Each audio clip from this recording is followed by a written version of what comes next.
way I do this beat gon' have them bodies jump in, and afterwards to be with me because I got her blushing. I mean, it happen every time that I be in discussion, and actually, dog, it's starting to get disgusting.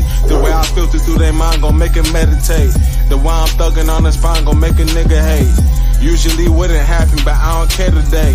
It usually wouldn't happen, but I don't care today, dog. Usually when I'm rapping, I got so much to say. Usually calling and texting, but baby, not today. Usually balling and flexing, but nigga, not today. Not today, no nigga, not today, dog. Still got the section, but we ain't hopping on yacht today. I get it poppin', this energy start a damn parade. Dropping my phone and making time for the love and hate. Not today, no nigga, not today, dog. I look at it from a prospect of what can I do and when am I going to do it to change my situation, you know? This that iced out new sprinter, no pretending. I promise from all this winning, this energy have been gifted from G.O.D. independent. She look me in my eyes and tell me she wanna ride, but not today, Missy. But my dog finna chase, so not today, kitty. Yeah, I'm usually off the chain, but not today, pretty. Not today. No nigga, not today, dog. The science of the relations of all knowledge to the necessary ends of human reason, Kant. The science of the original form of the ego or mental self, Krug. The science of sciences, Fichte. The science of the absolute, von Schelling. The science of the absolute indifference of the ideal and real, von Schelling. Or the identity of identity and non-identity, Hegel. See lectures on metaphysics and logic. The 6 headings under which the disciplines of philosophy are commonly classified are metaphysics, which deals with such abstract subjects as cosmology, theology, and the nature of being; logic, which deals with the laws governing rational thinking, or, as it has been called, the doctrine of fallacies; ethics, which is the science of morality, individual responsibility, and character, concerned chiefly with an effort to determine the nature of good; psychology, which is devoted to an investigation and classification of those forms of phenomena referable to a mental origin; epistemology, which is the science concerned primarily with the nature of knowledge itself and the question of whether it may exist in an absolute form; and aesthetics, which is the science of the nature and of the reactions awakened by the beautiful, the harmonious, the elegant, and the noble. Plato regarded philosophy as the greatest good ever imparted by divinity to man. In the 20th century, however, it has become a ponderous and complicated structure of arbitrary and irreconcilable notions, yet each substantiated by almost incontestable logic. The lofty theorems of the old academy, which Iamblichus likened to the nectar and ambrosia of the gods, have been so adulterated by opinion, which Heraclitus declared to be a falling sickness of the mind, that the heavenly mead would now be quite unrecognizable to this great Neoplatonist. Convincing evidence of the increasing superficiality of modern scientific and philosophic thought is its persistent drift towards materialism. When the great astronomer Laplace was asked by Napoleon why he had not mentioned God in his Traité de la mécanique céleste, the mathematician naively replied, "Sire, I have no need for that hypothesis." In his treatise on atheism, Sir Francis Bacon tersely summarizes the situation thus: "A little philosophy inclineth man's mind to atheism, but depth in philosophy bringeth men's minds about to religion." The Metaphysics of Aristotle opens with these words: "All men naturally desire to know." To satisfy this common urge, the unfolding human intellect has explored the extremities of imaginable space without the extremities of imaginable self within, seeking to estimate the relationship between the one and the all, the effect and the cause, nature and the groundwork of nature, the mind and the source of the mind, the spirit and the substance of the spirit, the illusion and the reality. An ancient philosopher once said, "He who has not even a knowledge of common things is a brute among men. He who has an accurate knowledge of human concerns alone is a man among brutes. But he who knows all that can be known by intellectual energy is a god among men." Man's status in the natural world is determined, therefore, by the quality of his thinking. He whose mind is enslaved to his bestial instincts is philosophically not superior to the brute. He whose rational faculties ponder human affairs is a man, and he whose intellect is elevated to the consideration of divine realities is already a demigod, for his being partakes of the luminosity with which his reason has brought him into proximity. In his Ecumenium of the Science of Sciences, Cicero is led to exclaim, "O philosophy, life's guide, O searcher out of virtue and expeller of vices, what could we and every age of men have been without thee? Thou hast produced cities, thou hast called men scattered about into the social enjoyment of life." In this age, the word philosophy has little meaning unless accompanied by some other qualifying term. The body of philosophy has been broken up into numerous isms more or less antagonistic, which have become so concerned with the effort to disprove each other's fallacies that the sublimer issues of divine order and human destiny have suffered deplorable neglect. The ideal function of philosophy is to serve as the stabilizing influence in human thought. By virtue of its intrinsic nature, it should prevent man from ever establishing unreasonable codes of life. Philosophers themselves, however, have frustrated the ends of philosophy by exceeding in their wool-gathering those untrained minds, whom they are supposed to lead in the straight and narrow path of rational thinking. To list and classify any but the more important of the now recognized schools of philosophy is beyond the space limitations of this volume. The vast area of speculation covered by philosophy will be appreciated best after a brief consideration of a few of the outstanding systems of philosophic discipline which have swayed the world of thought during the last 26 centuries. The Greek school of philosophy had its inception with the 7 immortalized thinkers upon whom was first conferred the appellation of Sophos, the wise. According to Diogenes Laertius, these were Thales, Solon, Chilon, Pittacus, Bias, Cleobulus, and Periander. Water was conceived by Thales to be the primal principle or element upon which the earth floated like a ship, and earthquakes were the result of disturbances in this universal sea. Since Thales was an Ionian, the school perpetrating his tenets became known as the Ionic. He died in 546 BC and was succeeded by Anaximander, who in turn was followed by Anaximenes, Anaxagoras, and Archelaus, with whom the Ionic school ended. Anaximander, differing from his master Thales, declared measureless and indefinable infinity to be the principle from which all things were generated. Anaximenes asserted air to be the first element of the universe, that souls and even the deity itself were composed of it. Anaxagoras, whose doctrine savors of atomism, held God to be an infinite, self-moving mind, that this divine infinite mind, not enclosed in any body, is the efficient cause of all things, out of the infinite matter consisting of similar parts, everything being made according to its species by the divine mind, who when all things were at first confusedly mingled together, came and reduced them to order.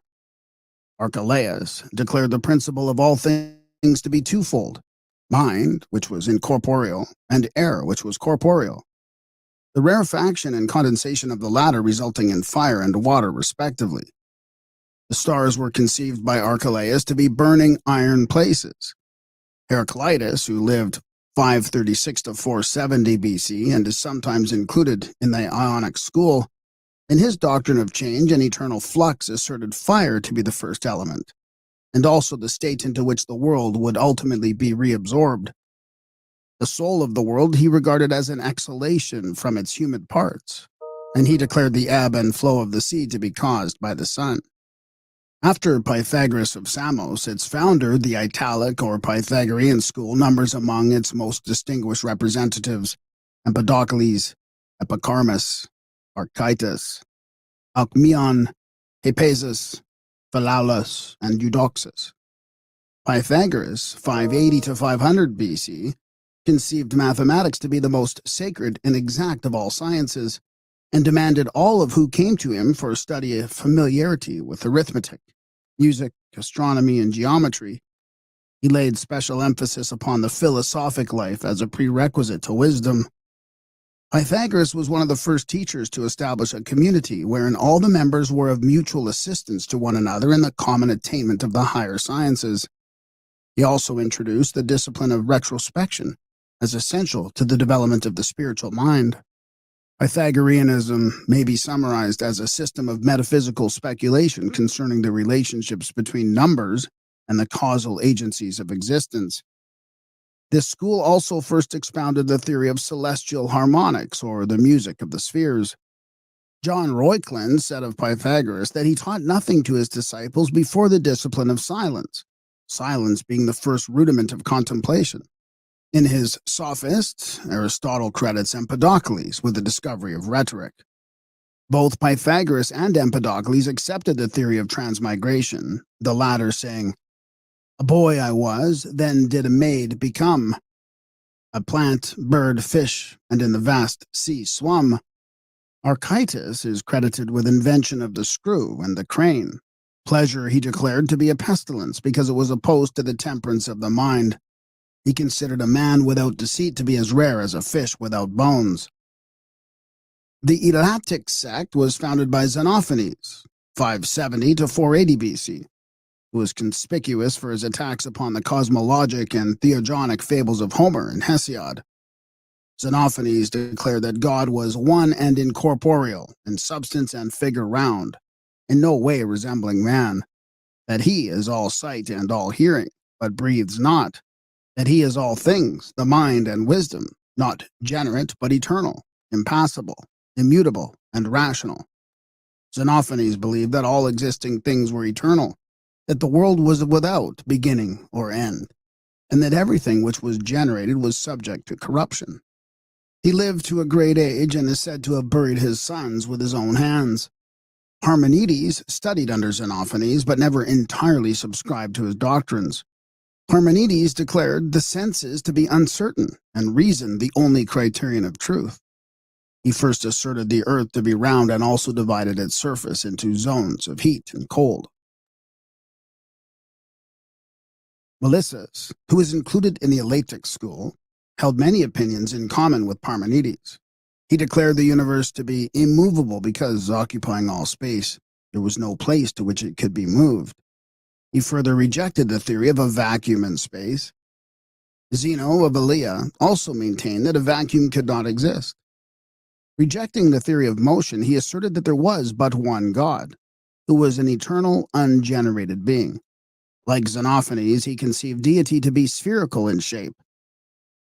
Leucippus held the universe to consist of two parts, one full and the other a vacuum.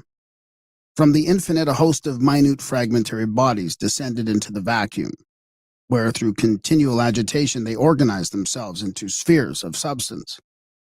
The great Democritus, to a certain degree, enlarged upon the atomic theory of Leucippus.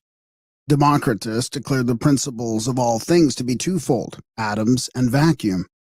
Both, he asserted, are infinite, atoms in number, vacuum in magnitude. Thus all bodies must be composed of atoms or vacuum. Atoms possess two properties, form and size, both characterized by infinite variety. The soul Democritus also conceived to be atomic in structure and subject to dissolution with the body. The mind he believed to be composed of spiritual atoms. Aristotle intimates that Democritus obtained his atomic theory from the Pythagorean doctrine of the monad. Among the Eleatics are also included Protagoras and Anarchus. Socrates, 469 to 399 BC, the founder of the Socratic sect, being fundamentally a skeptic, did not force his opinions upon others, but through the medium of questionings caused each man to give expression to his own philosophy. According to Plutarch, Socrates conceived every place as appropriate for reaching in that whole world was a school of virtue. He held that the soul existed before the body, and prior to immersion therein, was endowed with all knowledge, that when the soul entered into the material form it became stupefied, but that by discourses upon sensible objects it was caused to reawaken and to recover its original knowledge. On these premises was based his attempt to stimulate the soul power through irony and inductive reasoning. It has been said of Socrates that the sole subject of his philosophy was man, He himself declared philosophy to be the way of true happiness, and its purpose twofold. One, to contemplate God, and two, to abstract the soul from corporeal sense. The principles of all things he conceived to be three in number: God, matter, and ideas. Of God he said, "What he is I know not. What he is not I know." Matter he defined as the subject of generation and corruption, idea as an incorruptible substance, the intellect of God. Wisdom he considered the sum of the virtues. Among the prominent members of the Socratic sect were Xenophon, Aeschines, Crito, Simon, Glauca, Simmias, and Cebes. Professor Zeller, the great authority on ancient philosophies, has recently declared the writings of Xenophon relating to Socrates to be forgeries. When The Clouds of Aristophanes, a comedy written to ridicule the theories of Socrates, was first presented, the great skeptic himself attended the play. During the performance, which caricatured him seated in a basket high in the air studying the sun, Socrates rose calmly in his seat, the better to enable the Athenian spectators to compare his own unprepossessing features with the grotesque mask worn by the actor impersonating him. The Elean sect was founded by Phaedo of Elis, a youth of noble family who was bought from slavery at the instigation of Socrates, and who became his devoted disciple. Plato so highly admired Phaedo's mentality that he named one of the most famous of his discourses the Phaedo. Phaedo was succeeded in his school by Plisthenes, who in turn was followed by Menedemus. Of the doctrines of the Elean sect, little is known. Menedemus is presumed to have been inclined toward the teachings of Stilpo and the Megarian sect. When Menedemus's opinions were demanded, he answered that he was free, thus intimating that most men were enslaved to their opinions. Menedemus was apparently of somewhat belligerent temperament and often returned from his lectures in a badly bruised condition. That which is not the same is different from that with which it is not the same. This point being admitted, Menedemus continued, "To benefit is not the same as good, therefore good does not benefit." After the time of Menedemus, the Elean sect became known as the Eritrean. Its exponents denounced all negative propositions and all complex and abstruse theories, declaring that only affirmative and simple doctrines could be true. The Megarian sect was founded by Euclid of Megara, not the celebrated mathematician, a great admirer of Socrates. The Athenians passed a law decreeing death to any citizen of Megara found in the city of Athens. Nothing daunted, Euclid donned woman's clothing and went at night to study with Socrates. After the cruel death of their teacher, the disciples of Socrates, fearing a similar fate, fled to Megara, where they were entertained with great honor by Euclid. The Megarian school accepted the Socratic doctrine that virtue is wisdom, adding it to the Eleatic concept that goodness is absolute unity and all change an illusion of the senses. Euclid maintained that good has no opposite and therefore evil does not exist. Being asked about the nature of the gods, he declared himself ignorant of their disposition, save that they hated curious persons. The Megarians are occasionally included among the dialectic philosophers. Euclid, who died 374 BC, was succeeded in his school by Eubulides, among whose disciples were Alexianus and Apollonius Chronos. Euphantus, who lived to great age and wrote many tragedies, was among the foremost followers of Eubulides. Diodorus is usually included in the Megarian school, having heard Eubulides' lecture. According to legend, Diodorus died of grief because he could not answer instantly certain questions asked him by Stilpo, at one time master of the Megarian school. Diodorus held that nothing could be moved, since to be moved it must be taken out of the place in which it is and put into the place where it is not, which is impossible because all things must always be in the places where they are. The Cynics were a sect founded by Antisthenes of Athens, 444 to 365 BC, a disciple of Socrates. Their doctrine may be described as an extreme individualism, which considers man as existing for himself alone and advocates surrounding him by inharmony, suffering, and direst need that he may thereby be driven to retire more completely into his own nature. The cynics renounced all worldly possessions, living in the rudest shelters and subsisting upon the coarsest and simplest food. On the assumption that the gods wanted nothing, the cynics affirmed that those whose needs were fewest consequently approached closest to the divinities. Being asked what he gained by a life of philosophy, Antisthenes replied that he had learned how to converse with himself. Diogenes of Sinopus is remembered chiefly for the tub in the Metrum, which for many years served him as a home. The people of Athens loved the beggar philosopher, and when a youth in jest bored holes in the tub, the city presented Diogenes with a new one and punished the youth. Diogenes believed that nothing in life can be rightly accomplished without exercitation. He maintained that everything in the world belongs to the wise, a declaration which he proved by the following logic. All things belong to the gods. The gods are friends to wise persons. All things are common amongst friends. Therefore all things belong to the wise.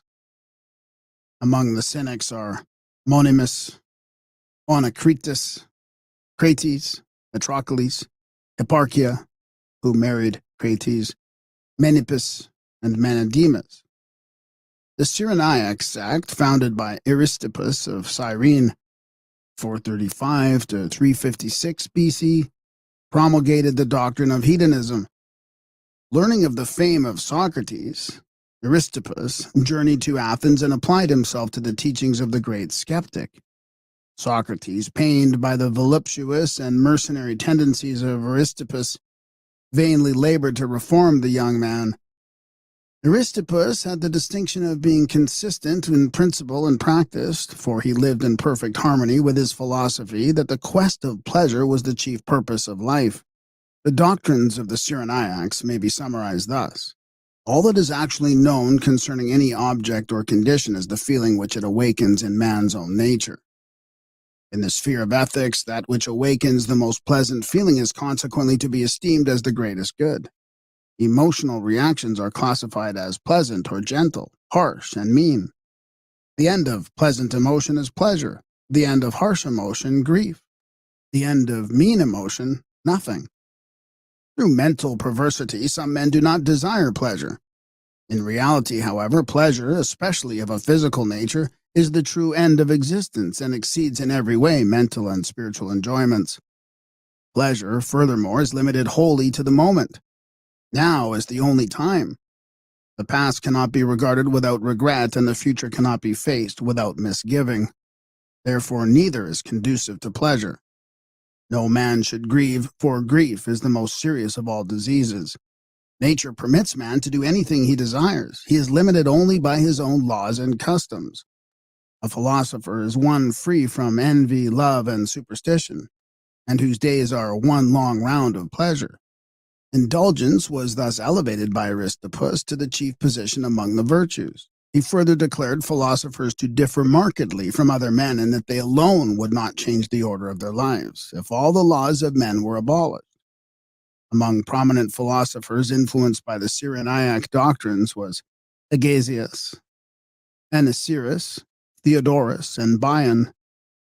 The sect of the academic philosophers instituted by Plato, 427 to 347 BC, was divided into three major parts: the Old, the Middle, and the New Academy. Among the old academics were Chrysippus, Xenocrates, Polemon, Crates, and Crantor. Arcelaus instituted the Middle Academy, and Carneades founded the New. Chief among the masters of Plato was Socrates. Plato traveled widely and was initiated by the Egyptians into the profundities of Hermetic philosophy. He also derived much from the doctrines of the Pythagoreans. Cicero describes the threefold constitution of Platonic philosophy as compromising ethics, physics, and dialectics. Plato defined good as threefold in character: good in the soul, expressed through the virtues; good in the body, expressed through the symmetry and endurance of the parts; and good in the external world, expressed through social position and companionship. In the book of Chrysippus on Platonic definitions, the great Platonist thus defines God: a being that lives immortally by means of himself alone, sufficing for his own blessedness, the eternal essence, cause of his own goodness. According to Plato, the one is the term most suitable for defining the absolute, since the whole precedes the parts, and diversity is dependent on unity, but unity not on diversity. A one, moreover, is before being, for to be is an attribute or condition of the one. Platonic philosophy is based upon the postulation of three orders of being: that which moves unmoved, that which is self-moved, and that which is moved. That which is immovable but moves is anterior to that which is self-moved, which likewise is anterior to that which it moves. That in which motion is inherent cannot be separated from its motive power. It is therefore incapable of dissolution. Of such nature are the immortals. That which has motion imparted to it from another can be separated from the source of its an animating principle. It is therefore subject to dissolution. Of such nature are mortal beings. Superior to both the mortals and the immortals is that condition which continually moves yet itself is unmoved. To this constitution the power of abidance is inherent. It is therefore the divine permanence upon which all things are established. Being nobler even than self-motion, the unmoved mover is the first of all the dignities. The Platonic discipline was founded upon the theory that learning is really reminiscence, or the bringing into objectivity of knowledge, formerly required by the soul in a previous state of existence. At the entrance of the Platonic school in the academy were written the words, "Let none ignorant of geometry enter here." After the death of Plato, his disciples separated into two groups. One, the academics, continued to meet in the academy where once he had presided. The other, the peripatetics, removed to the Lyceum under the leadership of Aristotle, 384 to 322 BC. Plato recognized Aristotle as his greatest disciple, and according to Philoponus, referred to him as the mind of the school. If Aristotle were absent from the lectures, Plato would say, "The intellect is not here." Of the prodigious genius of Aristotle, Thomas Taylor writes in his introduction to the Metaphysics, "When we consider that he was not only well acquainted with every science, as his works abundantly evince, but that he wrote on almost every subject which is comprehended in the circle of human knowledge, and this with matchless accuracy and skill, we know not which to admire most, the penetration or extent of his mind." Of the philosophy of Aristotle, the same author says, "The end of Aristotle's moral philosophy is perfection through the virtues, and the end of his contemplative philosophy and union with the one principle of all things." Aristotle conceived philosophy to be twofold, practical and theoretical. Practical philosophy embraced ethics and politics. Theoretical philosophy, physics and logic. Metaphysics he considered to be the science concerning that substance which has the principle of motion and rest inherent to itself. To Aristotle, the soul is that by which man first lives, feels, and understands. Hence, to the soul he assigned three faculties: nutritive, sensitive, and intellective. He further considered the soul to be twofold, rational and irrational, and in some particulars elevated the sense perceptions above the mind. Aristotle defined wisdom as the science of first causes.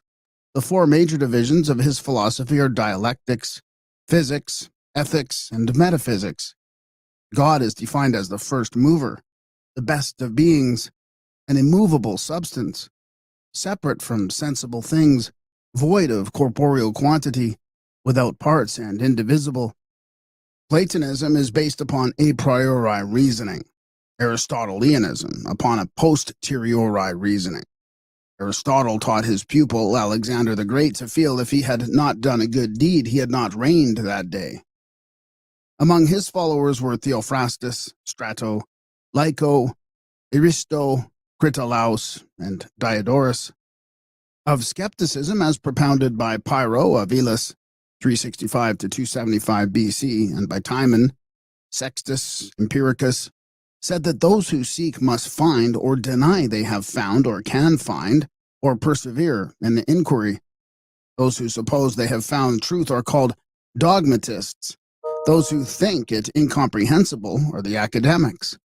Those who still seek are the skeptics. The attitude of skepticism towards the knowable is summed up by Sextus Empiricus in the following words: "But the chief ground of skepticism is that to every reason there is an opposite reason equivalent, which makes us forbear to dogmatize." The skeptics were strongly opposed to the dogmatists and were agnostic in that they held the accepted theories regarding deity to be self-contradictory and undemonstrable. How, asked the skeptic, can we have indubitate knowledge of God, knowing not his substance, form, or place? For while philosophers disagree irreconcilably on these points, their conclusions cannot be considered as undoubtedly true.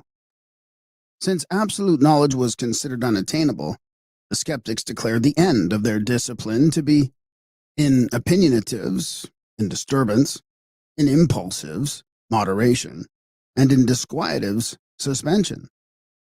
The sect of the Stoics was founded by Zeno 340 to 265 BC. The Citian, who studied under Crates, the Cynic, from which sect the Stoics had their origin. Zeno was succeeded by Cleanthes, Chrysippus, Zeno of Tarsus, Diogenes, Antipater, Panaetius, and Posidonius. Most famous of the Roman Stoics are Epictetus and Marcus Aurelius. The Stoics were essentially pantheists, since they maintain that as there is nothing better than the world is God. Zeno declared that the reason of the world is diffused throughout it as a seed. Stoicism is a materialistic philosophy enjoining voluntary resignation to natural law. Chrysippus maintained that good and evil being contrary, both are necessary since each sustains the other. The soul was regarded as a body distributed throughout the physical form and subject to dissolution with it. Though some of the Stoics held that wisdom prolonged the existence of the soul, actual immortality is not included in their tenets. The soul was said to be composed of 8 parts: the 5 senses, the generative power, the vocal power, and an 8th or hegemonic part. Nature was defined as God mixed throughout the substance of the world. All things were looked upon as bodies, either corporeal or incorporeal. Meekness marked the attitude of the Stoic philosopher. While Diogenes was delivering a discourse against anger, one of his listeners spat contemptuously in his face. Receiving the insult with humility, the great Stoic was moved to retort, "I am not angry, but am in doubt whether I ought to be so or not." Epicurus of Samos, 341 to 270 BC, was the founder of the Epicurean sect, which in many respects resembles the Cyrenaic, but is higher in its ethical standards.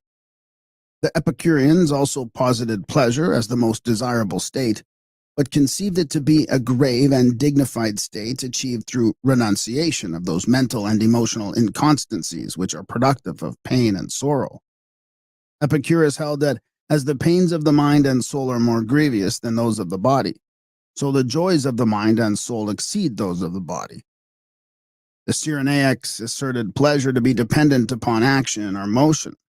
The Epicureans claimed rest or lack of action to be equally productive of pleasure. Epicurus accepted the philosophy of Democritus concerning the nature of atoms and based his physics upon this theory. The Epicurean philosophy may be summed up in 4 canons. 1. Sense is never deceived, and therefore every sensation and every perception of an appearance is true. 2. Opinion follows upon sense and is superadded to sensation, and capable of truth or falsehood. 3. All opinion attested or not contradicted by the evidence of sense is true. 4. An opinion contradicted or not attested by the evidence of sense is false. Among the Epicureans of note were Metrodorus of Lampsacus, Zeno of Sidon, and Phaedrus. Eclecticism may be defined as the practice of choosing apparently irreconcilable doctrines from antagonistic schools and constructing therefrom a composite philosophic system in harmony with the convictions of the eclectic himself. Eclecticism can scarcely be considered philosophically or logically sound, for as individual schools arrive at their conclusions by different methods of reasoning, so the philosophic product of fragments from these schools must necessarily be built upon the foundation of conflicting premises.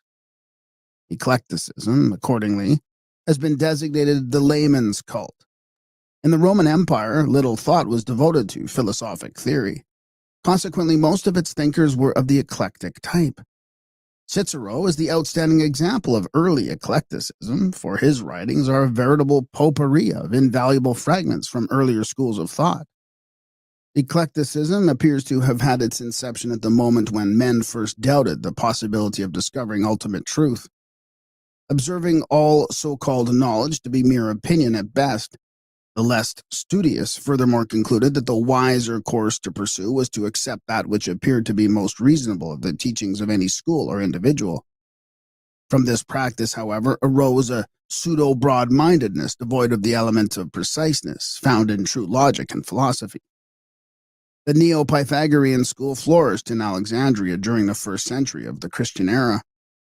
Only two names stand out in connection with it: Apollonius of Tyana and Moderatus of Gades. Neo-Pythagoreanism is a link between the older pagan philosophies and Neoplatonism. Like the former, it contained many exact elements of thought derived from Pythagoras and Plato. Like the latter, it emphasized metaphysical speculation and ascetic habits. A striking similarity has been observed by several authors between Neo-Pythagoreanism and the doctrines of the Essenes. Special emphasis was laid upon the mystery of numbers, and it is possible that the Neo-Pythagoreans had a far wider knowledge of the true teachings of Pythagoras than is available today. Even in the first century, Pythagoras was regarded more as a god than a man, and the revival of his philosophy was resorted to apparently in the hope that his name would stimulate interest in the deeper systems of learning. But Greek philosophy has passed the zenith of its splendor. The mass of humanity was awakening to the importance of physical life and physical phenomena. The emphasis upon earthly affairs, which began to assert itself later, reached maturity of expression in 20th century materialism and commercialism. Even though Neoplatonism was to intervene and many centuries passed before this emphasis took definite form. Although Ammonius Saccas was believed to be the founder of Neoplatonism, the school had its true beginning in Plotinus, AD 204 to 269. Prominent among the Neoplatonists of Alexandria, Syria, Rome, and Athens were Porphyry, Iamblichus, Calistius, the Emperor Julian, Plutarch, and Proclus. Neoplatonism was the supreme effort of decadent pagandom to publish and thus preserve for posterity its secret, or unwritten, doctrine. In its teachings, ancient idealism found its most perfect expression. Neoplatonism was concerned almost exclusively with the problems of higher metaphysics. It recognized the existence of a secret and all-important doctrine, which from the time of the earliest civilizations had been concealed within the rituals, symbols, and allegories of religions and philosophies. To the mind unacquainted with its fundamental tenets, Neoplatonism may appear to be a mass of speculations interspersed with extravagant flights of fancy.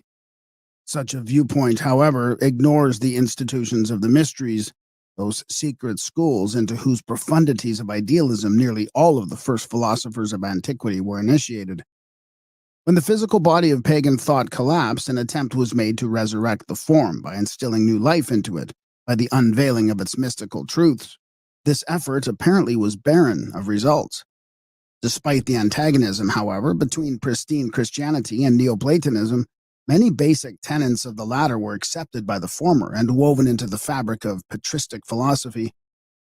Briefly described, Neoplatonism is a philosophic code which conceives every physical or concrete body of doctrine to be merely the shell of a spiritual verity, which may be discovered through meditation and certain exercises of a mystic nature. In comparison to the esoteric spiritual truths which they contain, the corporeal bodies of religion and philosophy were considered relatively of little value. Likewise, no emphasis was placed upon the material sciences. The term patristic is employed to designate the philosophy of the fathers of the early Christian church. Patristic philosophy is divided into two general epochs, Ante-Nicene and Post-Nicene. The Ante-Nicene period, in the main, was devoted to attacks upon paganism and to apologies and defenses of Christianity. The entire structure of pagan philosophy was assailed and the dictates of faith elevated above those of reason. In some instances, efforts were made to reconcile the evident truths of paganism with Christian revelation. Eminent among the ante-Nicene fathers were Saint Irenaeus, Clement of Alexandria, and Justin Martyr. In the post-Nicene period, more emphasis was placed upon the unfoldment of Christian philosophy along Platonic and Neoplatonic lines, resulting in the appearance of many strange documents of a lengthy, rambling, and ambiguous nature, nearly all of which were philosophically unsound. The post-Nicene philosophers included Athanasius, Gregory of Nyssa, and Cyril of Alexandria. The patristic school is notable for its emphasis upon the supremacy of man throughout the universe. Man was conceived to be a separate and divine creation, a crowning achievement of deity and an exception to the suzerainty of natural law. To the patristics, it was inconceivable that there should ever exist another creature so noble, so fortunate, or so able as man, for whose sole benefit and edification all the kingdoms of nature were primarily created. Patristic philosophy culminated in Augustinianism, which may be best defined as Christian Platonism. Opposing the Pelagian doctrine that man is the author of his own salvation, Augustinianism elevated the Church and its dogmas to a position of absolute infallibility, a position which it successfully maintained until the Reformation. Gnosticism, a system of emanationism interpreting Christianity in terms of Greek, Egyptian, and Persian metaphysics, appeared in the latter part of the first century of the Christian era. Practically all the information extant regarding the Gnostics and their doctrines, stigmatized as heresy by the ante-Nicene Church Fathers, is derived from the accusations made against them, particularly from the writings of Saint Irenaeus. In the 3rd century appeared Manichaeism, a dualistic system of Persian origin, which taught that good and evil were forever contending for universal supremacy. In Manichaeism, Christ is conceived to be the principle of redeeming good, in contradistinction to the man Jesus, who was viewed as an evil personality. The death of Boethius in the 6th century marked the close of the ancient Greek school of philosophy. The 9th century saw the rise of the new school of scholasticism, which sought to reconcile philosophy with theology. Representative of the main divisions of the scholastic school were the eclecticism of John of Salisbury, the mysticism of Bernard of Clairvaux and Saint Bonaventura, the rationalism of Peter Abelard, and the pantheistic mysticism of Meister Eckhart. Among the Arabian Aristotelians were Avicenna and Averroes. The zenith of scholasticism was reached with the advent of Albertus Magnus and his illustrious disciple St. Thomas Aquinas. Thomism, the philosophy of St. Thomas Aquinas, sometimes referred as the Christian Aristotle, sought to reconcile the various factions of the scholastic school. Thomism was basically Aristotelian with the added concept that faith is a projection of reason. Scotism, or the doctrine of voluntarism, promulgated by Johann Duns Scotus, a Franciscan scholastic, emphasized the power and efficacy of the individual will as opposed to Thomism. The outstanding characteristic of scholasticism was its frantic effort to cast all European thought in an Aristotelian mold. Eventually, the schoolmen descended to the level of mere wordmongers who picked the words of Aristotle so clean that nothing but the bones remained. It was this decadent school of meaningless verbiage against which Sir Francis Bacon directed his bitter shafts of irony, and which he relegated to the potter's field of discarded notions. The Baconian, or inductive, system of reasoning, whereby facts are arrived at by a process of observation and verified by experimentation, cleared the way for the schools of modern science. Bacon was followed by Thomas Hobbes, for some time his secretary, who held mathematics to be the only exact science and thought to be essentially a mathematical process. Hobbes declared matter to be the only reality, and scientific investigation to be limited to the study of bodies, the phenomena relative to their probable causes, and the consequences which flow from them under every variety of circumstance. Hobbes laid special stress upon the significance of words, declaring understanding to be the faculty of perceiving the relationship between words and the objects for which they stand. Having broken away from the scholastic and theological schools, post-Reformation or modern, philosophy experienced a most prolific growth among many diverse lines. According to humanism, man is the measure of all things. Rationalism makes the reasoning faculties the basis of all knowledge.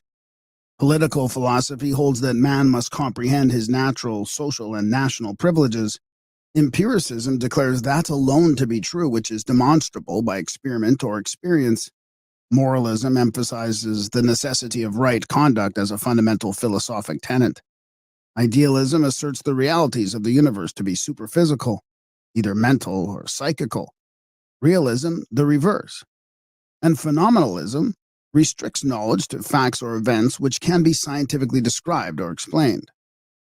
The most recent developments in the field of philosophic thought are behaviorism and neo-realism. The former estimates the intrinsic characteristics through an analysis of behavior. The latter may be summed up as the total extinction of idealism. Baruch de Spinoza, the eminent Dutch philosopher, conceived God to be a substance absolutely self-existent, and needing no other conception besides itself to render it complete and intelligible. The nature of this being was held by Spinoza to be comprehensible only through its attributes, which are extension and thought. These combine to form an endless variety of aspects or modes. The mind of man is one of the modes of infinite thought, the body of man one of the modes of infinite extension. Through reason, man is enabled to elevate himself above the illusionary world of the senses and find eternal repose in perfect union with the divine essence. Spinoza, it has been said, deprived God of all personality, making deity synonymous with the universe. German philosophy had its inception with Gottfried Wilhelm von Leibniz, whose theories are permeated with the qualities of optimism and idealism. Leibniz's criteria of sufficient reason revealed to him the insufficiency of Descartes' theory of extension, and he therefore concluded that substance itself contained an inherent power in the form of an incalculable number of separate and all-sufficient units. Matter, reduced to its ultimate particles, ceases to exist as a substantial body, being resolved into a mass of immaterial ideas or metaphysical units of power, to which Leibniz applied the term monad. Thus, the universe is composed of an infinite number of separate monadic entities unfolding spontaneously through the objectification of innate active qualities. All things are conceived as consisting of single monads of varying magnitudes or of aggregations of these bodies, which may exist as physical, emotional, mental, or spiritual substances. God is the first and the greatest monad. The spirit of man is an awakened monad in contradistinction to the lower kingdoms whose governing monadic powers are in a semi-dormant state. Though a product of the Leibnizian Wolffian school, Immanuel Kant, like Locke, dedicated himself to investigation of the powers and limits of human understanding. The result was his critical philosophy embracing the critique of pure reason, the critique of practical reason, and the critique of judgment. Dr. W. J. Durant sums up Kant's philosophy in the concise statement that he rescued mind from matter. The mind Kant conceived to be the selector and coordinator of all perceptions, which in turn are the results of sensations, grouping themselves about some external object. In the classification of sensations and ideas, the mind employs certain categories of sense, time and space, of understanding, quality, relation, modality, and causation, and the unity of apperception. Everyone said I wouldn't find a quality teaching degree online. Everyone except WGU. Their School of Education offers over 30 respected education degrees and has the same accreditations as schools charging much more. Being subject to mathematical laws, time and space are considered absolute and sufficient bases for exact thinking. Kant's practical reason declared that while the nature of noumenon could never be comprehended by the reason, the fact of morality proves the existence of three necessary postulates: free will, immortality, and God. In the critique of judgment, Kant demonstrates the union of the noumenon and the phenomenon in art and biological evolution. German superintellectualism is the outgrowth of an overemphasis of Kant's theory of the autocratic supremacy of the mind over sensation and thought. The philosophy of Johann Gottlieb Fichte was a projection of Kant's philosophy, wherein he attempted to unite Kant's practical reason with his pure reason. Fichte held that the known is merely the contents of the consciousness of the knower, and that nothing can exist to the knower until it becomes part of those contents. Nothing is actually real, therefore, except the facts of one's own mental experience. Recognizing the necessity of certain objective realities, Friedrich Wilhelm Joseph von Schelling, who succeeded Fichte in the chair of philosophy at Jena, first employed the doctrine of identity as the groundwork for a complete system of philosophy. Whereas Fichte regarded self as the absolute, von Schelling conceived infinite and eternal mind to be the all-pervading cause. Realization of the absolute is made possible by intellectual intuition, which, being a superior or spiritual sense, is able to disassociate itself from both subject and object. Kant's categories of space and time von Schelling conceived to be positive and negative respectively, and material existence the result of the reciprocal action of these two expressions. Von Schelling also held that the absolute in its process of self-development proceeds according to a law of rhythm consisting of three movements. The first, a reflective movement, is the attempt of the infinite to embody itself in the finite. The second, that of subsumption, is the attempt of the absolute to return to the infinite after involvement in the finite. The third, that of reason, is the neutral point wherein the two former movements are blended. George Wilhelm Friedrich Hegel considered the intellectual intuition of von Schelling to be philosophically unsound, and hence turned his attention to the establishment of a system of philosophy based upon pure logic. Of Hegel, it has been said that he began with nothing and showed with logical precision how everything had proceeded from it in logical order. Hegel elevated logic to a position of supreme importance, in fact, as a quality of the absolute itself. God he conceived to be a process of unfolding which never attains to the condition of unfoldment. In like manner, thought is without either beginning or end. Hegel further believed that all things owe their existence to their opposites, and that all opposites are actually identical. Thus, the only existence is the relationship of opposites to each other, through whose combinations new elements are produced. As the divine mind is an eternal process of thought never accomplished, Hegel assails the very foundation of theism, and his philosophy limits immortality to the overflowing deity alone. Evolution is consequently the never-ending flow of divine consciousness out of itself. All creation, though continually moving, never arrives at any state other than that of ceaseless flow. Johann Friedrich Herbart's philosophy was a realistic reaction from the idealism of Fichte and von Schelling. To Herbart, the true basis of philosophy was the great mass of phenomena continually moving through the human mind. Examination of phenomena, however, demonstrates that a great part of it is unreal, at least incapable of supplying the mind with actual truth. To correct the false impressions caused by phenomena and discover reality, Herbart believed it necessary to resolve phenomena into separate elements, for reality exists in the elements and not in the whole. He stated that objects can be classified by three general terms: thing, matter, and mind. The first a unit of several properties, the second an existing object, the third a self-conscious being. All three notions give rise, however, to certain contradictions, with whose solution Herbart is primarily concerned. For example, consider matter.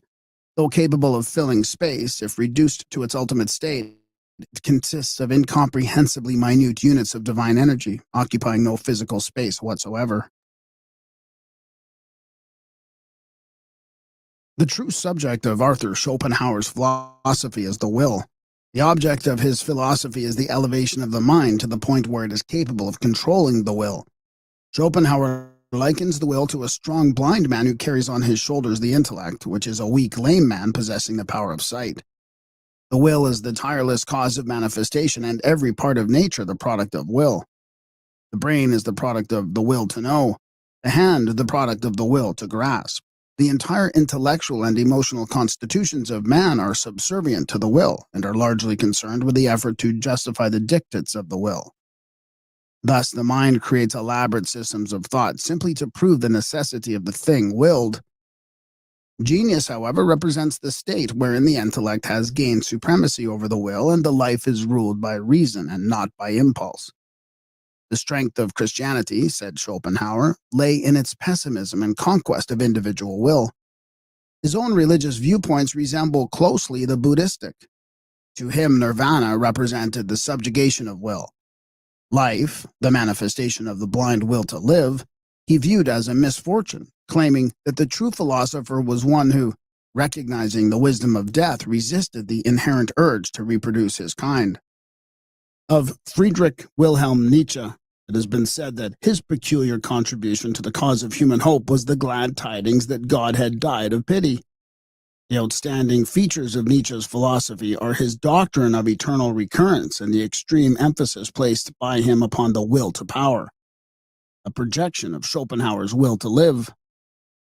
Nietzsche believed the purpose of existence to be the production of a type of all-powerful individual, designated by him the Superman. This Superman was the product of careful culturing, for if not separated forcibly from the mass and consecrated to the production of power, the individual will sink back to the level of the deadly mediocre. Love, Nietzsche said, should be sacrificed to the production of the Superman, and those only should marry who are best fitted to produce this outstanding type. Nietzsche also believed in the rule of the aristocracy, both blood and breeding being essential to the establishment of this superior type.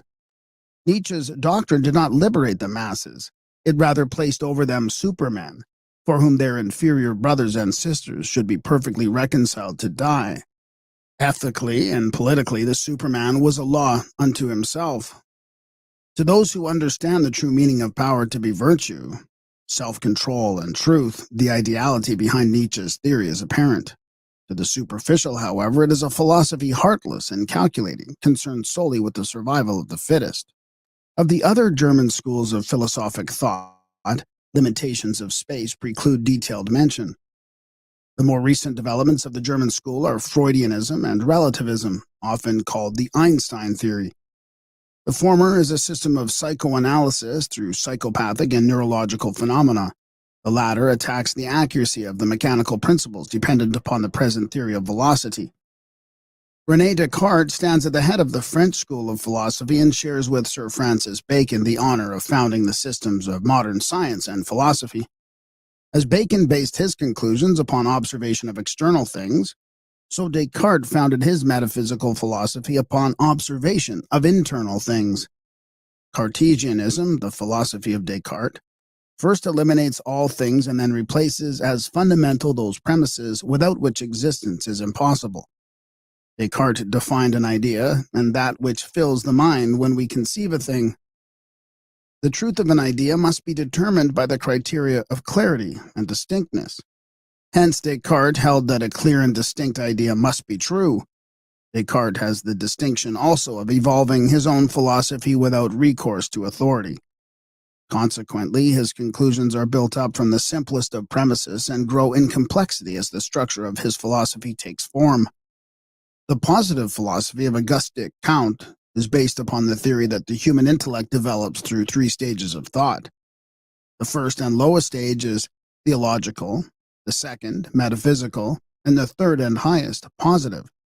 Thus, theology and metaphysics are the feeble intellectual efforts of humanity's child mind, and positivism is the mental expression of the adult intellect. In his Cours de philosophie positive, Comte writes, "In the final, the positive state, the mind has given over the vain search after absolute notions, the origin and destination of the universe, and the causes of phenomena, and applies itself to the study of their laws, that is, their invariable relations of succession and resemblance. Reasoning and observation duly combined are the means of this knowledge." Comte's theory is described as an enormous system of materialism. According to Comte, it was formerly said that the heavens declare the glory of God, but now they only recount the glory of Newton and Laplace. Among the French schools of philosophy are traditionalism, often applied to Christianity, which esteems tradition as the proper foundation for philosophy. The sociological school, which regards humanity as one vast social organism. The encyclopedists, whose efforts to classify knowledge according to the Baconian system revolutionized European thought. Voltairism, which assailed the divine origin of the Christian faith and adopted an attitude of extreme skepticism toward all matters pertaining to theology.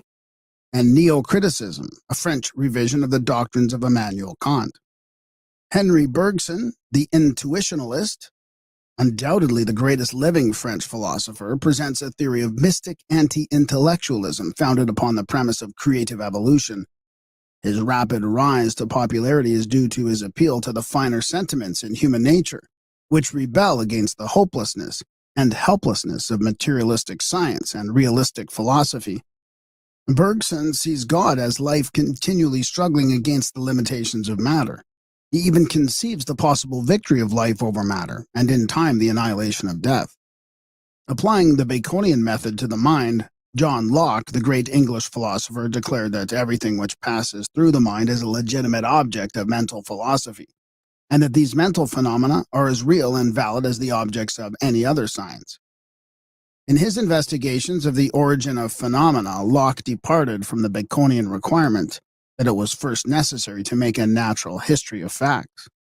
The mind was regarded by Locke to be blank until experience is inscribed upon it. Thus, the mind is built up of received impressions plus reflection. The soul Locke believed to be incapable of apprehension of deity, and man's realization or cognition of God to be merely an inference of the reasoning faculty. David Hume was the most enthusiastic and also the most powerful of the disciples of Locke. Attacking Locke's sensationalism, Bishop George Berkeley substituted for it a philosophy founded on Locke's fundamental premises, but which he developed as a system of idealism. Berkeley held that ideas are the real objects of knowledge. He declared it impossible to adduce proof that sensations are occasioned by material objects. He also attempted to prove that matter has no existence. Berkeleyanism holds that the universe is permeated and governed by mind. Thus, the belief in the existence of material objects is merely a mental condition, and the objects themselves may well be fabrications of the mind. At the same time, Berkeley considered it worse than insanity to question the accuracy of the perception. For if the power of the perceptive faculties be questioned, man is reduced to a creature incapable of knowing, estimating, or realizing anything whatsoever. In the associationalism of Hartley and Hume was advanced the theory that the association of ideas is the fundamental principle of psychology and the explanation for all mental phenomena. Hartley held that if a sensation be repeated several times, there is a tendency towards its spontaneous repetition, which may be awakened by association with some other idea, though the object causing the original reaction be absent. Utilitarianism of Jeremy Bentham, Archdeacon Paley, and James and John Stuart Mill declares that to be the greatest good which is the most useful to the greatest number. John Stuart Mill believed that if it is possible through sensation to secure knowledge of the properties of things, it is also possible through a higher state of the mind, that is, intuition or reason, to gain a knowledge of the true substance of things. Darwinism is the doctrine of natural selection and physical evolution. It has been said of Charles Robert Darwin that he determined to banish spirit altogether from the universe and make the infinite and omnipresent mind itself synonymous with the all-pervading powers of an impersonal nature. Agnosticism and neo-Hegelianism are also noteworthy products of this period of philosophic thought. The former is the belief that the nature of ultimates is unknowable, the latter an English and American revival of Hegel's idealism.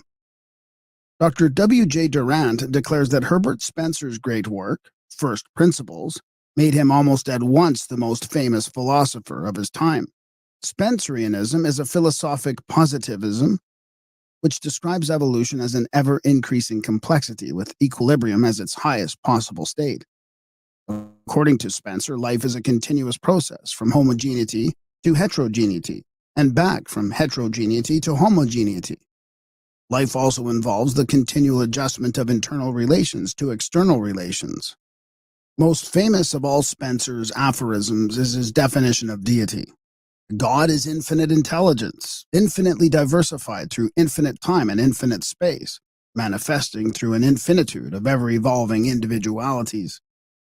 The universality of the law of evolution was emphasized by Spencer, who applied it not only to the form but also to the intelligence behind the form. In every manifestation of being, he recognized the fundamental tendency of unfoldment from simplicity to complexity. observing that when the point of equilibrium is reached, it is always followed by the process of dissolution. According to Spencer, however, disintegration took place only that reintegration might follow upon a higher level of being. The chief position in the Italian school of philosophy should be awarded to Giordano Bruno, who, after enthusiastically accepting Copernicus's theory that the sun is the center of the solar system, declared the sun to be a star and all the stars to be suns. In Bruno's time, the earth was regarded as the center of all creation. Consequently, when he thus relegated the world and man to an obscure corner in space, the effect was cataclysmic. For the heresy of affirming a multiplicity of universes and conceiving cosmos to be so vast that no single creed could fill it, Bruno paid the forfeit of his life. Vicoism is a philosophy based upon the conclusions of Giovanni Battista Vico, who held that God controls his world not miraculously but through natural law. The laws by which men rule themselves, Vico declared, issue from a spiritual source within mankind which is en rapport with the law of the deity. Hence, material law is of divine origin and reflects the dictates of the spiritual father.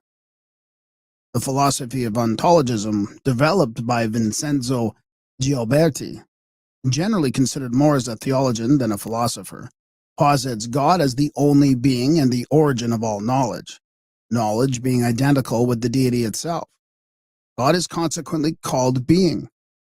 All other manifestations are existences.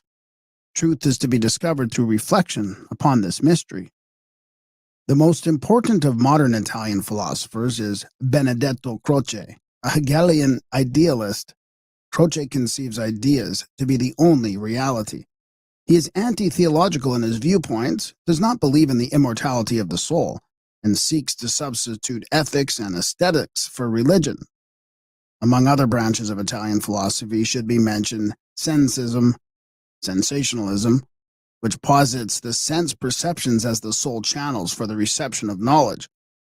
Criticism, or the philosophy of accurate judgment, and neo-scholasticism, which is a revival of Thomism encouraged by the Roman Catholic Church. The two outstanding schools of American philosophy are transcendentalism and pragmatism. Transcendentalism, exemplified in the writings of Ralph Waldo Emerson, emphasizes the power of the transcendental over the physical. Many of Emerson's writings show pronounced Oriental influence, particularly his essays on the Oversoul and the Law of Compensation. The theory of pragmatism, while not original with Professor William James, owes its widespread popularity as a philosophic tenet to his efforts. Pragmatism may be defined as the doctrine that the meaning and nature of things are to be discovered from consideration of their consequences. The true, according to James, is only an expedient in the way of our thinking, just as the right is only an expedient in the way of our behaving. See his pragmatism. John Dewey, the instrumentalist, who applies the experimental attitude to all the aims of life, should be considered a commentator of James. To Dewey, growth and change are limitless and no ultimates are postulated. The long residence in America of George Santayana warrants the listing of this great Spaniard among the ranks of American philosophers. Defending himself with a shield of skepticism alike from the illusions of the senses and the cumulative errors of the ages, Santayana seeks to lead mankind into a more apprehending state, denominated by him the life of reason. In addition to the authorities already quoted, in the preparation of the foregoing abstract of the main branches of philosophic thought, the present writer has had recourse to Stanley's History of Philosophy, Morel's an historical and critical view of the speculative philosophy of Europe in the 19th century, Singer's Modern Thinkers and Present Problems, Rand's Modern Classical Philosophers, Windelband's History of Philosophy, Perry's Present Philosophical Tendencies, Hamilton's Lectures on Metaphysics and Logic, and Durant's The Story of Philosophy. Having thus traced the more or less sequential development of philosophic speculation from Thales to James and Bergson, it is now in order to direct the reader's attention to the elements leading to and the circumstances attendant upon the genesis of philosophic thinking. Although the Hellenes proved themselves peculiarly responsive to the disciplines of philosophy, This science of sciences should not be considered indigenous to them. Although some of the Grecians, writes Thomas Stanley, have challenged to their nation the original of philosophy, yet the more learned of them have acknowledged it to be derived from the East. The magnificent institutions of Hindu, Chaldean, and Egyptian learning must be recognized as the actual source of Greek wisdom. The last was patterned after the shadow cast by the sanctuaries of Ellora, Ur, and Memphis upon the thought substance of a primitive people. Thales, Pythagoras, and Plato, in their philosophic wanderings, contacted many distant cults and brought back the lore of Egypt and the inscrutable Orient. From indisputable facts such as these, it is evident that philosophy emerged from the religious mysteries of antiquity, not being separated from religion until after the decay of the mysteries. Hence, he who would fathom the depths of philosophic thought must first familiarize himself with the teachings of those initiated priests designated as the first custodians of divine revelation. The mysteries claim to be the guardians of a transcendental knowledge so profound as to be incomprehensible, save to the most exalted intellect, and so potent as to be revealed with safety only to those in whom personal ambition was dead, and who had consecrated their lives to the unselfish service of humanity. Both the dignity of these sacred institutions and the validity of their claim to possession of universal wisdom are attested by the most illustrious philosophers of antiquity, who were themselves initiated into the profundities of the secret doctrine and who bore witness to its efficacy. The question may legitimately be propounded: if these ancient mystical institutions were of such great pith and moment, why is so little information now available concerning them and the arcana they claim to possess? The answer is simple enough. The mysteries were secret societies, binding their initiates to inviolable secrecy and avenging with death the betrayal of their sacred trusts. Although these schools were the true inspiration of the various doctrines promulgated by the ancient philosophers, the fountainhead of those doctrines was never revealed to the profane. Furthermore, in the lapse of time, the teachings became so inextricably linked with the names of their disseminators that the actual but recondite source, the mysteries, came to be wholly ignored. Symbolism is the language of the mysteries. In fact, it is the language not only of mysticism and philosophy, but of all nature. For every law and power active in universal procedure is manifested to the limited sense perceptions of man through the medium of symbol. Every form existing in a diversified sphere of being is symbolic of the divine activity by which it is produced. By symbols, men have ever sought to communicate to each other those thoughts which transcend the limitations of language. Rejecting man-conceived dialects as inadequate and unworthy to perpetuate divine ideas, the mysteries thus chose symbolism as a far more ingenious and ideal method of preserving their transcendental knowledge. In a single figure, a symbol may both reveal and conceal, for to the wise the subject of the symbol is obvious, while to the ignorant the figure remains inscrutable.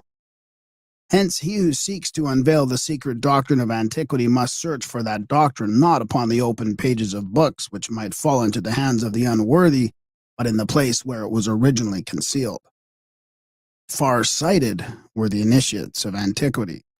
They realized that nations come and go, that empires rise and fall, and that the golden ages of art, science, and idealism are succeeded by the dark ages of superstition.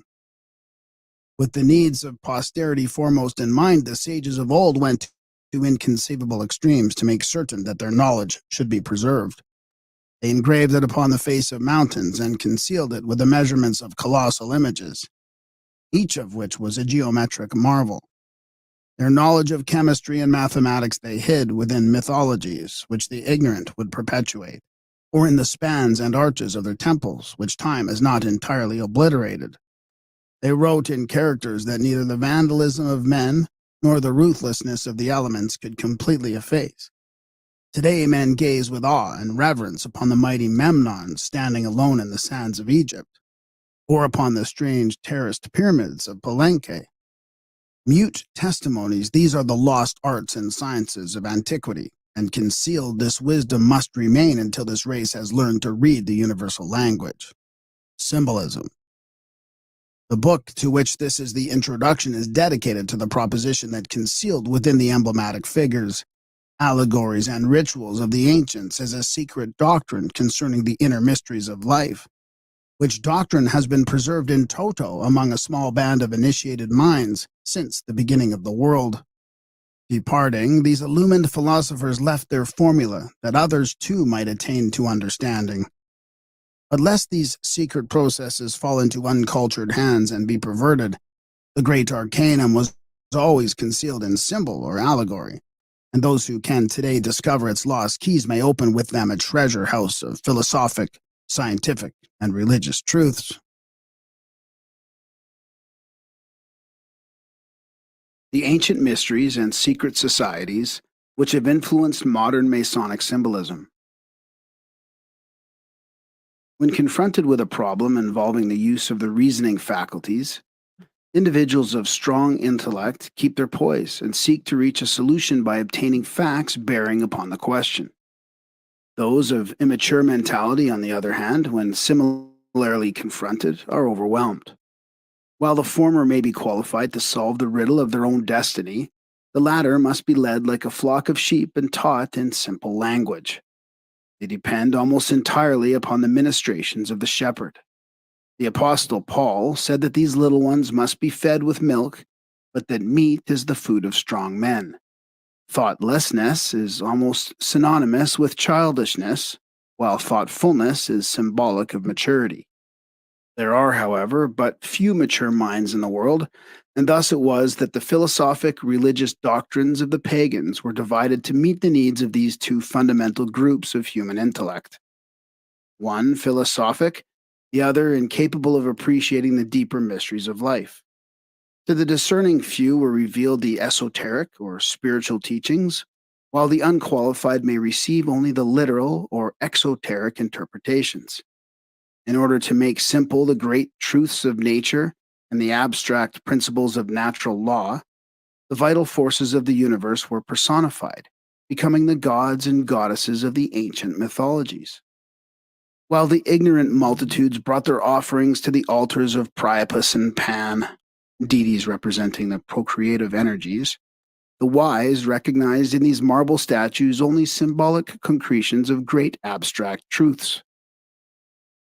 In all cities of the ancient world were temples for public worship and offering. In every community also were philosophers and mystics deeply versed in nature's lore. These individuals were usually banded together, forming seclusive philosophic and religious schools. The more important of these groups were known as the mysteries. Many of the great minds of antiquity were initiated into these secret fraternities by strange and mysterious rites, some of which were extremely cruel. Alexander Wilder defines the mysteries as sacred dramas performed at stated periods. The most celebrated were those of Isis, Sabazius, Sibyl, and Eleusis. After being admitted, the initiates were instructed in the secret wisdom which had been preserved for ages. Plato, an initiate of one of those secret orders, was severely criticized because in his writings he revealed to the public many of the secret philosophical principles of the mysteries. Every pagan nation had, and has, not only its state religion, but another into which the philosophic elect alone have gained entrance. Many of these ancient cults vanished from the earth without revealing their secrets, but few have survived to test the ages, and their mysterious symbols are still preserved. Much of the ritualism of Freemasonry is based on the trials to which candidates were subjected by the ancient hierophants before the keys of wisdom were entrusted to them. Few realize the extent to which the ancient secret schools influenced contemporary intellects, and through those minds, posterity. Robert McCoy, 33rd degree, in his General History of Freemasonry, pays a magnificent tribute to the part played by the ancient mysteries in the rearing of the edifice of human culture. He says, in part, it appears that all the perfection of civilization and all the advancement made in philosophy, science, and art among the ancients are due to those institutions which, under the veil of mystery, sought to illustrate the sublimest truths of religion, morality, and virtue. and to press upon them on the hearts of their disciples.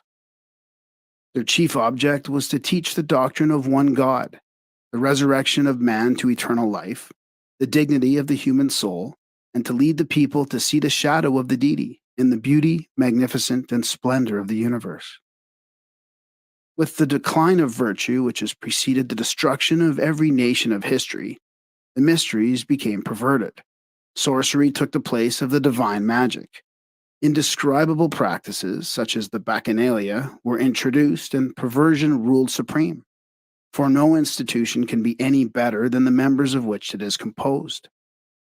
In despair, the few who were true sought to preserve the secret doctrines from oblivion. In some cases, they succeeded, but more often the arcanum was lost and only the empty shell of the mysteries remained. Thomas Taylor has written, "Man is naturally a religious animal.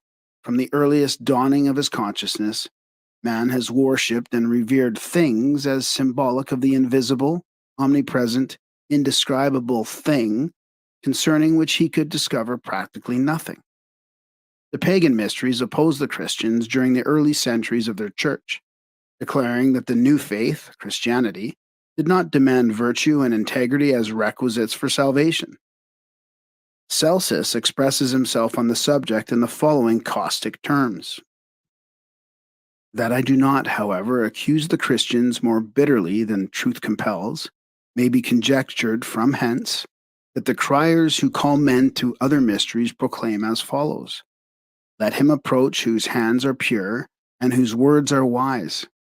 And again others proclaim, Let him approach who is pure from all wickedness, whose soul is not conscious of any evil, and who leads a just and upright life. And these things are proclaimed by those who promise a purification from error. Let us now hear who those are that are called to the Christian mysteries.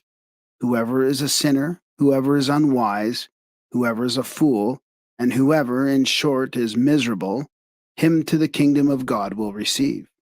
Do you not, therefore, call a sinner an unjust man, a thief, a housebreaker, a wizard, one who is sacrilegious, and a robber of sepulchres?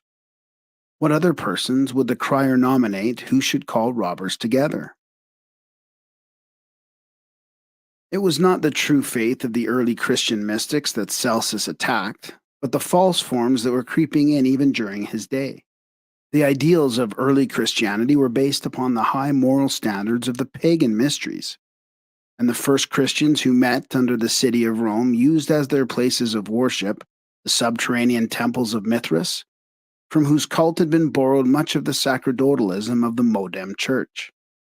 The ancient philosophers believed that no man could live intelligently who did not have a fundamental knowledge of nature and her laws. Before man can obey, he must understand, and the mysteries were devoted to instructing man concerning the operation of divine law in the terrestrial sphere. Few of the early cults actually worshipped anthropomorphic deities, although their symbolism might lead one to believe they did. They were moralistic rather than religionistic, philosophic rather than theologic. They taught man to use his faculties more intelligently, to be patient in the face of adversity, to be courageous when confronted by danger, to be true in the midst of temptation, and most of all, to view a worthy life as the most acceptable sacrifice to God, and his body as an altar sacred to the deity. Sun worship played an important part in nearly all the early pagan mysteries. This indicates the probability of their Atlantean origin, for the people of Atlantis were sun worshippers. The solar deity was usually personified as a beautiful youth with long golden hair to symbolize the rays of the sun. The golden sun god was slain by wicked ruffians who personified the evil principle of the universe. By means of certain rituals and ceremonies, symbolic of purification and regeneration, this wonderful god of good was brought back to life and became the savior of his people. The secret processes whereby he was resurrected symbolize those cultures by means of which a man is able to overcome his lower nature, master his appetites, and give expression to the higher side of himself. The mysteries were organized for the purpose of assisting the struggling human creature to reawaken the spiritual powers which, Surrounded by the flaming ring of lust and degeneracy, lay asleep within his soul. In other words, man was offered a way by which he could regain his lost estate. See Wagner's Siegfried. In the ancient world, nearly all the secret societies were philosophic and religious. During the medieval centuries, they were chiefly religious and political, although a few philosophic schools remained. In modern times, secret societies in the Occidental countries are largely political or fraternal, although in a few of them, as in the Masonry, the ancient religious and philosophic principles still survive. Space prohibits a detailed discussion of the secret schools. There were literally scores of these ancient cults, with branches in all parts of the Eastern and Western worlds. Some, such as those of Pythagoras and the Hermetists, show a decided Oriental influence, while the Rosicrucians, according to their own proclamations, gained much of their wisdom from Arabian mystics. Although the mystery schools are usually associated with civilization, there is evidence that most uncivilized peoples of prehistoric times had a knowledge of them. Natives of distant lands, many in the lowest forms of savagery, have mystic rituals and secret practices which, although primitive, are of a decided Masonic tinge. The Druidic Mysteries of Britain and Gaul. The original and primitive inhabitants of Britain, at some remote period, revived and reformed their national institutes. Their priest or instructor had hitherto been simply named Gwyd, but it was considered to have become necessary to divide this office between the national or superior priest and another whose influence would be more limited.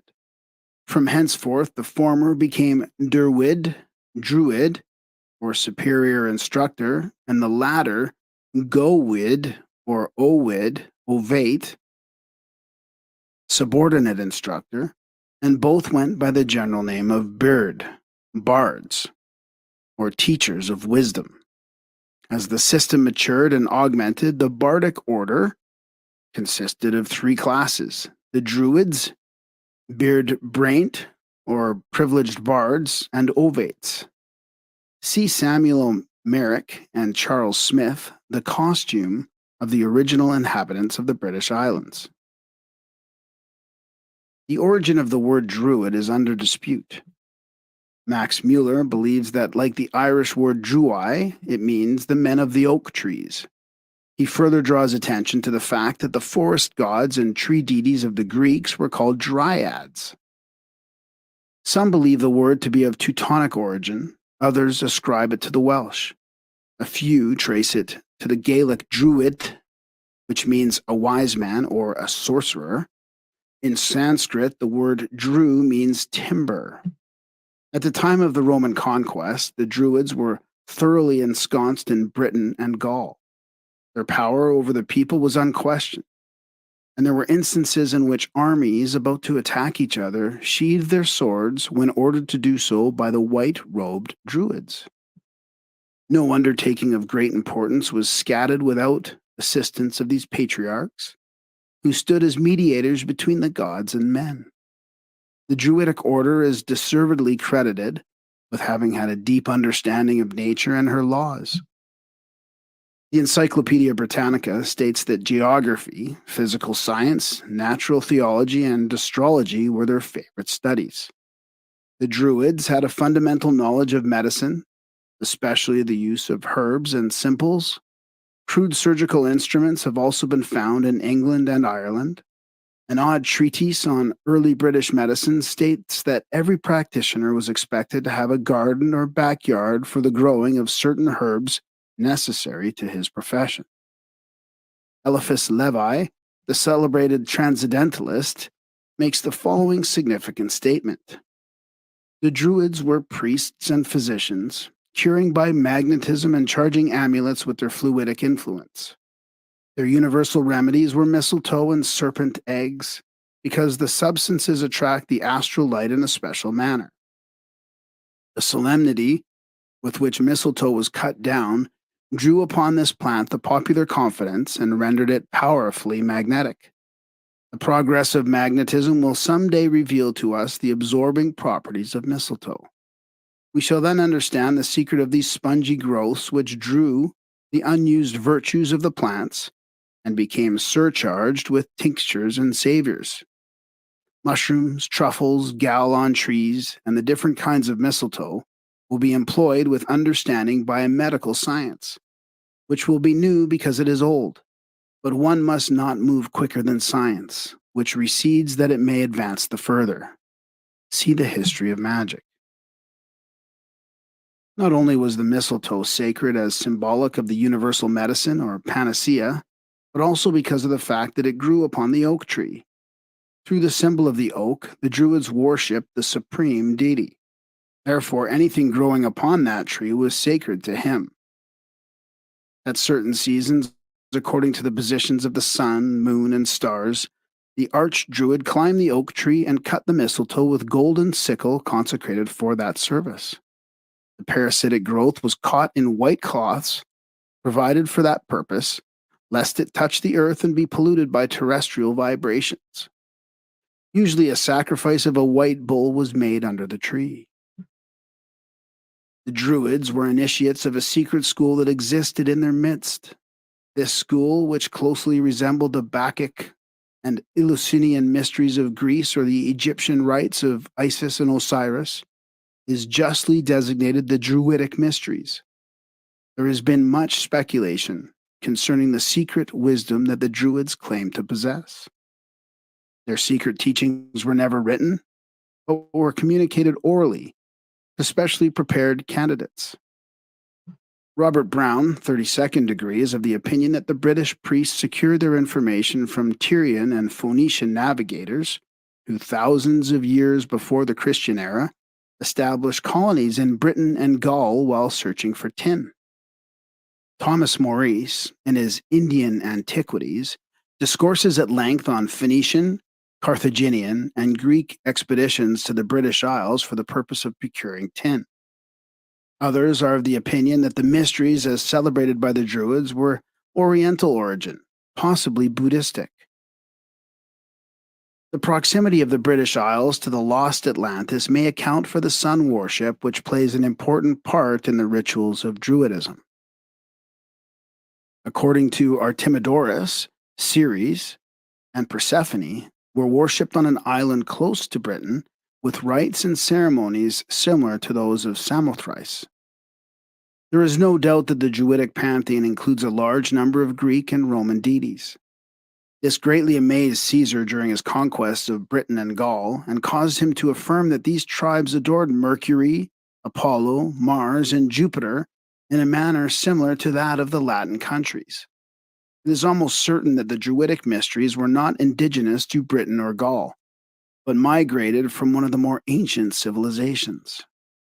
The school of the Druids was divided into 3 distinct parts, and the secret teachings embodied therein are practically the same as the mysteries concealed under the allegories of Blue Lodge masonry. The lowest of the 3 divisions was that of the ovate, Ovid. This was an honorary degree, required no special purification or preparation.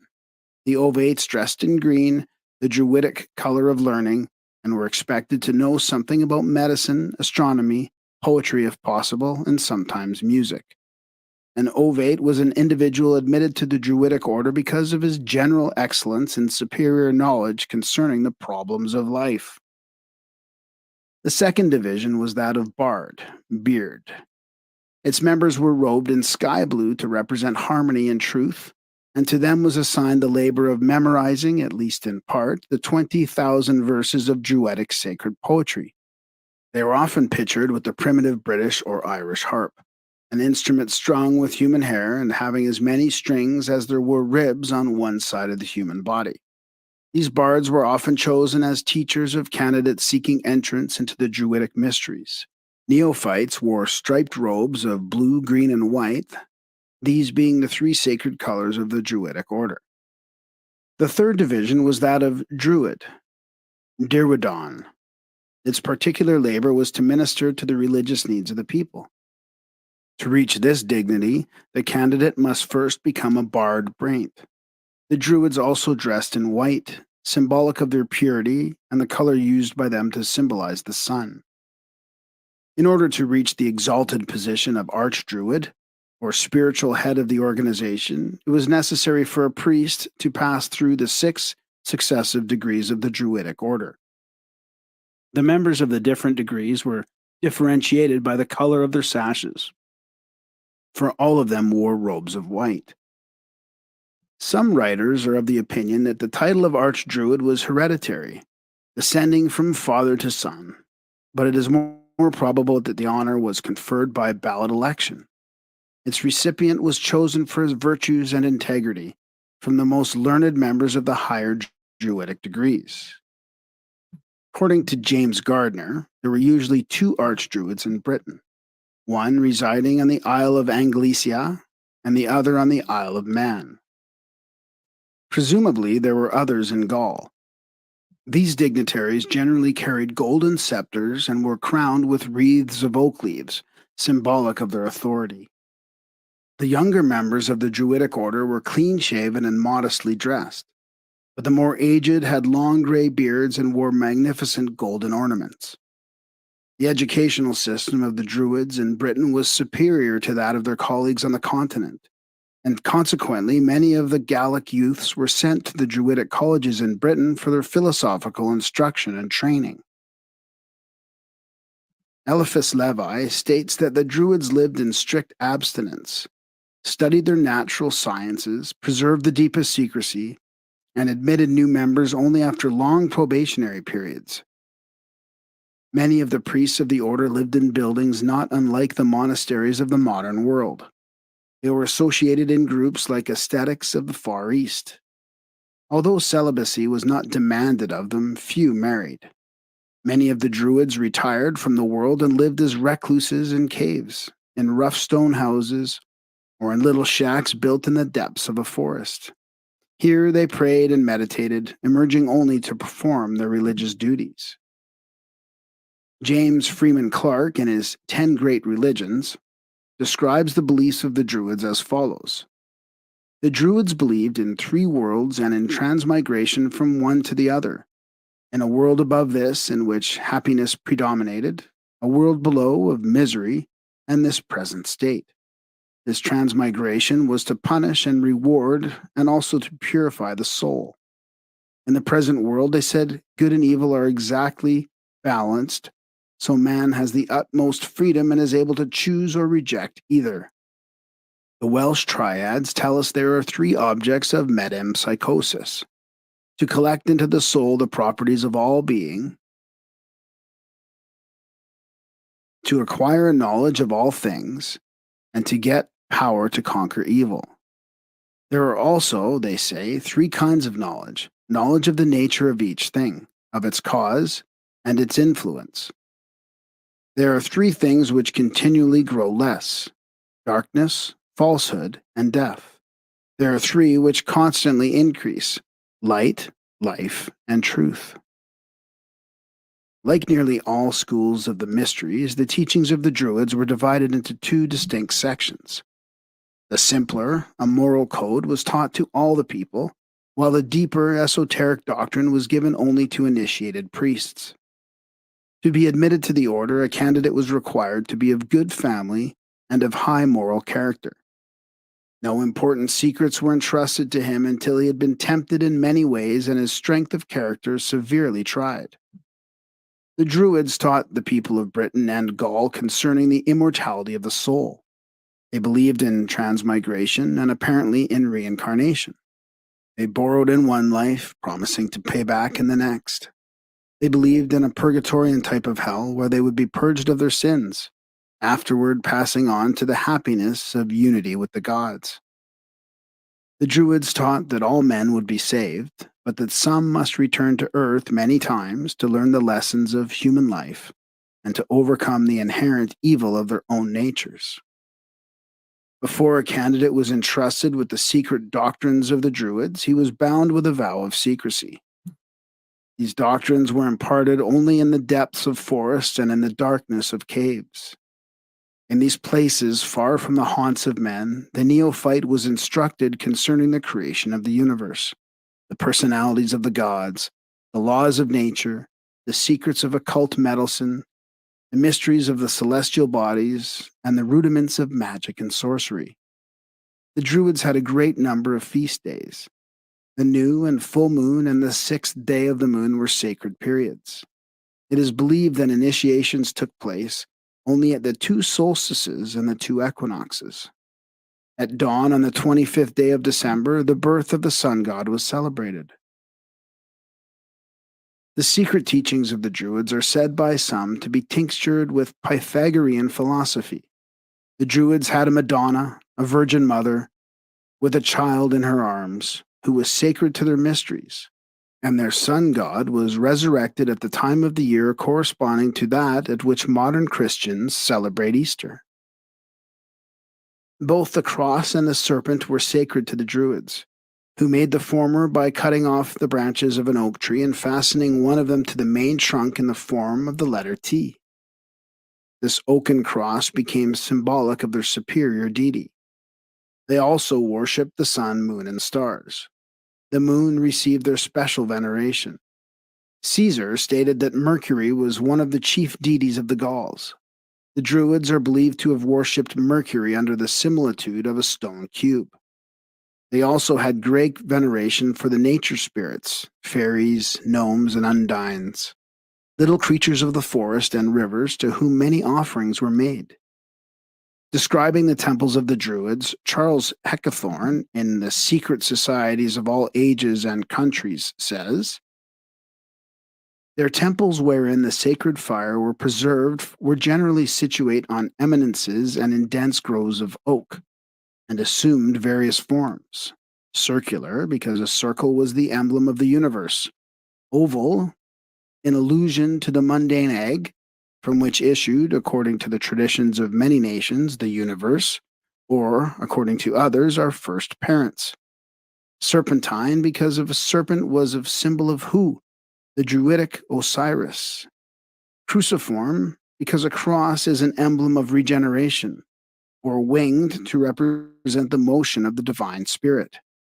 Their chief deities were reducible to 2, a male and a female, the great father and mother, Hu and Ceridwen, distinguished by the same characteristics as belong to Osiris and Isis, Bacchus and Ceres, or any other supreme god and goddess representing the 2 principles of all being." Geoffrey Higgins states that Hu, the mighty, regarded as the first settler of Britain, came from a place which the Welsh triads call the Summer Country, the present site of Constantinople. Albert Pike says the lost word of masonry is concealed in the name of the Druid god Hu. The meager information extant concerning the secret initiations of the Druids indicates a decided similarity between their mystery school and the schools of Greece and Egypt. Hu, the sun god, was murdered and, after a number of strange ordeals and mystic rituals, was restored to life. There were 3 degrees of the Druidic mysteries, but few successfully passed them all. The candidate was buried in a coffin, as symbolic of the death of the sun god. The supreme test, however, was being sent out to sea in an open boat. While undergoing this ordeal, many lost their lives.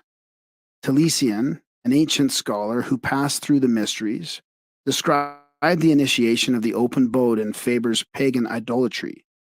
The few who passed this 3rd degree were said to have been born again, and were instructed in the secret and hidden truths which the Druid priests had preserved from antiquity. From these initiates were chosen many of the dignitaries of the British religious and political world. Further details, see Faber's Pagan Idolatry, Albert Pike's Morals and Dogma, and Godfrey Higgins' Celtic Druids. The Rites of Mithras. When the Persian mysteries immigrated into southern Europe, they were quickly assimilated by the Latin mind. The cult grew rapidly, especially among the Roman soldiery, and during the Roman wars of conquest, the teachings were carried by the legionaries to nearly all parts of Europe. So powerful did the cult of Mithras become that at least one Roman emperor was initiated into the order, which met in caverns under the city of Rome. Concerning the spread of this mystery school through different parts of Europe, C.W. King, in his Gnostics and the Remains, says, Mithraic bas reliefs cut on the faces of rocks or on stone tablets still abound in the countries formerly the western provinces of the Roman Empire. Many exist in Germany, still more in France, and in this island, Britain, they have often been discovered on the line of the Picts wall and the noted one at Bath. Alexander Wilder, in his Philosophy and Ethics of the Zoroasters, states that Mithras is the Zend title for the sun, and he is supposed to dwell within that shining orb. Mithras has a male and a female aspect, though not himself androgynous. As Mithras, he is the Ford of the sun, powerful and radiant, and most magnificent of the Yazadas, Izads or Genii of the sun. As Mithra, this deity represents the feminine principle. The mundane universe is recognized as her symbol. She represents nature as receptive and terrestrial, and as fruitful only when bathed in the glory of the solar orb. The Mithraic cult is the simplification of the more elaborate teachings of Zarathustra, Zoroaster, the Persian fire magician. According to the Persians, there coexisted in eternity two principles.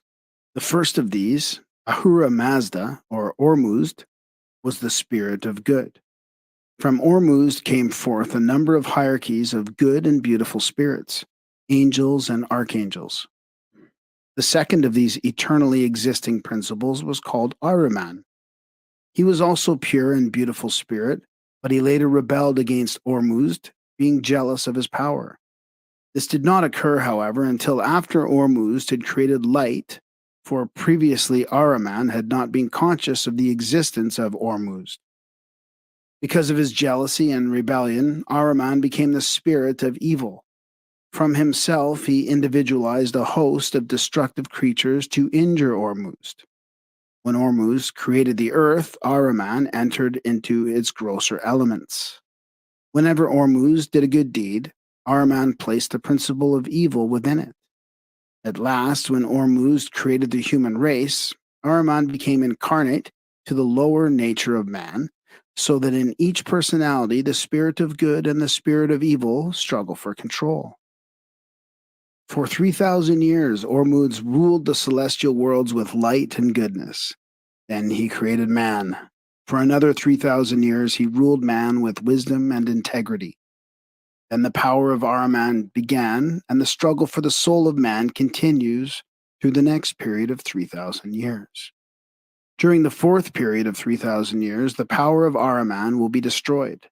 Good will return to the world again, evil and death will be vanquished, and at last the spirit of evil will bow humbly before the throne of Ormuzd. While Ormuzd and Ahriman are struggling for control of the human soul and for supremacy in nature, Mithras, god of intelligence, stands as mediator between the two. Many authors have noted the similarity between Mercury and Mithras. As the chemical mercury acts as a solvent, according to alchemists, so Mithras seeks to harmonize the two celestial opposites. There are many points of resemblance between Christianity and the cult of Mithras. One of the reasons for this probably is that the Persian mystics invaded Italy during the 1st century after Christ, and the early history of both cults were closely interwoven. The Encyclopedia Britannica makes the following statement concerning the Mithraic and Christian mysteries. The fraternal and democratic spirit of the first communities and their humble origin. The identification of the object of adoration with light and the sun, the leg ends of the shepherds with their gifts and adoration, the flood and the ark, the representation in art of the fiery chariot, the drawing of water from the rock, the use of the bell and candle, holy water and the communion, the sanctification of Sunday and of the 25th of December, the insistence on moral conduct, the emphasis placed on abstinence and self-control, the doctrine of heaven and hell, of primitive revelation, of the mediation of the Logos emanating from the divine, the atoning sacrifice, The constant warfare between good and evil and the final triumph of the former, the immortality of the soul, the last judgment, the resurrection of the flesh, and the fiery destruction of the universe. These are some of the resemblances which, whether real or only apparent, enabled Mithraism to prolong its resistance to Christianity. The rites of Mithras were performed in caves. Porphyr, in his Cave of the Nymphs, states that Zarathustra, Zoroaster, was the first to consecrate a cave to worship of God, because a cavern was symbolic of the earth, or the lower world of darkness. John P. Lundy, in his monumental Christianity, describes the cave of Mithras as follows.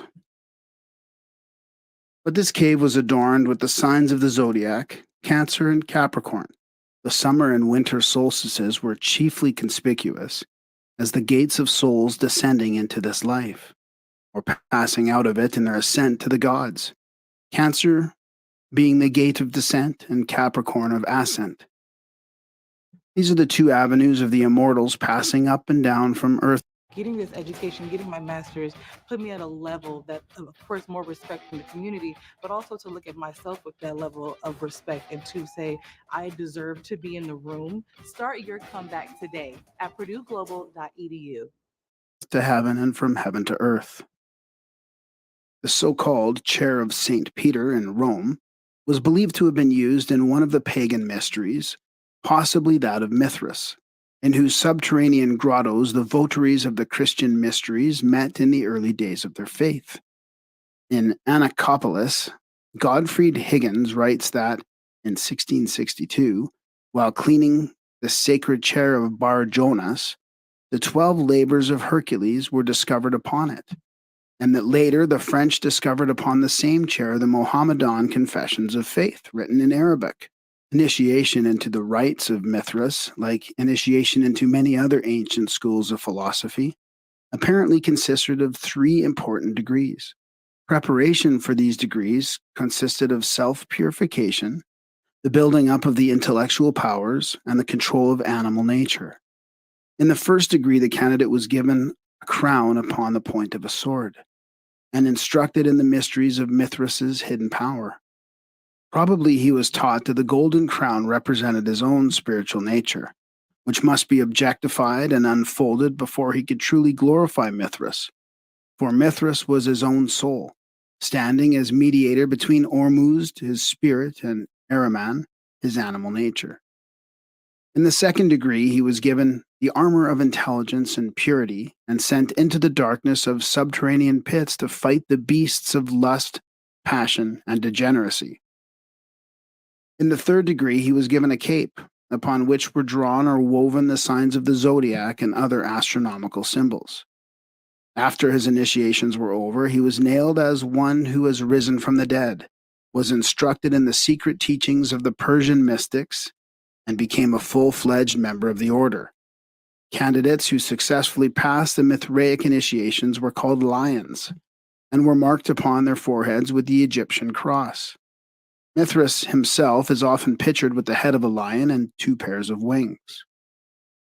Throughout the entire ritual were repeated references to the birth of Mithras as the sun god, his sacrifice for man, his death that men might have eternal life, and lastly, his resurrection and the saving of all humanity by his intercession before the throne of Ormuzd. See Hecathorn. While the cult of Mithras did not reach the philosophical heights attained by Zarathustra, its effect upon the civilization of the Western world was far-reaching, for at one time nearly all Europe was converted to its doctrines. Rome, in her intercourse with other nations, inoculated them with her religious principles, and many later institutions have exhibited Mithraic culture. The reference to the lion and the grip of the lion's paw in the Master Mason's degree have a strong Mithraic tinge and may easily have originated from this cult. A ladder of 7 rungs appears in the Mithraic initiation. Faber is of the opinion that this ladder was originally a pyramid of 7 steps. It is possible that the Masonic ladder with 7 rungs had its origin in this Mithraic symbol. Women were never permitted to enter the Mithraic order, but children of the male sex were initiates long before they reached maturity. The refusal to permit women to join the Masonic order may be based on the esoteric reason given in the secret instructions of the Mithraics. This cult is another example of those secret societies whose legends are largely symbolic representations of the sun and his journey through the houses of the heavens. Mithras, rising from a stone, is merely the sun rising over the horizon, or as the ancients supposed, out of the horizon at the vernal equinox. John O'Neill disputes the theory that Mithras was intended as a solar deity. In The Night of the Gods, he writes, "The Avestan Mithra, the Yazada of light, has 10,000 eyes, high with full knowledge, Parathavidyana, strong, sleepless, and ever awake, Jagavaragam. The supreme god Ahura Mazda also has one eye, or else it is said that with his eyes, the sun, moon, and stars, he sees everything." The theory that Mithra was originally a title of the supreme heavens god, putting the sun out of court, is the only one that answers all requirements. It will be evident that here we have origins in abundance for the Freemason's eye and its nuquam dormino. The reader must not confuse the Persian Mithra with the Vedic Mitra. According to Alexander Wilder, the Mithraic rites superseded the mysteries of Bacchus and became the foundation of the Gnostic system, for which many centuries prevailed in Asia, Egypt, and even the remote West.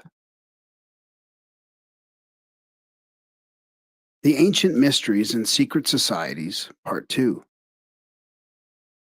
The entire history of Christian and pagan Gnosticism is shrouded in the deepest mystery and obscurity.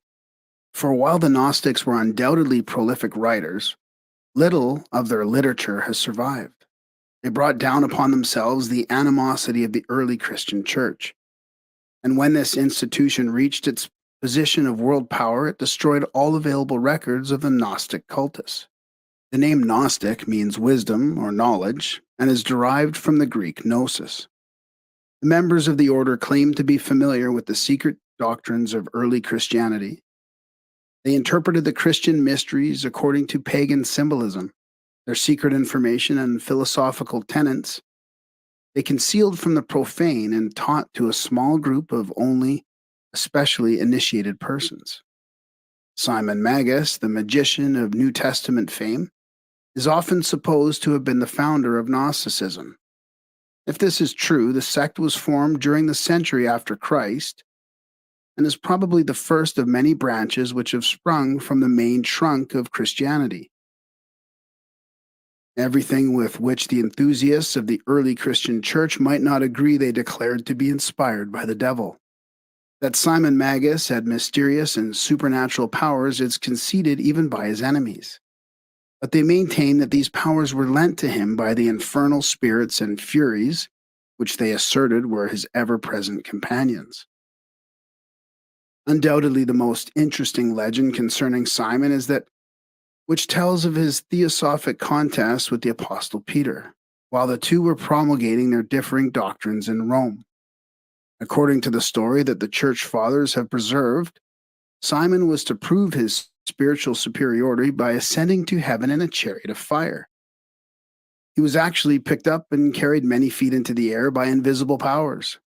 When St. Peter saw this, he cried out in a loud voice, ordering the demons, spirits of the air, to release their hold upon the magician. The evil spirits, when so ordered by the great saint, were forced to obey. Simon fell a great distance and was killed, which decisively proved the superiority of the Christian powers.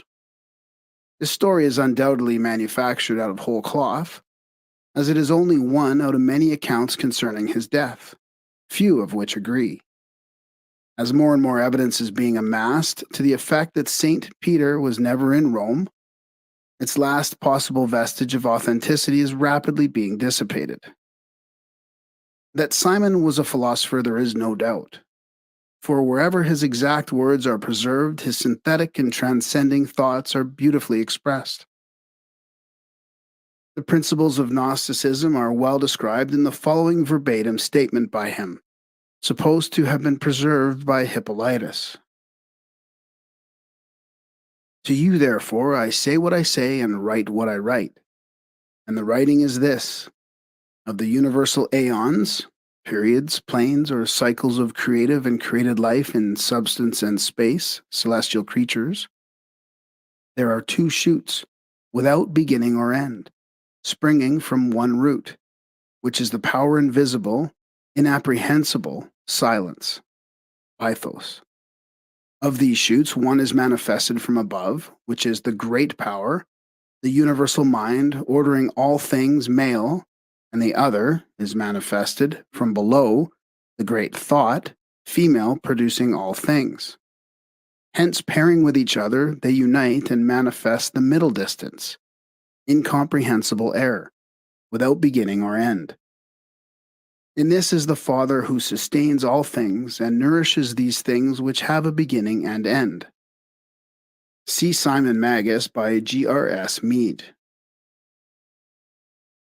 By this we are to understand that manifestation is the result of a positive and negative principle, one acting upon the other, and it takes place in the middle plane, or point of equilibrium, called the pleroma. This pleroma is a peculiar substance produced out of the blending of the spiritual and material aeons. Out of the pleroma was individualized the demiurgus, the immortal mortal, to whom we are responsible for our physical existence and the suffering we must go through in connection with it.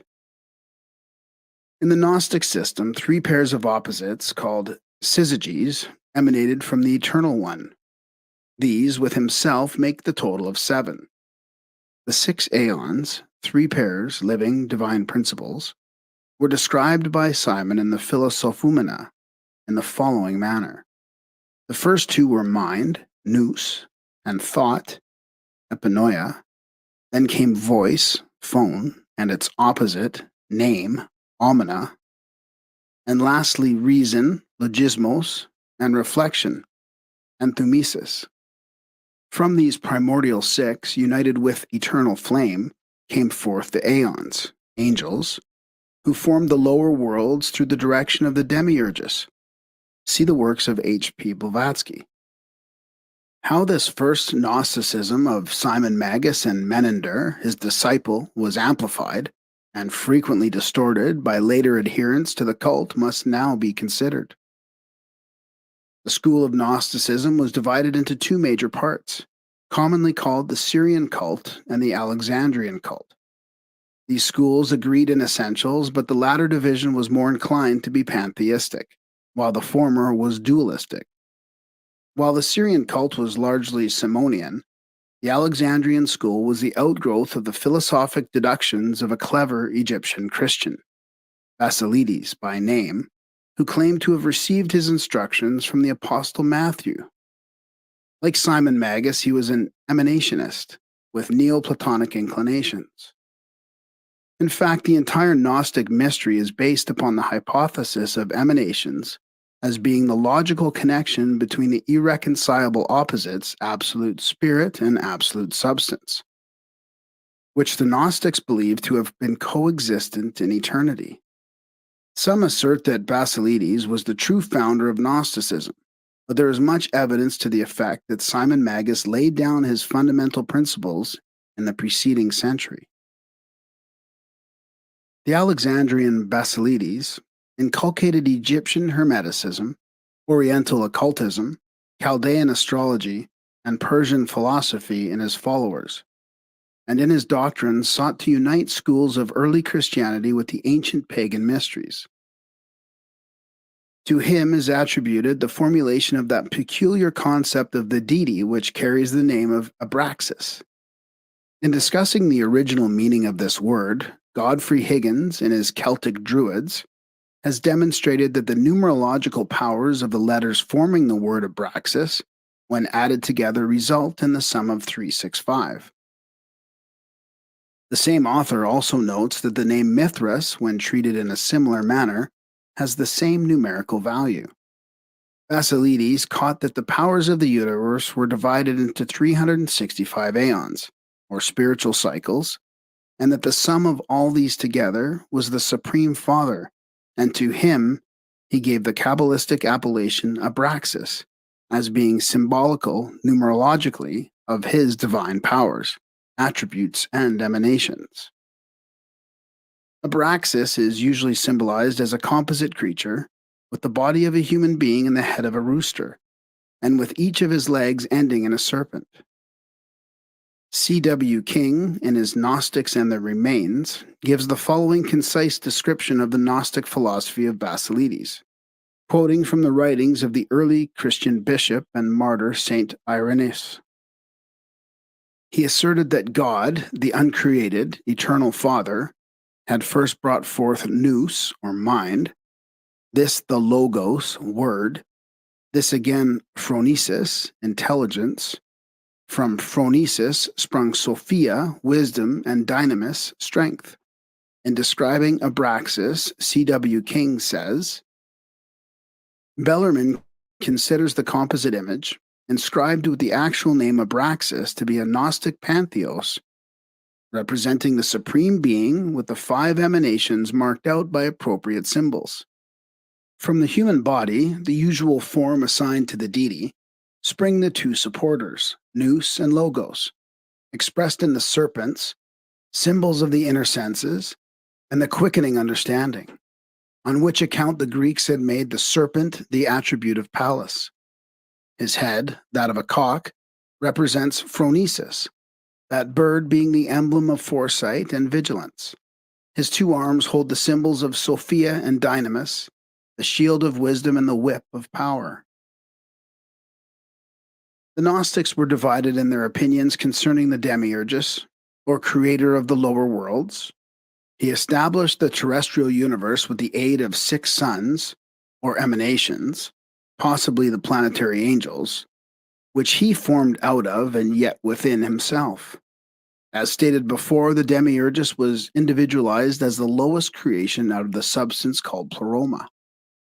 One group of Gnostics was of the opinion that the Demiurgus was the cause of all misery and was an evil creature, who by building this lower world had separated the souls of men from truth by encasing them in mortal vehicles.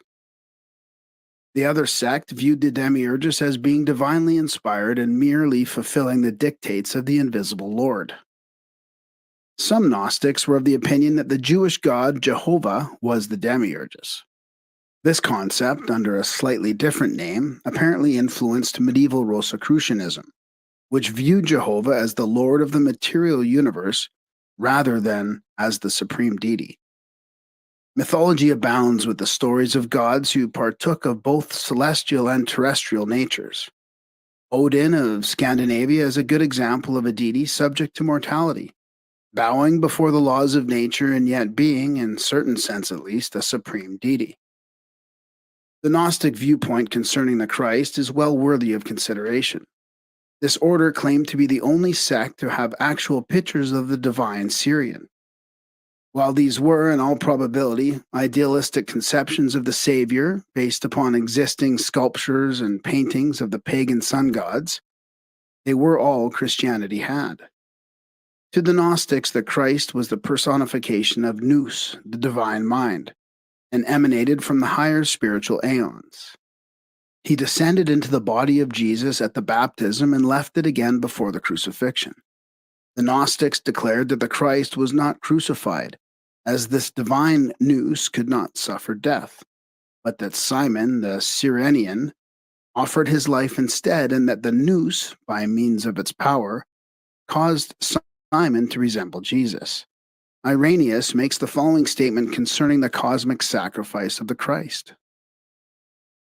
When the uncreated, unnamed Father saw the corruption of mankind, he sent his firstborn, nous, into the world, in the form of Christ, for the redemption of all who believe in him, out of the power of those who have fabricated the world, the Demiurgus, and his 6 sons, the planetary genii. He appeared amongst men as the man Jesus and wrought miracles.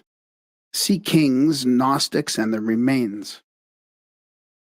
The Gnostics divided humanity into three parts: those who, as savages, worshipped only the visible nature, those who, like the Jews, worshipped the demiurges, and lastly themselves or others of a similar cult, including certain sects of Christians, who worshipped Nous, Christ, and the true spiritual light of the higher aeons. After the death of Basilides, Valentinus became the leading inspiration of Gnostic movement. He still further complicated the system of Gnostic philosophy by adding infinitely to the details. He increased the number of emanations from the Great One, the Abyss, to 15 pairs, and also laid much emphasis on the Virgin Sophia, or wisdom. In the books of the Savior, parts of which are commonly known as the Pistis Sophia, may be found much material concerning this strange doctrine of eons and their strange inhabitants. James Freeman Clarke, in speaking of the doctrines of the Gnostics, says, "These doctrines, strange as they seem to us, had a wide influence in the Christian Church." Many of the theories of the ancient Gnostics, especially those concerning scientific subjects, have been substantiated by modern research.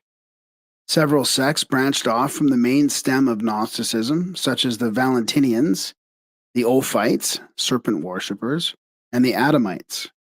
After the 3rd century, their power waned, and the Gnostics practically vanished from the philosophic world. An effort was made during the Middle Ages to resurrect the principles of Gnosticism, but owing to the destruction of the records, the material necessary was not available.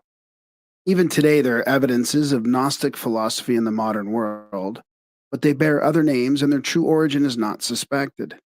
Many of the Gnostic concepts have actually been incorporated into the dogmas of the Christian Church, and our newer interpretations of Christianity are often along the lines of Gnostic emanationism. The mysteries of Asar-Hapi. The identity of the Greco-Egyptian Serapis, known to the Greeks as Serapis and the Egyptians as Asar-Hapi, is shrouded by an impenetrable veil of mystery. While this deity was a familiar figure among the symbols of the secret Egyptian initiatory rites, his arcane nature was revealed only to those who had fulfilled the requirements of the Serapic cultus. Therefore, in all probability, excepting the initiated priests, the Egyptians themselves were ignorant of his true character. So far as known, there exists no authentic account of the rites of Serapis, but an analysis of the deity and his accompanying symbols reveals their salient points. In an oracle delivered to the king of Cyprus, Serapis described himself thus: "A god I am, such as I show to thee. The starry heavens are my head, my trunk the sea. Earth forms my feet, mine ears the air supplies. The sun far darting, brilliant rays mine eyes." Several unsatisfactory attempts have been made to etymologize the word Serapis. Godfrey Higgins notes that Soros was the name given by the Egyptians to a stone coffin, and Apis was Osiris incarnate in the sacred bull. These two words combined results in Soro-Apis or Sorapis, the tomb of the bull. But it is improbable that the Egyptians would worship a coffin in the form of a man. Several ancient authors, including Macrobius, have affirmed that Serapis was a name for the sun, because his image so often had a halo of light around its head. In his Oration upon the Sovereign Sun, Julian speaks of the deity in these words: "One Jove, one Pluto, one sun is Serapis." In Hebrew, Serapis is Seraph, meaning to blaze out or to blaze up. For this reason, the Jews designated one of their hierarchies of spiritual beings Seraphim. The most common theory, however, regarding the origin of the name Serapis is that which traces its derivation from the compound Osiris-Apis. At one time, the Egyptians believed that the dead were absorbed into the nature of Osiris, the god of the dead. While marked similarity exists between Osiris Apis and Serapis, the theory advanced by Egyptologists that Serapis is merely a name given to the dead Apis, or sacred bull of Egypt, is untenable in view of the transcendent wisdom possessed by the Egyptian priestcraft, who in all probability used the god to symbolize the soul of the world, anima mundi. The material body of nature was called Apis. The soul, which escaped from the body at death but was enmeshed with the form during physical life, was designated Serapis. C.W. King believes Serapis to be a deity of Brahmanic extraction, his name being the Grecianized form of Sarada or Shripa, two titles ascribed to Yama, the Hindu god of death. This appears reasonable, especially since there is a legend to the effect that Serapis, in the form of a bull, was driven by Bacchus from India to Egypt. The priority of the Hindu mysteries would further substantiate such a theory. Among other meanings suggested for the word Serapis are the sacred bull, the sun in Taurus, the soul of Osiris, the sacred serpent, and the retiring of the bull. This last appellation has reference to the ceremony of drowning the sacred Apis in the waters of the Nile every 25 years. There is considerable evidence that the famous statue of Serapis in the Serapeum at Alexandria was originally worshipped under another name of Sinope, from which it was brought to Alexandria. There is also a legend which tells that Serapis was a very early king of the Egyptians to whom they owed the foundation of their philosophical and scientific power. After his death, the king was elevated to the estate of a god. Philarchus declared that the word Serapis means the power that disposed the universe into its present beautiful order. In his Isis and Osiris, Plutarch gives the following account of the origin of the magnificent statue of Serapis which stood at the Serapeum in Alexandria. While he was pharaoh of Egypt, Ptolemy Soter had a strange dream in which he beheld a tremendous statue, which came to life and ordered the pharaoh to bring it to Alexandria with all possible speed. Ptolemy Soter, not knowing the whereabouts of the statue, was sorely perplexed as to how he could discover it. While the pharaoh was relating his dream, a great traveler by the name of Sosipius came forward, declared that he had seen such an image at Sinope. The pharaoh immediately dispatched Sotiles and Dionysius to negotiate for the removal of the figure to Alexandria. 3 years elapsed before the image was finally obtained, the representatives of the pharaoh finally stealing it and concealing it the theft by spreading a story that the statue had come to life and, walking down the street leading from its temple, had boarded the ship prepared for its transportation to Alexandria. Upon its arrival in Egypt, the figure had brought into the presence of the Egyptian initiates, the Imilpid, Timotheus, and the Manetho the Sebonite, who immediately pronounced it to be Serapis. The priests then declared that it was the equivalent to Pluto. This was a masterly stroke, for in Serapis the Greeks and Egyptians found a deity in common, and thus religious unity was consummated between two nations. Several figures of Serapis that stood in his various temples in Egypt and Rome have been described by early authors. Nearly all of these showed Grecian rather than Egyptian influence. In some, the body of the god was encircled by the coils of a great serpent. Others showed him as a composite of Osiris and Apis. A description of the god that in all probability is reasonably accurate is that which represents him as a tall, powerful figure, conveying the twofold impression of manly strength and womanly grace. His face portrayed a deep, pensive mood, the expression inclining towards sadness. His hair was long and arranged in a somewhat feminine manner, resting in curls upon his breast and shoulders. The face, save for its heavy beard, was also decidedly feminine. The figure of Serapis was usually robed from head to foot in heavy draperies, believed by initiates to conceal the fact that his body was androgynous. Various substances were used in making the statues of Serapis. Some undoubtedly were carved from stone or marble by skilled craftsmen. Others may have been cast from base or precious metals. One colossus of Serapis was composed of plates of various metals fitted together. In a labyrinth sacred to Serapis stood a 13-foot statue of him reputed to have been made from a single emerald. Modern writers discussing this image state that it was made of green glass poured into a mold. According to the Egyptians, however, it withstood all the tests of an actual emerald. Clement of Alexandria describes a figure of Serapis compounded from the following elements. First, filings of gold, silver, lead, and tin. Second, all manner of Egyptian stones, including sapphires, hematites, emeralds, and topazes.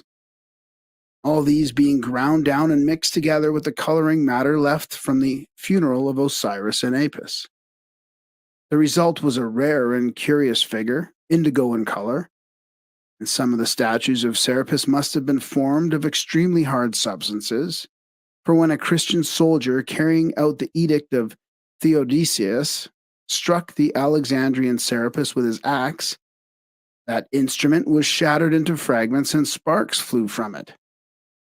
It is also quite probable that Serapis was worshipped in the form of a serpent, in common with many of the higher deities of the Egyptian and Greek pantheons. Serapis was called Theon Heptagrammaton, or the god with the name of 7 letters. The name Serapis, like Abraxas and Mithras, contains 7 letters. In their hymns to Serapis, the priest chanted the 7 vowels. Occasionally, Serapis is depicted with horns or a coronet of 7 rays. These evidently represented the 7 divine intelligences manifesting through the solar light. The Encyclopedia Britannica notes that the earliest authentic mention of Serapis is in connection with the death of Alexander. Such was the prestige of Serapis that he alone of the gods was consulted in behalf of the dying king.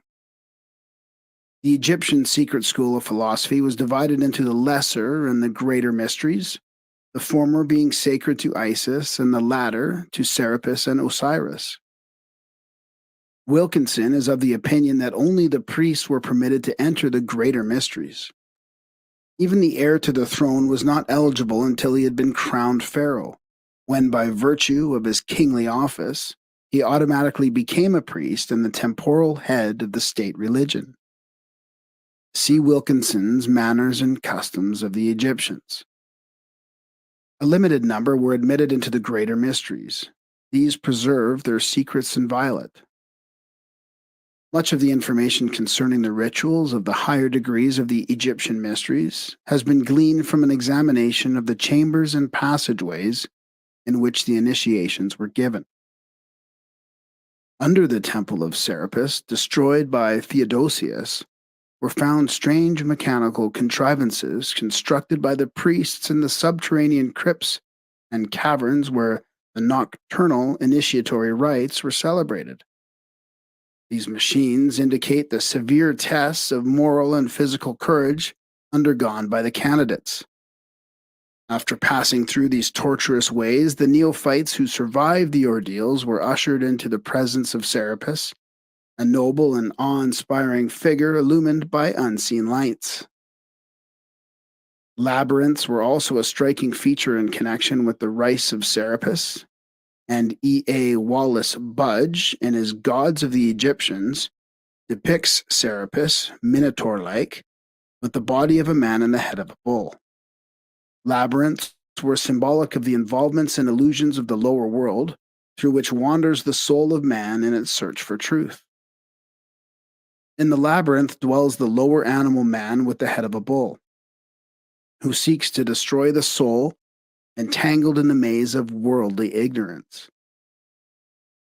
In this relation, Serapis becomes the trier, or adversary, who tests the souls of those seeking union with the immortals. The maze was also doubtless used to represent the solar system, the bull man representing the sun dwelling in the mystic maze of its planets, moons, and asteroids. The Gnostic mysteries were acquainted with the arcane meaning of Serapis, And through the medium of Gnosticism, this god became inextricably associated with early Christianity. In fact, the Emperor Hadrian, while traveling in Egypt in AD 24, declared in a letter to Servianus that the worshippers of Serapis were Christians and that the bishops of the church also worshipped at his shrine. He even declared that the patriarch himself, when in Egypt, was forced to adore Serapis as well as Christ. See Parsons' New Light on the Great Pyramid.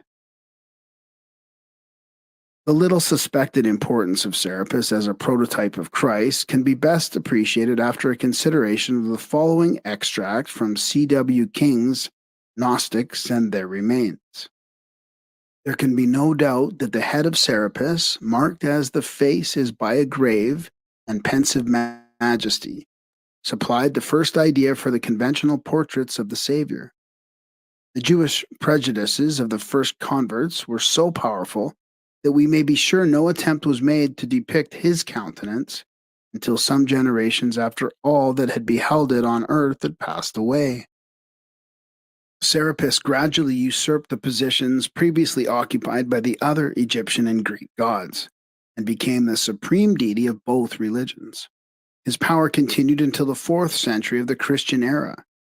In AD 385, Theodosius, that would-be exterminator of pagan philosophy, issued his memorable edict, Diidolo Serapidis Direndo. When the Christian soldiers, in obedience to this order, entered the Serapeum at Alexandria to destroy the image of Serapis, which had stood there for centuries, so great was their veneration for the god that they dared not touch the image lest the ground should open up at their feet and engulf them. At length, overcoming their fear, they demolished the statue, sacking the building, and finally, as a fitting climax to their offense, burned the magnificent library which was housed within the lofty apartments of the Serapeum.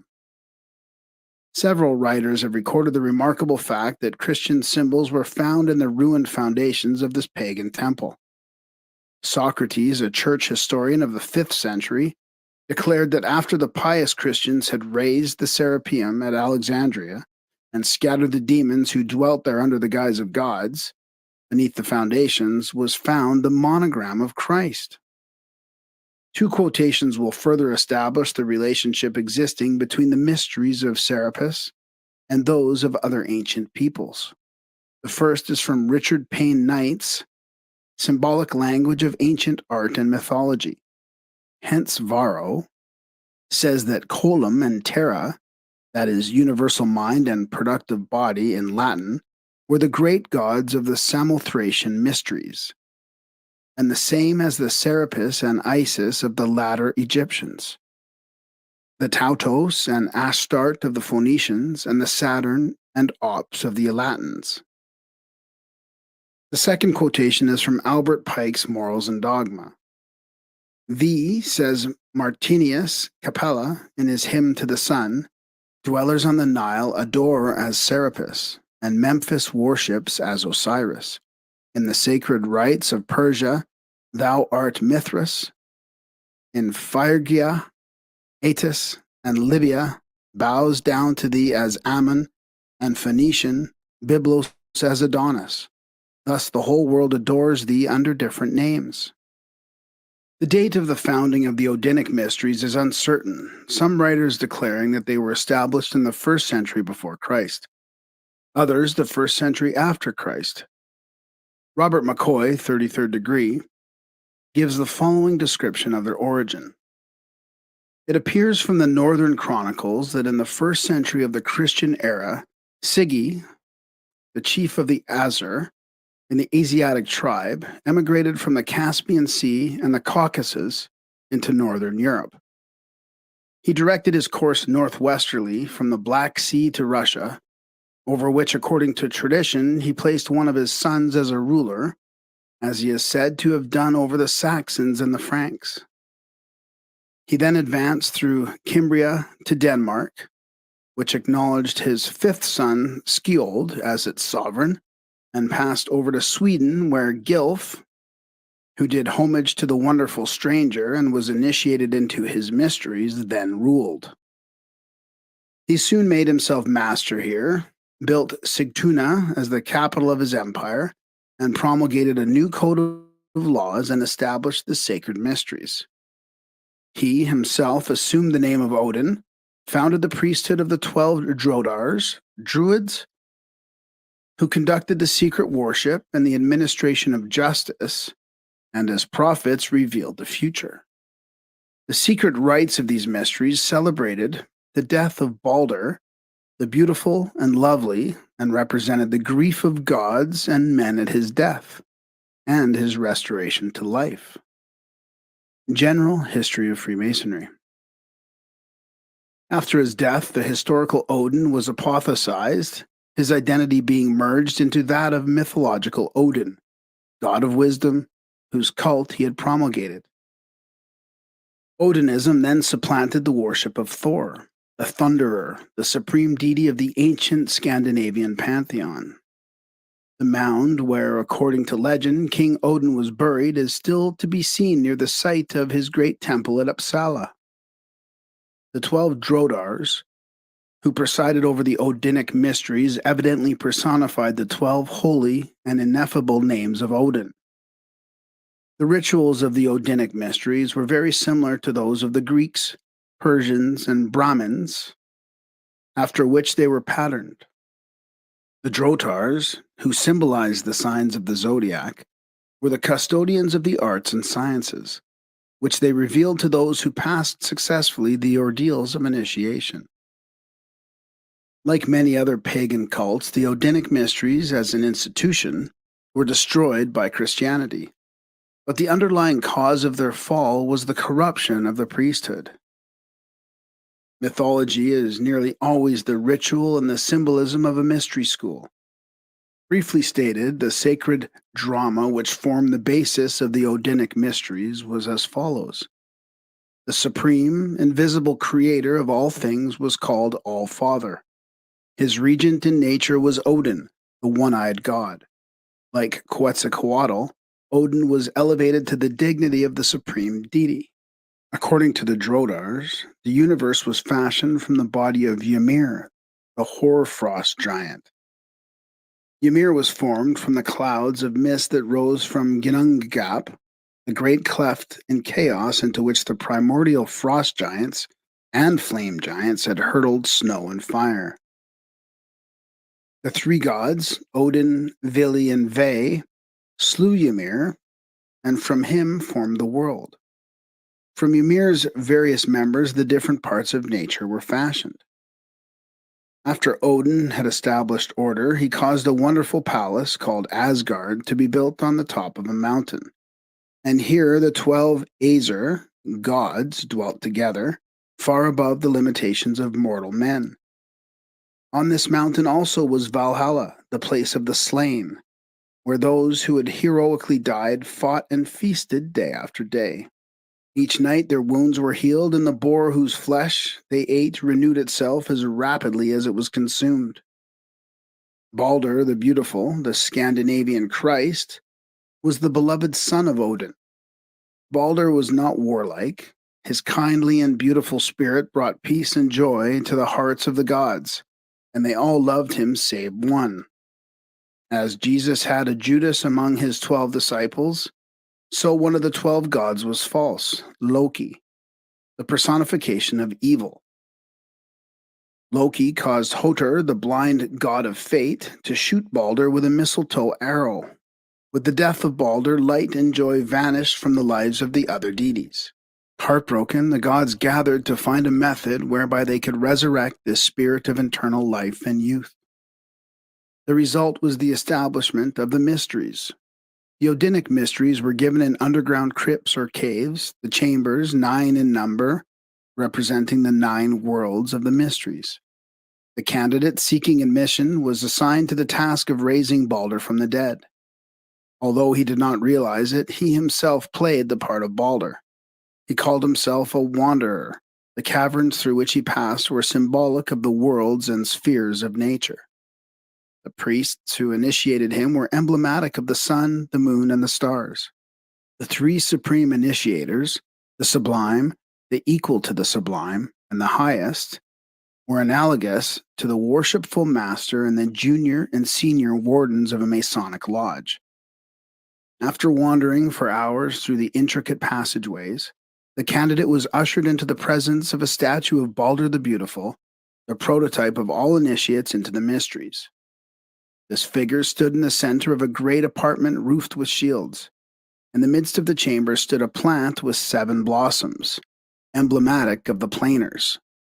In this room, which symbolized the house of Isur, or wisdom, the neophyte took his oath of secrecy and piety upon the naked blade of a sword. He drank the sanctified mead from a bowl made of a human skull, and having passed successfully through the tortures and trials designed to divert him from the course of wisdom, he was finally permitted to unveil the mystery of Odin, the personification of wisdom. He was presented in the name of Balder with the sacred ring of the order. He was hailed as a man reborn, and it was said of him that he had died and had been raised again without passing through the gates of death. Richard Wagner's immortal composition, Der Ring des Nibelungen, is based upon the mystery rituals of the Odinic cult. While the great composer took many liberties with the original story, the Ring operas, declared to be the grandest tetralogy of music dramas the world possesses, have caught and preserved in a remarkable manner the majesty and power of the original sagas. Beginning with Das Rheingold, the action proceeds through Die Walküre and Siegfried to an awe-inspiring climax in Götterdämmerung, the twilight of the gods. The 9 worlds of the Odinic mysteries. The Nordic mysteries were given in 9 chambers or caverns, the candidate advancing through them in sequential order. These chambers of initiation represented the 9 spheres into which the Droders divided the universe. Number 1, Asgard, the heaven world of the gods. Number 2, Alfheim, the world of the light and beautiful elves or spirits. 3, Niflheim, the world of cold and darkness, which is located in the north. Number 4, Jotunheim, the world of the giants, which is located in the east. Number 5, Midgard, the earth world of human beings, which is located in the midst or the middle place. Number 6, Vanaheim, the world of the veins, which is located in the west. Number 7, Muspelheim, the world of fire, which is located in the south. Number 8, Svartalfheim, the world of the dark and treacherous elves, which is under the earth. And number 9, Helheim, the world of cold and the abode of the dead, which is located at the very lowest point of the universe. It is to be understood that all of these worlds are invisible to the senses, except Midgard, the home of human creatures. But during the process of initiation, the soul of the candidate, liberated from its earthly sheath by the secret power of the priests, wanders amidst the inhabitants of these various spheres. There is undoubtedly a relationship between the 9 worlds of the Scandinavians and the 9 spheres, or planes, through which initiates of the Eleusinian mysteries passed in their ritual of regeneration. The Ancient Mysteries and Secret Societies, Part 3. The most famous of the ancient religious mysteries were the Eleusinian, whose rites were celebrated every 5 years in the city of Eleusis to honor Ceres, Demeter, Rhea or Isis, and her daughter, Persephone. The initiates of the Eleusinian school were famous throughout Greece for the beauty of their philosophical concepts and the high standards of morality which they demonstrated in their daily lives. Because of their existence, these mysteries spread to Rome and Britain, and later the initiations were given in both these countries. The Eleusinian mysteries, named for the community in Attica where the sacred dramas were first presented, are generally believed to have been founded by Eumolpus about 1400 years before the birth of Christ. And through the Platonic system of philosophy, their principles have been preserved to modern times. The rites of Eleusis, with their mystic interpretations of nature's most precious secrets, overshadowed the civilizations of their time and gradually absorbed many smaller schools, incorporating it into their own system whatever valuable information these lesser institutions possessed. Hecathorn sees in the mysteries of Ceres and Bacchus a metamorphosis of the rites of Isis and Osiris, and there is every reason to believe that all so called secret schools of the ancient world were branches from one philosophic tree, which, with its root in heaven and its branches on the earth, is like the spirit of a man, an invisible but ever present cause of the objectified vehicles that give it expression. The mysteries were the channels through which this one philosophic light was disseminated, and their initiates, resplendent with intellectual and spiritual understanding, were the perfect fruit of the divine tree, bearing witness before the material world of the recondite source of all light and truth. The rites of Eleusis were divided into what were called the lesser and the greater mysteries. According to James Gardner, the lesser mysteries were celebrated in the spring, probably at the time of the vernal equinox, in the town of Agre, and the greater in the fall, at the time of the autumnal equinox, at Eleusis or Athens. It is supposed that the former were given annually and the latter every 5 years. The rituals of the Eleusinians were highly evolved, and to understand them required a deep study of Greek mythology, which they interpreted in its esoteric light with the aid of their secret keys. The lesser mysteries were dedicated to Persephone. In his Eleusinian and Bacchic mysteries, Thomas Taylor sums up their purpose as follows. The lesser mysteries were designed by the ancient theologists, their founders, to signify occultly the condition of the unpurified soul invested with an earthly body and enveloped in a material and physical nature. The legend used in the lesser rites is that of the abduction of the goddess Persephone, the daughter of Ceres, by Pluto, the lord of the underworld, or Hades. While Persephone is picking flowers in a beautiful meadow, the earth suddenly opens and the gloomy lord of death, riding in magnificent chariot, emerges from its somber depths and, grasping her in his arms, carries the screaming and struggling goddess to his subterranean palace, where he forces her to become queen. It is doubtful whether many of the initiates themselves understood the mystic meaning of this allegory, for most of them apparently believed that it referred solely to the succession of the seasons. It is difficult to obtain satisfactory information concerning the mysteries, for the candidates were bound by inviolable oaths never to reveal their inner secrets to the profane. At the beginning of the ceremony of initiation, the candidate stood upon the skins of animals sacrificed for the purpose, and vowed that death should seal his lips before he would divulge the sacred truths which were about to be communicated to him. Through indirect channels, however, some of their secrets have been preserved. The teachings given to the neophytes were substantially as follows. The soul of a man, often called Psyche, and in the Eleusinian mysteries symbolized by Persephone, is essentially a spiritual thing. Its true home is in the higher worlds, where, free from the bondage of material form and material concepts, it is said to be truly alive and self-expressive. The human or physical nature of man, according to this doctrine, is a tomb, a quagmire, a false and impermanent thing, the source of all sorrow and suffering. Plato describes the body as the sepulchre of the soul, and by this he means not only the human form but also the human nature. The gloom and depression of the lesser mysteries represents the agony of the spiritual soul unable to express itself because it has accepted the limitations and illusions of the human environment. The crux of the Eleusinian argument was that man is neither better nor wiser after death than during life.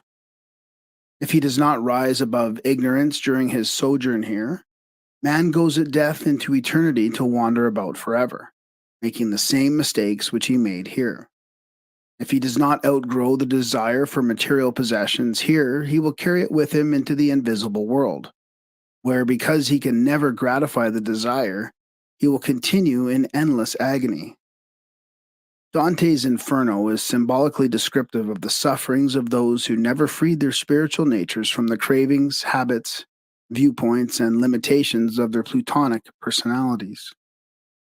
Those who made no endeavor to improve themselves, whose souls have slept during their physical lives, passed as death into Hades, where lying in rows they slept all through eternity as they had slept throughout life.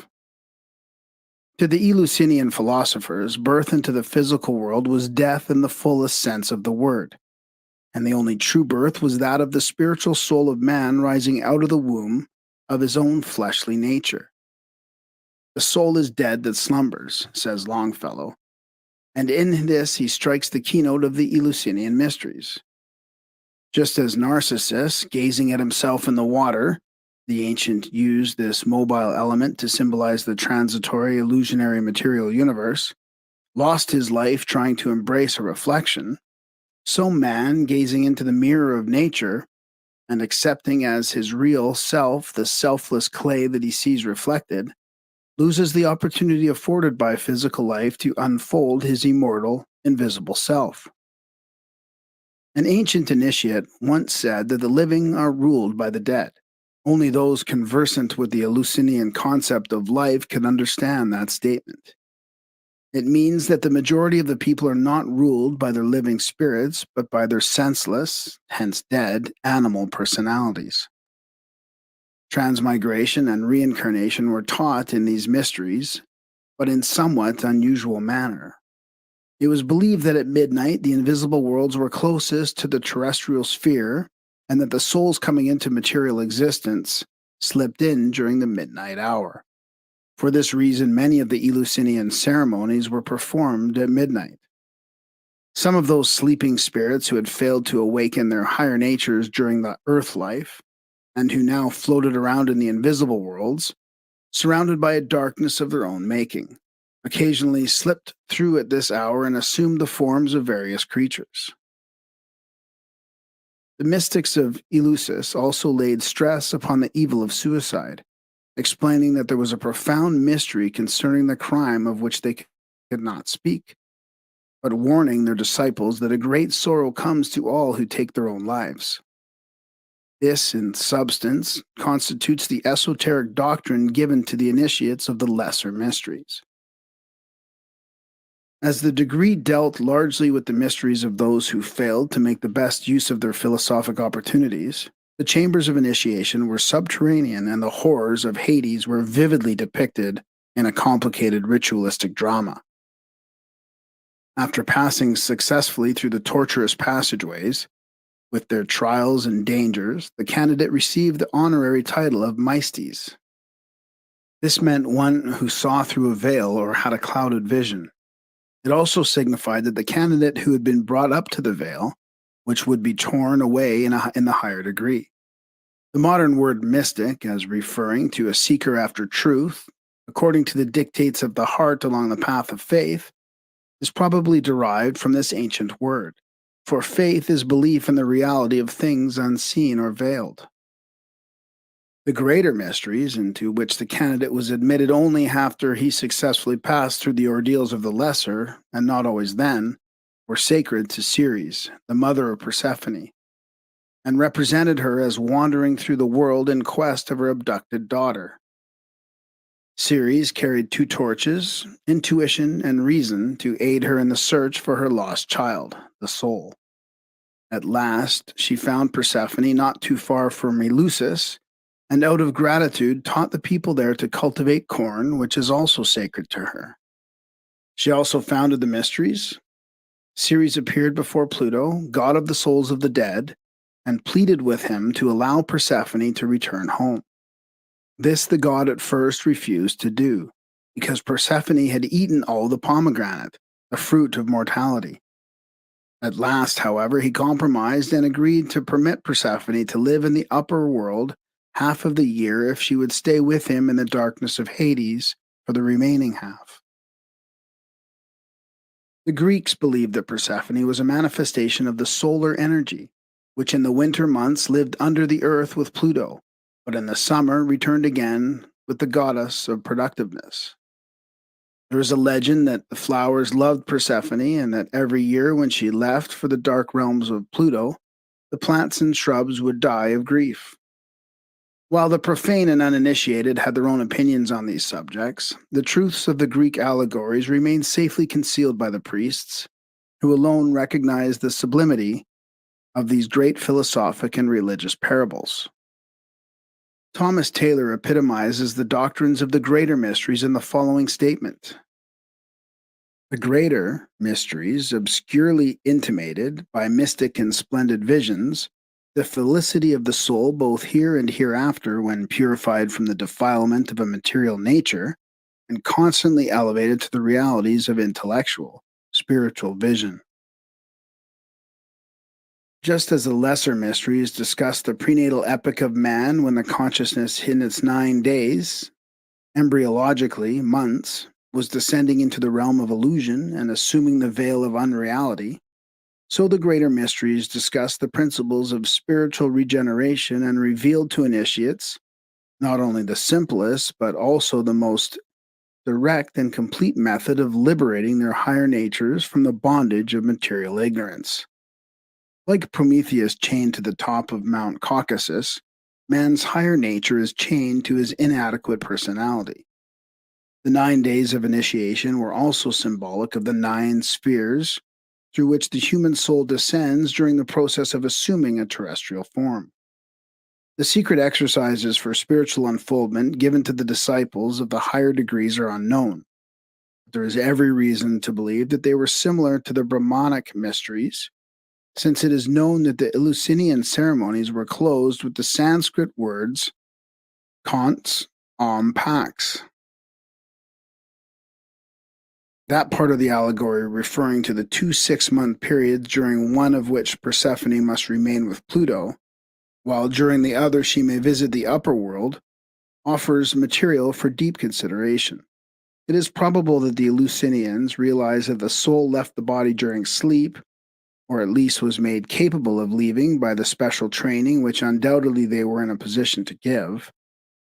Thus Persephone would remain as the queen of Pluto's realms during the waking hours, but would ascend to the spiritual worlds during the periods of sleep. The initiate was taught how to intercede with Pluto to permit Persephone, the initiate's soul, to ascend from the darkness of his material nature into the light of understanding. When thus freed from the shackles of clay and crystallized concepts, the initiate was liberated not only for the period of his life, but for all eternity.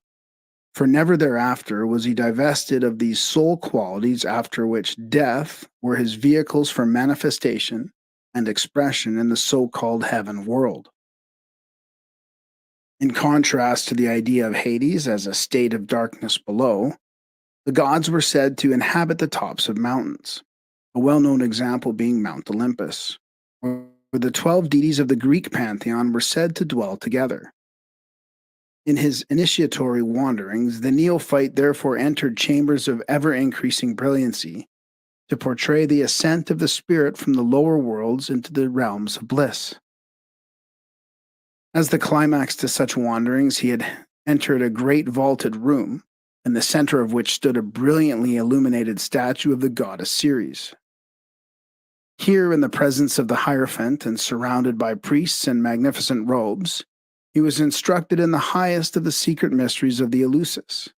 At the conclusion of this ceremony, he was hailed as Apoptes, which means one who has beheld or seen directly. For this reason, also initiation was termed autopsy. The Apoptes was then given certain sacred books, probably written in cipher, together with tablets of stone on which secret instructions were engraved. In The Obelisk in Freemasonry, John A. Weiss describes the officiating personages of the Eleusinian mysteries as constituting of a male and female hierophant who directed the initiations, a male and a female torchbearer, a male herald, and a male and female altar attendant. There were also numerous minor officials. He states that, according to Porphyry, the Hierophant represents Plato's demiurgus, or creator of the world, the torchbearer, the sun, the altarman, the moon, the herald, Hermes or Mercury, and the other officials, minor stars. From the records available, a number of strange and apparently supernatural phenomena accompanied the rituals. Many initiates claim to have actually seen the living gods themselves. Whether this was the result of religious ecstasy or the actual cooperation of invisible powers with the visible priests must remain a mystery.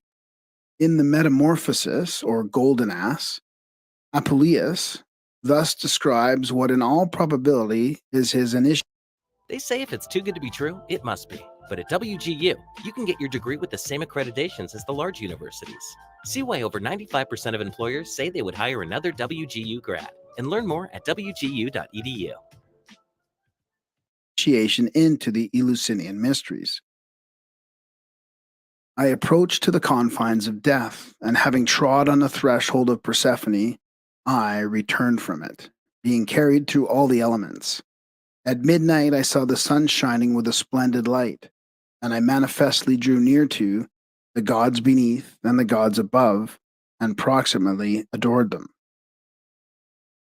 Women and children were admitted to the Eleusinian mysteries, and at one time there were literally thousands of initiates.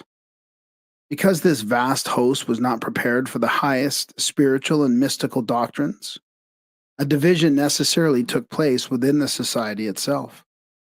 The higher teachings were given only to a limited number of initiates who, because of superior mentality, showed a comprehensive grasp of their underlying philosophical concepts.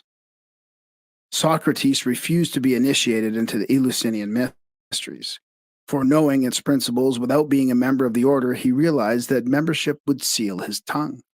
That the mysteries of Eleusis were based upon great and eternal truths is attested by the veneration in which they were held by the great minds of the ancient world. M. Uvarov asks, would Pindar, Plato, Cicero, and Epictetus have spoken of them with such admiration if the Hierophant had satisfied himself with loudly proclaiming his own opinions or those of his order? The garments in which candidates were initiated were preserved for many years and were believed to possess almost sacred properties. Just as the soul can have no covering save wisdom and virtue, so the candidates, being as yet without true knowledge, were presented to the mysteries unclothed, being first given the skin of an animal and later a consecrated robe to symbolize the philosophical teachings received by the initiate. During the course of initiation, the candidate passed through two gates. The first led downward into the lower worlds and symbolized his birth into ignorance. The second led upward into a room brilliantly lighted by unseen lamps, in which was the statue of Ceres, and which symbolized the upper world, or the abode of light and truth. Strabo states that the great temple of Eleusis would hold between 20 and 30,000 people. The caves dedicated to Zarathustra also had these two doors, symbolizing the avenues of birth and death. The following paragraph from Porphyry gives a fairly adequate conception of Eleusinian symbolism. God being a luminous principle, residing in the midst of the most subtile fire, he remains forever invisible to the eyes of those who do not elevate themselves above material life. On this account, the sight of transparent bodies, such as crystal, Parian marble, and even ivory, recalls the idea of divine light. As the sight of gold excites an idea of its purity, for gold cannot be sullied. Some have thought by a black stone was signified the invisibility of the divine essence. To express supreme reason, the divinity was represented under the human form.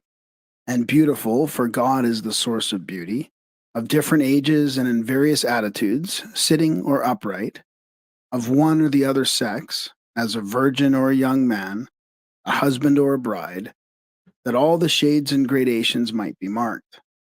Everything luminous was subsequently attributed to the gods, the sphere and all that is spherical, to the universe, to the sun and the moon, sometimes to fortune and to hope, the circle and all circular figures to eternity, to the celestial movements, to the circles and zones of the heavens, the section of circles to the phases of the moon, and pyramids and obelisks, to the igneous principle, and through that to the gods of heaven. A cone expresses the sun, a cylinder the earth, the phallus and triangle, a symbol of the matrix, designate generation. From Essay on the Mysteries of Eleusis by M. Overoff. The Eleusinian mysteries, according to Hecathorn, survived all others and did not cease to exist as an institution until nearly 400 years after Christ, when they were finally suppressed by Theodosius, styled the Great, who cruelly destroyed all who did not accept the Christian faith. Of this greatest of all philosophical institutions, Cicero said that it taught men not only how to live, but also how to die. The Orphic Mysteries. Orpheus, the Thracian bard, the great initiator of the Greeks, ceased to be known as a man and was celebrated as a divinity several centuries before the Christian era. As to Orpheus himself, writes Thomas Taylor, scarcely a vestige of his life is to be found amongst the immense ruins of time. For who has ever been able to affirm anything with the certainty of his origin, his age, his country, and condition?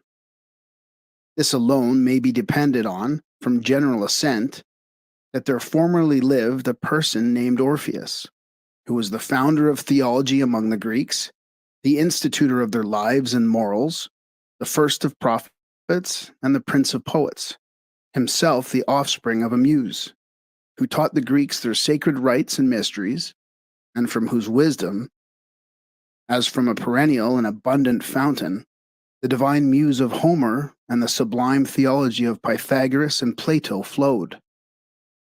See the mystical hymns of Orpheus. Orpheus was the founder of the Grecian mythological system, which he used as the medium for the promulgation of his philosophical doctrines. The origin of his philosophy is uncertain. He may have got it from the Brahmins, there being legends to the effect that he got it was a Hindu, his name possibly being derived from Opavlok, meaning dark. Orpheus was initiated into the Egyptian mysteries, from which he secured extensive knowledge of magic, astrology, sorcery, and medicine. The mysteries of the Kabiri at Samothrace were also conferred upon him, and these undoubtedly contributed to his knowledge of medicine and music. The romance of Orpheus and Eurydice is one of the tragic episodes of the Greek mythology, and apparently constitutes the outstanding feature of the Orphic rite. Eurydice, in her attempt to escape from a villain seeking to seduce her, died from the venom of a poisonous serpent which stung her in the heel. Orpheus, penetrating to the very heart of the underworld, so charmed Pluto and Persephone with the beauty of his music that they agreed to permit Eurydice to return to life if Orpheus could lead her back to the sphere of the living without once looking around to see if she were following. So great was his fear, however, that she would stray from him that he turned his head, and Eurydice, with a heartbroken cry, was swept back into the land of death. Orpheus wandered the earth for a while disconsolate, and there are several conflicting accounts of the manner of his death. Some declare that he was slain by a bolt of lightning, others that, failing to save his beloved Eurydice, he committed suicide. The generally accepted version of his death, however, is that he was torn to pieces by Sicyonian women whose advances he had spurned. In the 10th book of Plato's Republic, it is declared that because of his sad fate at the hands of women, the soul that had once been Orpheus, upon being destined to live again in the physical world, chose rather to return in the body of a swan than be born of a woman. The head of Orpheus, after being torn from his body, was cast with his lyre into the river Hebrus, down which it floated to the sea, where, wedging in a cleft in a rock, it gave oracles for many years. The lyre, after being stolen from its shrine and working the destruction of the thief, was picked up by the gods and fashioned into a constellation. Orpheus has long been sung as the patron of music. On his 7-stringed lyre he played such perfect harmonies that the gods themselves were moved to acclaim his power. When he touched the strings of his instrument, the birds and beasts gathered about him. And as he wandered through the forests, his enchanting melodies caused even the ancient trees with mighty effort to draw their gnarled roots from out the earth and follow him. Orpheus is one of the many immortals who have sacrificed themselves that mankind might have the wisdom of the gods. By the symbolism of his music, he communicated the divine secrets to humanity, and several authors have declared that the gods, through loving him, feared that he would overthrow their kingdom and therefore reluctantly encompassed his destruction. As time passed on, the historical Orpheus became hopelessly confounded with the doctrine he represented and eventually became the symbol of the Greek school of the ancient wisdom. Thus, Orpheus was declared to be the son of Apollo, the divine and perfect truth, and Calliope, the muse of harmony and rhythm. In other words, Orpheus is the secret doctrine, Apollo, revealed through music, Calliope. Eurydice is humanity dead from the sting of the serpent of false knowledge and imprisoned in the underworld of ignorance. In this allegory, Orpheus signifies theology, which wins her from the king of the dead but fails to accomplish her resurrection because it falsely estimates and mistrusts the innate understanding within the human soul. The Sicyonian women who tore Orpheus limb from limb symbolize the various contending theological factions which destroy the body of truth. They cannot accomplish this, however, until their discordant cries drown out the harmony drawn by Orpheus from his magic lyre. The head of Orpheus signifies the esoteric doctrines of his cult. These doctrines continue to live and speak even after his body, the cult, has been destroyed. The lyre is the secret teaching of Orpheus. The 7 strings are the 7 divine truths which are the keys to universal knowledge.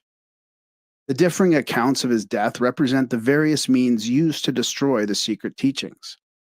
Wisdom can die in many ways at the same time. The allegory of Orpheus incarnating in the white swan merely signifies that the spiritual truths he promulgated will continue and will be taught by the illumined initiates of all future ages. The swan is the symbol of the initiates of the mysteries. It is the symbol also of the divine power which is the progenitor of the world. The Bacchic and Dionysiac rites. The Bacchic rite centers around the allegory of the youthful Bacchus, Dionysos, or Zagreus, being torn to pieces by the Titans. These giants accomplish the destruction of Bacchus by causing him to be fascinated by his own image in a mirror. After dismembering him, the Titans first boiled the pieces in water and afterwards roasted them. Pallas rescued the heart of the murdered god, and by this precaution, Bacchus, Dionysos, was able to spring forth again in all his former glory.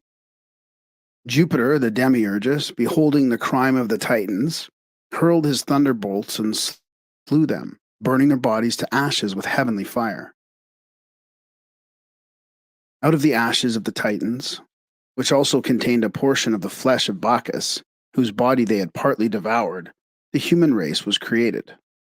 Thus, the mundane life of every man was said to contain a portion of the Bacchic life. For this reason, the Greek mysteries warned against suicide.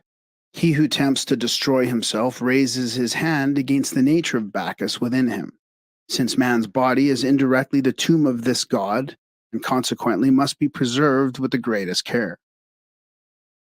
Bacchus, Dionysos, represents the rational soul of the inferior world. He is the chief of the Titans, the artificers of the mundane spheres. The Pythagoreans called him the Titanic monad. Thus, Bacchus is the all-inclusive idea of the Titanic sphere, and the Titans, or gods of the fragments, the active agencies by which means of which universal substance is fashioned into the pattern of this idea. The Bacchic state signifies the unity of the rational soul in a state of self-knowledge, and the Titanic state the diversity of the rational soul which, being scattered throughout creation, loses the consciousness of its own essential oneness. The mirror into which Bacchus gazes and which is the cause of his fall, is the great sea of illusion, the lower world fashioned by the Titans. Bacchus, the mundane rational soul, seeing his image before him, accepts the image as a likeness of himself and ensouls the likeness. That is, the rational idea ensouls its reflection, the irrational universe. By ensouling the irrational image, it implants in it the urge to become like its source, the rational image. Therefore, the ancients said that man does not know the gods by logic or by reason, but rather by realizing the presence of the gods within himself. In the initiation of the Bacchic mysteries, the role of Bacchus is played by the candidate who set upon the priests in the guise of the Titans, is slain, and finally restored to life amidst great rejoicing. The Bacchic mysteries were given every 3 years, and like the Eleusinian mysteries, were divided into 2 degrees. The initiates were crowned with myrtle and ivy, plants which were sacred to Bacchus. In the Anacalypsis, Godfrey Higgins conclusively establishes Bacchus, Dionysos, as one of the early pagan forms of the Christos myth. The birthplace of Bacchus, called Sabazius or Sabbath, was claimed by several places in Greece. But on Mount Zelmisus in Thrace, his worship seems to have been chiefly celebrated. He was born a virgin on the 25th of December. He performed great miracles for the good of mankind, particularly one in which he changed water into wine. He rode in a triumphal procession on the ass, and he was put to death by the Titans, and rose again from the dead on the 25th of March. He was always called the Savior. In his mysteries, he was shown to the people as an infant is by the Christians at this day, on Christmas Day morning in Rome. While Apollo most generally represents the sun, Bacchus is also the form of solar energy, for his resurrection was accomplished with the assistance of Apollo. The resurrection of Bacchus signifies merely the extraction or disentanglement of the various parts of the Bacchic constitution from the Titanic constitution of the world. This is symbolized by the smoke or soot rising from the burned bodies of the Titans. The soul is symbolized by smoke because it is extracted by the fire of the mysteries.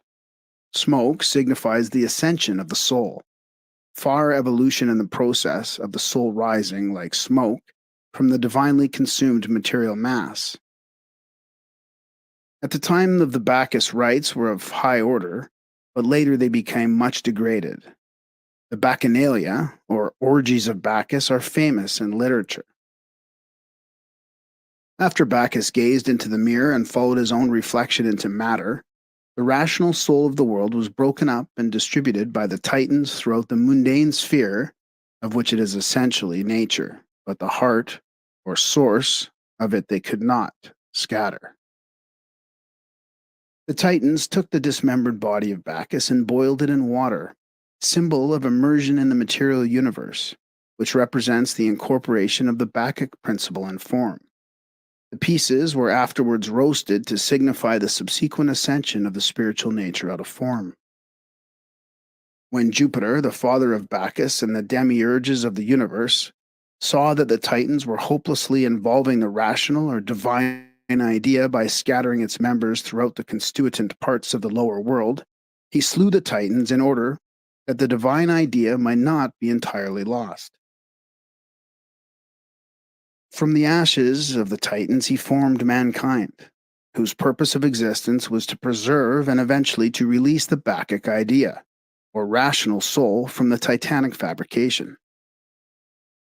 Jupiter, being the demiurgus and fabricator of the material universe, is the third person of the creative triad, consequently the Lord of Death, for death exists in the lower sphere of being over which he presides.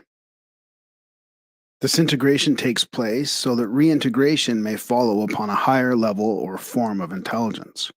The thunderbolts of Jupiter are emblematic of his disintegrative power. They reveal the purpose of death, which is to rescue the rational soul from the devouring power of the irrational nature. Man is a composite creature, his lower nature consisting of the fragments of the Titans, and his higher nature, the sacred, immortal flesh, life of Bacchus. Therefore, man is capable of either a titanic, irrational, or a Bacchic, rational existence. The Titans of Hesiod, who were 12 in number, are probably analogous to the celestial zodiac, whereas the Titans who murdered and dismembered Bacchus represent the zodiacal powers distorted by their involvement in the material world. Thus, Bacchus represents the sun who is dismembered by the signs of the zodiac and from whose body the universe is formed. When the terrestrial forms were created from the various parts of his body, the sense of wholeness was lost and the sense of separateness established. The heart of Bacchus, which was saved by Pallas, or Minerva, was lifted out of the four elements symbolized by his dismembered body and placed in the ether.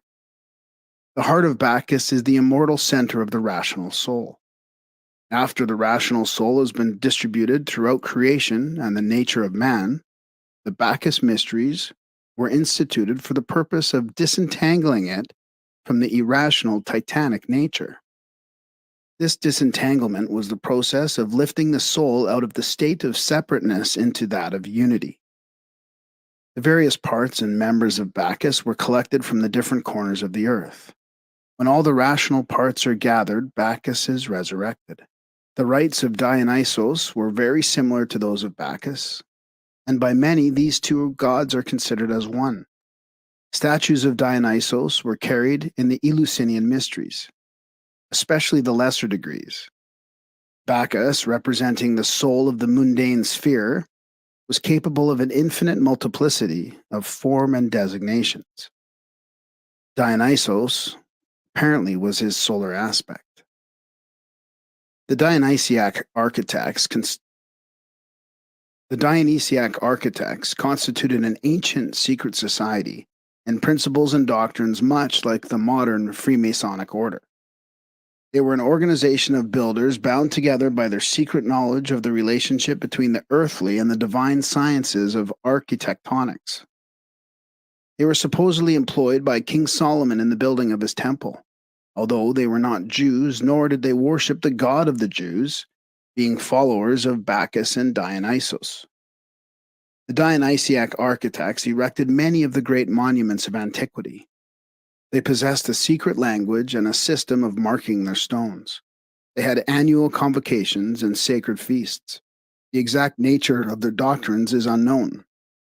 It is believed that Hiram Abiff was an initiate of this society. Atlantis and the gods of antiquity. Atlantis is the subject of a short but important article appearing in the annual report of the Board of Regents of the Smithsonian Institution for the year ending June 30th, 1915. The author, M. Pierre Termier, a member of the Academy of Sciences and director of service of the Geological Chart of France, in 1912 delivered a lecture on the Atlantean hypothesis before the Institut Oceanographique. It is the translated notes of this remarkable lecture that are published in the Smithsonian report. After a long period of disdainful indifference, writes M. Termier, observe how in the last few years science is returning to the study of Atlantis. How many naturalists, geologists, zoologists, or botanists are asking one another today whether Plato has not transmitted to us, with slight amplification, a page from the actual history of mankind. No affirmation is yet permissible, but it seems more and more evident that a vast region, continent, or made up of great islands has collapsed west of the Pillars of Hercules, otherwise called the Strait of Gibraltar, and that its collapse occurred in not the far distant past. In any event, the question of Atlantis is placed anew before men of science, and since I do not believe that it can ever be solved without the aid of oceanography, I have thought it natural to discuss it here in this temple of maritime science, and to call to such a problem, long scorned but now being revived, the attention of the oceanographers, as well as the attention of those who, though immersed in the tumult of cities, lend an ear to the distant murmur of the sea. In his lecture, M. Termier presents geologic, geographic, and zoologic data in substantiation of the Atlantis theory. Figuratively draining the entire bed of the Atlantic Ocean, he considers the inequalities of its basin and cites locations on a line from the Azores to Iceland, where dredging has brought lava to the surface from a depth of 3,000 meters. The volcanic nature of the islands now existing in the Atlantic Ocean corroborates Plato's statement that the Atlantean continent was destroyed by volcanic cataclysms. M. Termier also advances the conclusions of a young French zoologist, M. Louis Germain, who admitted the existence of an Atlantic continent connected with the Iberian Peninsula and with Mauritania, and prolonged toward the south so as to include some regions of desert climate. M. Termier concludes his lecture with a graphic picture of the engulfment of that continent. The description of the Atlantean civilization given by Plato in the Critias may be summarized as follows. In the first ages, the gods divided the earth among themselves, proportioning in it according to their respective dignities. Each became the peculiar deity of his own allotment and established therein temples to himself, ordained a priestcraft, and instituted a system of sacrifice. To Poseidon was given the sea and the island continent of Atlantis. In the midst of the island was a mountain, which was the dwelling place of 3 earth-born primitive human beings: Evenor, his wife, Leucippe, and their only daughter, Clito. The maiden was very beautiful, and after sudden death of her parents, she was wooed by Poseidon, who begat by her 5 pairs of male children. Poseidon apportioned his continent among these 10, and Atlas, the eldest, he made overlord of the other 9. Poseidon further called the country Atlantis and the surrounding sea the Atlantic in honor of Atlas. Before the birth of his 10 sons, Poseidon divided the continent and the coastwise sea into concentric zones of land and water, which were as perfect as though turned upon a lathe. 2 zones of land and 3 of water surrounded the central island, which Poseidon called to be irrigated with 2 springs of water, one warm and the other cold. The descendants of Atlantis continued as rulers of Atlantis, and with wise government and industry, elevated the country to a position of surpassing dignity. The natural resources of Atlantis were apparently limitless. Precious metals were mined, wild animals domesticated, and perfumes distilled from its fragrant flowers. While enjoying the abundance natural to their semi-tropic location, the Atlanteans employed themselves also in the creation of palaces, temples, and docks. They bridged the zones of sea and later dug a deep canal to connect the outer ocean with the central island, where stood the palaces and temple of Poseidon, which excelled all other structures in magnificence. A network of bridges and canals was created by the Atlanteans to unite the various parts of their kingdom. Plato then describes the white, black, and red stones which they quarried from beneath their continent and used in the construction of public buildings and docks. They circumscribed each of the land zones with a wall, the outer wall being covered with brass, the middle with tin, and the inner, which encompassed the citadel, with orichalc. The citadel on the central island contained the palaces, temples, and other public buildings. In its center, surrounded by a wall of gold, was a sanctuary dedicated to Clito and Poseidon. Here, the first 10 princes of the island were born, and here each year their descendants brought offerings. Poseidon's own temple, its exterior entirely covered with silver and pinnacles with gold, also stood within the citadel. The interior of the temple was of ivory, gold, silver, and orichalc, even to the pillars and the floor. The temple contained a colossal statue of Poseidon standing in a chariot drawn by 6 winged horses, about him 100 Nereids riding on dolphins. Arranged outside the building were golden statues of the first 10 kings and their wives. In the groves and gardens were hot and cold springs. There were numerous temples to various deities, places of exercise for men and for beasts, public baths, and a great race course for horses. At various vantage points on the zones were fortifications, and to the great harbor came vessels from every maritime nation. The zones were so thickly populated that the sound of human voices was ever in the air. That part of Atlantis facing the sea was described as lofty and precipitous, but about the central city was a plain sheltered by mountains renowned for their size, number, and beauty. The plain yielded 2 crops a year, in the winter being watered by rains and in the summer by immense irrigation canals, which were also used for transportation. The plain was divided into sections, and in time of war each section supplied its quota of fighting men and chariots. The 10 governments differed from each other in details concerning military requirements. Each of the kings of Atlantis had complete control over his own kingdom, but their mutual relationships were governed by a code engraved by the first 10 kings on a column of orichalc standing in the Temple of Poseidon. At alternative intervals of 5 or 6 years, a pilgrimage was made to this temple that equal honor might be conferred upon both the odd and the even numbers. Here, with appropriate sacrifice, each king renewed his oath of loyalty upon the sacred inscription. Here also the kings donned azure robes and sat in judgment. At daybreak they wrote their sentences upon a golden tablet, and deposited them with their robes as memorials.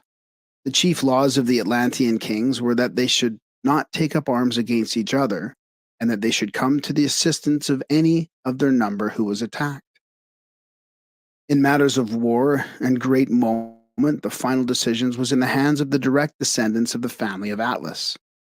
No king had the power of life and death over his kinsmen without the assent of the majority of the 10.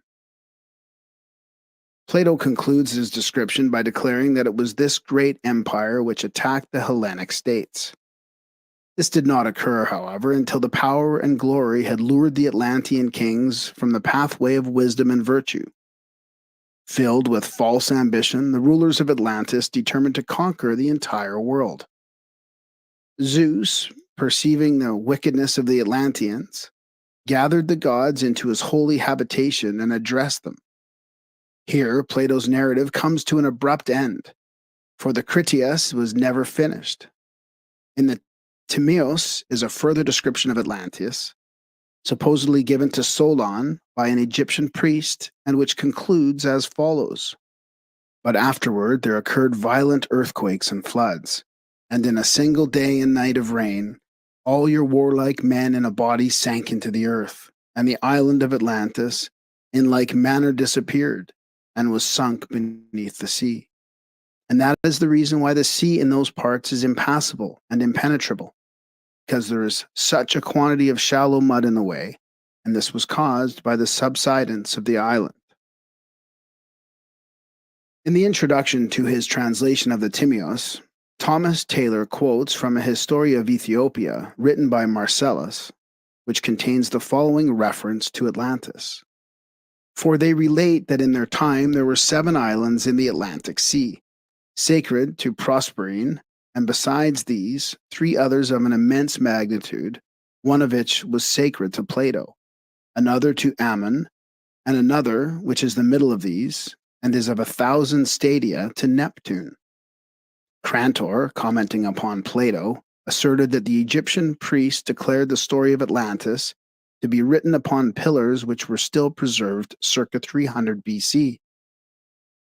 See beginnings or glimpses of vanished civilizations. Ignatius Donnelly, who gave the subject of Atlantis profound study, believed that horses were first domesticated by the Atlanteans, for which reason they have always been considered peculiarly sacred to Poseidon. See Atlantis. From a careful consideration of Plato's description of Atlantis, it is evident that the story should not be regarded as wholly historical, but rather as both allegorical and historical. Origen, Porphyry, Proclus, Iamblichus, and Syrianus realized that the story concealed a profound philosophical mystery, but they disagreed as to the actual interpretation. Plato's Atlantis symbolizes the threefold nature of both the universe and the human body. The 10 kings of Atlantis are the tetracties, or numbers, which are born as 5 pairs of opposites. Consult Theon of Smyrna for the Pythagorean doctrine of opposites. The numbers 1 to 10 rule every creature, and the numbers in turn are under the control of the monad, or 1, the eldest among them. With the trident scepter of Poseidon, these kings held sway over the inhabitants of the 7 small and 3 great islands comprising Atlantis. Philosophically, the 10 islands symbolize the triune powers of the superior deity and the 7 regents who bow before his eternal throne. If Atlantis be considered as the archetypal sphere, then its immersion signifies the descent of the rational, organized consciousness into the illusionary, impermanent realm of irrational moral ignorance. Both the sinking of Atlantis and the biblical story of the fall of man signify spiritual involution, a prerequisite to conscious evolution. Either the initiated Plato used the Atlantis allegory to achieve 2 widely different ends, or else the accounts preserved by the Egyptian priests were tampered with to perpetuate the secret doctrine. This does not mean to imply that Atlantis is purely mythological, but it overcomes the most serious obstacle to acceptance of the Atlantis theory, namely the fantastic accounts of its origin, size, appearance, and date of destruction. 9600 BC, in the midst of the central island of Atlantis was a lofty mountain which cast a shadow 5,000 stadia in extent and whose summit touched the sphere of ether. This is the axle mountain of the world, sacred among many races and symbolic of the human head, which rises out of the 4 elements of the body. This sacred mountain, upon whose summit stood the temple of the gods, gave rise to the stories of Olympus, Meru, and Asgard. The city of the Golden Gates, the capital of Atlantis, is the one now preserved among numerous religions as the city of the gods or the holy city. Here is the archetype of the New Jerusalem, with its streets paved with gold and its 12 gates shining with precious stones. The history of Atlantis, writes Ignatius Donnelly, is the key of the Greek mythology. There can be no question that these gods of Greece were human beings. The tendency to attach divine attributes to great earthly rulers is one deeply implanted in human nature. See Atlantis. The same author sustains his views by noting that the deities of the Greek pantheon were never looked upon as creators of the universe, but rather as regrets said over it by its more ancient original fabricators. The Garden of Eden, from which humanity was driven by a flaming sword, is perhaps an allusion to the earthly paradise supposedly located west of the Pillars of Hercules and destroyed by volcanic cataclysms. The deluge legend may be traced also to the Atlantean inundation, during which a world was destroyed by water. Was the religious, philosophic, and scientific knowledge possessed by the priestcrafts of antiquity secured from Atlantis, whose submergence obliterated every vestige of its part in the drama of the world progress? Atlantean sun worship has been perpetuated in the ritualism and ceremonialism of both Christianity and pagandom. Both the cross and the serpent were Atlantean emblems of divine wisdom. The divine Atlantean progenitors of the Mayas and Quiches of Central America coexisted within the green and azure radiance of Ukamad's, the plumed serpent. The 6 skyborn sages came into manifestation as centers of light bound together or synthesized by the 7th, and chief of their order, the feathered snake. See the Popol Vuh. The title of winged or plumed snake was applied to Quetzalcoatl, or Kukulkan, the Central American initiate. The center of Atlantean wisdom religion was presumably a great pyramidal temple standing on the brow of a plateau rising in the midst of the city of the Golden Gates. From here, the initiate priests of the sacred feather went forth, carrying the keys of universal wisdom to the uttermost parts of the earth. The mythologies of many nations contain accounts of gods who came out of the sea. Certain shamans among the American Indians tell of holy men dressed in birds' feathers and wampum who rose out of the blue waters and instructed them in the arts and crafts. Among the legends of the Chaldeans is that of Ones, a partly amphibious creature who came out of the sea and taught the savage peoples along the shore to read and write, till the soil, cultivate herbs for healing, study the stars, establish rational forms of government, and become conversant with the sacred mysteries. Among the Mayas, Quetzalcoatl, the savior god, whom some Christian scholars believe to have been St. Thomas, issued from the waters and, after instructing the people in the essentials of civilization, rowed out to sea on a magic raft of serpents to escape the wrath of the fierce god of the fiery mirror, Tezcatlipoca. May it not have been that these demigods of a fabulous age, who, Esdras-like, came out of the sea were Atlantean priests? All that primitive man remembered of the Atlanteans was the glory of their golden ornaments, the transcendency of their wisdom, and the sanctity of their symbols, the cross and the serpent.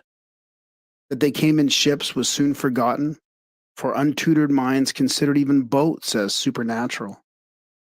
Wherever the Atlanteans proselyted, they erected pyramids and temples patterned after the great sanctuary in the city of the Golden Gates. Such is the origin of the pyramids of Egypt, Mexico, and Central America. The mounds in Normandy and Britain, as well as those of the American Indians, are remnants of a similar culture. In the midst of the Atlantean program of the world colonization and conversion, the cataclysms which sank Atlantis began. The initiate priests of the sacred feather who promised to come back to their missionary settlements never returned. And after the lapse of centuries, tradition preserved only a fantastic account of gods who came from a place where the sea now is.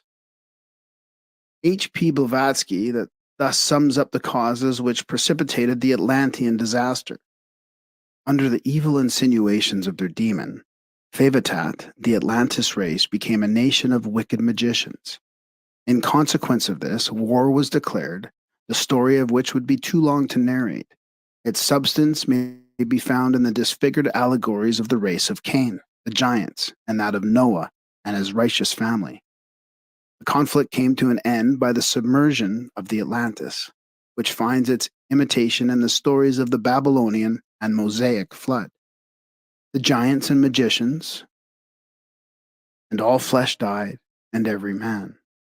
All except Xisuthros and Noah, who are substantially identical with the great father of the Thlingethinians in the Popol Vuh, or the sacred book of the Guatemalans, which also tells of his escaping in a large boat like the Hindu Noah, Vaisvasvata. See Isis Unveiled. From the Atlanteans, the world has received not only the heritage of arts and crafts, philosophies and sciences, ethics and religions, but also the heritage of hate, strife, and perversion. The Atlanteans instigated the first war, and it has been said that all subsequent wars have fought in a fruitless effort to justify the first one and right the wrong which it caused. Before Atlantis sank, its spiritually illumined initiates, who realized that their land was doomed because it had departed from the path of light, withdrew from the ill-fated continent. Carrying with them the sacred and secret doctrine, these Atlanteans established themselves in Egypt, where they became its first divine rulers. Nearly all the great cosmological myths forming the foundation of the various sacred books of the world are based upon the Atlantean mystery rituals. The myth of the dying god. The myth of Tammuz and Ishtar is one of the earliest examples of the dying god allegory, probably antedating 4000 BC. See Babylonia and Assyria by Lewis Spence. The imperfect condition of the tablets upon which the legends are inscribed makes it impossible to secure more than a fragmentary account of the Tammuz rites. Being the esoteric god of the sun, Tammuz did not occupy a position among the first deities venerated by the Babylonians, who, for lack of deeper knowledge, looked upon him as a god of agriculture or a vegetation spirit. Originally, he was described as being one of the guardians of the gates of the underworld. Like many of the other savior gods, he is referred to as a shepherd, or the Lord of the Shepherd's Seat. Tammuz occupies the remarkable position of son and husband of Ishtar, the Babylonian and Assyrian mother goddess.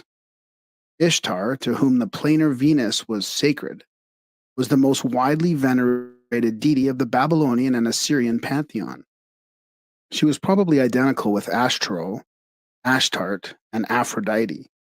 The story of her descent into the underworld and search presumably for the sacred elixir which alone could restore Tammuz to life is the key to the ritual of her mysteries. Tammuz, whose annual festival took place just before the summer solstice, died in midsummer in the ancient month which bore his name, and was mourned with elaborate ceremonies. The manner of his death is unknown, but some of the accusations made against Ishtar by Izdubar, Nimrod, would indicate that she, indirectly at least, had contributed to his demise. The resurrection of Tammuz was the occasion of great rejoicing, at which time he was hailed as a redeemer of his people. With outspread wings, Ishtar, the daughter of Sin, the moon, sweeps downward to the gates of death. The house of darkness, the dwelling of the god Irkalla, is described as the place of no return. It is without light. The nourishment of those who dwell therein is dust, and their food is mud. Over the bolts of the door of the house of Irkalla is scattered dust, and the keepers of the house are covered with feathers like birds. Ishtar demands that the keepers open the gates, declaring that if they do not, she will shatter the doorposts and strike the hinges and raise up dead devourers of the living. The guardians of the gates beg her to be patient while they go to the Queen of Hades, from whom they secure permission to admit Ishtar, but only in the same manner as all others came to this dreary house. Ishtar thereupon descends through the 7 gates which lead downward into the depths of the underworld. At the first gate, the great crown is removed from her head. At the second gate, the earrings from her ears. At the third gate, the necklace from her neck. At the fourth gate, the ornaments from her breast. At the fifth gate, the girdle from her waist. At the sixth gate, the bracelets from her hands and feet. And at the 7th gate, the covering cloak of her body. Ishtar remonstrates as each successive article of apparel is taken from her, but the guardian tells her that this is the experience of all who enter the somber domain of death. Enraged upon beholding Ishtar, the mistress of Hades inflicts upon her all manner of disease and imprisons her in the underworld. As Ishtar represents the spirit of fertility, her loss prevents the ripening of the crops and the maturing of all life upon the earth. In this respect, the story parallels the legend of Persephone, the gods realizing that the loss of Ishtar is disorganizing all nature. Send a messenger to the underworld and demand her release. The mistress of Hades is forced to comply, and the water of life is poured over Ishtar. Thus cured of the infirmites inflicting her, she retraces her way upward through the 7 gates, at each of which she is reinvested within the article of apparel which the guardians had removed. See the Chaldean account of Genesis. No record exists that Ishtar secured the water of life which would have wrought the resurrection of Tammuz.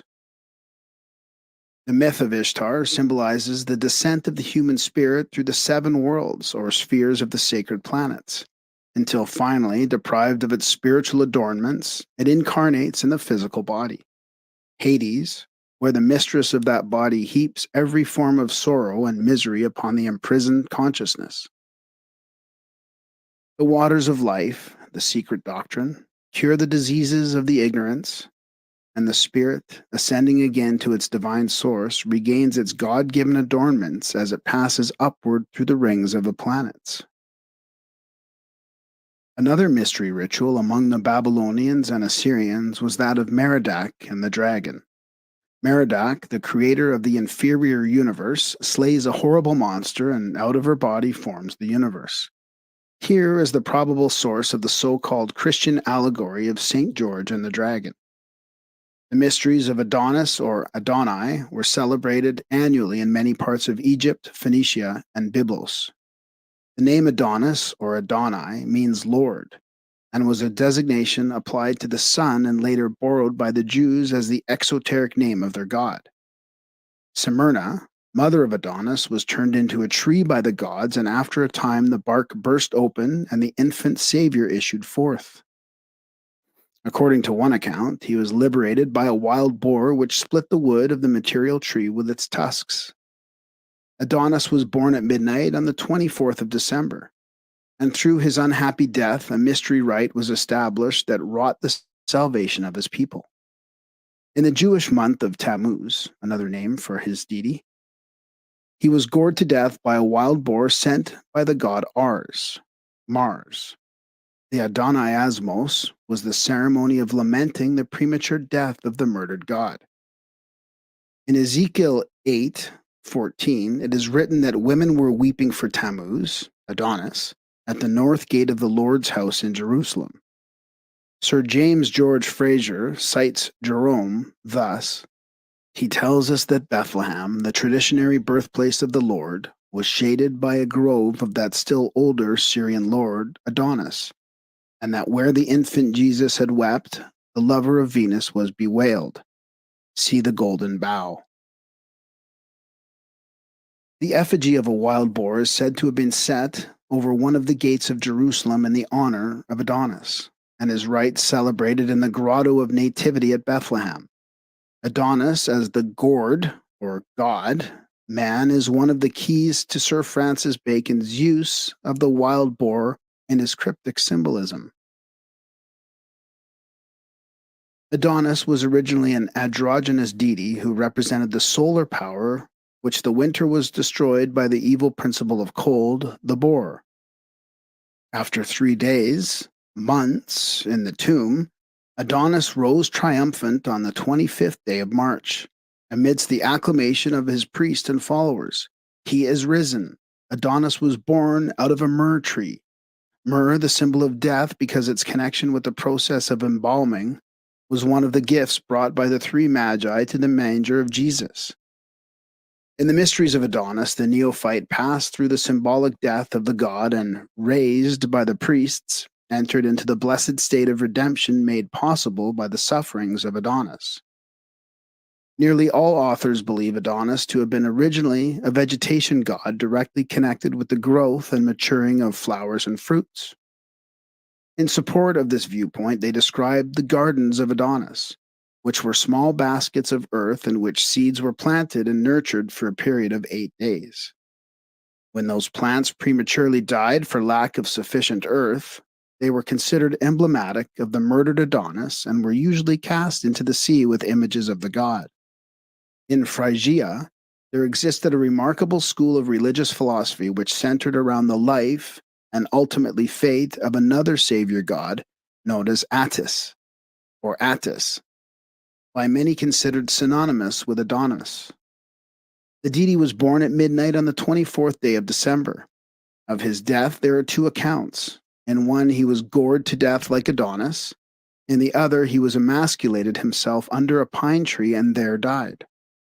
His body was taken to a cave by the Great Mother, Cybele, where it remained through the ages without decaying. To the rites of Attis, the modern world is indebted for the symbolism of the Christmas tree. Attis imparted his immortality to the tree beneath which he died, and Cybele took the tree with her when she removed the body. Attis remained for 3 days in the tomb, rose upon a date corresponding with Easter morn, and by this resurrection overcame death for all who were initiated into his mysteries. In the mysteries of the Phrygians, says Julius Firmicus, which are called those of the mother of the gods, every year a pine tree is cut down, and in the inside of the tree the image of a youth is tied in. In the mysteries of Isis, the trunk of a pine tree is cut. The middle of the trunk is nicely hollowed out. The idol of Osiris, made from those hollowed pieces, is buried. In the mysteries of Proserpine, a tree is cut and put together into the effigy and form of the Virgin. And when it has been carried within the city, it is mourned 40 nights, but the 40th night it is burned. See Sod, the mysteries of Adonai. The mysteries of Attis include the sacramental meal during which the neophyte ate out of a drum and drank from a cymbal. After being baptized by the blood of a bull, the new initiate was fed entirely on milk to symbolize that he was still a philosophical infant, having but recently been born out of the sphere of materiality. See Fraser's The Golden Bough.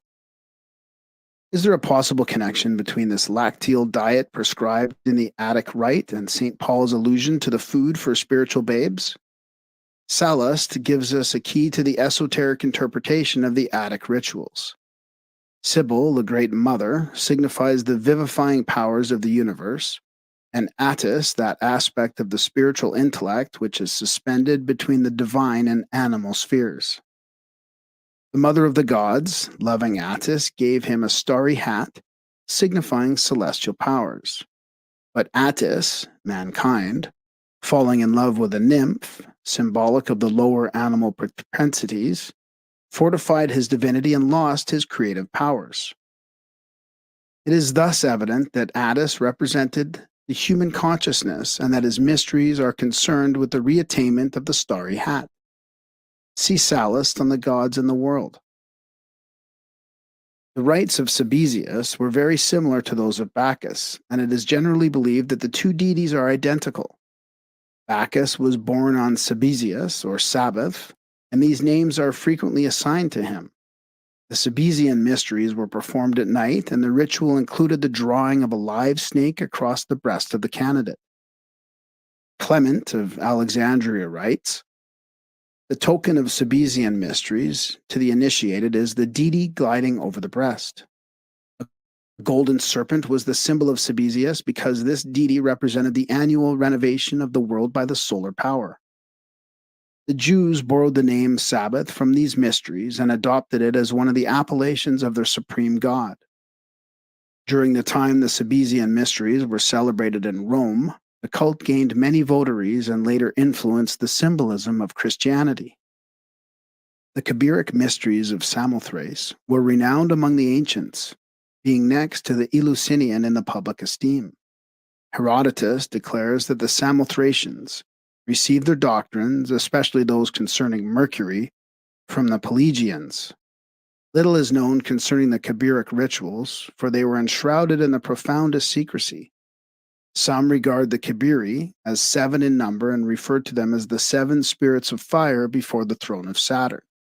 Others believe the Kabiri to be the 7 sacred wanderers, later called the planets. While a vast number of deities are associated with the Samothracian mysteries, the ritualistic drama centers around 4 brothers. The first 3, Asieros, Achiokersis, and Achiochersa, attack and murder the 4th, Kajmala, or Cadmilus. Dionysiodorus, however, identifies with Asieros with Demeter. Alexander Wilder notes that in the Samothracian ritual, Cadmilus is made to include the Theban serpent god, Cadmus, the Thoth of Egypt, the Hermes of the Greeks, and the Emiph, or Asclepius, of the Alexandrians and Phoenicians. Here again is a repetition of the story of Osiris, Bacchus, Adonis, Balder, and Hiram Abiff. The worship of Attis and Cybele was also involved in the Samothracian mysteries. In the rituals of the Kabiri, it is to be traced a form of pine tree worship. For this tree, sacred to Attis, was first trimmed in the form of a cross, and then cut down in honor of the murdered god whose body was discovered. Well, I went to college right out of high school, and I failed miserably. I decided to go back to school with Purdue Global, and I actually already got a job. This is my comeback. Start yours at purdueglobal.edu. Discovered at its foot. If you wish to inspect the orgies of the Corybantes, writes Clement, then know that, having killed their 3rd brother, they covered the head of the dead body with a purple cloth, crowned it, and carrying it on the point of a spear, buried it under the roots of Olympus. These mysteries are, in short, murders and funerals. This ante-Nicene father, in his efforts to defame the pagan rites, apparently ignores the fact that Like the Kabirian martyr, Jesus Christ was foully betrayed, tortured, and finally murdered. And the priests of these rites, who are called kings of the sacred rites by those whose business it is to name them, give additional strangeness to the tragic occurrence by forbidding parsley with the roots from being placed on the table, for they think that parsley grew from the corybantic blood that flowed forth. Just as the women, in celebrating Phexmorphia, abstain from eating the seeds of the pomegranate, which have fallen on the ground, from the idea that pomegranates sprang from the drops of the blood of Dionysus. Those corybantes also they call Kabiric, and the ceremony itself they announce as the Kabiric mystery. The mysteries of the Kabiri were divided into 3 degrees, the first of which celebrated the death of Kajmala at the hands of his 3 brothers, the second, the discovery of his mutilated body, the parts of which had been found and gathered after much labor, and the third, accompanied by great rejoicing and happiness, his resurrection and the consequent salvation of the world.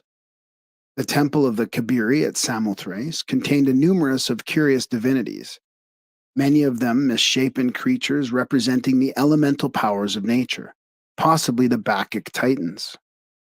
Children were initiated into the Kabirian cult with the same dignity as adults, and criminals who reached the sanctuary were safe from pursuit. The Samothracian sites were particularly concerned with navigation, the Dioscuri, Castor, and Pollux, or the gods of navigation, being among those propitiated by members of that cult.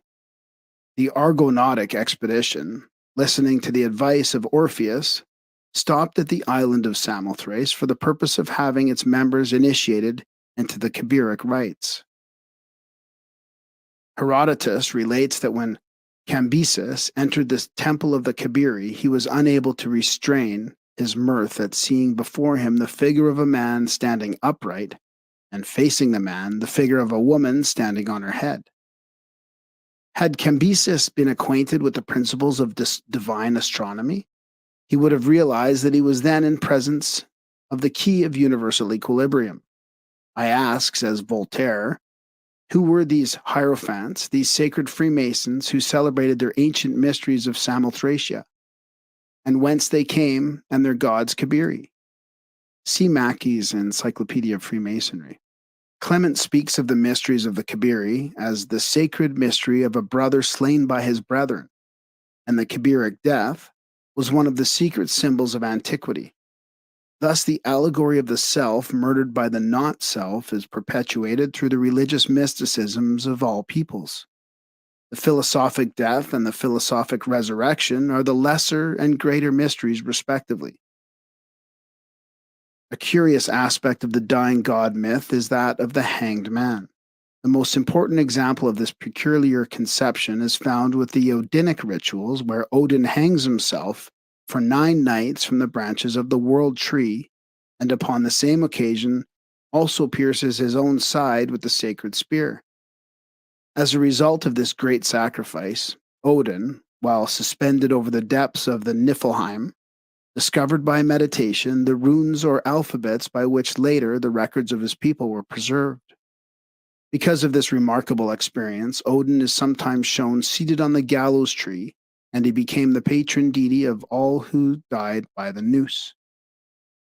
Esoterically, the hanged man is the human spirit which is suspended from heaven by a single thread. Wisdom, not death, is the reward for this voluntary sacrifice, during which the human soul, suspended above the world of illusion and meditating upon its unreality, is rewarded by the achievement of self-realization. From a consideration of all these ancient and secret rituals, it becomes evident that the mystery of the dying god was universal among the illumined and venerated colleges of the sacred teaching. This mystery has been perpetuated in Christianity in the crucifixion and death of the God-man Jesus the Christ. The secret import of this world tragedy and the universal martyr must be rediscovered if Christianity is to reach the heights attained by the pagans in the days of their philosophic supremacy. The myth of the dying God is the key to both universal and individual redemption and regeneration, and those who do not comprehend the true nature of this supreme allegory are not privileged to consider themselves either wise or truly religious. The life and teachings of Thoth Hermes Trismegistus.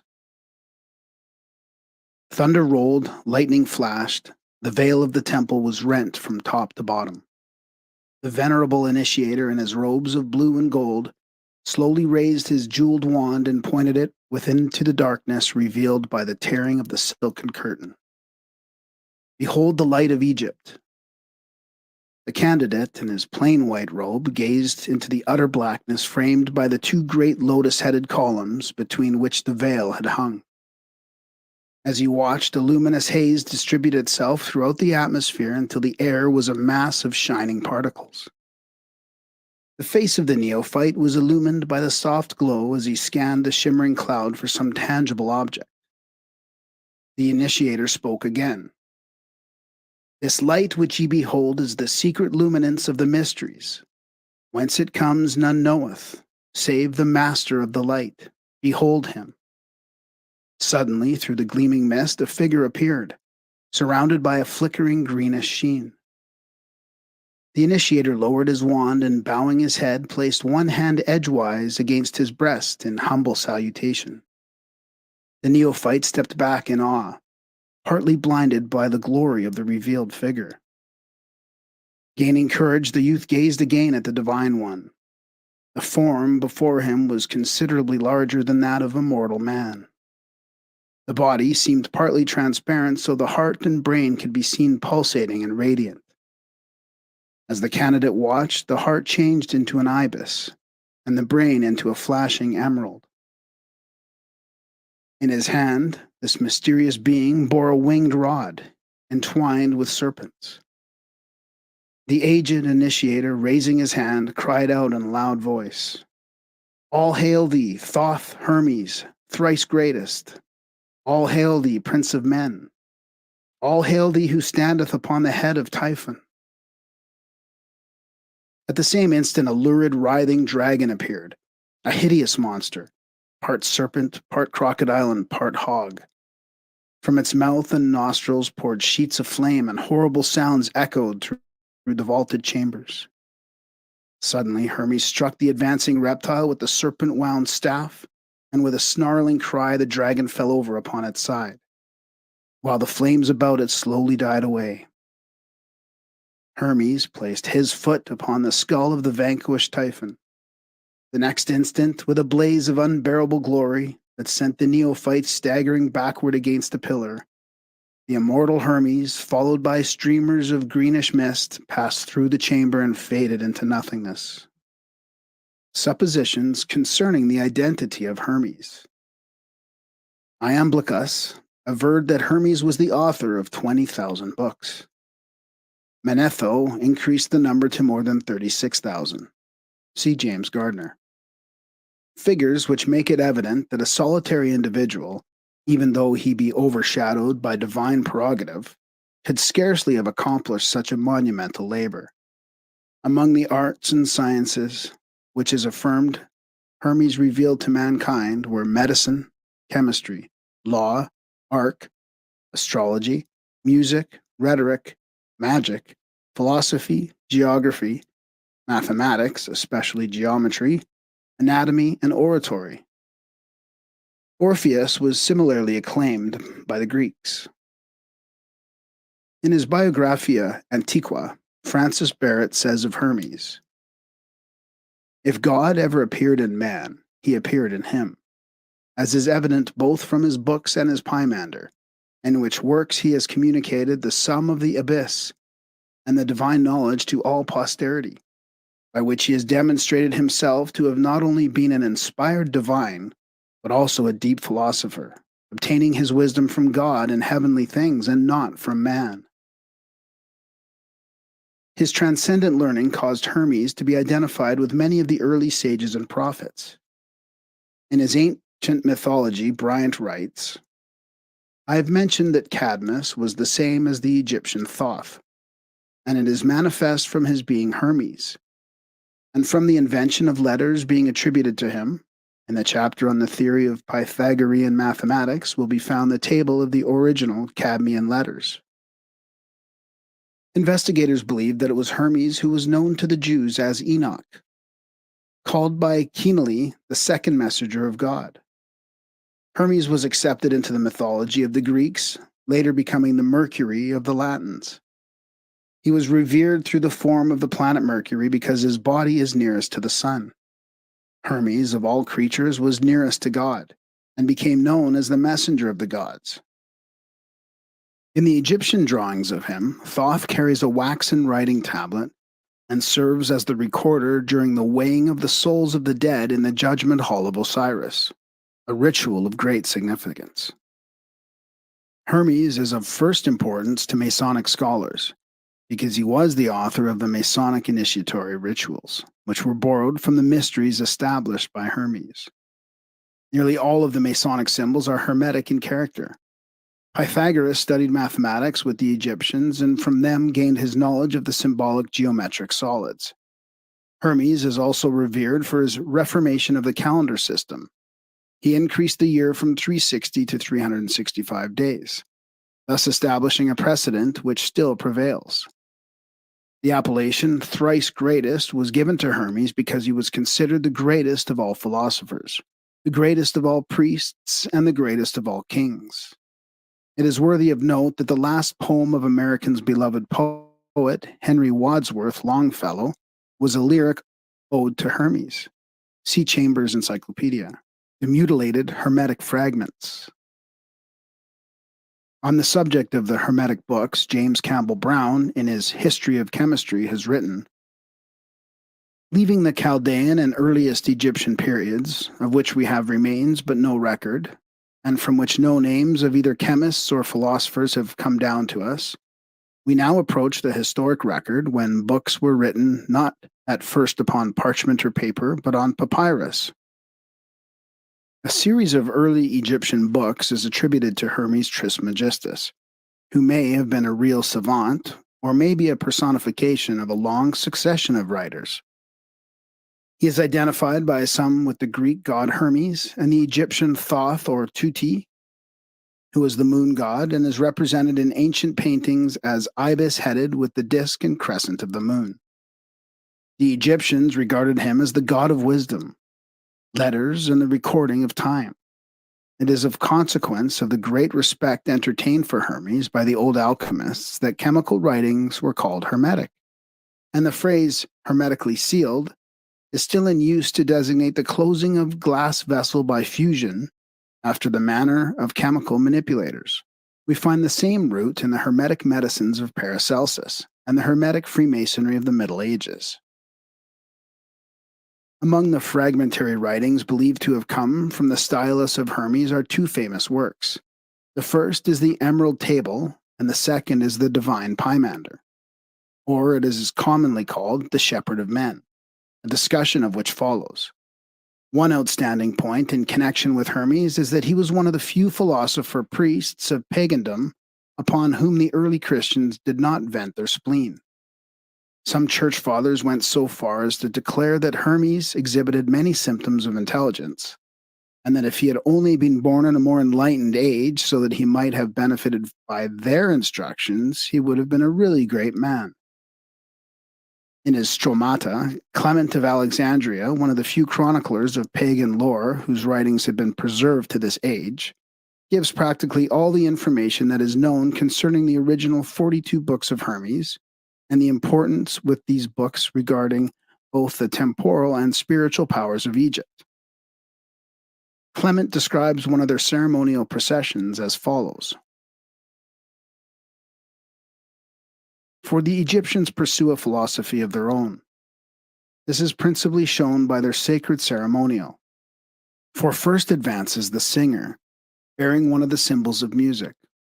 For they say that he must learn two of the books of Hermes, the one of which contains the hymns of the gods, the second the regulations for the king's life. And after the singer advances, the astrologer, with a horologe in his hand and a palm, the symbols of astrology.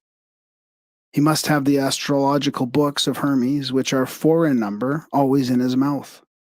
Of these, one is about the order of the fixed stars that are visible, and another about the conjunctions and luminous appearances of the sun and the moon, and the rest respecting their risings.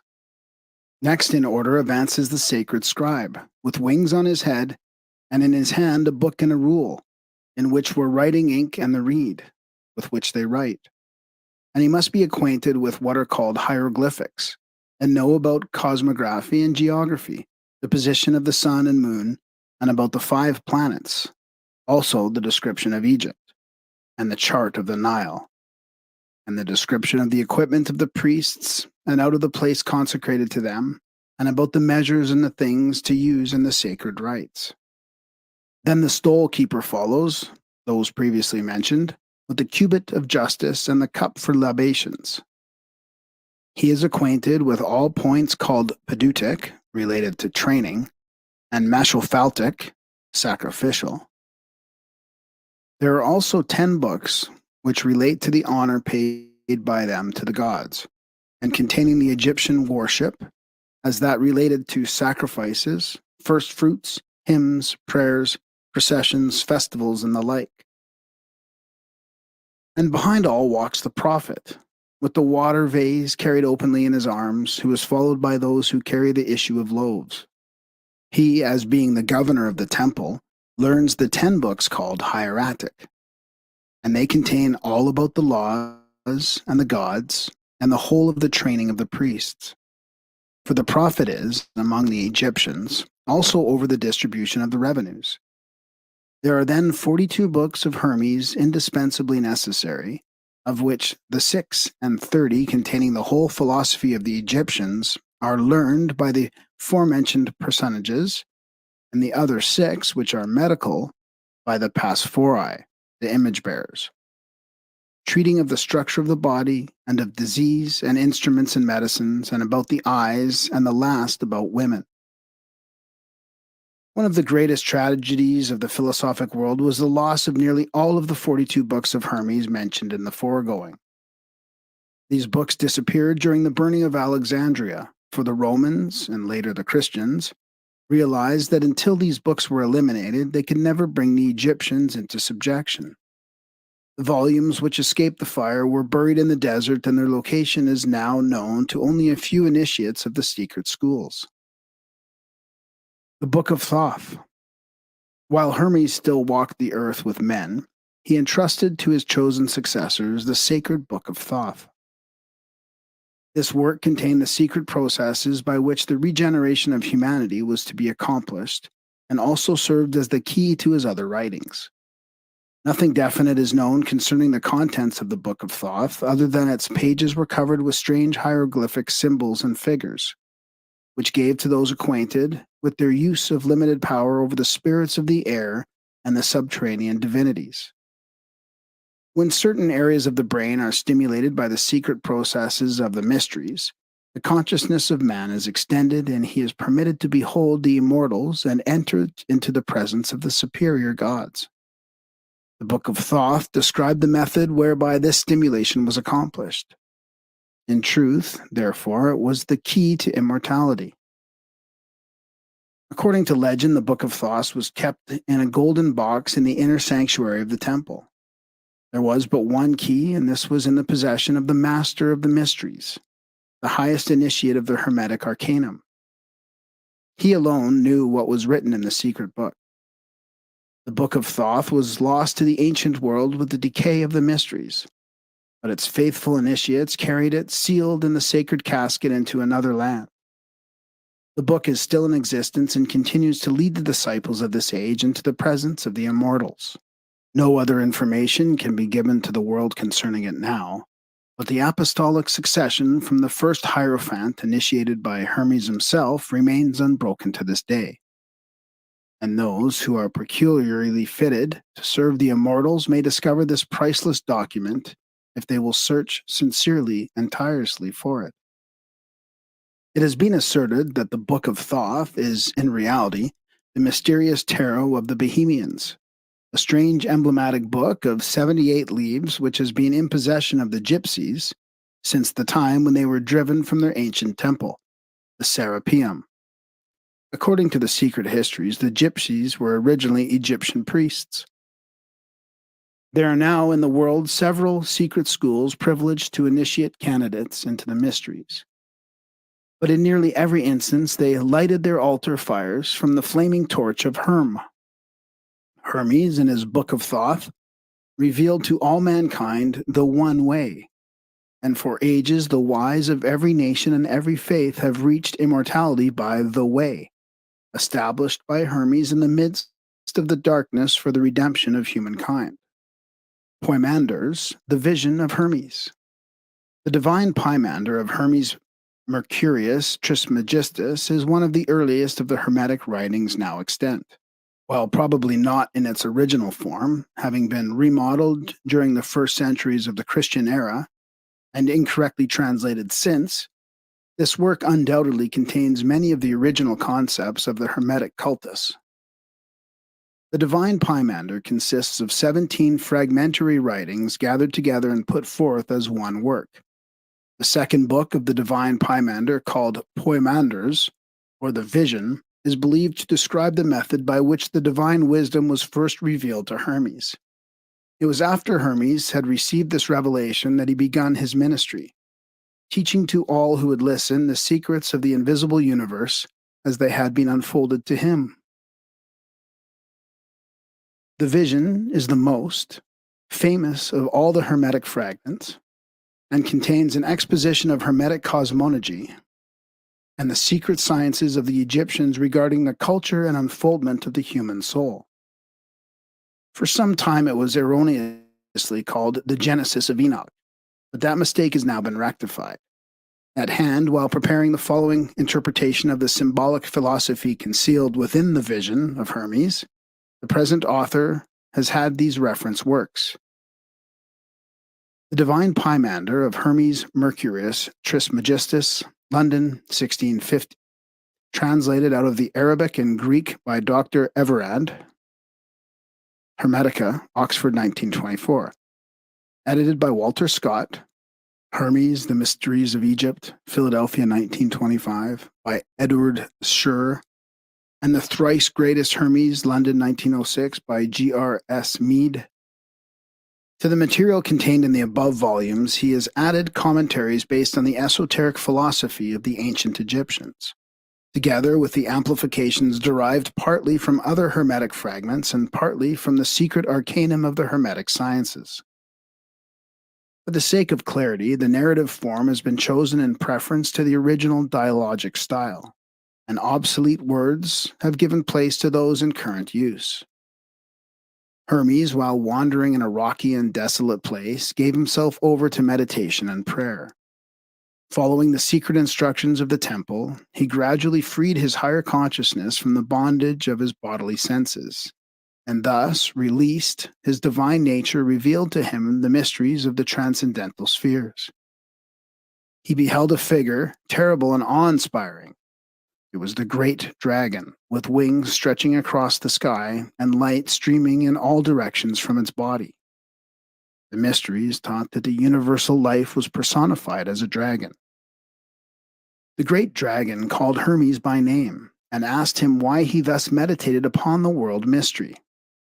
Terrified by the spectacle, Hermes prostrated himself before the dragon, beseeching it to reveal its identity. The great creature answered that it was Poimandres, the mind of the universe, the creative intelligence, and the absolute emperor of all. Scher identifies Poimandres as the god Osiris. Hermes then besought Poimandres to disclose the nature of the universe and the constitution of the gods. The dragon acquiesced, bidding Trismegistus hold its image in his mind. Immediately the form of Poimandres changed. Where it had stood there was a glorious and pulsating radiance. The light was the spiritual nature of the great dragon itself.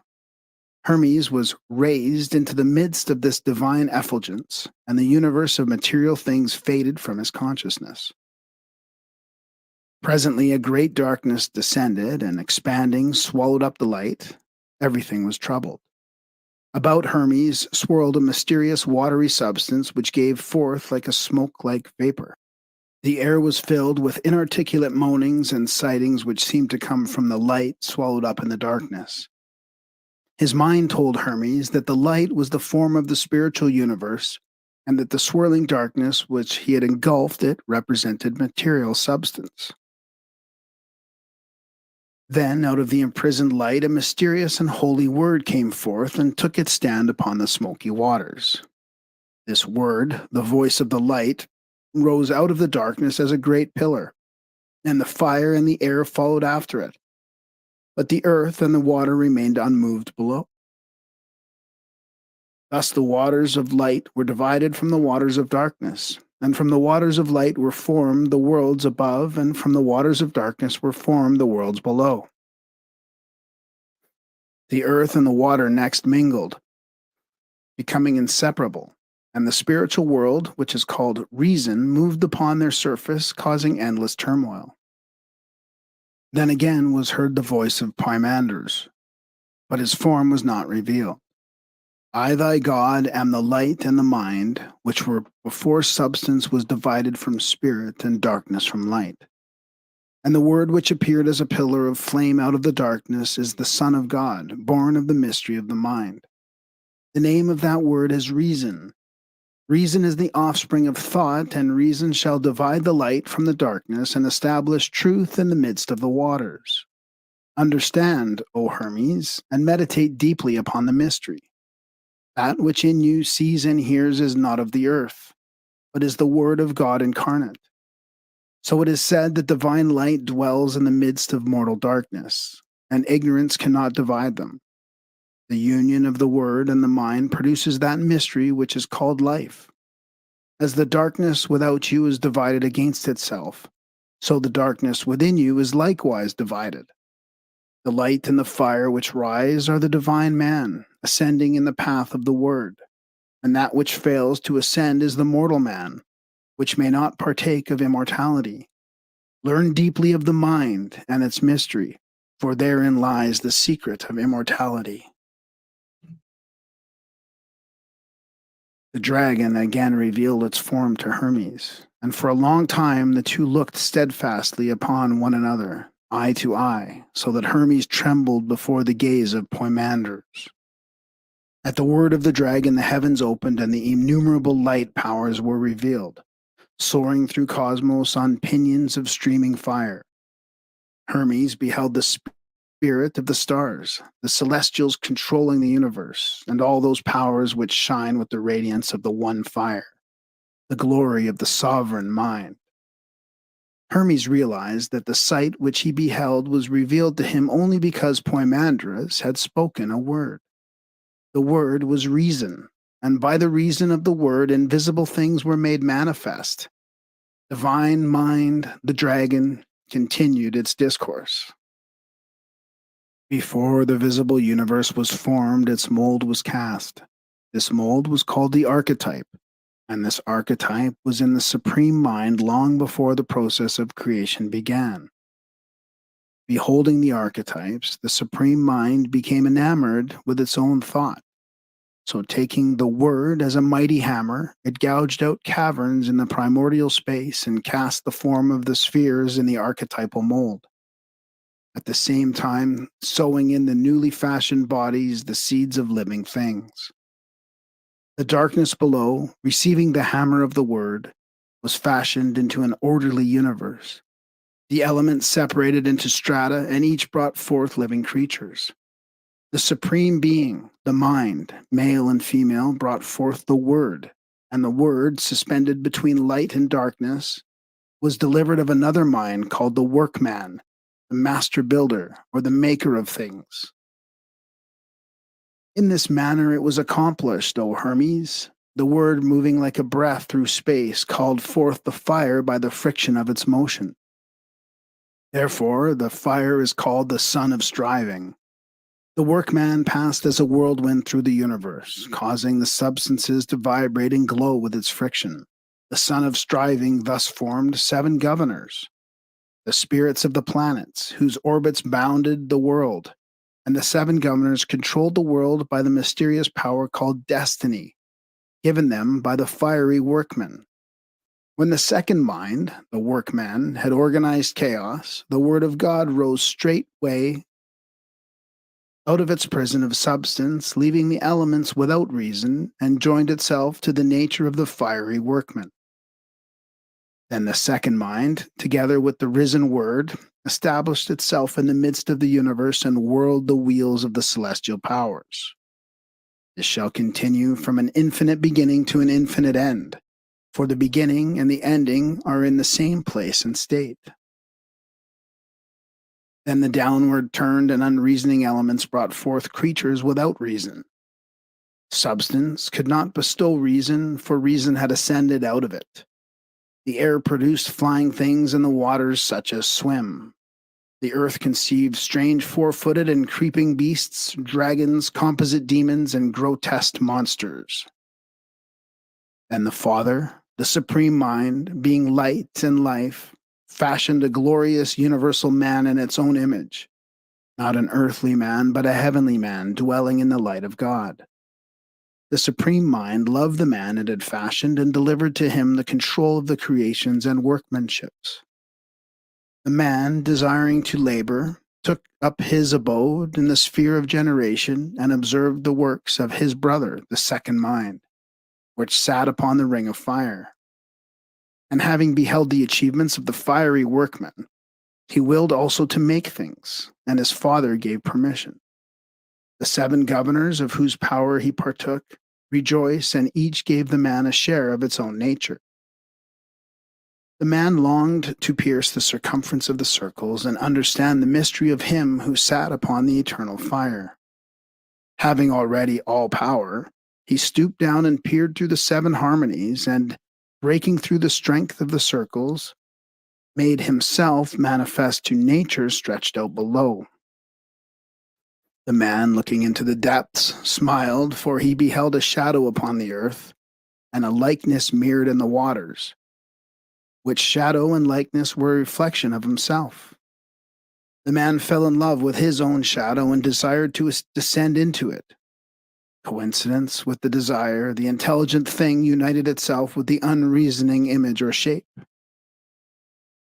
Nature, beholding the descent, wrapped herself around the man whom she loved, and the two were mingled. For this reason, earthly man is composite. Within him is the sky man, immortal and beautiful. Without is nature, mortal and destructible. Thus, suffering is the result of the immortal man's falling in love with his shadow and giving up reality to dwell in the darkness of illusion. For being immortal, man has the power of the seven governors, also the life, the light, and the word, but being mortal, he is controlled by the rings of the governors, fate or destiny. Of the immortal man it should be said that he is hermaphrodite, or male and female, and eternally watchful. He neither slumbers nor sleeps, and is governed by a father also both male and female, and ever watchful. Such is the mystery kept hidden to this day, for nature, being mingled in marriage with the sky man, brought forth a wonder most wonderful, 7 men, all bisexual, male and female, and upright of stature, each one exemplifying the natures of the 7 governors. These, O Hermes, are the 7 races, species, and wheels. After this manner were the 7 men generated. Earth was the female element, and water the male element. And from the fire and the ether they received their spirits, and nature produced bodies after the species and shapes of men. And man received the life and light of the great dragon, and of the life was made his soul, and of the light his mind. And so all these composite creatures, containing immortality but partaking of mortality, continued in this state for the duration of a period. They reproduced themselves out of themselves, for each was male and female.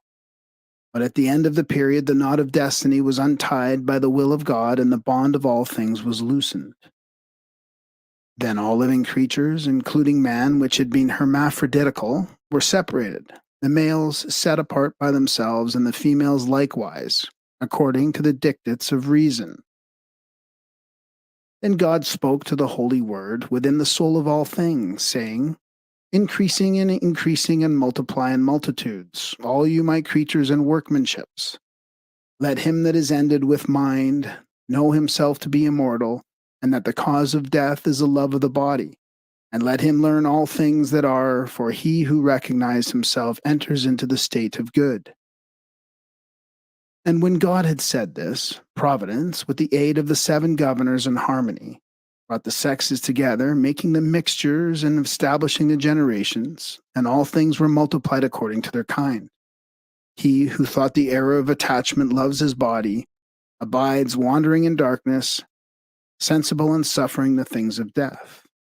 But he who realizes that the body is but the tomb of his soul rises to immortality.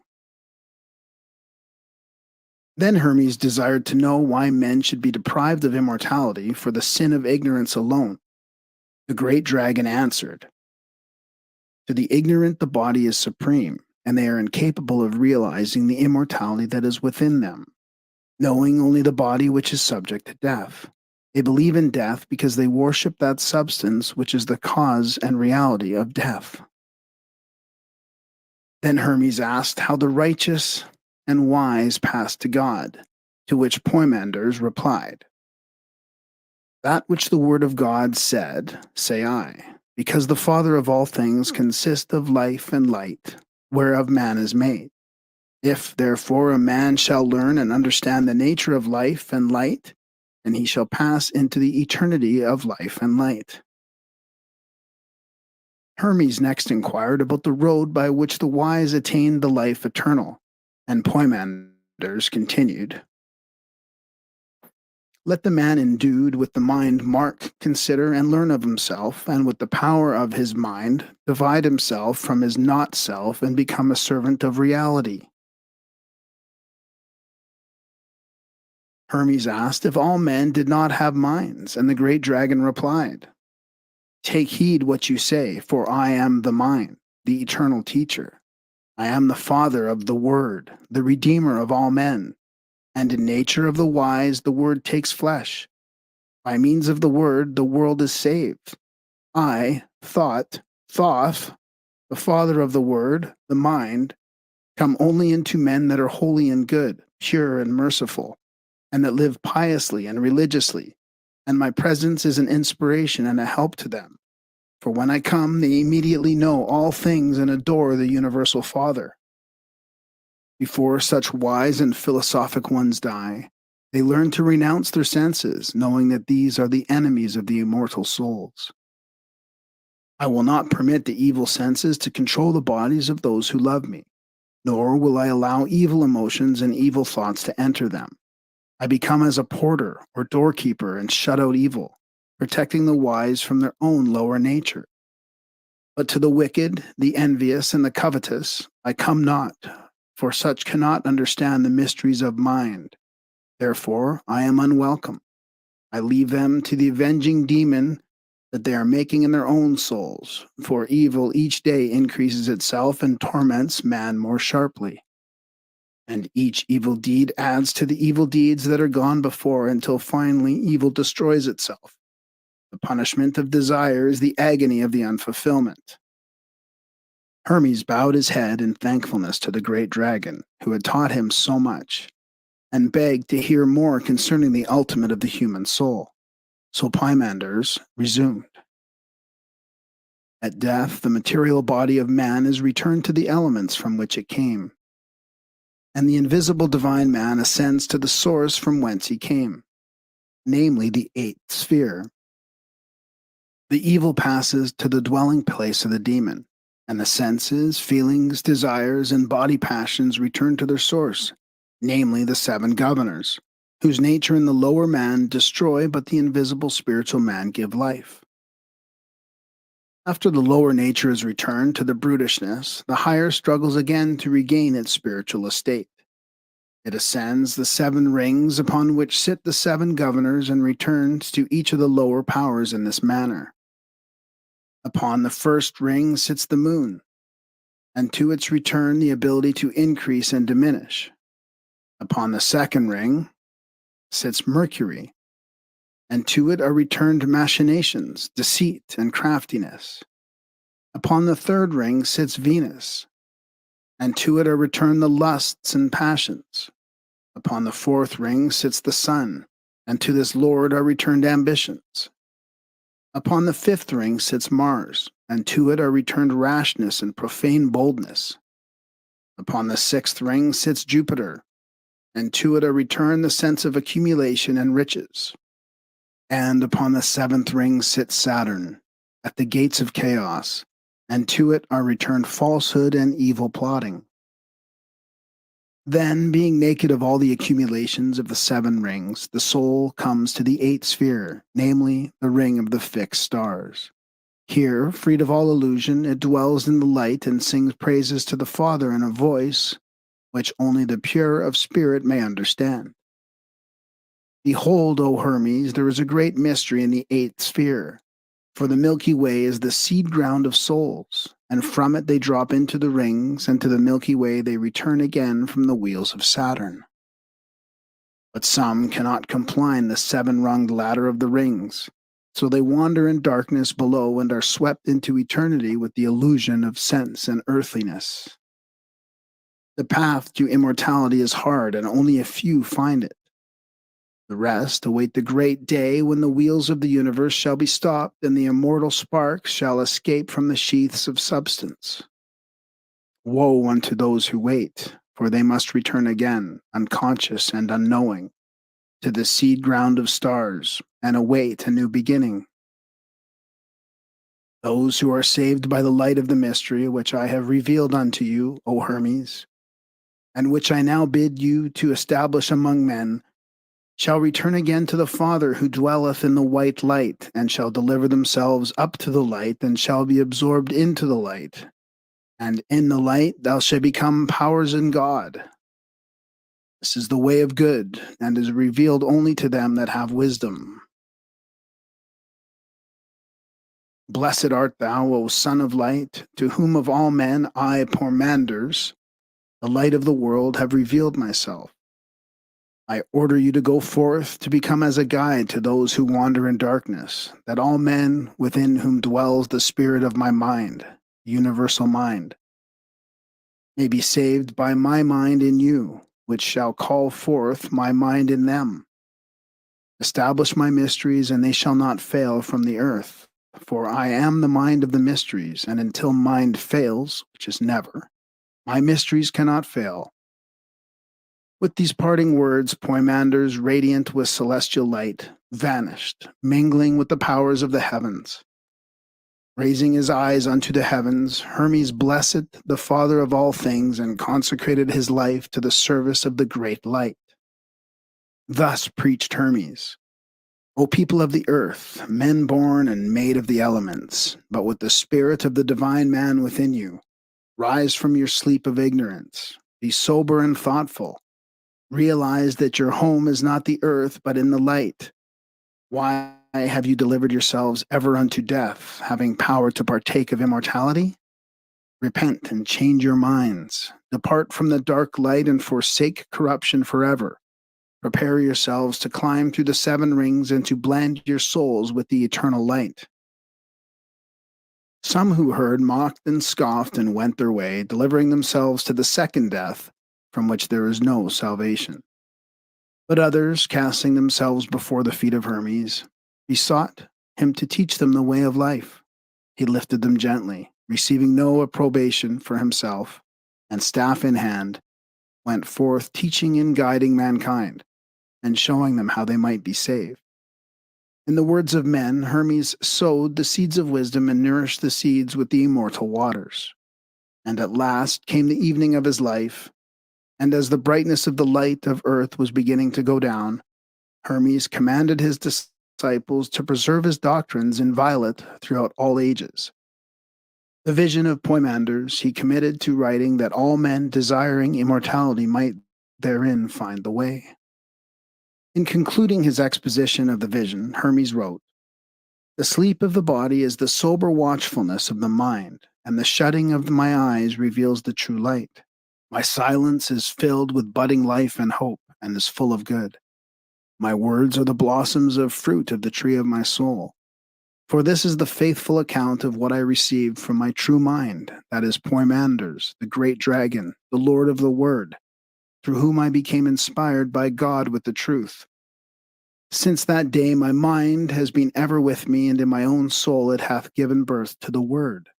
The Word is reason, and reason hath redeemed me.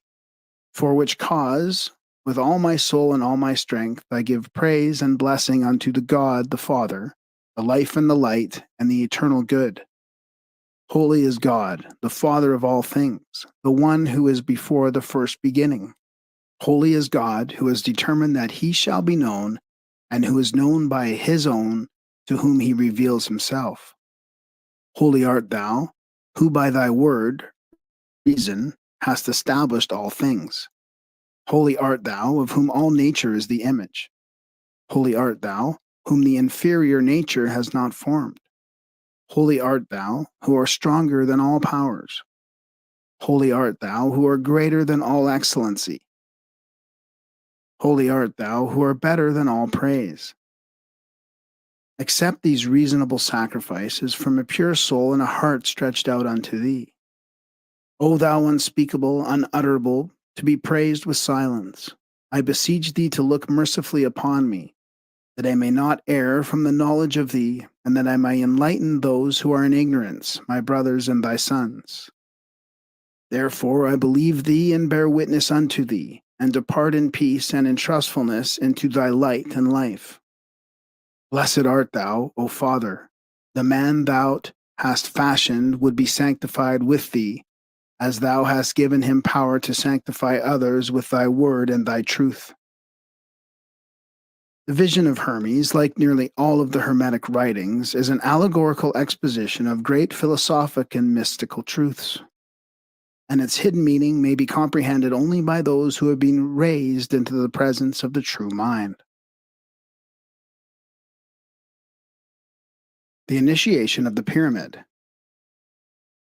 Supreme among the wonders of antiquity, unrivaled by the achievement of later architects and builders, the Great Pyramid of Giza bears mute witness to an unknown civilization, which, having completed its predestined span, passed into oblivion.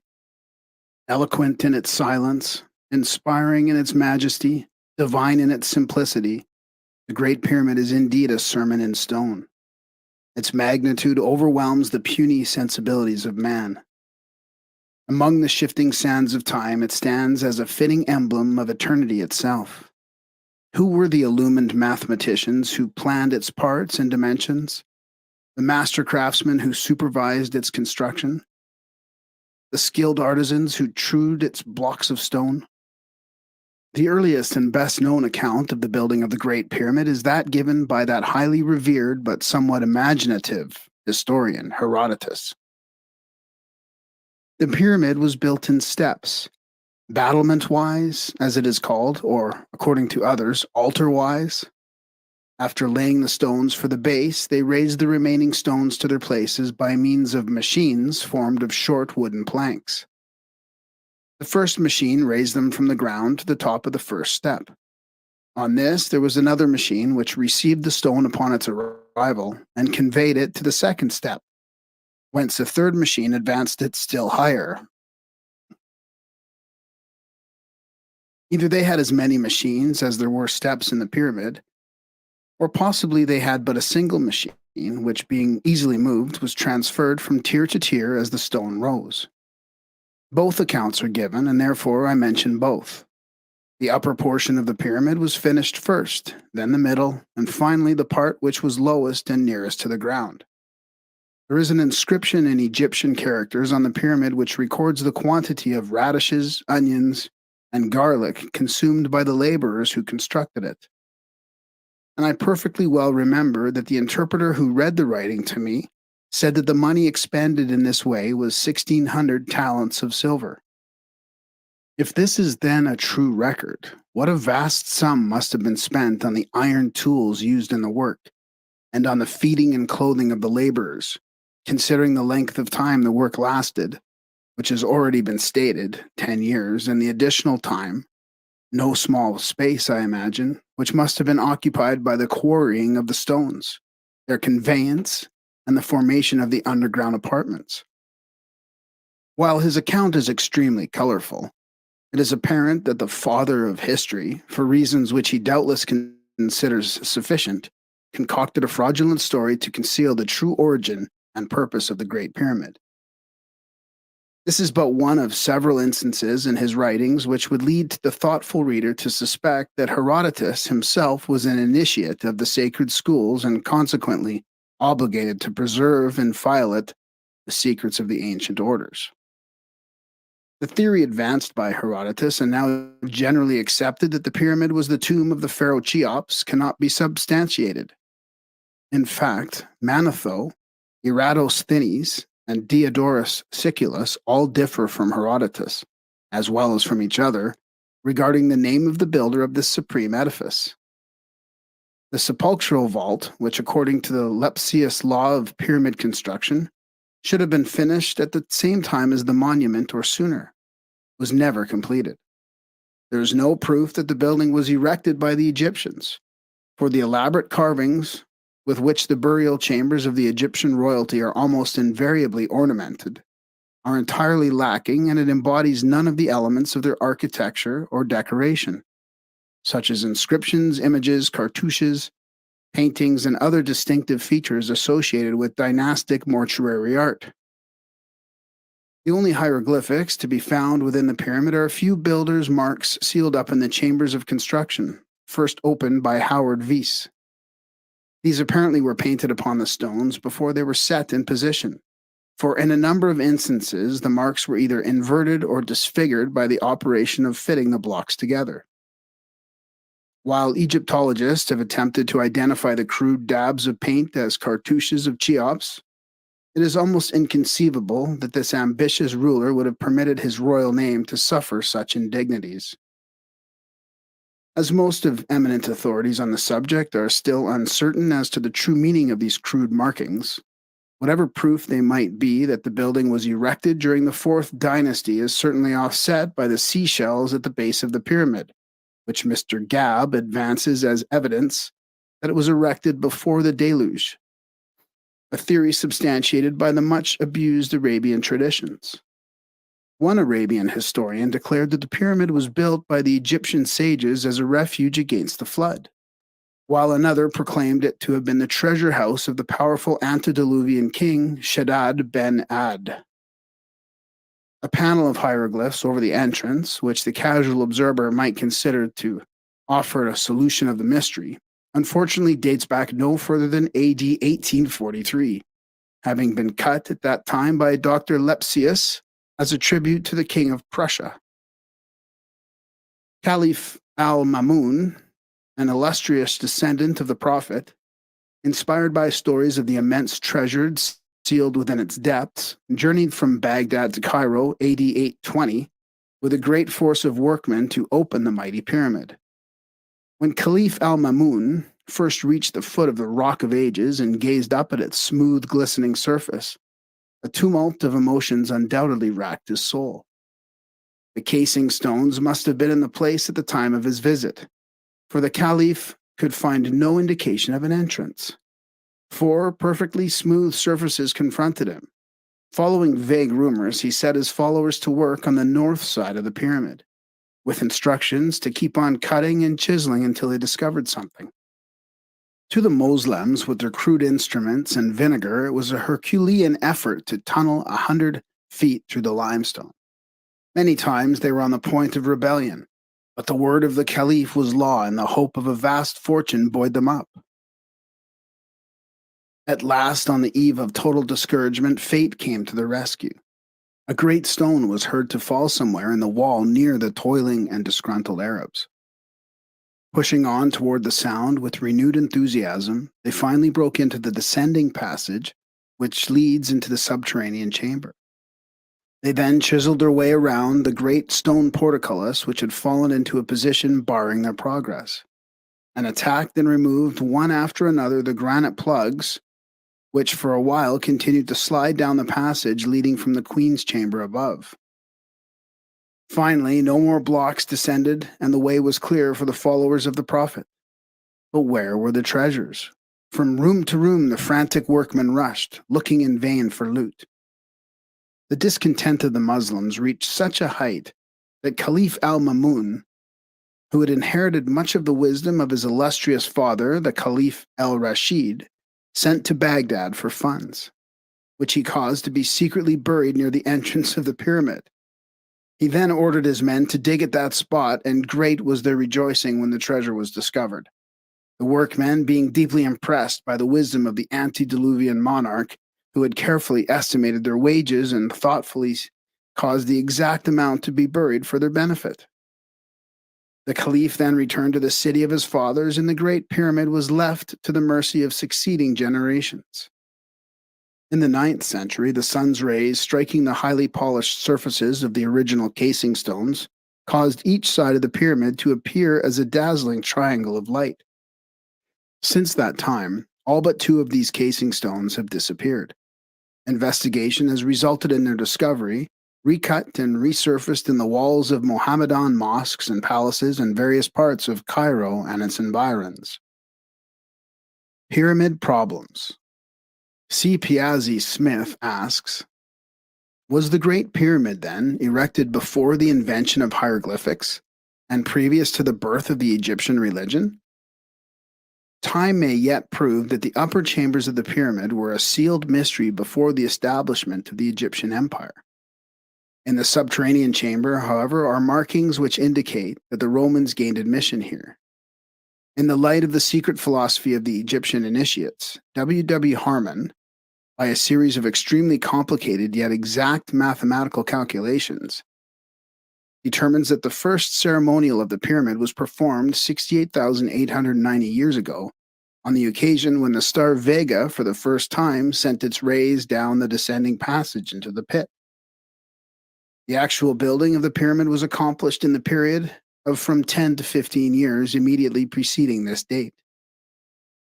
While such figures doubtless will evoke the ridicule of modern Egyptologists, they are based upon an exhaustive study of the principle of sidereal mechanics as incorporated into the structure of the pyramid by its initiated builders.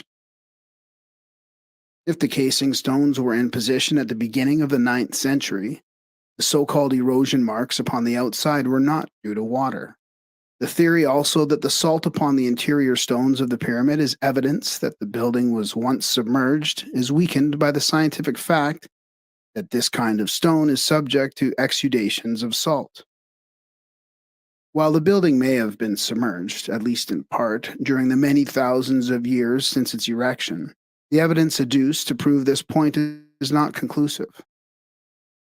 The Great Pyramid was built of limestone and granite throughout, the 2 kinds of rock being combined in a peculiar and significant manner. The stones were trued with the utmost precision, and the cement used was of such remarkable quality that it is now practically as hard as the stone itself. The limestone blocks were sawed with bronze saws, the teeth of which were diamonds or other jewels. The chips from the stones were piled against the north side of the plateau on which the structure stands, where they form an additional buttress to aid in supporting the weight of the structure. The entire pyramid is an example of perfect orientation and actually squares the circle. This last is accomplished by dropping a vertical line from the apex of the pyramid to its base line. If this vertical line be considered as the radius of an imaginary circle, the length of the circumference of such a circle will be found to equal the sum of the baselines of the 4 sides of the pyramid. This is a note from the vertical section of the Great Pyramid, from Smith's Life and Work at the Great Pyramid. The Great Pyramid stands upon a limestone plateau at the base of which, according to ancient history, the Nile once flooded, thus supplying a method for the huge blocks used in its construction. Presuming that the capstone, as originally in place, the pyramid is, according to John Taylor, in round figures 486 feet high. The base of each side is 764 feet long, and the entire structure covers a ground area of more than 13 acres. The Great Pyramid is the only one in the group at Giza, in fact, as far as known, the only one in Egypt that has chambers within the actual body of the pyramid itself.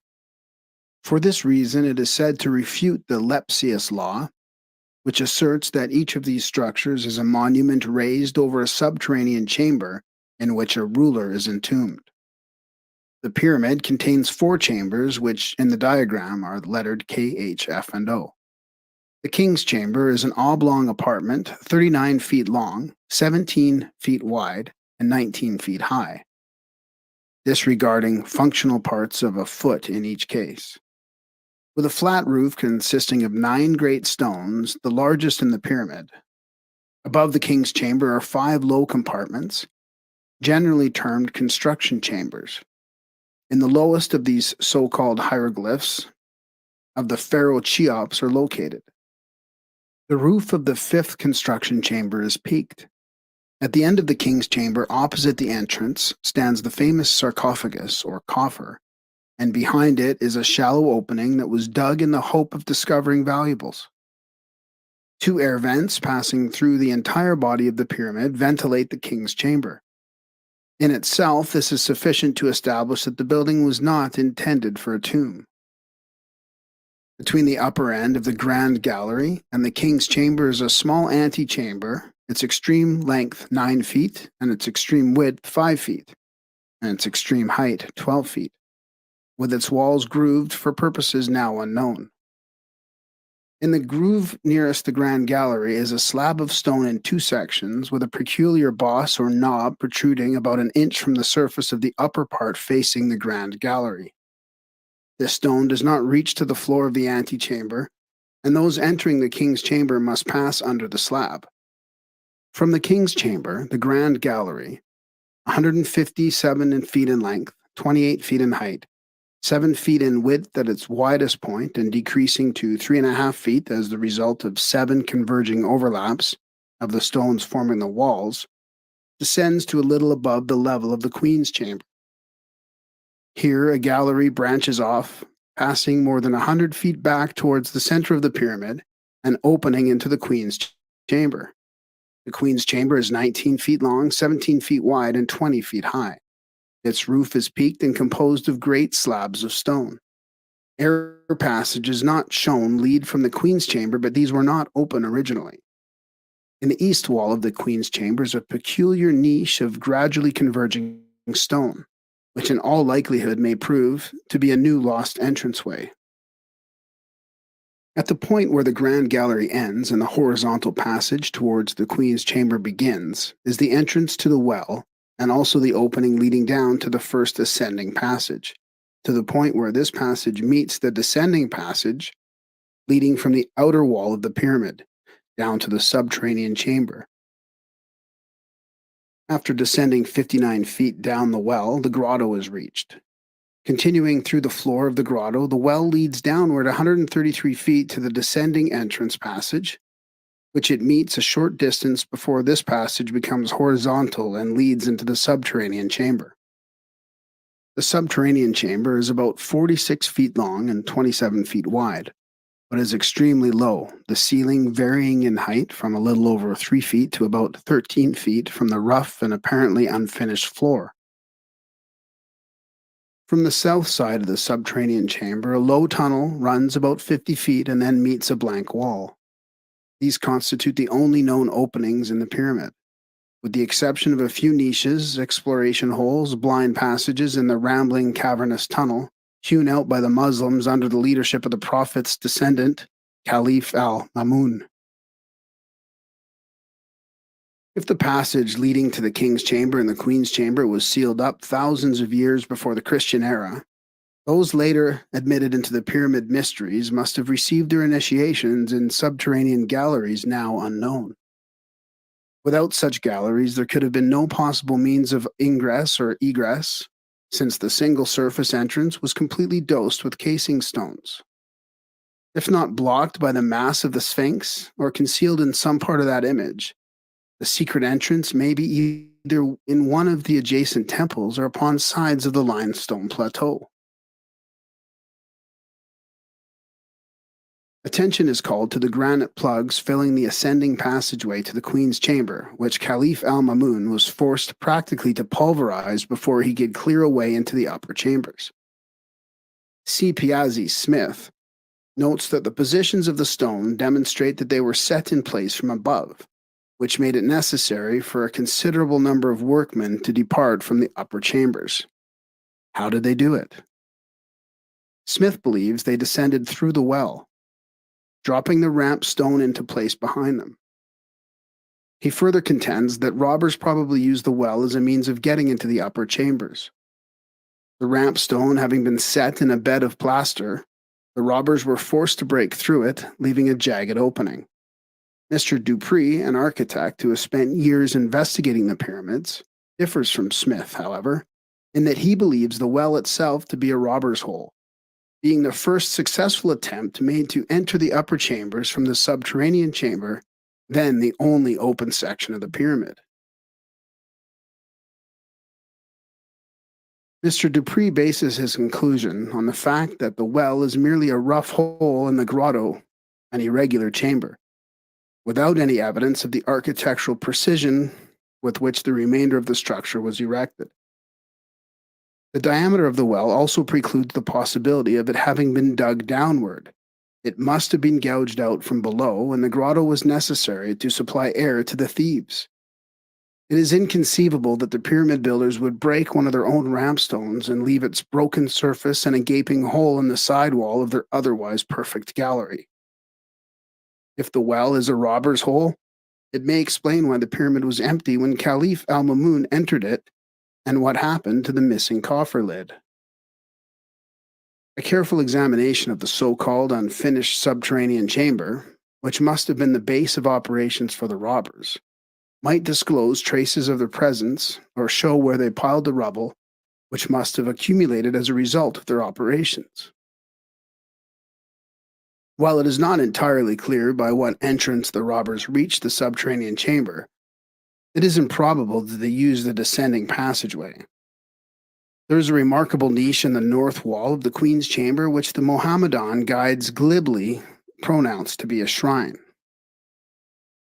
The general shape of this niche, however, with its walls converging by a series of overlaps like those of the Grand Gallery, would indicate that originally it had been intended as a passageway.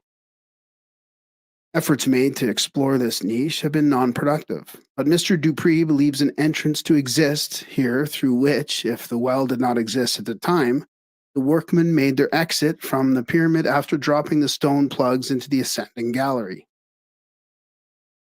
Biblical scholars have contributed a number of most extraordinary conceptions regarding the Great Pyramid. This ancient edifice has been identified by them as Joseph's granary, despite its hopelessly inadequate capacity, as the tomb prepared for the unfortunate pharaoh of the Exodus, who could not be buried there because his body was never recovered from the Red Sea, and finally, as a perpetual confirmation of the infallibility of the numerous prophecies contained in the authorized version. The Sphinx. Although the Great Pyramid, as Ignatius Donnelly has demonstrated, is patterned after an antediluvian type of architecture, examples of which are to be found in nearly every part of the world, the Sphinx, is typically Egyptian. The stele between its paws states the Sphinx is an image of the sun god, Harmachis, which was evidently made in the similitude of the pharaoh during whose reign it was chiseled. The statue was restored and completely excavated by Tahutmose IV as the result of a vision in which the god had appeared and declared himself oppressed by the weight of the sand about his body. The broken beard of the Sphinx was discovered during excavations between the front paws.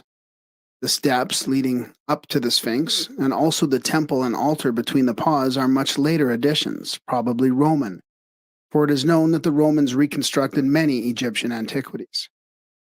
The shallow depression in the crown of the head, once thought to be the terminus of a closed-up passageway leading from the Sphinx to the Great Pyramid, was merely intended to help support a headdress now missing. Notes about a picture on this page: Oedipus and the Sphinx, from Levi's Les Mysteries de la Kabbale. The Egyptian Sphinx is closely related to the Greek legend of Oedipus, who first solved the famous riddle propounded by the mysterious creature with the body of a winged lion and the head of a woman, which frequented the highway leading to Thebes. To each who passed her lair, the Sphinx addressed the question, "What animal is it that in the morning goes on 4 feet, at noon on 2 feet, and in the evening on 3 feet?" These who failed to answer her riddle, she destroyed. Oedipus declared the answer to be man himself, who in childhood crawled upon his hands and knees, in manhood stood erect, and in old age shuffled along supporting himself by a staff. Discovering one who knew the answer to her riddle, the Sphinx cast herself from the cliff which bordered the road and perished. There is still another answer to the riddle of the Sphinx, an answer best revealed by a consideration of the Pythagorean values of numbers. The 4, the 2, and the 3 produce the sum of 9, which is the natural number of man and also the lower worlds. The 4 represents the ignorant man, the 2 the intelligent man, and the 3 the spiritual man. Infinite humanity walks on 4 legs, evolving humanity on 2 legs. And to the power of his own mind, the redeemed and illumined Magus adds the staff of wisdom. The Sphinx is therefore the mystery of nature, the embodiment of the secret doctrine, and all who cannot solve her riddle perish. To pass the Sphinx is to attain personal immortality. Metal rods have been driven into the Sphinx in a vain effort to discover chambers or passages within its body. The major part of the Sphinx is a single stone, but the front paws have been built up on smaller ones. The Sphinx is about 200 feet long, 70 feet high, and 38 feet wide across the shoulders. The main stone from which it was carved is believed by some to have been transported from distant quarries by methods unknown, while others assert to be native rock.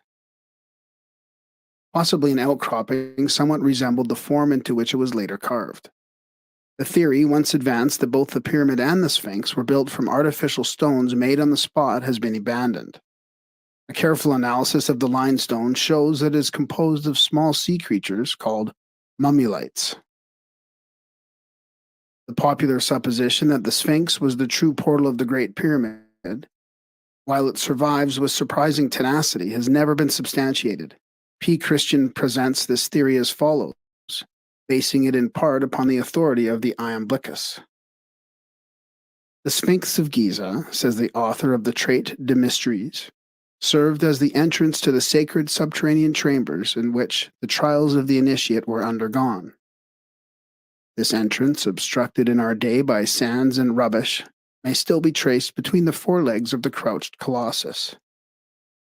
It was formerly closed by a bronze gate whose secret spring could be operated only by the Magi. It was guarded by public respect, and a sort of religious fear maintained its inviolability better than armed protection would have done. In the belly of the Sphinx were cut out galleries leading to the subterranean part of the Great Pyramid. These galleries were so artfully crisscrossed along their course to the pyramid that in setting forth into the passage without a guide through this network, one ceaselessly and invariably returned to the starting point. See Histoire de la Magie. Unfortunately, the bronze door referred to cannot be found, nor is there any evidence that it ever existed. The passing centuries have wrought many changes in the Colossus, and the original opening may have been closed. Nearly all students of the subject believe that subterranean chambers exist beneath the Great Pyramid. Robert Ballard writes, "The priests of the pyramids of Lake Morris had their vast subterranean residences. It appears to me more than probable that those of Giza were similarly provided, and I may go further. Out of these very caverns may have been excavated the limestone of which the pyramids were built. In the bowels of the limestone ridge on which pyramids were built are yet to be found. I feel convinced ample information as to their uses. A good diamond drill with 200 or 300 feet of rods is what is wanted to test this, and the solidarity of the pyramids at the same time. See the solution of the pyramid problem." Mr. Ballard's theory of extensive underground apartments and quarries brings up an important problem in architectonics.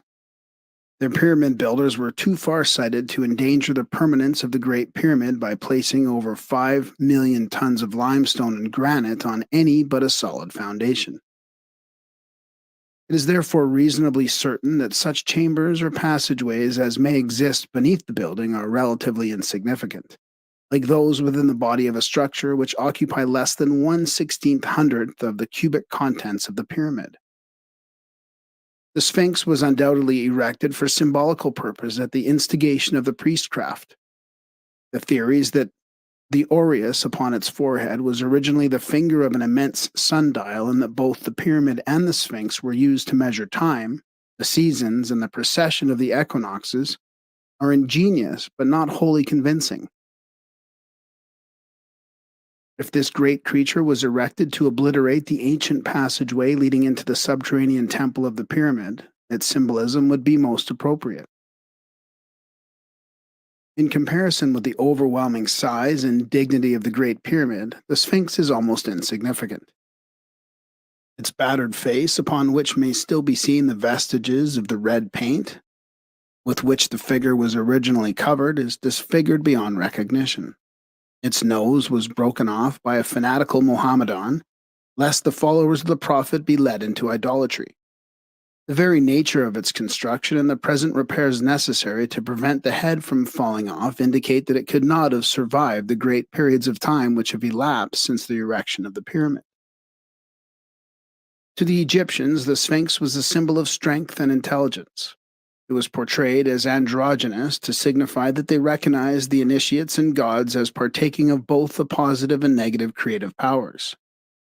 Gerald Massey writes, "This is the secret of the Sphinx. The Orthodox Sphinx of Egypt is masculine in front and feminine behind. So is the image of Sut Typhon, a type of horn and tail, male in front and female behind. The pharaohs, who wore the tail of the lioness or cow behind them, were male in the front and female behind. Like the gods, they included the dual totality of being in one person, born of the mother but of the sexes as the child. See the natural genesis." Most investigators have ridiculed the Sphinx without even deigning to investigate the great colossus, have turned their attention to the more overwhelming mystery of the pyramid. The Pyramid Mysteries. The word pyramid is popularly supposed to be derived from square root up, fire, thus signifying that it is the symbolic representation of the one divine flame, the life of every creature. John Taylor believes the word pyramid to mean a measure of wheat, while C. Piazzi Smith favors the Coptic meaning a division into 10. The initiates of old accepted the pyramid form as the ideal symbol of both the secret doctrine and those institutions established for its dissemination. Both pyramids and mounds are antitypes of the holy mountain, or high place of God, which was believed to stand in the midst of the earth. John P. Lundy relates the Great Pyramid to the fabled Olympus, further assuming that its subterranean passages correspond to the tortuous byways of Hades. The square base of the pyramid is a constant reminder that the house of wisdom is firmly founded upon nature and her immutable laws. The Gnostics, writes Albert Pike, claimed that the whole edifice of their science rested on a square whose angles were silence, profundity, intelligence, and truth. See Morals and Dogma. The sides of the Great Pyramid face the four cardinal angles, the latter signifying, according to Eliphas Levi, the extremities of heat and cold, north and south, and the extremities of light and darkness, east and west. The base of the pyramid further represents the four material elements or substances from the combinations of which the quaternary body of man is formed. From each side of the square there rises a triangle, typifying the threefold divine being enthroned within every quaternary material nature. If each base line be considered a square from which ascends a threefold spiritual power, then the sum of the lines of the four faces, 12, and the four hypothetical squares, 16, constituting the base is 28, the sacred number of the lower world. If this be added to the three septenaries composing the sun, 21, it equals 49, the square of 7 and the number of the universe. The 12 signs of the zodiac, like the governors of the lower worlds, are symbolized by the 12 lines of the 4 triangles, the faces of the pyramid. In the midst of each face is one of the beasts of Ezekiel, and the structure as a whole becomes the cherubim. The 3 main chambers of the pyramid are related to the heart, the brain, and the generative system, the spiritual centers of the human constitution. The triangular form of the pyramid also is similar to the posture assumed by the body during the ancient meditative exercise. The mysteries taught that the divine energies from the gods descended upon the top of the pyramid, which was likened to an inverted tree with its branches below and its roots at the apex. From this inverted tree, the divine wisdom is disseminated by streaming down the diverging sides and radiating throughout the world. The size of the capstone of the Great Pyramid cannot be accurately determined, for while most investigators have assumed that it was once in place, no vestige of it now remains. There is a curious tendency among the builders of the great religious edifices to leave their creations unfinished, thereby signifying that God alone is complete. The capstone, if it existed, was itself a miniature pyramid, the apex of which again would be capped by a smaller block of similar shape, and so on ad infinitum. The capstone, therefore, is the epitome of the entire structure. Thus, the pyramid may be likened to the universe and the capstone to man. Following the chain of analogy, the mind is the capstone of man, the spirit the capstone of the mind, and God, the epitome of the whole, the capstone of the spirit. As a rough and unfinished block, man is taken from the quarry and by the secret culture of the mysteries, gradually transformed into a true and perfect pyramidal capstone. The temple is complete only when the initiate himself becomes the living apex through which the divine power is focused into the diverging structure below. W. Marshall Adams calls the Great Pyramid the House of the Hidden Places.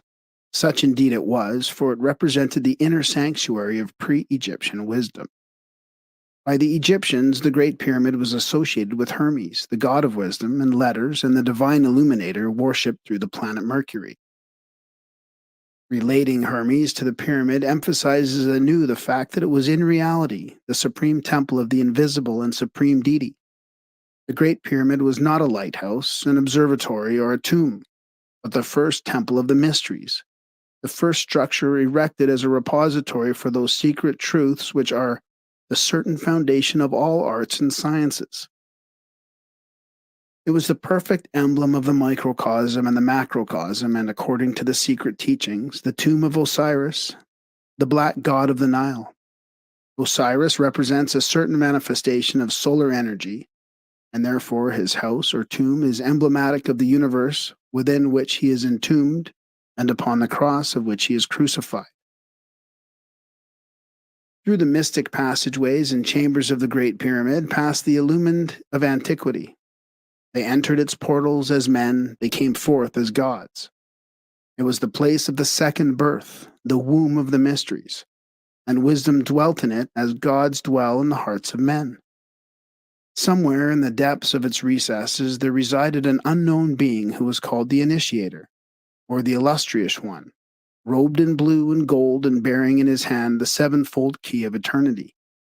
This was the lion-faced Hierophant, the Holy One, the Master of Masters, who never left the house of wisdom, and whom no man ever saw save he had passed through the gates of preparation and purification. It was in these chambers that Plato, he of the broad brow, came face to face with the wisdom of the ages personified in the master of the hidden house. Who was the master dwelling in the mighty pyramid, the many rooms of which signified the worlds in space, the master whom none might behold save those who had been born again? He alone fully knew the secret of the pyramid, but he has departed the way of the wise, and the house is empty. The hymns of praise no longer echoed in muffled tones through the chambers. The neophyte no longer passes through the elements and wanders among the 7 stars. The candidate no longer receives the word of life from the lips of the Eternal One. Nothing now remains that the eye of man can see but an empty shell, the outer shell of an inner truth. and men call the house of God a tomb. The technique of the mysteries was unfolded by the sage illuminator, the master of the secret house. The power to know his guardian spirit was revealed to the new initiate. The method of disentangling his material body from his divine vehicle was explained, and to consummate the magnus opus, there was revealed the divine name, the secret and unutterable designation of the supreme deity, by the very knowledge of which man and his God are made consciously one. With the giving of the name, the new initiate became himself a pyramid, within the chambers of whose soul numberless other human beings might also receive spiritual enlightenment. In the king's chamber was enacted the drama of the second death.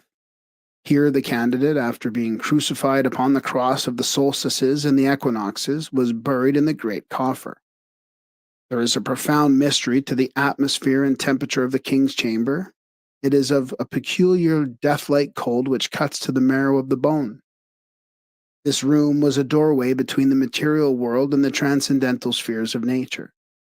While his body lay in the coffer, the soul of the neophyte soared as a human-headed hawk through the celestial realms, there to discover firsthand the eternity of life. Light and truth, as well as the illusion of death, darkness, and sin. Thus, in one sense, the Great Pyramid may be likened to a gate, through which the ancient priests permitted a few to pass toward the attainment of individual completion.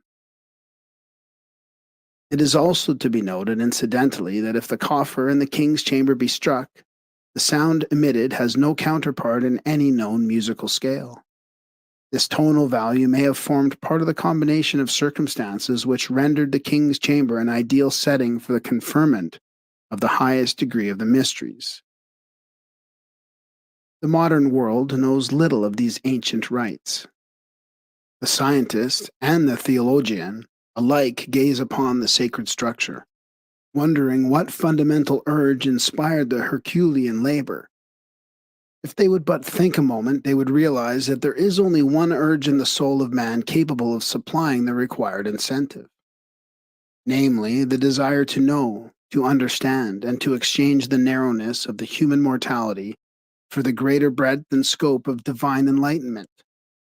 So men say of the Great Pyramid that it is the most perfect building in the world, the source of weights and measures, the original Noah's Ark, the origin of languages, alphabets, the scales of temperature and humidity. Few realize, however, that it is the gateway to the eternal. Though the modern world may know a million secrets, the ancient world knew one, and that one was greater than the million. For the million secrets breed death, disaster, sorrow, selfishness, lust, and avarice, but the one secret confers life, light, and truth. The time will come when the secret wisdom shall again be the dominating religious and philosophical urge of the world. The day is at hand when the doom of dogma shall be sounded. The great theological Tower of Babel, with its confusion and tongues, was built of bricks of mud and the mortar of slime. Out of the cold ashes of lifeless creeds, however, shall rise phoenix-like the ancient mysteries. No other institution has so completely satisfied the religious aspirations of humanity. For since the destruction of the mysteries, there never has been a religious code to which Plato could have subscribed.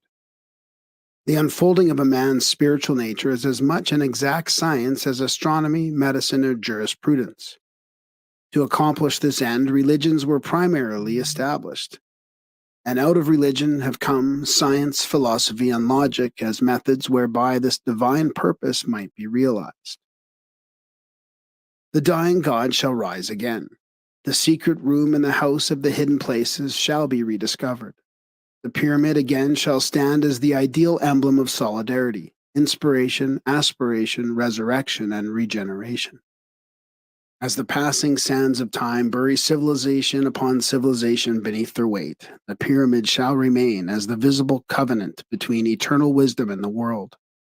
The time may yet come when the chants of the illumined shall be heard once more in its ancient passageways, and the master of the hidden house shall await in the silent place for the coming of that man who, casting aside the fallacies of dogma and tenet, seeks simply truth and will be satisfied with neither substitute nor counterfeit.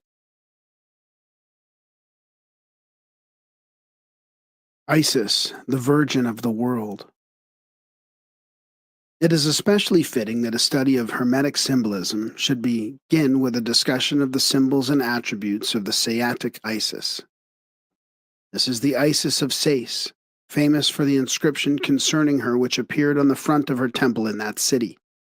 I, Isis, am all that has been, that is or shall be. No mortal man hath ever me unveiled. Plutarch affirms that many ancient authors believe this goddess to be the daughter of Hermes. Others held the opinion that she was the child of Prometheus. Both of these demigods were noted for their divine wisdom. It is not improbable that her kinship of them is merely allegorical. Plutarch translates the name Isis to mean wisdom. Godfrey Higgins, in his Anacalypsis, derives the name of Isis from the Hebrew iso and the Greek to save. Some authorities, however, for example, Richard Payne Knight, as stated in his Symbolical Language of Ancient Art and Mythology, believe the word to be of northern extraction, possibly Scandinavia or Gothic. In these languages, the name is pronounced Isa, meaning ice, or water in its most passive, crystallized negative state. The Egyptian deity, under many names, appears as the principle of natural fecundity among nearly all the religions of the ancient world. She was known as the goddess with 10,000 appellations and was metamorphosed by Christianity into the Virgin Mary. For Isis, although she gave birth to all living things, chief among them the sun, still remained a virgin according to the legendary accounts. Apuleius, in the 11th book of the Golden Ass, ascribes to the goddess the following statement concerning her powers and attributes.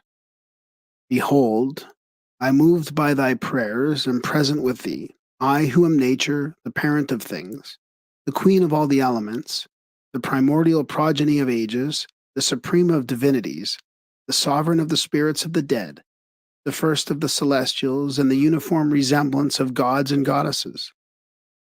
I, who rule by my nod the luminous summits of the heavens, the salubrious breezes of the sea, and the deplorable silences of the realms beneath, and whose one divinity the whole orb of the earth venerates under a manifold form, by different rites and a variety of appellations.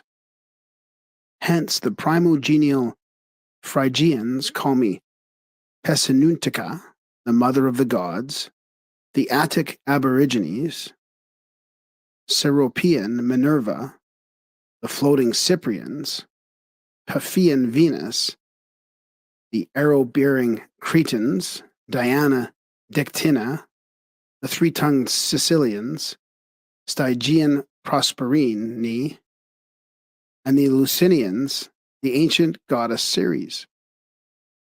Some also call me Juno, others Bellona, others Hecate, and others Rhamnusia. And those who are illuminated by the incipient rays of that divinity the sun, when he rises, viz., the Ethiopians, the Ari, and the Egyptians skilled in ancient learning, worshipping me by the ceremonies perfectly appropriate, call me by my true name, Queen Isis. Le Plongeon believes that the Egyptian myth of Isis had its historical basis among the Mayas of Central America, where this goddess was known as Queen Mu. In Prince Ko, the same author finds a correspondence to Osiris, the brother husband of Isis. Le Plongion's theory is that Mayan civilization was far more ancient than that of Egypt. After the death of Prince Ko, his widow, Queen Mu, fleeing to escape the wrath of his murderers, sought refuge among the Mayan colonies in Egypt, where she was accepted as their queen and was given the name of Isis. While Le Plongeon may be right, the possible historical queen sinks into insignificance when compared with the allegorical, symbolic world virgin, and the fact that she appears among so many different races and peoples discredits the theory that she was a historical individual. According to Sextus Empiricus, the Trojan War was fought over a statue of the moon goddess. For this lunar Helena, and not for a woman, the Greeks and Trojans struggled at the gates of Troy. Several authors have attempted to prove that Isis, Osiris, Typhon, Nephthys, and Aruiris, Thoth or Mercury, were grandchildren of the great Jewish patriarch Noah by his son Ham. But as the story of Noah and his ark is a cosmic allegory concerning the repopulation of planets at the beginning of each world period, this only makes it less likely that they were historical personages. According to Robert Flood, the sun has three properties: life, light, and heat. These three vivify and vitalize the three worlds: spiritual, intellectual, and material.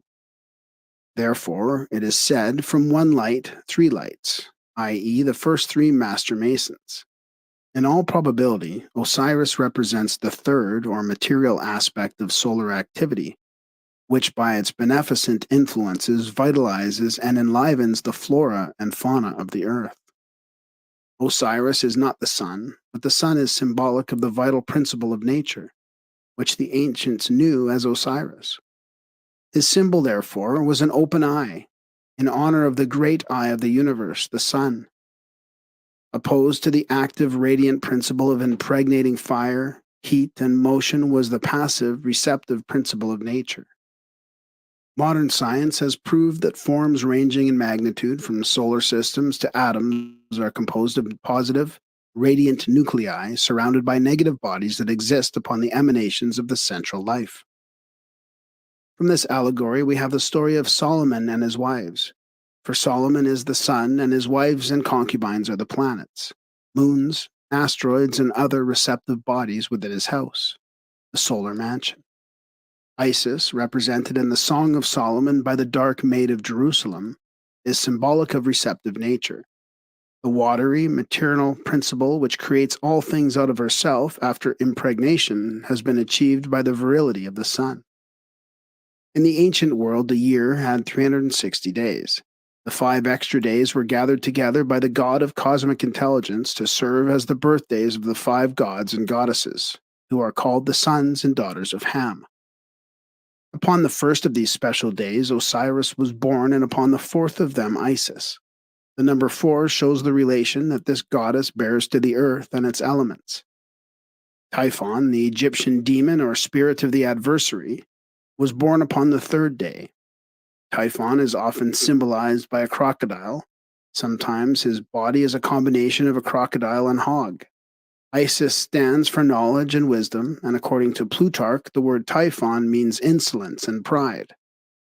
Egotism, self-centeredness, and pride are the deadly enemies of understanding and truth. This part of the allegory is revealed. After Osiris, here symbolized as the sun, had become king of Egypt and had been given to his people the full advantage of his intellectual light, he continued his path through the heavens, visiting the peoples of other nations and converting all with whom he came in contact. Plutarch further asserts that the Greeks recognized in Osiris the same person whom they revered under the names of Dionysos and Bacchus. While he was away from his country, his brother Typhon, the evil one, like the Loki of Scandinavia, plotted against the sun god to destroy him. Gathering 72 persons as fellow conspirators, he attained his nefarious end in a most subtle manner. He had a wonderful ornamented box made just the size of the body of Osiris. Then he brought into a banquet hall where the gods and goddesses were feasting together. All admired the beautiful chest, and Typhon promised to give it to the one whose body fitted it most perfectly. One after another lay down in the box, but in disappointment rose again, until at last Osiris also tried. The moment he was in the chest, Typhon and his accomplices nailed down the cover and sealed the cracks with molten lead. Then they cast the box into the Nile, down which it floated to the sea. Plutarch states that the date upon which this occurred was the 17th day of the month of Aether, when the sun was in the constellation of Scorpio. This is most significant, for the Scorpio is the symbol of treachery. The time when Osiris entered the chest was also the same season that Noah entered the ark to escape from the deluge. Plutarch further declares that the Pans and Satyrs, the nature spirits and elementals, first discovered that Osiris had been murdered. These immediately raised an alarm. And from this incident, the word panic, meaning fright or amazement of the multitudes, originated. Isis, upon receiving the news of her husband's murder, which she learned from some children who had seen the murderers making off with the box, at once robed herself in mourning and started forth in quest of him. At length, Isis discovered that the chest had floated to the coast of Byblos. There it had lodged in the branches of a tree, which in a short time miraculously grew up around the box. This so amazed the king of that country that he ordered the tree to be cut down and a pillar made from its trunk to support the roof of his palace. Isis, visiting Byblos, recovered the body of her husband, but it was again stolen by Typhon, who cut it into 14 parts, which he scattered all over the earth. Isis, in despair, began gathering up the severed remains of her husband, but found only 13 pieces. The 14th part, the phallus, she reproduced in gold, for the original had fallen into the river Nile and been swallowed by a fish. Typhon was later slain in battle by the son of Osiris.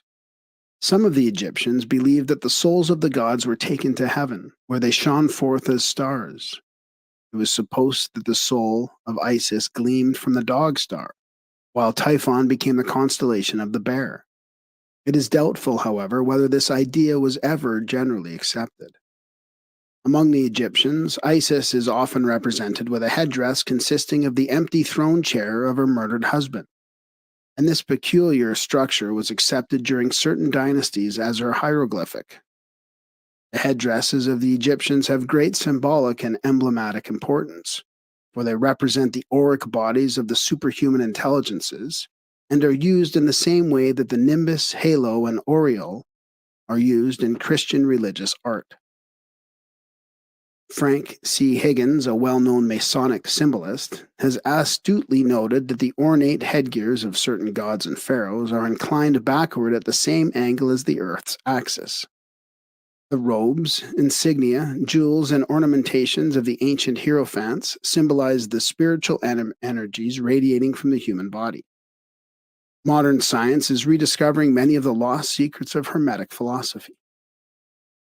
One of these is the ability to gauge the mental development, the soul qualities, and the physical health of the individual from the streamers of semi-visible electric force which pour through the surface of the skin of every human being at all times during his life.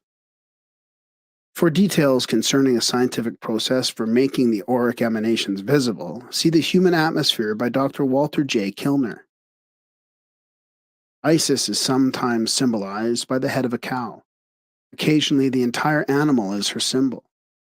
The first gods of the Scandinavians were licked out of blocks of ice by the mother cow, Adumla, who symbolized the principle of natural nutriment and fecundity because of her milk. Occasionally, Isis is represented as a bird. She often carries in one hand the crux ansata, the symbol of eternal life, and in the other the flowered scepter, symbolic of her authority. Thoth, Hermes Trismegistus, the founder of Egyptian learning, the wise man of the ancient world, gave to the priests and philosophers of antiquity the secrets which have been preserved to this day in myth and legend. These allegories and emblematic figures concern the secret formula for the spiritual, mental, moral, and physical regeneration, commonly known as the mystic chemistry of the soul, alchemy. These sublime truths were communicated to the initiates of the mystery schools, but were concealed from the profane. The latter, unable to understand the abstract philosophical tenets, worshipped the concrete sculptured idols which were emblematic of these secret truths. The wisdom and secrecy of Egypt are epitomized in the Sphinx, which has preserved its secret from the seekers of 100 generations. The mysteries of Hermeticism, the great spiritual truths hidden from the world by the ignorance of the world, and the keys of the secret doctrines of the ancient philosophers are all symbolized by the Virgin Isis. Veiled from head to foot, she reveals her wisdom only to the tried and initiated few who have earned the right to enter her sacred presence. Tear from the veiled figure of nature its shroud of obscurity and stand face to face with the divine reality. The explanations in these pages of the symbols peculiar to the Virgin Isis are based, unless otherwise noted, on selections from a free translation of the fourth book of Bibliothèque de Philosophies Hermétiques, entitled The Hermetical Signification of the Symbols and Attributes of Isis, with interpolations by the compiler to amplify and clarify the text. The statues of Isis were decorated with the sun, moon, and stars, and many emblems pertaining to the earth, over which Isis was believed to rule, as the guardian spirit of nature personified. Several images of the goddess have been found upon which the marks of her dignity and position were still intact. According to the ancient philosophers, she personified universal nature, the mother of all productions. The deity was generally represented as a partly nude woman, often pregnant, sometimes loosely covered with a garment of either green or black color, or of 4 different shades intermingled black, white, yellow, and red. Apuleius describes her as follows. In the first place, then, her most copious and long hairs, being gradually entorted and promiscuously scattered on her divine neck, were softly diffluous. A multiform crown consisting of various flowers bound the sublime summit of her head, and in the middle of the crown, just on her forehead, there was a smooth orb resembling a mirror, or rather a white, refulgent light, which indicated that she was the moon. Vipers rising up after the manner of furrows environed the crown on the right hand and on the left, and cerulean ears of corn were also extended from above. Her garment was of many colors, and woven from the finest flax, and was at one time lucid with a white splendor, at another yellow from the flower of crocus, and at another flaming with a rosy redness. But that which most excessively dazzled my sight was a very black robe, fulgid with a dark splendor, and which, spreading round and passing under her right side, and ascending to her left shoulder, there rose protuberant like the center of a shield, the dependent part of the robe falling in many folds, and having small knots of fringe gracefully flowing in its extremities.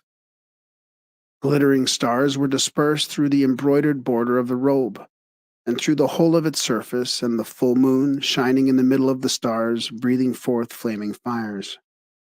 Nevertheless, a crown, wholly consisting of flowers and fruits of every kind, adhered with individual connection to the border of that conspicuous robe, in all its undulating motions.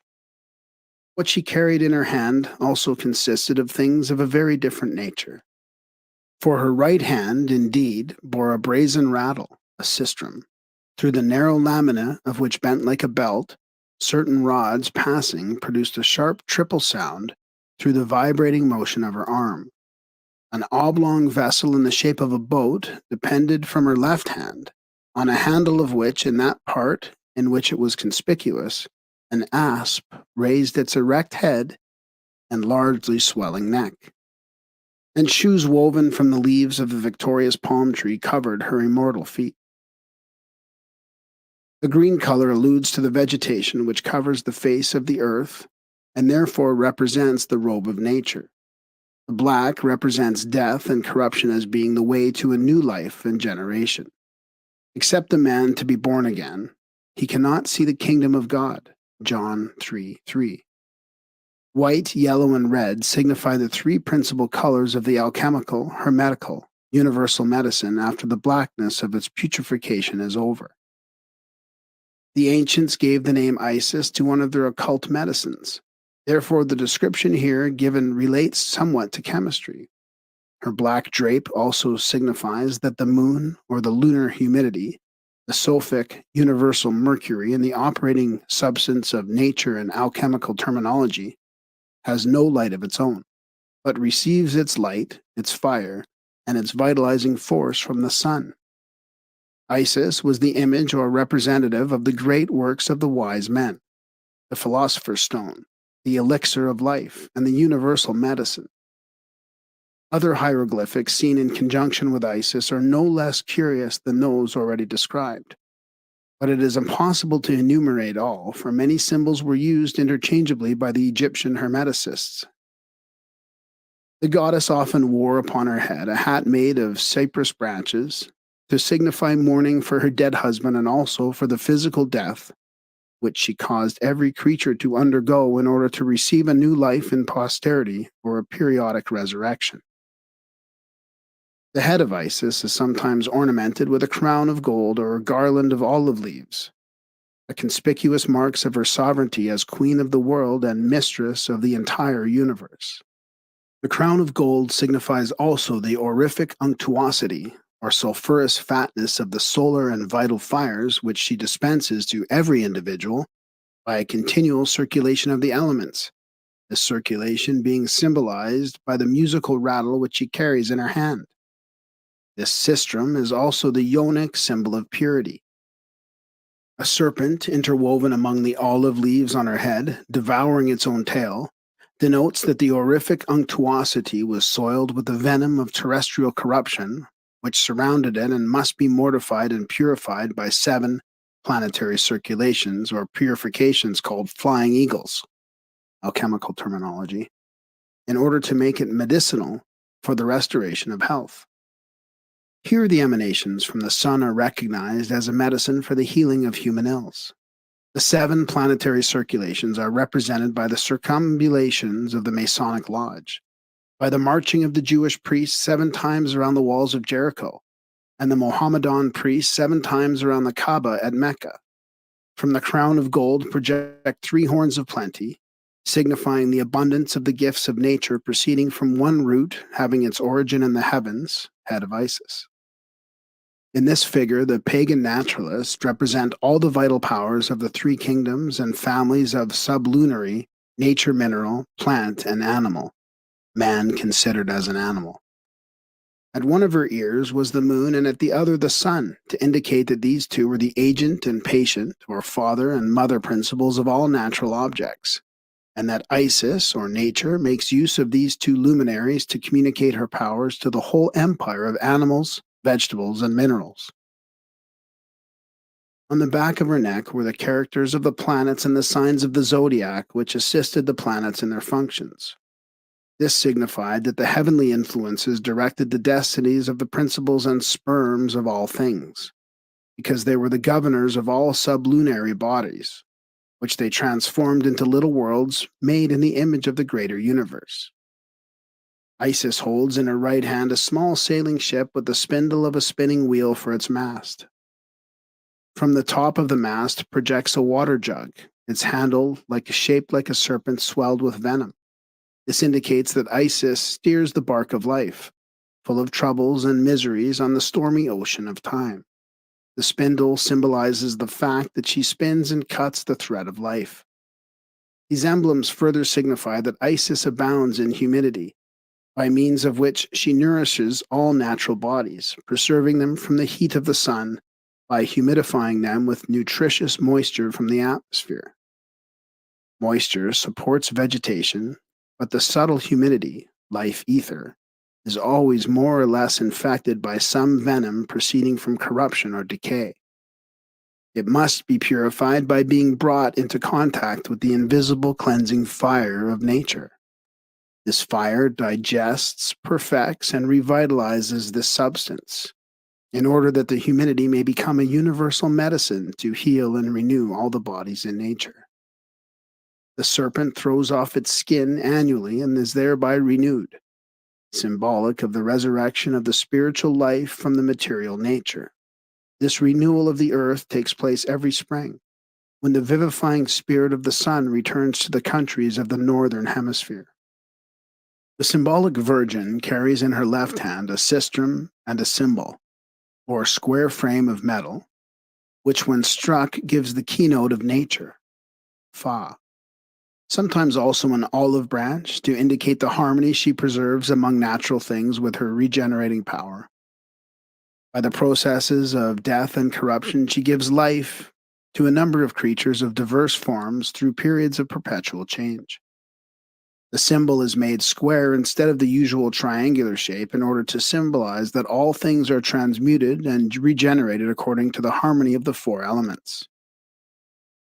Dr. Sigismund Backstrom believed that if a physician could establish harmony among the elements of earth, fire, air, and water, and unite them into a stone, the Philosopher's Stone, symbolized by the six-pointed star or two interlaced triangles, he would possess the means of healing all diseases. Dr. Backstrom further stated that there was no doubt in his mind that the universal, omnipresent fire, spirit of nature, does all and is all in all. By attraction, repulsion, motion, heat, sublimation, evaporation, excitation, inspissation, coagulation, and fixation, the universal fire, spirit, manipulates matter and manifests throughout creation. Any individual who can understand these principles and adapt them to the three departments of nature becomes a true philosopher. From the right breast of Isis protruded a bunch of grapes, and from the left an ear of a corn or a sheaf of wheat, golden in color. These indicate that nature is the source of nutrition for plant, animal, and human life, nourishing all things from herself. The golden color in the wheat, corn, indicates that in the sunlight the spiritual gold is concealed, the first sperm of all life. On the girdle surrounding the upper part of the body of the statue appear a number of mysterious emblems. The girdle is joined together in front by four golden plates, the elements, placed in the form of a square. This signified that Isis, or nature, the first matter, alchemical terminology, was the essence of the four elements, life, light, heat, and force, which quintessence generated all things. Numerous stars are represented on this girdle, thereby indicating their influence in darkness as well as the influence of the sun in light.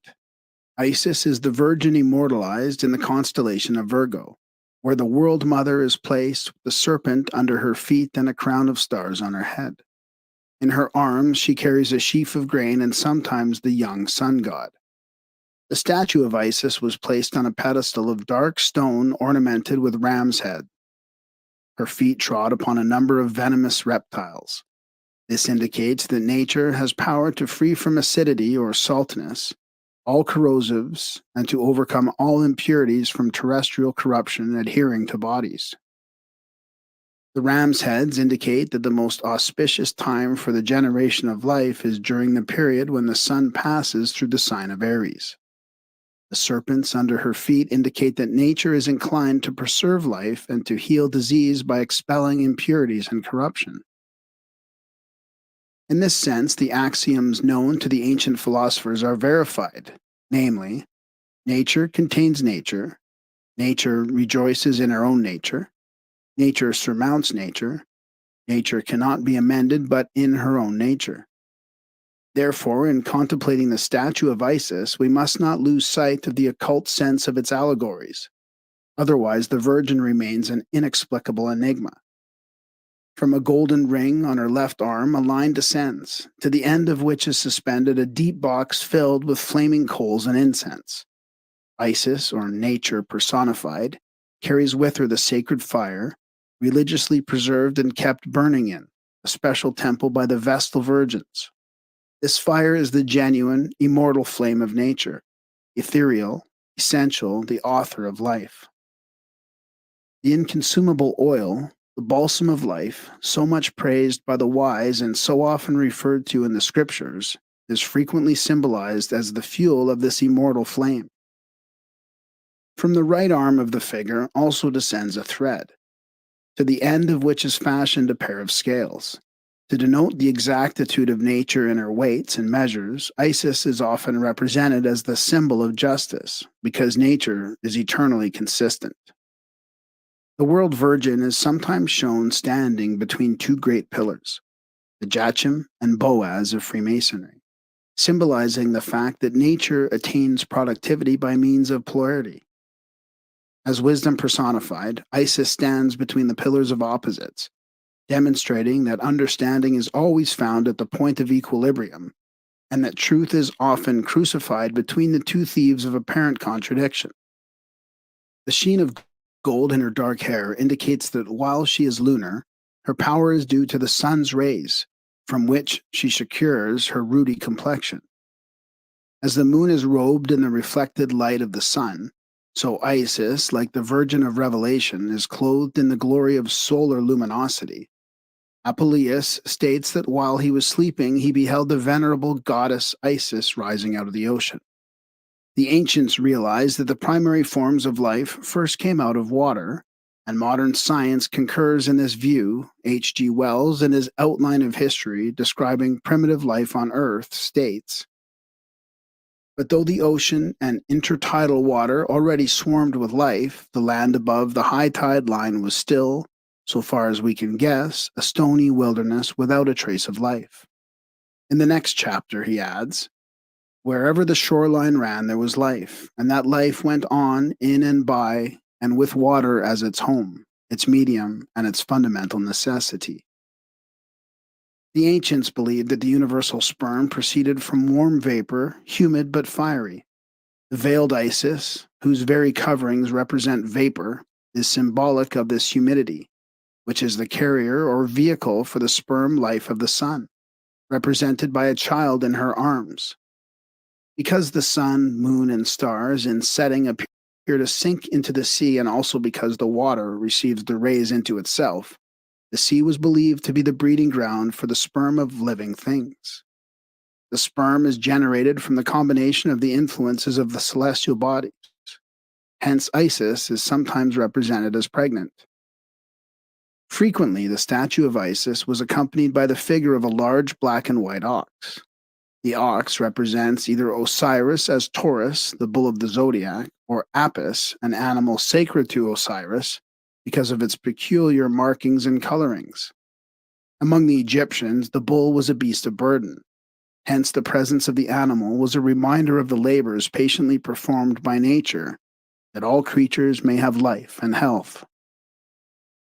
Harpocrates, the god of silence, holding his fingers to his mouth, often accompanies the statue of Isis. He warns all to keep the secrets of the wise from those unfit to know them. The Druids of Britain and Gaul had a deep knowledge concerning the mysteries of Isis and worshipped her under the symbol of the moon. Godfrey Higgins considers it a mistake to regard Isis as synonymous with the moon. The moon was chosen for Isis because of its dominion over water. The Druids considered the sun to be the father and the moon to mother of all things. By means of these symbols, they worshipped universal nature.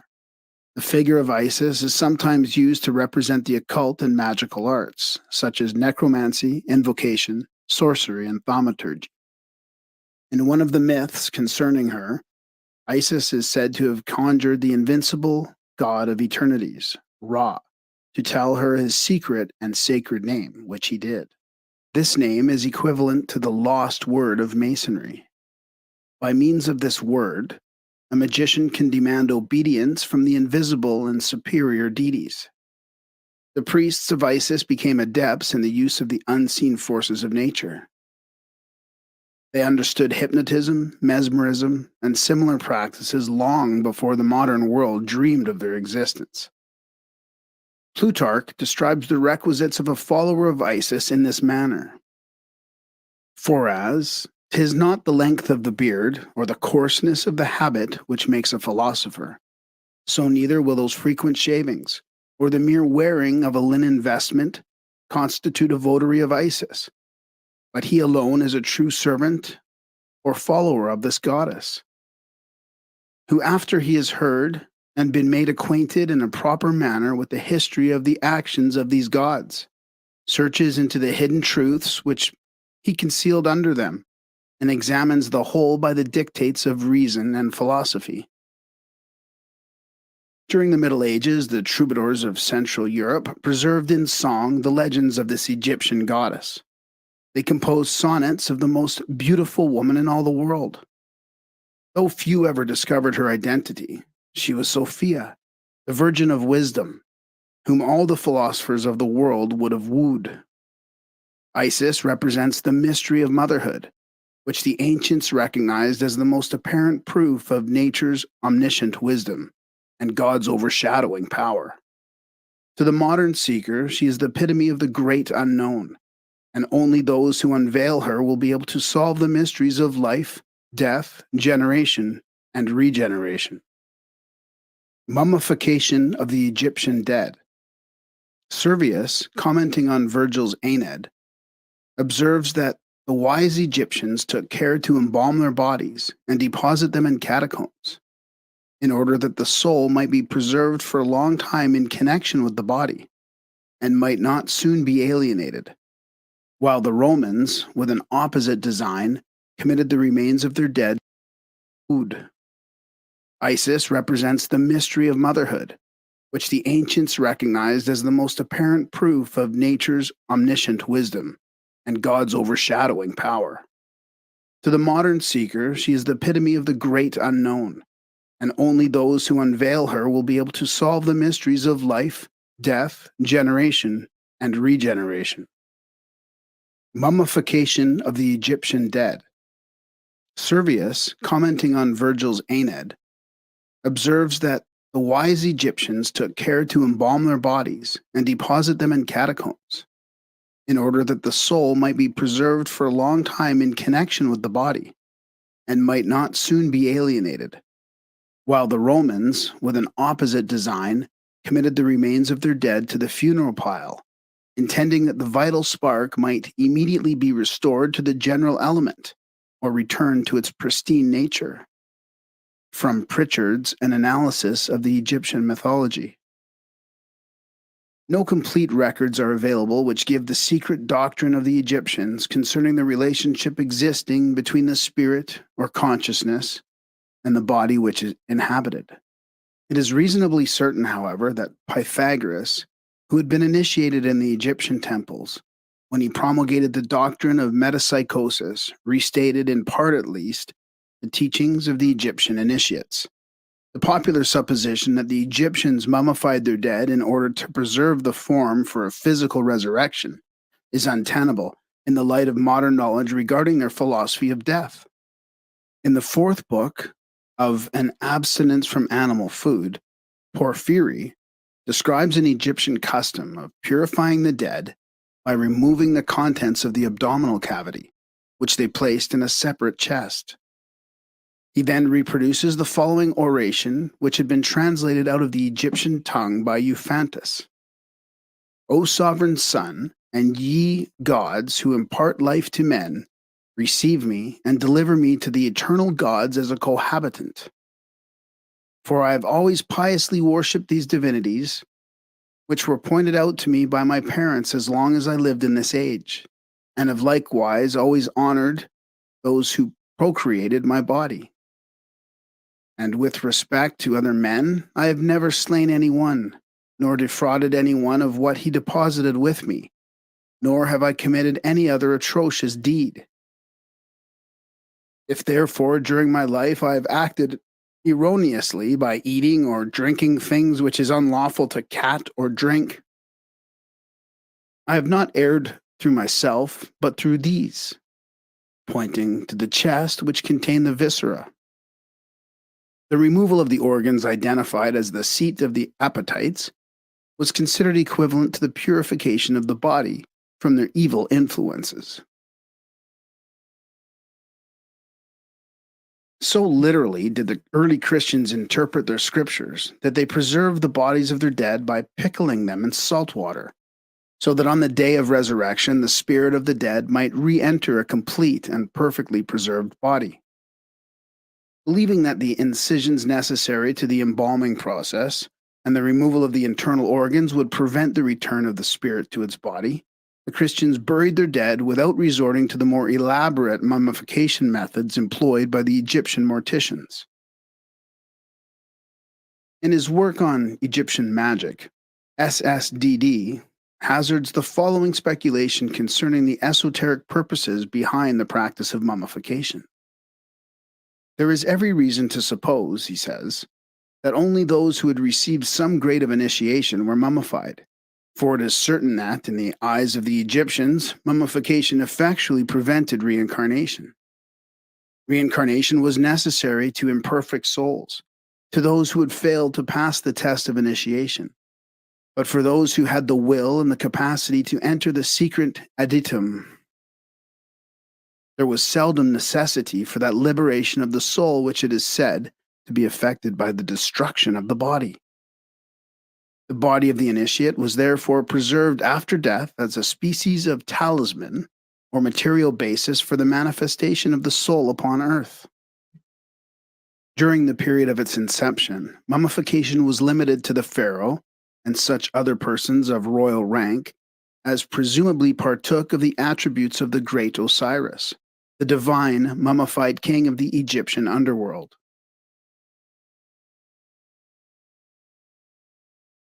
The sun, a universal deity. The adoration of the sun was one of the earliest and most natural forms of religious expression. Complex modern theologies are merely involvements and amplifications of this simple aboriginal belief. The primitive mind, recognizing the beneficial power of the solar orb, adorned it as the proxy of the supreme deity. Concerning the origin of the sun worship, Albert Pike makes the following concise statement in his Morals and Dogma.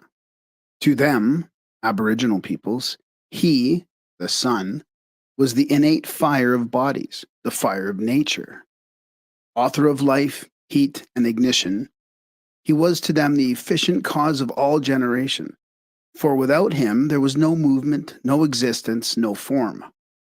He was to them immense, indivisible, imperishable, and everywhere present. It was not their need of light and of his creative energy that was felt by all men, and nothing was more fearful to them than his absence. His beneficent influences caused his identification with the principle of good, and the Brahma of the Hindus, and Mithras of the Persians, and Athom, Amun, Pitha, and Osiris of the Egyptians, the Bel of the Chaldeans, the Adonai of the Phoenicians, the Adonis and Apollo of the Greeks, became but personifications of the sun, the regenerating principle, image of that fecundity which perpetuates and rejuvenates the world's existence. Among all the nations of antiquity, altars, mounds, and temples were dedicated to the worship of the orb of the day. The ruins of these sacred places yet remain, notable among them being the pyramids of the Yucatan and Egypt, the snake mounds of the American Indians, the ziggurats of Babylon and Chaldea, the round towers of Ireland, and the massive rings of uncut stone in Britain and Normandy. The Tower of Babel, which according to the scriptures was built so that man might reach up to God, was probably an astronomical observatory. Many early priests and prophets, both pagan and Christian, were versed in astronomy and astrology. Their writings are best understood when read in the light of these ancient sciences. With the growth of man's knowledge and the constitution and periodicity of the heavenly bodies, astronomical principles and terminology were introduced into his religious systems. The tutelary gods were given planetary thrones, the celestial bodies being named after the deities assigned to them. The fixed stars were divided into constellations, and through these constellations wandered the sun and its planets, the latter with their accompanying satellites. The solar trinity. The sun, as supreme among the celestial bodies, visible to the astronomers of antiquity, was assigned to the highest of the gods and became symbolic of the supreme authority of the Creator himself. From a deep philosophic consideration of the powers and principles of the sun has come the concept of the Trinity, as it is understood in the world today. The tenet of a triune divinity is not peculiar to Christian or Mosaic theology, but forms a conspicuous part of the dogma of the greatest religions of both ancient and modern times. The Persians, Hindus, Babylonians, and Egyptians had their trinities. In every instance, these represented the threefold form of one supreme intelligence. In modern Masonry, the deity is symbolized by an equilateral triangle, its three sides representing the primary manifestations of the Eternal One, who is himself represented as a tiny flame, called by the Hebrews Yod. Jacob Boehme, the Teutonic mystic, calls the Trinity the three witnesses, by means of which the invisible is made known to the visible, tangible universe. The origin of the Trinity is obvious to anyone who will observe the daily manifestations of the sun. This orb, being the symbol of all light, has three distinct phases: rising, midday, and setting. The philosophers therefore divided the life of all things into three distinct parts: growth, maturity, and decay. Between the twilight of dawn and the twilight of evening is the high noon of resplendent glory. God the Father, the creator of the world, is symbolized by the dawn. His color is blue because the sun rising in the morning is veiled in blue mist. God the Son, he illuminating one, sent to bear witness of his Father before all the worlds, is the celestial globe at noonday, radiant and magnificent, the maned Lion of Judah, the golden-haired Savior of the world. Yellow is his color and his power is without end. God the Holy Ghost is the sunset phase, when the orb of day, robed in flaming red, rests for a moment upon the horizon line and then vanishes into the darkness of the night, to wandering the lower worlds and later rise again, triumphant from the embrace of darkness. To the Egyptians, the sun was the symbol of immortality, for while it died each night, it rose again with each ensuing dawn. Not only has the sun this diurnal activity, but it also has its annual pilgrimage, during which time it passes successfully through the 12 celestial houses of the heavens, remaining in each for 30 days. Added to these, it has a third path of travel, which is called the precession of the equinoxes, in which it retrogrades around the zodiac through the 12 signs at the rate of 1 degree every 72 years. Concerning the annual passage of the sun through the 12 houses of the heavens, Robert Hewitt Brown, 32nd degree, makes the following statement. The sun, as he pursued his way among these living creatures of the zodiac, was said in allegorical language either to assume the nature of it, to triumph over the sign he entered. The sun thus became a bull in Taurus, and was worshipped as such by the Egyptians under the name Apis, and by the Assyrians as Bel, Baal, or Bull. In Leo, the sun became a lion slayer, Hercules, and an archer in Sagittarius. In Pisces, the fishes, he was a fish, Dagon or Vishnu, the fish god of the Philistines and Hindus. A careful analysis of the religious systems of pagandom uncovers much evidence of the fact that its priests served the solar energy and that their supreme deity was in every case this divine light personified.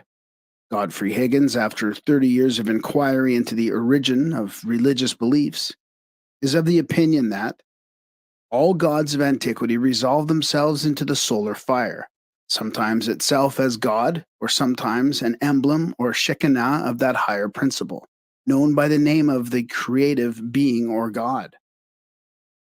The Egyptian priests in many of their ceremonies wore the skins of lions, which were symbols of the solar orb, owing to the fact that the sun is exalted, dignified, and most fortunately placed in the constellation of Leo, which he rules and which was at the time the keystone of the celestial arc. Again, Hercules is the solar deity.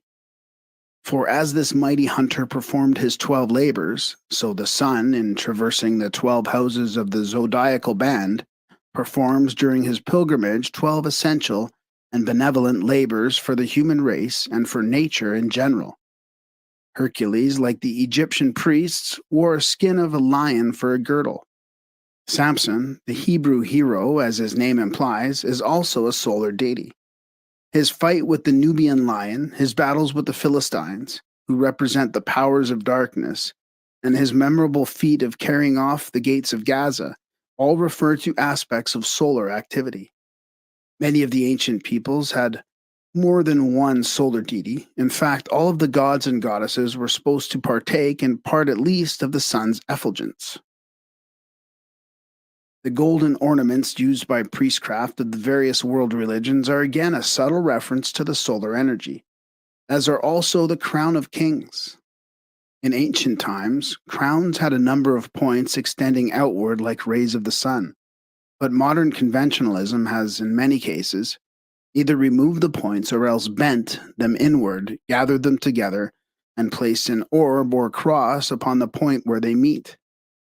Many of the ancient prophets, philosophers, and dignitaries carried a scepter, the upper end of which bore a representation of the solar globe surrounded by emanating rays.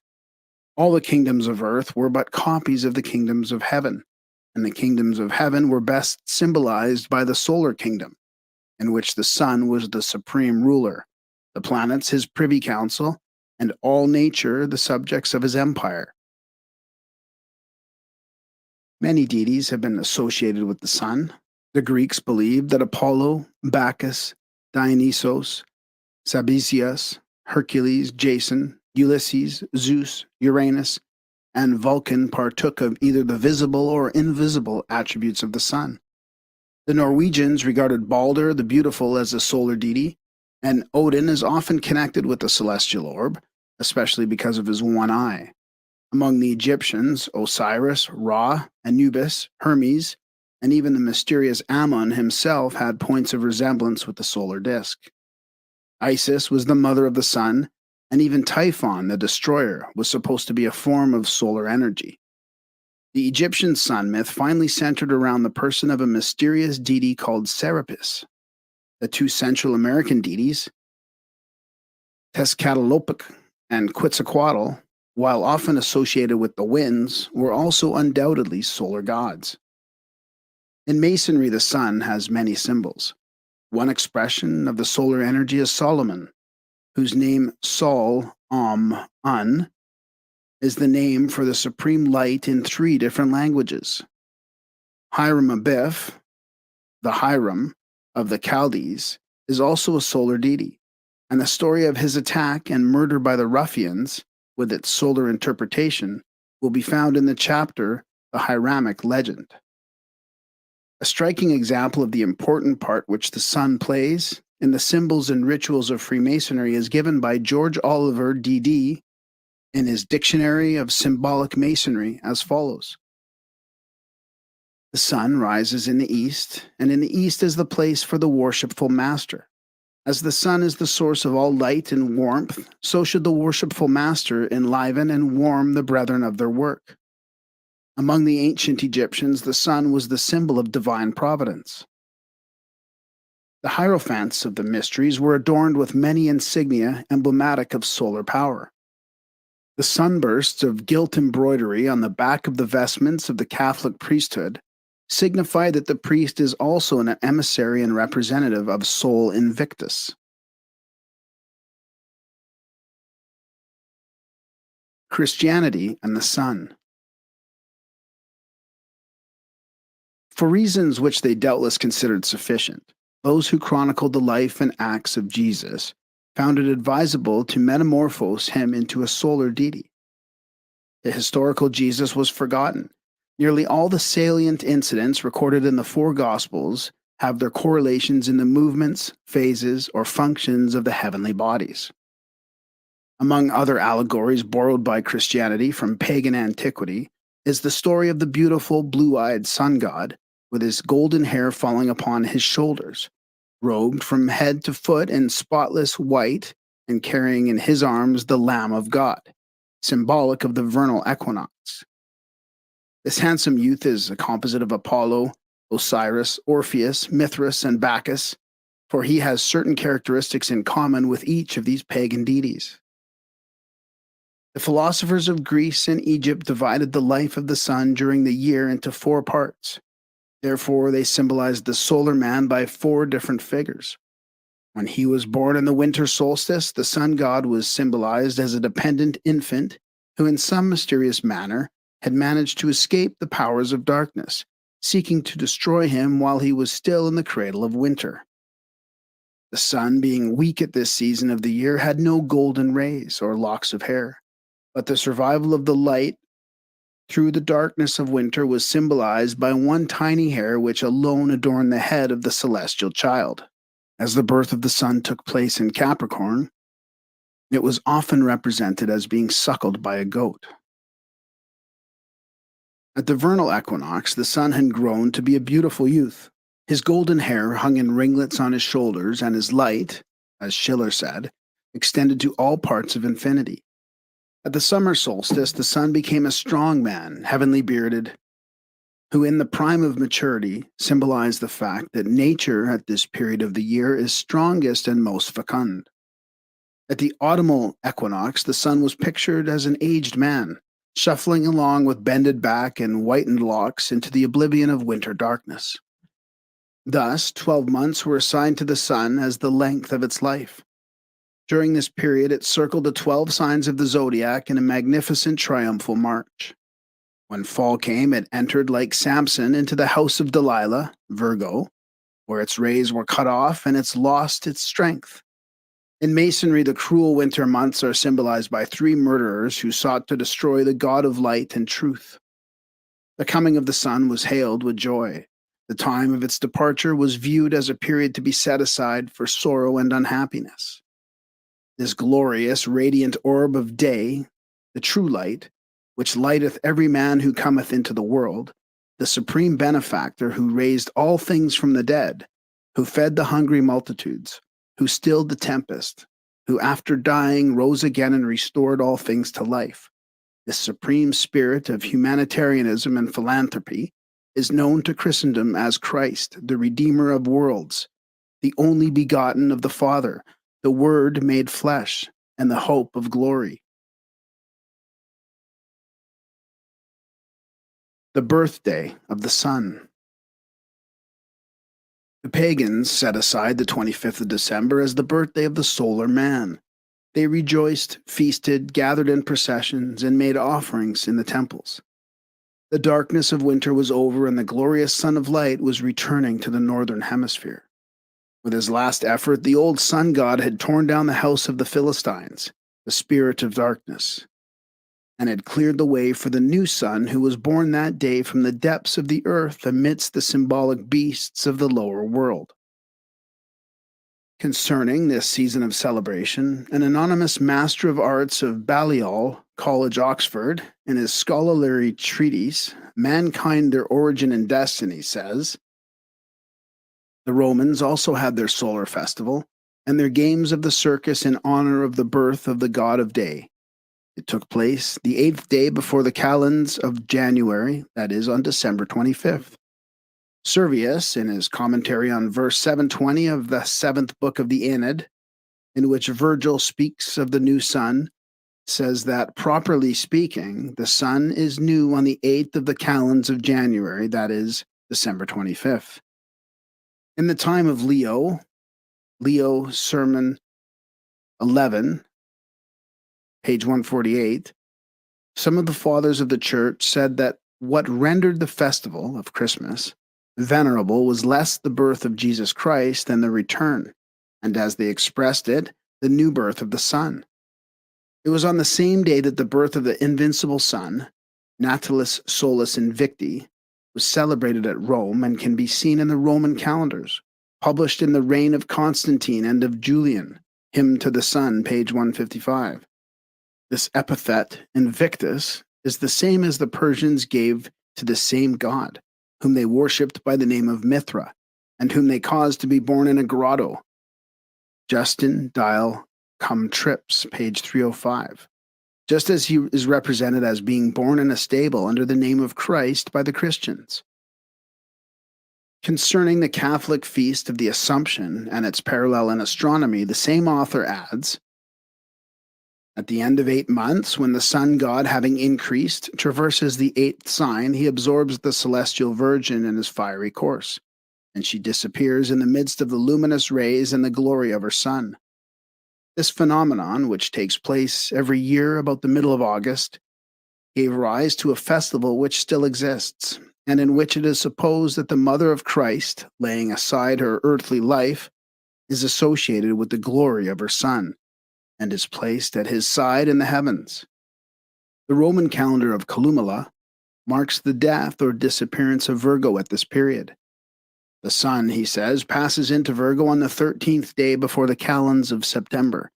This is where the Catholics place the Feast of the Assumption, or the reunion of the Virgin to her Son.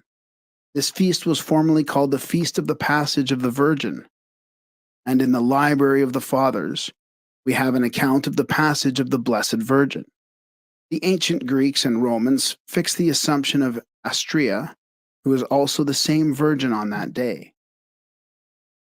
The Virgin Mother giving birth to the Sun God, which Christianity has so faithfully preserved, is a reminder of the inscription concerning her Egyptian prototype, Isis, which appeared on the Temple of Sais.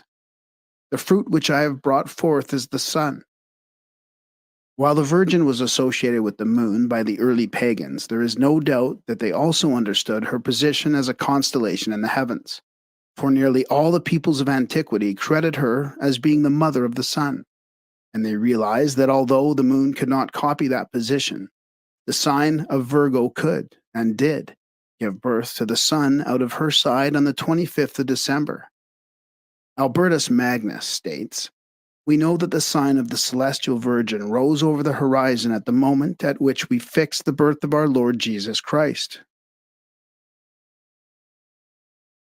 Among certain of the Arabian and Persian astronomers, the three stars forming the sword belt of Orion were called the Magi, who came to pay homage to the young sun god. The author of Mankind, Their Origin and Destiny contributes the following additional information. In Cancer, which has risen to the meridian at midnight, is the constellation of the stable and the ass. The ancients called it Persepi Jovis. In the north, the stars of the bear are seen, called by the Arabians Martha and Mary, and also the coffin of Lazarus.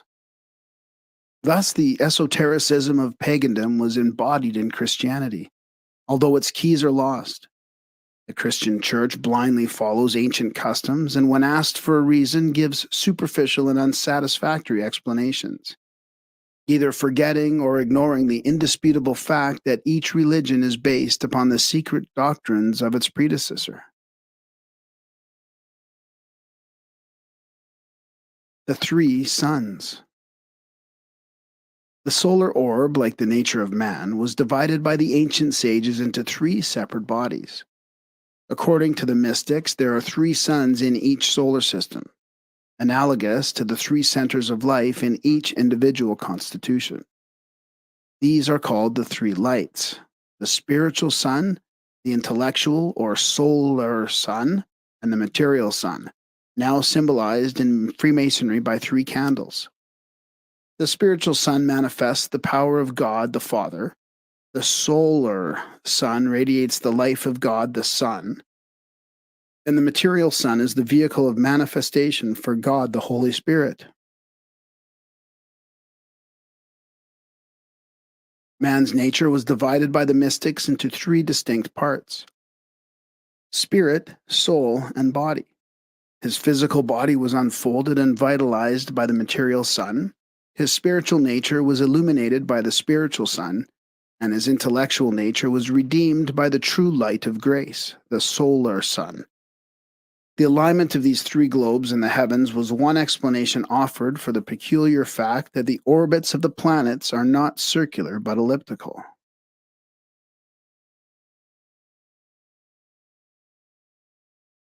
The pagan priests always considered the solar system as a grand man, and drew their analogy of these three centers of activity from the three main centers of life in the human body: the brain, the heart, and the generative system.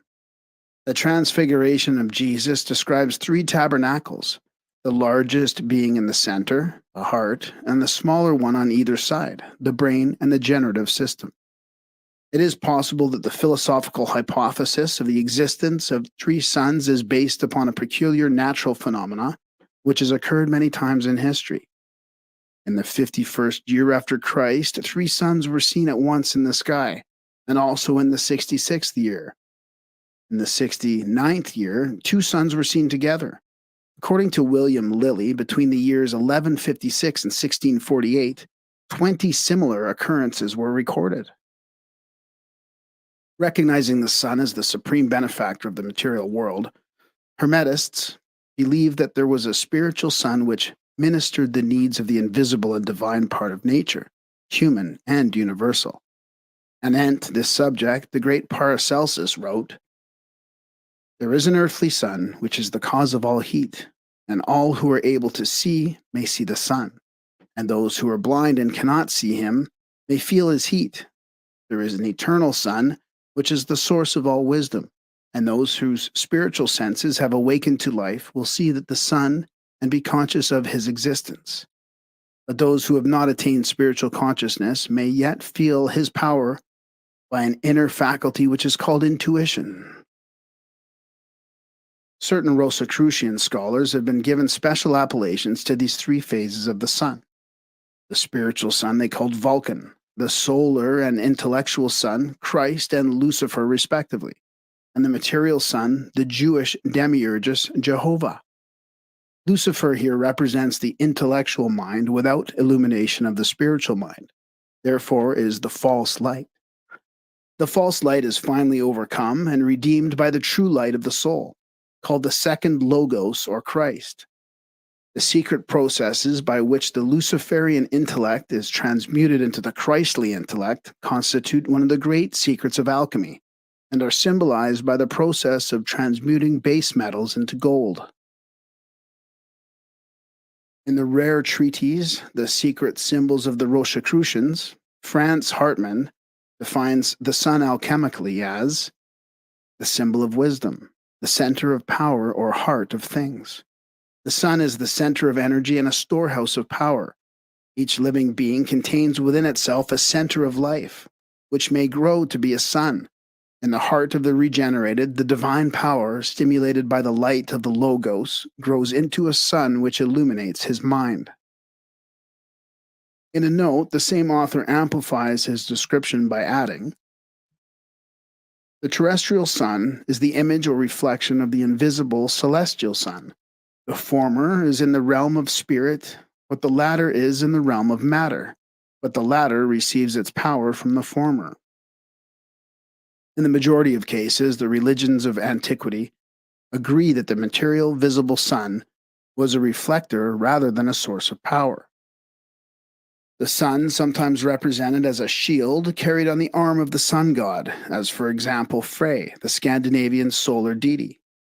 The sun reflected the light of the invisible spiritual sun, which was the true source of life, light, and truth.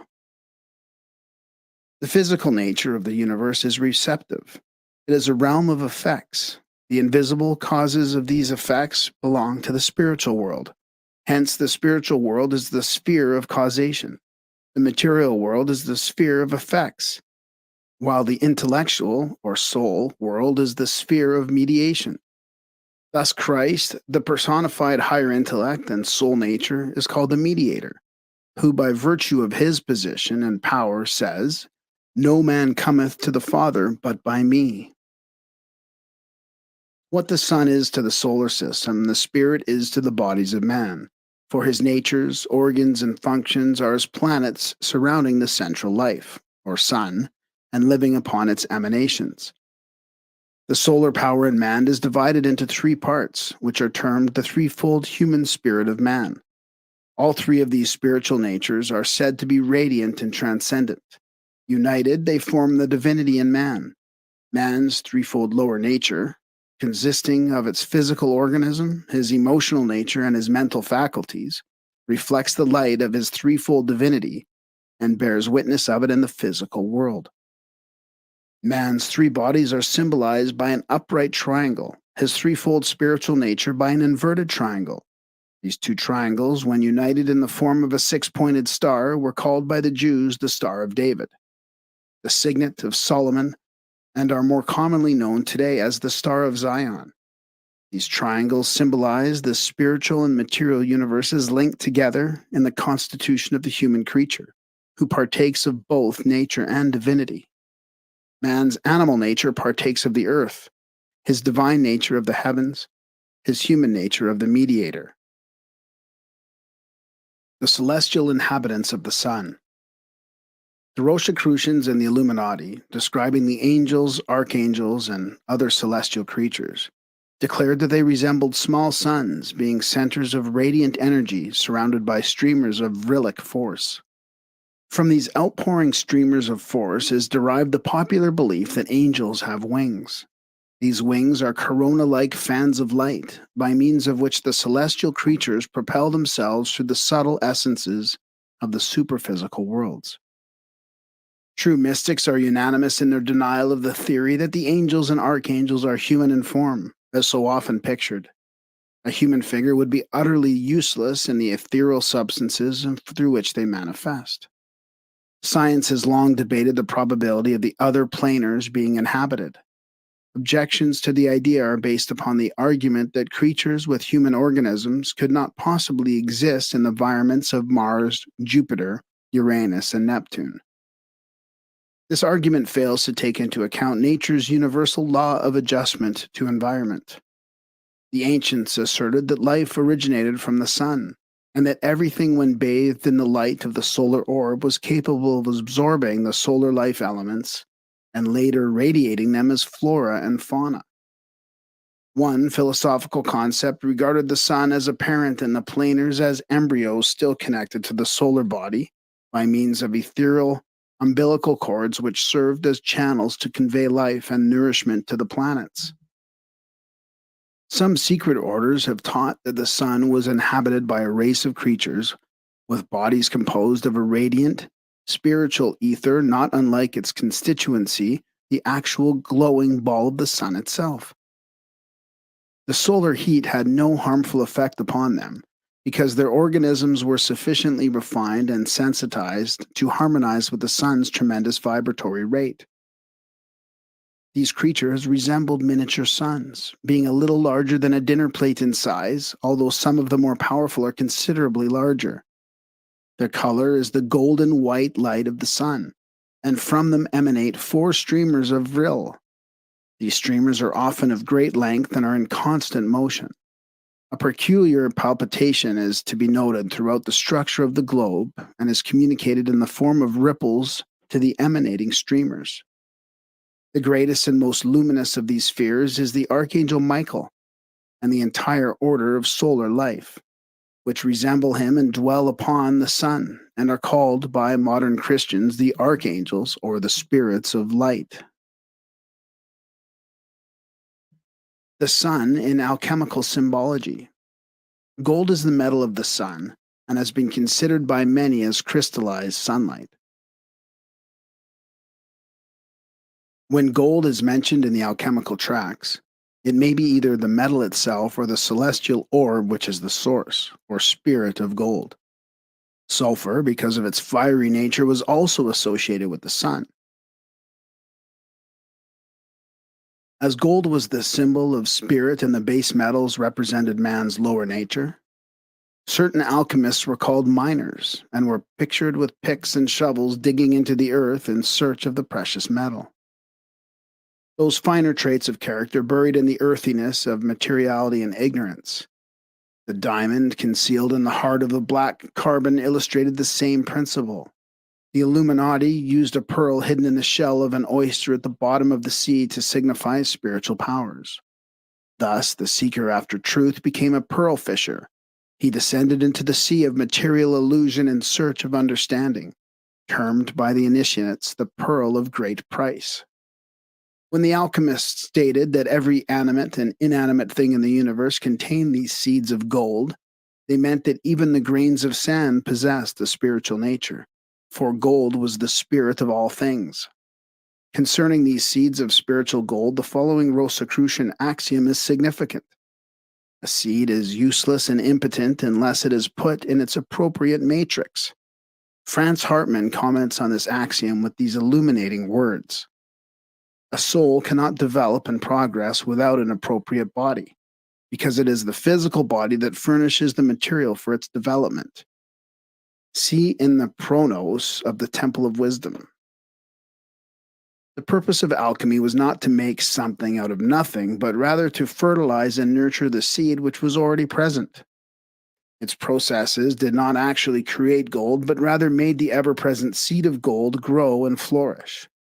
Everything which exists has a spirit, the seed of divinity within itself, and regeneration is not the process of attempting to place something where it previously had not existed.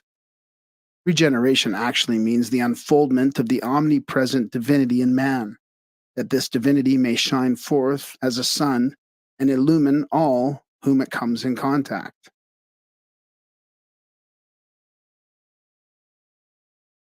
The midnight sun. Apuleius said when describing his initiation, Vita ante, "At midnight I saw the sun shining with a splendid light." The midnight sun was also part of the mystery of alchemy. It symbolized the spirit in man shining through the darkness of his human organisms.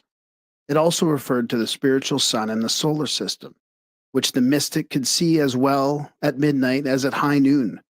The material earth brings powerless to obstruct the rays of this divine orb. The mysterious lights which illuminated the temples of the Egyptian mysteries during the nocturnal hours were said by some to be reflections of the spiritual sun gathered by the magical powers of the priests. The weird light seen 10 miles below the surface of the earth by the "I am the man" in that remarkable Masonic allegory Etidorfa, Aphrodite spelt backwards, may well refer to the mysterious midnight sun of the ancient rites. Primitive conceptions concerning the warfare between the principles of good and evil were often based upon the alternations of day and night. During the Middle Ages, the practices of black magic were confined to the nocturnal hours, and those who served the spirit of evil were called black magicians, while those who served the spirit of good were called white magicians. Black and white were associated respectively with night and day, and the endless conflict of light and shadow is alluded to many times in the mythologies of various peoples. The Egyptian demon Typhon was symbolized as part crocodile and part hog, because these animals are gross and earthly in both appearance and temperament. Since the world began, living things have feared the darkness. Those few creatures who use it as a shield for their maneuvers were usually connected with the spirit of evil. Consequently, cats, bats, toads, and owls are associated with witchcraft. In certain parts of Europe, it is still believed that at night black magicians assume the bodies of wolves and roam around destroying. From this notion originated the stories of the werewolves. Serpents, because they lived in the earth, were associated with the spirit of darkness. As the battle between good and evil centers around the use of generative forces of nature, winged serpents represent the regeneration of the animal nature of man, or those great ones in whom this regeneration is complete. Among the Egyptians, the sun rays are often shown ending in human hands. Masons will find a connection between these hands and the well-known paw of the lion, which raises all things to life with its grip. Solar colors. The theory so long held of 3 primary and 4 secondary colors is purely exoteric. For since the earliest periods, it has been known that there are 7 and not 3 primary colors, the human eye being capable of estimating only 3 of them. Thus, although green can be made by combining blue and yellow, there is also a true or primary green which is not a compound. This can be proved by breaking up the spectrum with a prism. Helmholtz found that the so-called secondary colors of the spectrum could not be broken up into their supposed primary colors. Thus, the orange of the spectrum, if passed through a second prism, does not break up into red and yellow but remains orange. Consciousness, intelligence, and force are fittingly symbolized by the colors blue, yellow, and red. The therapeutic effects of the colors, moreover, are in harmony with this concept, for blue is a fine, soothing electrical color, yellow a vitalizing and refining color, and red an agitating and heat-giving color. It has also been demonstrated that minerals and plants affect the human constitution according to their colors. Thus, a yellow flower generally yields a medicine that affects the constitution in a manner similar to yellow light or the musical tone mi. An orange flower will influence in a manner similar to orange light and, being one of the so-called secondary colors, corresponds either to the tone re or the tone or chord of do and mi. The ancients conceived the spirit of man to correspond with the color blue, the mind with yellow, and the body with red. Heaven is therefore blue, earth yellow, and hell, or the underworld, red. The fiery condition of the infernal merely symbolizes the nature of the sphere or plane of force of which it is composed. In the Greek mysteries, the irrational sphere was always considered as red, for it represented that condition in which the consciousness is enslaved by the lusts and passions of the lower nature. In India, certain of the gods, usually attributes of Vishnu, are depicted with blue skin to signify their divine and supermundane constitution. According to the esoteric philosophy, blue is the true and sacred color of the sun. The apparent orange-yellow shade of this orb is the result of its rays being immersed in the substances of the illusionary world. In the original symbolism of the Christian Church, colors were of first importance and their use was regulated according to carefully prepared rules. Since the Middle Ages, however, the carelessness with which colors have been employed have resulted in the loss of their deeper emblematic meanings. In its primary aspect, white or silver signified life, purity, innocence, joy, and light. Red, the suffering and death of Christ and his saints, and also divine love, blood, and warfare or suffering. Blue, the heavenly sphere and the state of godliness and contemplation. Yellow or gold, glory, fruitlessness, and goodness. Green, fecundity, usefulness, and prosperity. Violet, humility, deep affection, and sorrow. Black, death, destruction, and humiliation. In early church art, the colors of robes and ornaments also revealed whether a saint had been martyred, as well as the character of the work that he had done to deserve canonization. In addition to the colors of the spectrum, there are a vast number of vibratory color waves, some too low and others too high to be registered by the human optical apparatus. It is appalling to contemplate man's colossal ignorance concerning these vistas of abstract space. As in the past, man explored unknown continents, so in the future, armed with curious implements fashioned for the purpose, he will explore these little-known fastnesses of light, color, sound, and consciousness. The zodiac and its science. It is difficult for this age to estimate correctly the profound effect produced upon the religions, philosophies, and sciences of antiquity by the study of planets, luminaries, and constellations. Not without adequate reason were the Magi of Persia called the stargazers. The Egyptians were honored with a special appellation because of their proficiency in computing the power and motion of the heavenly bodies and their effect upon the destinies of nations and individuals. Ruins of primitive astronomical observatories have been discovered in all parts of the world, although in many cases modern archaeologists are unaware of the true purpose for which these structures were erected. While the telescope was unknown to ancient astronomers, they made many remarkable calculations with instruments cut from blocks of granite or pounded from sheets of brass and copper. In India, such instruments are still in use, and they possess a high degree of accuracy. In Jaipur, Rajputana, India, an observatory consisting largely of immense stone sundials is still in operation. The famous Chinese observatory on the wall of Peking consists of immense bronze instruments, including a telescope in the form of a hollow tube without the lenses. The pagans looked upon the stars as living things capable of influencing the destinies of individuals, nations, and races. That the early Jewish patriarchs believed that the celestial bodies participated in the affairs of men is evident to any student of biblical literature, as for example in the book of Judges. They fought from heaven, even the stars in their courses fought against Sisera. The Chaldeans, the Phoenicians, Egyptians, Persians, Hindus, and Chinese all had zodiacs that were much alike in general character, and different authorities have credited each of these nations with being the cradle of astrology and astronomy.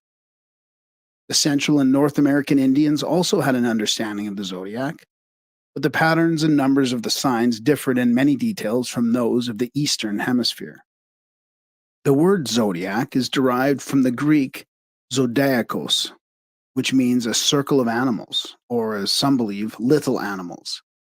It is the name given by the old pagan astronomers to a band of fixed stars about 16 degrees wide, apparently encircling the Earth. Robert Hewitt Brown, 32nd degree, states that the Greek word zodiakos comes from the zoon, meaning an animal. He adds, the latter word is compounded directly from the primitive Egyptian radicals zo, life, and on, a being. The Greeks and later other peoples influenced by their culture divided the band of the zodiac into 12 sections, each being 16 degrees in width and 30 degrees in length. These divisions were called the houses of the zodiac. The sun, during its annual pilgrimage, passed through each of these in turn. Imaginary creatures were traced in the star groups bounded by these rectangles, and because most of them were animal or part animal in form, they later became known as constellations or signs of the zodiac. There is a popular theory concerning the origin of the zodiacal creatures to the effect that they were products of the imagination of shepherds who, watching their flocks at night, occupied their minds by tracing the forms of animals and birds in the heavens. This theory is untenable unless the shepherds be regarded as the shepherd priests of antiquity. It is unlikely that the zodiacal signs were derived from the star groups which they now represent. It is far more probable that the creatures assigned to the 12 houses are symbolic of the qualities and intensity of the sun's power while it occupies different parts of the zodiacal belt. On this subject, Richard Payne Knight writes, the emblematical meaning which certain animals were employed to signify was only some particular property generalized, and therefore might easily be invented or discovered by the natural operation of the mind. But the collections of stars, named after certain animals, have no resemblance whatsoever to those animals, which are therefore merely signs of convention adopted to distinguish certain portions of the heavens, which were probably consecrated to those particular personified attributes, which they respectively represented. The symbolical language of ancient art and mythology. Some authorities are of the opinion that the zodiac was originally divided into 10 instead of 12 houses, or solar mansions. In early times, there were two separate standards, one solar and the other lunar, used for the measurements of the months, years, and seasons. The solar year was composed of 10 months and 36 days each, and 5 days sacred to the gods. The lunar year consisted of 13 months and 28 days each, with 1 day left over. The solar zodiac at that time consisted often houses of 36 degrees each. The first 6 signs of the zodiac of 12 signs were regarded as benevolent because the sun occupied them while transversing the northern hemisphere. The 6,000 years during which, according to the Persians, Ahura Mazda ruled his universe in harmony and peace were symbolic of these 6 signs.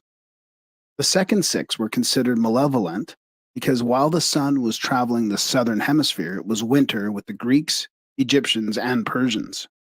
Therefore, these 6 months, symbolic of the 6,000 years of misery and suffering caused by the evil genius of the Persians, Ahriman, who sought to overthrow the power of Ahura Mazda. Those who hold the opinion that before its revision by the Greeks, the zodiac consisted of only 10 signs, adduce evidence to show that Libra, the scales, was inserted into the zodiac by dividing the constellation of Virgo-Scorpio, at the time one sign, into 2 parts, thus establishing the balance at the point of equilibrium between the ascending northern and the descending southern signs. See the Rosicrucians, Their Rites and Mysteries by Hargrave Jennings. On this subject, Isaac Meyer states, we think that the zodiacal constellations were first 10 and represented an immense androgenic man or deity. Subsequently, this was changed, resulting in Scorpio and Virgo and making 11. After this, from Scorpio, Libra, the balance was taken, making the present 12, the Kabbalah. Each year, the sun passes entirely around the zodiac and returns to the point from which it started, the vernal equinox. And each year it falls just a little short of making the complete cycle of the heavens in the allotted period of time. As a result, it crosses the equator, just a little behind the spot in the zodiacal sign where it crossed the previous year. Each sign of the zodiac consists of 30 degrees, and as the sun loses about 1 degree every 72 years, it regresses through one entire constellation, or sign, in approximately 2,160 years. and through the entire zodiac in about 25,920 years. Authorities disagree concerning these figures. This retrograde motion is called the precession of the equinoxes. This means that in the course of about 25,920 years, which constitute one great solar or Platonic year, each one of the 12 constellations occupies a position at the vernal equinox for nearly 2,160 years, then gives place to the previous sign.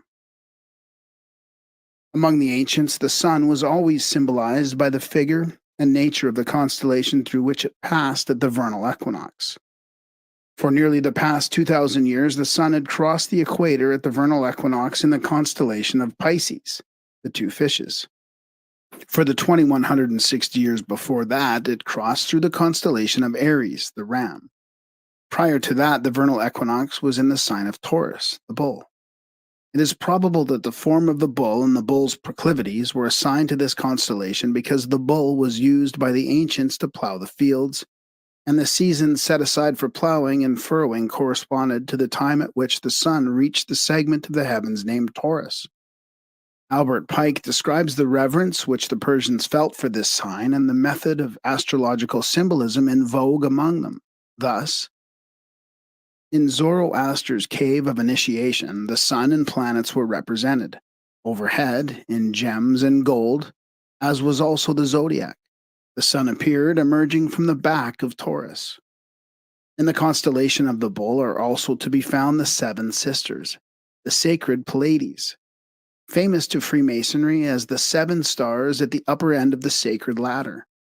In ancient Egypt, it was during this period when the vernal equinox was in the sign of Taurus that the bull, Apis, was sacred to the sun god, who was worshipped through the animal equivalent of the celestial sign which he had been impregnated with his presence at the time of its crossing into the northern hemisphere.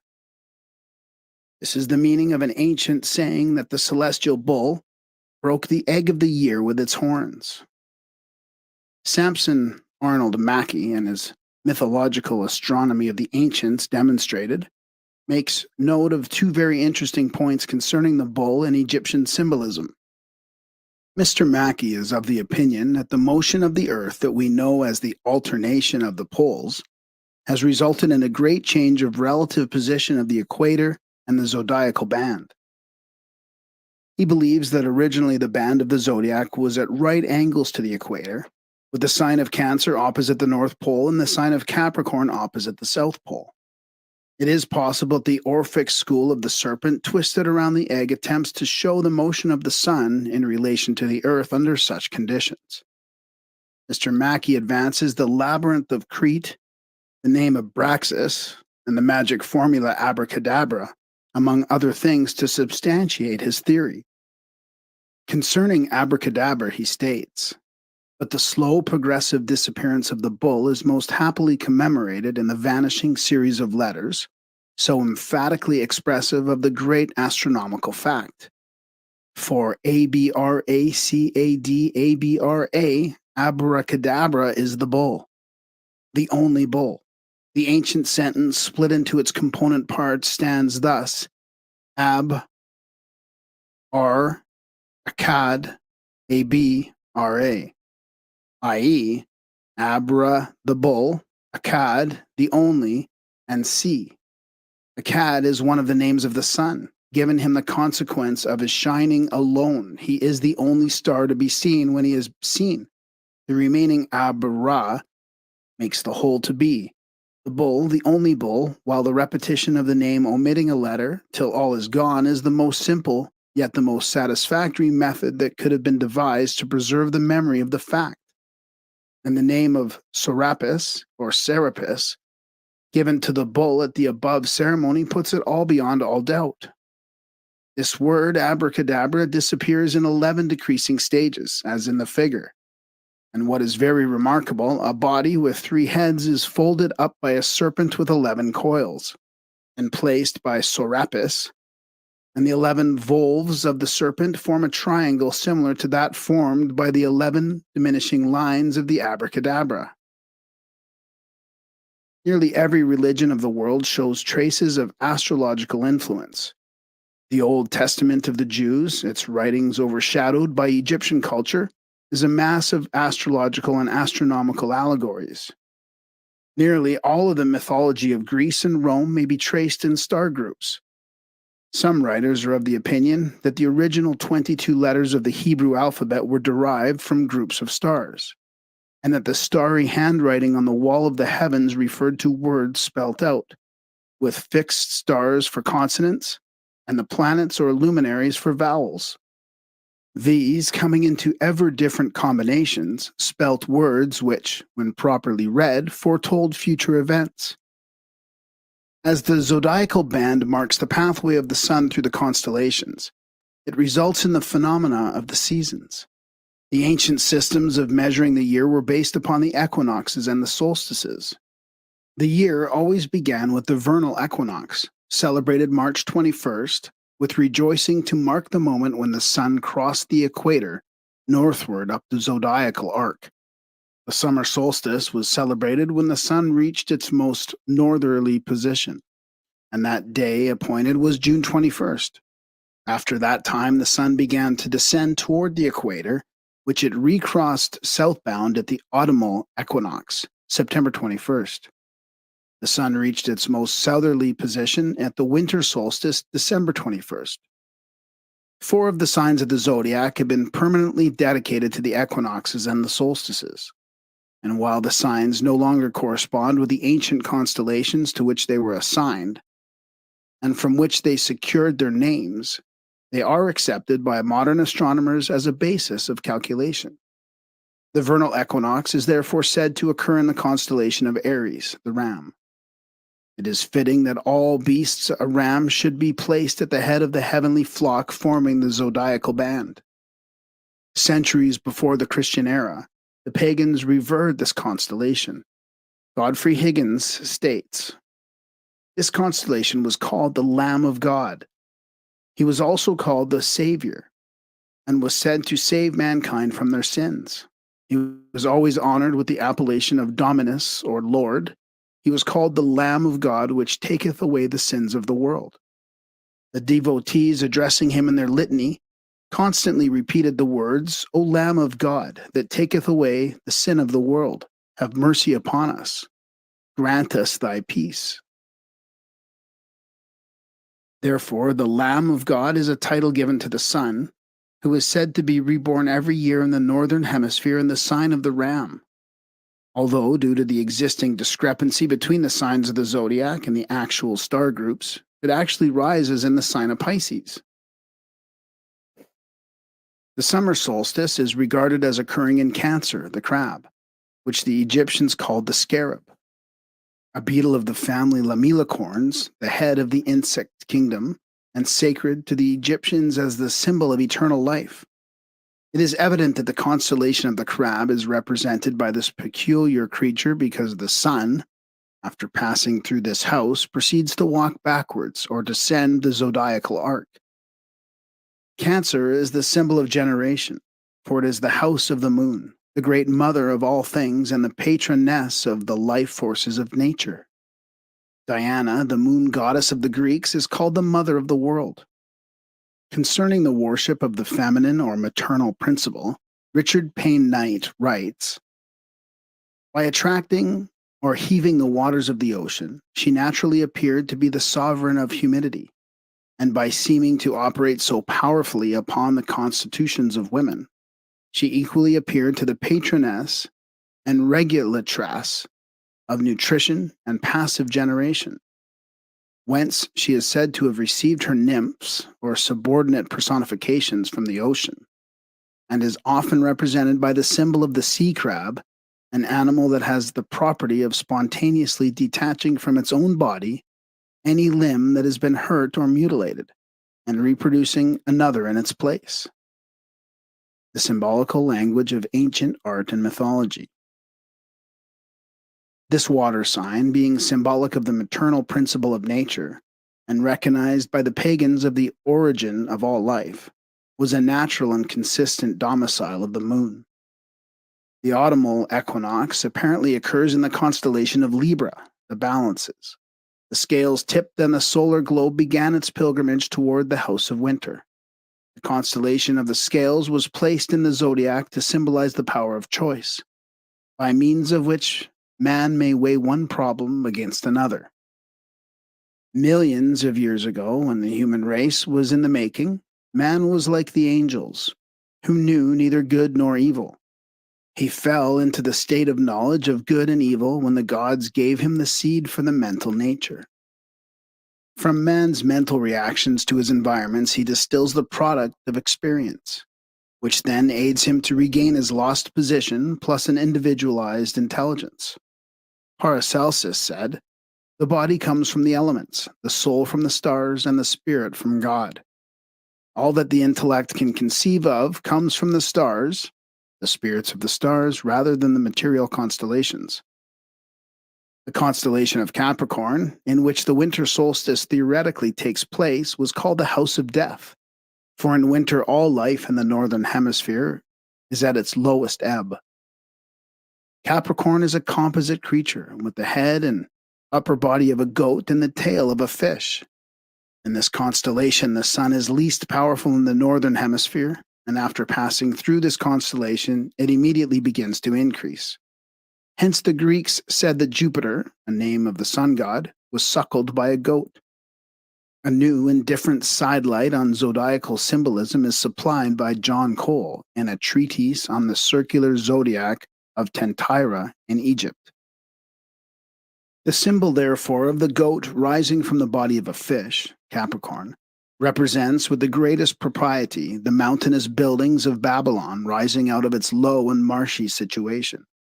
The two horns of the goat being emblematical of the two towns, Nineveh and Babylon, the former built on the Tigris, the latter on the Euphrates, but both subjected to one sovereignty. The period of 2160 years required for the regression of the sun through one of the zodiacal constellations is often termed an age. According to this system, the age secured its name from the sign through which the sun passes year after year as it crosses the equator at the vernal equinox. From this arrangement are derived the terms the Taurian age, the Aryan age, the Piscean age, and the Aquarian age. During these periods or ages, religious worship takes the form of the appropriate celestial sign, that which the sun is said to assume as a personality in the same manner that a spirit assumes a body. These 12 signs are the jewels of his breastplate, and the light shines forth from them one after the other. From a consideration of this system, it is readily understood why certain religious symbols were adopted during different ages of the Earth's history. For during the 2160 years, the sun was in the constellation of Taurus. It is said that the solar deity assumed the body of Apis, and the bull became sacred to Osiris. For details concerning the astrological ages as related to biblical symbolism, see The Message of the Stars by Max and Augusta Foss Heimdall. During the Aryan Age, the lamb was held sacred and the priests were called shepherds. Sheep and goats were sacrificed upon the altars, and a scapegoat was appointed to bear the sins of Israel. During the age of Pisces, the fish was the symbol of divinity, and the sun god fed the multitude with 2 small fishes. The frontispiece of Inman's ancient faiths shows the goddess Isis with a fish on her head, and the Indian savior god Krishna is one of his incarnations was cast from the mouth of a fish. Not only is Jesus often referred to as the fisher of men, but as John P. Lundy writes, the word fish is an abbreviation of this whole title, Jesus Christ, Son of God, Savior, and Cross. Or as St. Augustine expresses it, if you join together the initial letters of the 5 Greek words, which means Jesus Christ, Son of God, Savior, they will make fish, in which word Christ is mystically understood, because he was able to live in the abyss of this mortality as in the depths of waters, that is, without sin. Monumental Christianity. Many Christians observe Friday, which is sacred to the Virgin, Venus, upon which day thou shalt eat fish and not meat. The sign of the fish was one of the earliest symbols of Christianity, and when drawn upon the sand, it informed one Christian that another of the same faith was near. Aquarius is called the sign of the water bearer, or the man with a jug of water on his shoulder mentioned in the New Testament. This is sometimes shown as an angelic figure, supposedly androgynous, either pouring water from an urn or carrying the vessel upon its shoulder. Among Oriental peoples, a water vessel alone is often used. Edward Upham, in his History and Doctrine of Buddhism, describes Aquarius as being in the shape of a pot and of a color between blue and yellow. The sign is the single house of Saturn. When Herschel discovered the planet Uranus, sometimes called by the name of its discoverer, the second half of this sign of Aquarius was allotted to this added member of the planetary family. The water pouring from the urn of Aquarius under the name of the waters of eternal life appears many times in symbolism. So it is with all the signs. Thus, the sun in its path controls whatever form of worship man offers to the supreme deity. There are two distinct systems of astrological philosophy. One of them, the Ptolemaic, is geocentric. The Earth is considered the center of the solar system around which the sun, moon, and planets revolve. Astronomically, the geocentric system is incorrect, but for thousands of years it has proved its accuracy when applied to the material nature of earthly things. A careful consideration of the writings of the great occultists and a study of their diagrams reveal the fact that many of them were acquainted with another method of arranging the heavenly bodies. The other system of astrological philosophy is called the heliocentric. This posits that the sun is in the center of the solar system where it naturally belongs, with the planets and their moons revolving about it.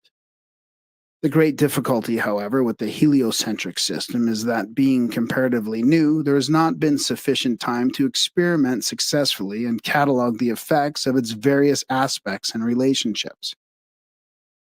Geocentric astrology, as its name implies, is confined to the earthly side of nature, while heliocentric astrology may be used to analyze the higher intellectual and spiritual faculties of man. The important point to be remembered is that when the sun was said to be in a certain sign of the zodiac, the ancients really meant that the sun occupied the opposite sign and cast its long ray into the house in which they enthroned it.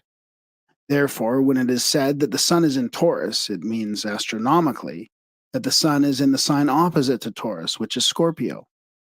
This resulted in two distinct schools of philosophy, one geocentric and exoteric, and the other heliocentric and esoteric. While the ignorant multitudes worshiped the house of the sun's reflection, which in the case described would be the bull, the wise revered the house of the sun's actual dwelling, which would be the scorpion, or the serpent, the symbol of the concealed spiritual mystery. This sign has three different symbols. The most common is that of a Scorpio, which was called by the ancients the backbiter, being the symbol of deceit and perversion. The second, and less common, form of the sign is a serpent, often used by the ancients to symbolize wisdom. Probably the rarest form of Scorpio is that of an eagle. The arrangement of the stars of the constellation bears as much resemblance to a flying bird as to a scorpion. Scorpio, being the sign of occult initiation, the flying eagle, the king of birds, represents the highest and most spiritual type of Scorpio, in which it transcends the venomous insect of the earth. As Scorpio and Taurus are opposite each other in the zodiac, their symbolism is often closely intermingled. The Honorable E.M. Plunkett in Ancient Calendars and Constellations says, "The scorpion, the constellation Scorpio of the zodiac opposed to Taurus, joins with Mithras in his attack upon the bull, and always the genii of the spring and autumn equinoxes are present in joyous and mournful attitudes." The Egyptians, the Assyrians, and the Babylonians, who knew the sun as a bull, called the zodiac a series of furrows, through which the great celestial ox dragged the plow of the sun. Hence the populace offered up sacrifice and led through the streets magnificent steers, bedecked with flowers and surrounded with priests, dancing girls of the temple, and musicians. The philosophic elect did not participate in these idolatrous ceremonials, but advocated them as most suitable for the types of mind composing the mass of the population. These few possessed a far deeper understanding, as the serpent of Scorpio upon their foreheads, the aureus, bore witness. The sun is often symbolized with its rays in the form of a shaggy mane. Concerning the Masonic significance of Leo, Robert Hewitt Brown, 32nd degree, has written, "On the 21st of June, when the sun arrives at the summer solstice, the constellation Leo, being but 30 degrees in advance of the sun, appears to be leading the way and to aid by his powerful paw in lifting the sun up to the summit of the zodiacal arch. This visible connection between the constellation Leo and the return of the sun to his place of power and glory, at the summit of the royal arch of heaven, was the principal reason why that constellation was held in such high esteem and revered by the ancients. The astrologers distinguished Leo as the sole house of the sun, and taught that the world was created when the sun was in that sign. The lion was adored in the east and the west by the Egyptians and the Mexicans. The chief druid of Britain was styled a lion, stellar theology and Masonic astronomy. When the Aquarian age is thoroughly established, the sun will be in Leo, as will be noted from the explanation previously given in this chapter regarding the distinction between geocentric and heliocentric astrology. Then indeed will the secret religions of the world include once more the raising to initiation by the grip of the lion's paw. Lazarus will come forth. The antiquity of the zodiac is much in dispute. To contend that it originated but a mere few thousand years before the Christian era is a colossal mistake on the part of those who have sought to compile data concerning its origin. The zodiac necessarily must be ancient enough to go backward to that period where its signs and symbols coincided exactly with the positions of the constellations, whose various creatures and their natural functions exemplified the outstanding features of the sun's activity during each of the 12 months. One author, after many years of deep study on the subject, believed man's concept of the zodiac to be at least 5 million years old. In all probability, it is one of the many things for which the modern world is indebted to the Atlantean or Lemurian civilizations. About 10,000 years before the Christian era, there was a period of many ages when knowledge of every kind was suppressed, tablets destroyed, monuments torn down, and every vestige of available material concerning previous civilizations completely obliterated. Only a few copper knives, some arrowheads, and crude carvings on the walls of caves bear mute witness of those civilizations which precede this age of destruction. Here and there, a few gigantic structures have remained which, like the strange monoliths on Easter Island, are evidence of lost arts and sciences and lost races. The human race is exceedingly old. Modern science counts its ages in tens of thousands of years, occultism in tens of millions. There is an old saying that Mother Earth has shaken many civilizations from her back, and it is not beyond reason that the principles of astrology and astronomy were evolved millions of years before the first white man appeared. The occultists of the ancient world had a most remarkable understanding of the principle of evolution. They recognized all life as being in various stages of becoming. They believed that the grains of sand were in the process of becoming human in consciousness, but not necessarily in form. That human creatures were in the process of becoming planets. That planets were in the process of becoming solar systems. And that solar systems were in the process of becoming cosmic chains, and so on ad infinitum. One of the stages between the solar system and the cosmic chain was called the zodiac. Therefore, they taught that at a certain time, a solar system breaks up into a zodiac. The house of the zodiac becomes the throne for 12 celestial hierarchies, or as certain of the ancient state, 10 divine orders. Pythagoras taught that 10, or the unit of the decimal system, was the most perfect of all numbers, and he symbolized the number 10 by the lesser tetracts, an arrangement of 10 dots in the form of an upright triangle. The early stargazers, after dividing the zodiac into its houses, appointed the 3 brightest stars in each constellation to be the joint rulers of that house. Then they divided the house into 3 sections of 10 degrees each, which they called decans. These, in turn, were divided in half, resulting in the breaking up of the zodiac into 72 duodecans of 5 degrees each.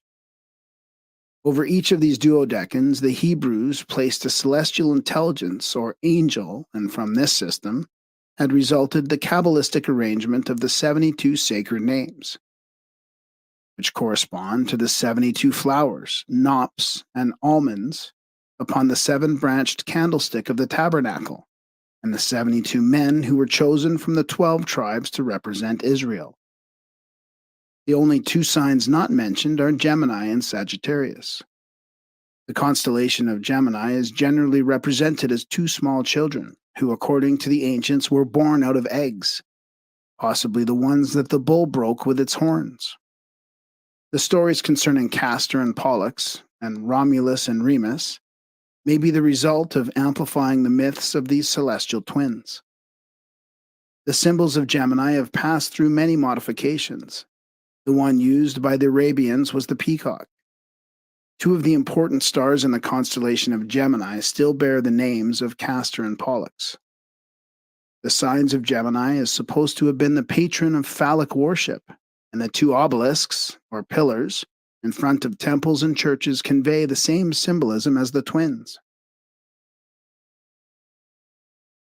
The sign of Sagittarius consists of what the ancient Greeks call a centaur, a composite creature, the lower half whose body was in the form of a horse, while the upper half was human. The centaur is generally shown with a bow and arrow in his hands, aiming a shaft far off into the stars. Hence, Sagittarius stands for 2 distinct principles. First, it represents the spiritual evolution of man, for the human form is rising from the body of the beast. Secondly, it is the symbol of aspiration and ambition, for as the centaur aims his arrow at the stars, so every human creature aims at a higher mark than he can reach. Albert Churchward, in The Signs and Symbols of Primordial Man, sums up the influence of the zodiac upon religious symbolism in the following words. The division here is in 12 parts: the 12 signs of the zodiac, 12 tribes of Israel, 12 gates of heaven mentioned in Revelation, and 12 entrances or portals to be passed through in the Great Pyramid, before finally reaching the highest degree, and 12 apostles in the Christian doctrines, and the 12 original and perfect points in Masonry. The ancients believed that the theory of man's being made in the image of God was to be understood literally. They maintained that the universe was a great organism not unlike the human body, and that every phase and function of the universal body had a correspondence in man. The most precious key to wisdom that the priests communicated to the new initiates was that they termed the law of analogy. Therefore, to the ancients, the study of the stars was a sacred science, for they saw in the movements of the celestial bodies the ever-present activity in the infinite Father. The Pythagoreans were often undeservedly criticized for promulgating the so-called doctrine of metempsychosis, or the transmigration of souls. This concept, as circulated among the uninitiated, was merely a blind, however, to conceal a sacred truth. Greek mystics believed that the spiritual nature of man descended into material existence from the Milky Way, the seed ground of souls, through one of 12 gates of the great zodiacal band. The spiritual nature was therefore said to incarnate in the form of the symbolic creature created by the Magian stargazers to represent the various zodiacal constellations. If the spirit incarnated through the sign of Aries, it was said to be born in the body of a ram, if in Taurus, in the body of a celestial bull. All human beings were thus symbolized by 12 mysterious creatures, through the natures of which they were able to incarnate into the material world. The theory of transmigration was not applicable to the visible material body of man, but rather to the invisible immaterial spirit wandering along the pathway of the stars and sequentially assuming in the course of evolution the forms of sacred zodiacal animals. In the 3rd book of the Mathesis of Julius Firmicus Maternus, appears the following extract concerning the positions of the heavenly bodies at the time of the establishment of the inferior universe. According to Asclepius, therefore, and Anubis, to whom especially the divinity Mercury committed the secrets of the astrological science, the geniture of the world is as follows. It constituted the sun in the 15th part of Leo, the moon in the 15th part of Cancer, Saturn in the 15th part of Capricorn, Jupiter in the 15th part of Sagittary, Mars in the 15th part of Scorpio, and Venus in the 15th part of Libra, Mercury in the 15th part of Virgo, and the horoscope in the 15th part of Cancer. Conformably to this geniture, therefore to these conditions of the stars, and the testimonies which they adduce in confirmation of this geniture, they are of opinion that the destinies of men also are disposed in accordance with the above arrangement, and may be learnt from that book of Asclepius, which is called Moplaivoic, i.e. 10,000 or an innumerable multitude of genitures, in order that nothing in the several genitures of men may be found to be discordant with the above-mentioned geniture of the world. The 7 ages of man are under the control of the planets in the following order: infancy, the moon; childhood, Mercury; adolescence, Venus; maturity, the sun; middle-aged, Mars; advanced age, Jupiter; and decrepitude and dissolution, Saturn. The Bembine Table of Isis, manuscript by Thomas Taylor, contains the following remarkable paragraph. Plato was initiated into the greater mysteries at the age of 49. The initiation took place in one of the subterranean halls of the Great Pyramid in Egypt. The Isaac table formed the altar, before which the divine Plato stood and received that which was always his, but which the ceremony of the mysteries enkindled and brought from its dormant state. With this ascent, after 3 days in the great hall, he was received by the Hierophant of the pyramid. The Hierophant was seen only by those who had passed the 3 days, the 3 degrees, the 3 dimensions, and given verbally the highest esoteric teachings, each accompanied with its appropriate symbol. After a further 3 months' sojourn in the halls of the pyramid, the initiate Plato was sent out unto the world to do the work of the great order, as Pythagoras and Orpheus had been before him. Before the sacking of Rome in 1527, there is no historical mention of the Mensa Isaic tablet of Isis. At that time, the tablet came into the possession of a certain locksmith or ironworker, who sold it at an exorbitant price to Cardinal Bembo, a celebrated antiquary, historiographer of the Republic of Venice, and afterwards librarian of St. Mark's. After his death in 1547, the Isaic tablet was acquired by the House of Mantua, in whose museum it remained until 1630, when troops of Ferdinand II captured the city of Mantua. Several early writers on the subject have assumed that the tablet was demolished by the ignorant soldiery for the silver it contained. The assumption, however, was erroneous. The tablet fell into the hands of Cardinal Pava, who presented it to the Duke of Savoy, who in turn presented it to the King of Sardinia. When the French conquered Italy in 1797, the tablet was carried to Paris. In 1809, Alexandre Lenoir, writing of the Mensa Isaica, said it was on exhibition at the Bibliothèque Nationale. Upon the establishment of peace between the two countries, it was returned to Italy.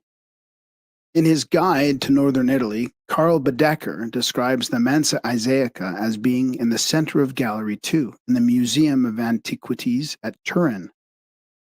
A faithful reproduction of the original tablet was made in 1559 by the celebrated Aeneas, Vicus of Parma, and a copy of the engraving was given by the Chancellor of the Duke of Bavaria to the Museum of Hieroglyphics.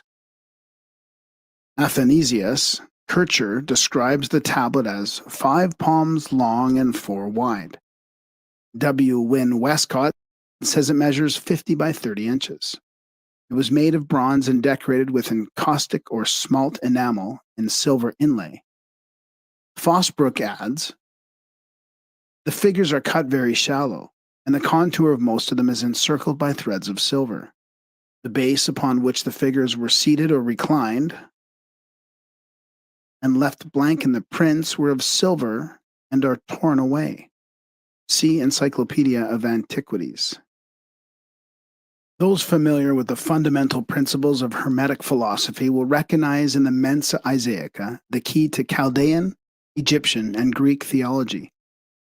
In his Antiquities, the learned Benedictine, Father Montfaucon, admits his inability to cope with the intricacies of its symbolism.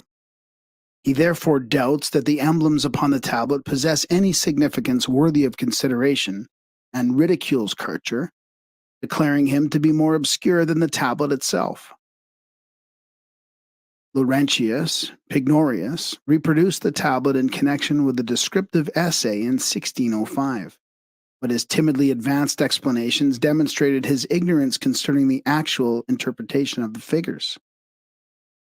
In his Oedipus Aegyptiacus, published in 1654, Kircher attacked the problem with characteristic avidity. Being peculiarly qualified for such a task by years of research in matters pertaining to the secret doctrines of antiquity, and with the assistance of a group of eminent scholars, Kircher accomplished much towards an exposition of the mysteries of the tablet.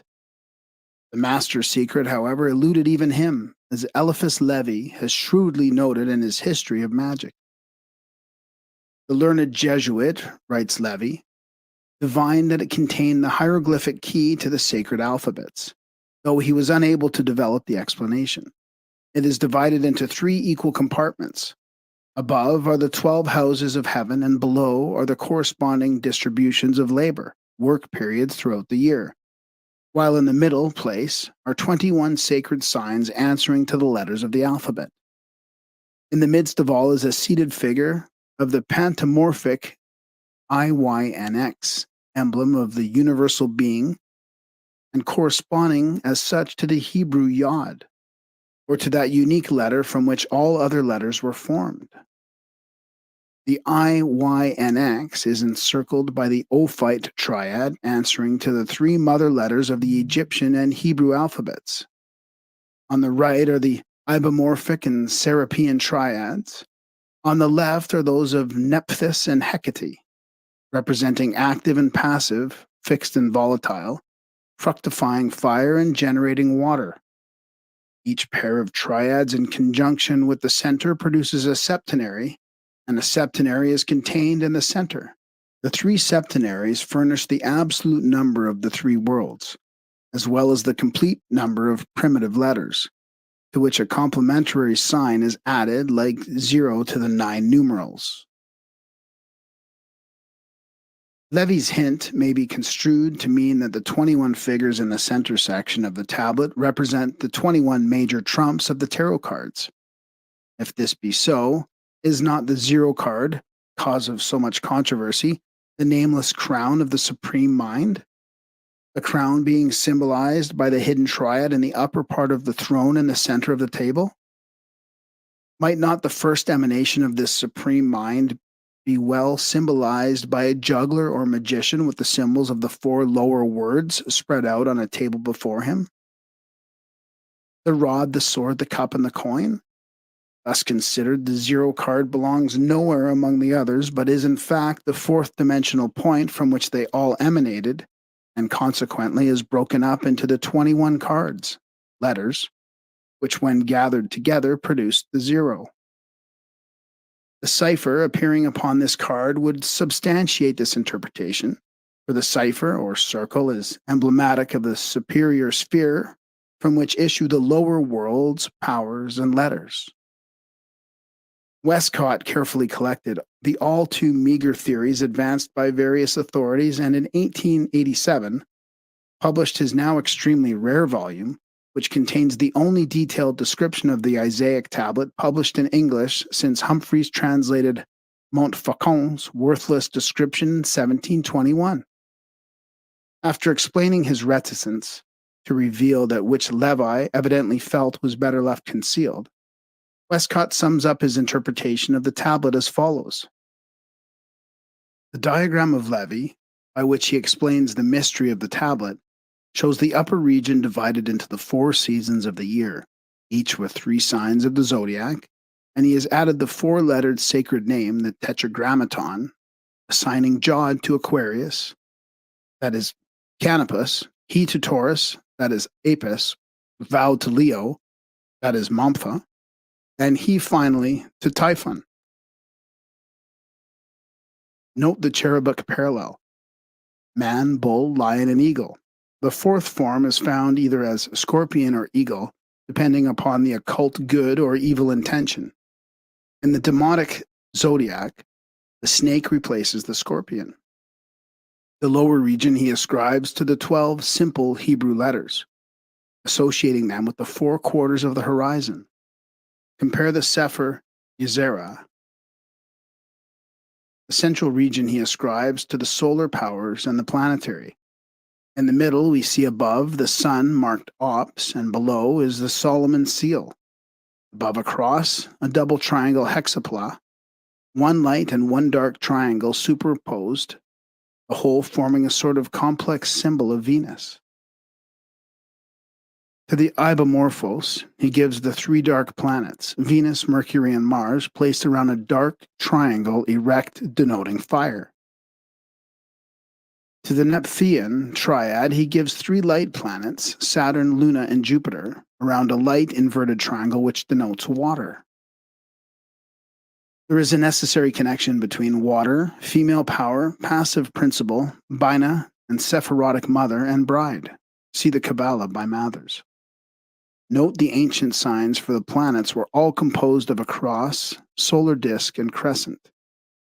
Venus is a cross below a sun disk, Mercury a disk with a crescent above a cross below, Saturn a cross whose lowest point touches the apex of the crescent, Jupiter is a crescent whose lowest point touches the left hand and a cross. All these are deep mysteries. Note that Levi in his original plate transposed Serapis and Hecate, but not the Apis noir and Apis blanc, perhaps because of the head of Bes being associated by him with Hecate. Note that having referred the 12 simple letters to the lower, the 7 double must correspond to the central region of the planets. And then the great triad, AMS, the mother's letter representing air, water, and fire, remain to be pictured. Around the S, the central links, or Yod, by the Ophinion triad, the 2 serpents, and the Lenin Sphinx.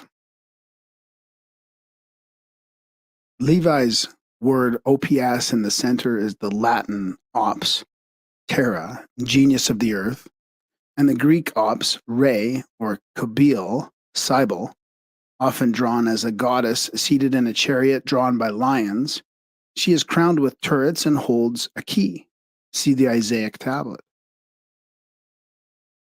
The essay published in French by Alexandre Lenoir in 1809, while curious and original, contains little real information on the tablet, which the author seeks to prove was an Egyptian calendar or astrological chart.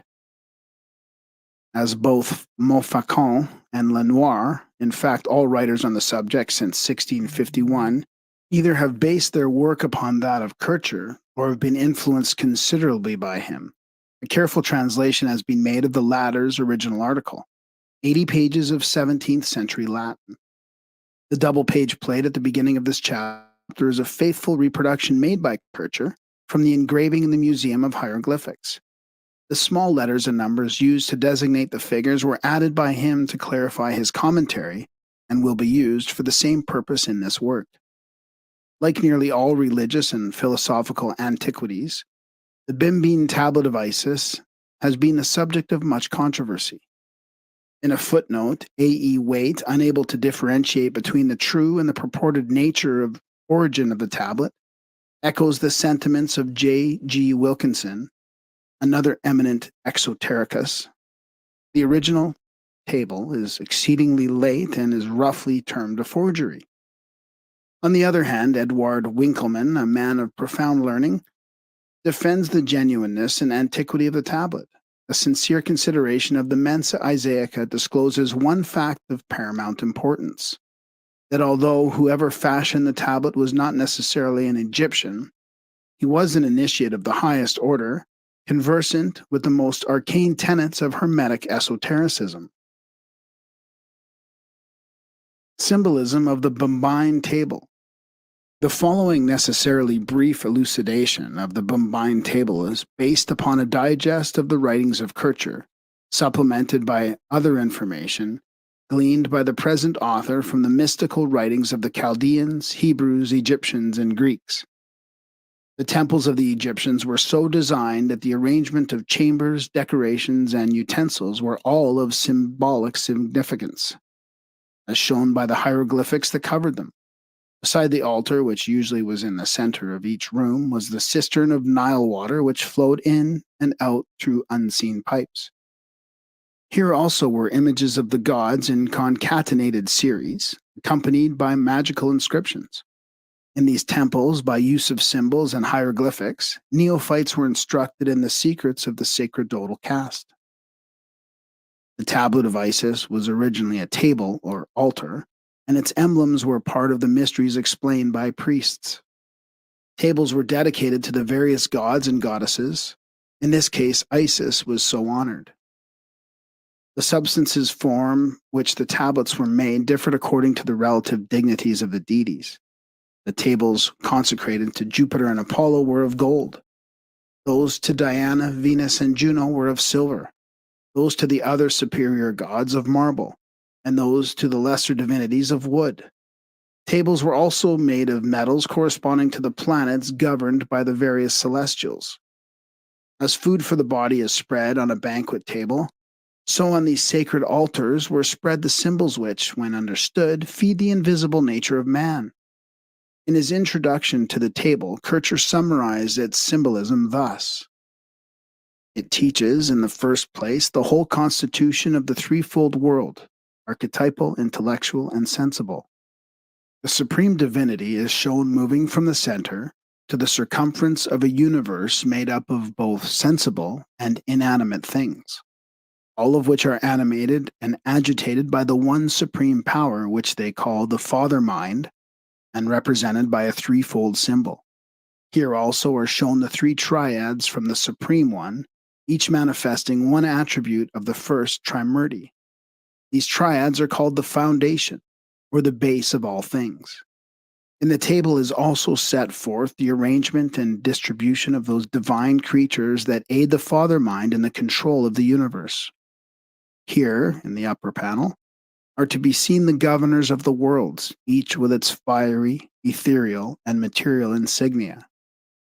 Here also, in the lower panel, are the fathers of fountains, whose duty it is to care for and preserve the principle of all things and sustain the inviolable laws of nature. Here are the gods of the spheres and also those who wander from place to place, laboring with all substances and forms, zonia and azonia, grouped together as figures of both sexes with their faces turned to their superior deity. The Mensa Isaica, which is divided horizontally into three chambers or panels, may represent the ground plan of the chambers in which the Isaic mysteries were given. The center panel is divided into 7 parts or lesser rooms, and the lower has 2 gates, one at each end. The entire table contains 45 figures of first importance and a number of lesser symbols. The 45 main figures are grouped into 15 triads, of which 4 are in the upper panel, 7 in the central, and 4 in the lower. According to both Kircher and Levi, the triads are divided in the following manner. In the upper section, 1. PSV, Mendician Triad, 2. XZA, Ammonian Triad, 3. BCD, Momphetian Triad, 4. FGH, Omphetian Triad. In the center section, 1. GIK Isaic Triad, 2. LMN Hecatine Triad, 3. OQR Ibomorphous Triad, 4. VSW Ophionic Triad, 5. XYZ Nephitian triad, 6, Serapean triad, 7, Osirian triad, and in the lower section, 1, Horian triad, 2, Pendochian triad, 3, Faustic triad, and 4, Illyristic triad. Of these 15 triads, Kirchner writes, the figures differ from each other in 8 highly important respects, i.e., according to form, position, gesture, act, raiment, headdress, staff, and lastly, according to the hieroglyphics placed around them, whether these be flowers, shrubs, small animals, or letters. These 8 symbolic methods of portraying the secret powers of the figures are subtle reminders of the 8 spiritual senses of cognition by means of which the real self in man may be comprehended. To express this spiritual truth, the Buddhists use the wheel with 8 spokes and raise their consciousness by means of the Noble Eightfold Path. The ornamented border enclosed the 3 main paddles of the table contains many symbols consisting of birds, animals, reptiles, human beings, and composite forms. According to one reading of the table, this border represents the 4 elements. The creatures are elemental beings. According to another interpretation, the border represents the archetypal spheres, and its frieze of composite figures are the patterns of those forms which in various combinations will subsequently manifest themselves in the material world. The 4 flowers at the corners of the table are those which, because their blossoms always face the sun and follow its course across the sky, are sacred emblems of that finer part of man's nature which delights in facing its creator. According to the secret doctrine of the Chaldeans, the universe is divided into 4 states of being, planes or spheres: archetypal, intellectual, sidereal, and elemental. Each of these reveals the others, the superior controlling the inferior, and the inferior receiving influence from the superior. The archetypal plane was considered synonymous with the intellect of the triune divinity. Within this divine, incorporeal, and eternal sphere are included all the lower manifestations of life, all that is, has been, or ever shall be. Within the cosmic intellect, all things spiritual or material exist as archetypes or divine thought forms, which is shown in the table by a chain of secret similes. In the middle region of the table appears the all-form containing personified spiritual essence, the source and substance of all things.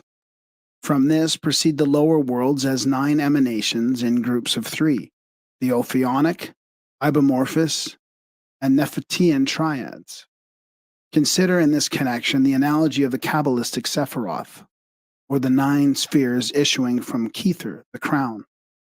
The 12 governors of the universe, the Mendician, Ammonian, Momphitian, and Omphitian triads, vehicles for the distribution of the creative influences, and shown in the upper region of the table, are directed in their activities by the divine mind patterns existing in the archetypal sphere. The archetypes are abstract patterns formulated in the divine mind, and by them all the inferior activities are controlled. In the lower region of the table are the father fountains, the Horian, Pendochian, and Faustic, and Illyristic triads, keepers of the great gates of the universe. These distribute to the lower worlds the influences descending from the governors shown above. In the theology of the Egyptians, goodness takes precedence and all things partake of its nature to a higher or lower degree. Goodness is sought by all. It is the prime cause of causes. Goodness is self-diffused and hence exists in all things, for nothing can produce that which it does not have in itself. The table demonstrates that all is in God and God is in all, that all is in all and each is in each. In the intellectual world are invisible spiritual counterparts of the creatures which inhabit the elemental world. Therefore, the lowest exhibits the highest, the corporeal declares the intellectual, and the invisible made manifest by its works. For this reason, the Egyptians made images of substances existing in the inferior sensible world to serve as visible exemplars of superior and invisible powers. To the corruptible images, they assign the virtues of the incorruptible divinities, thus demonstrating arcanely that the world is but a shadow of God, the outward picture of the paradise within. All that is in the invisible archetypal sphere is revealed in the sensible corporeal world by the light of nature.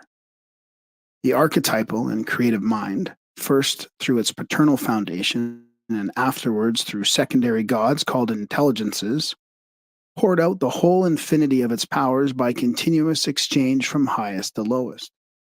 In their phallic symbolism, the Egyptians used the sperm to represent the spiritual spheres, because each contains all that comes forth from it.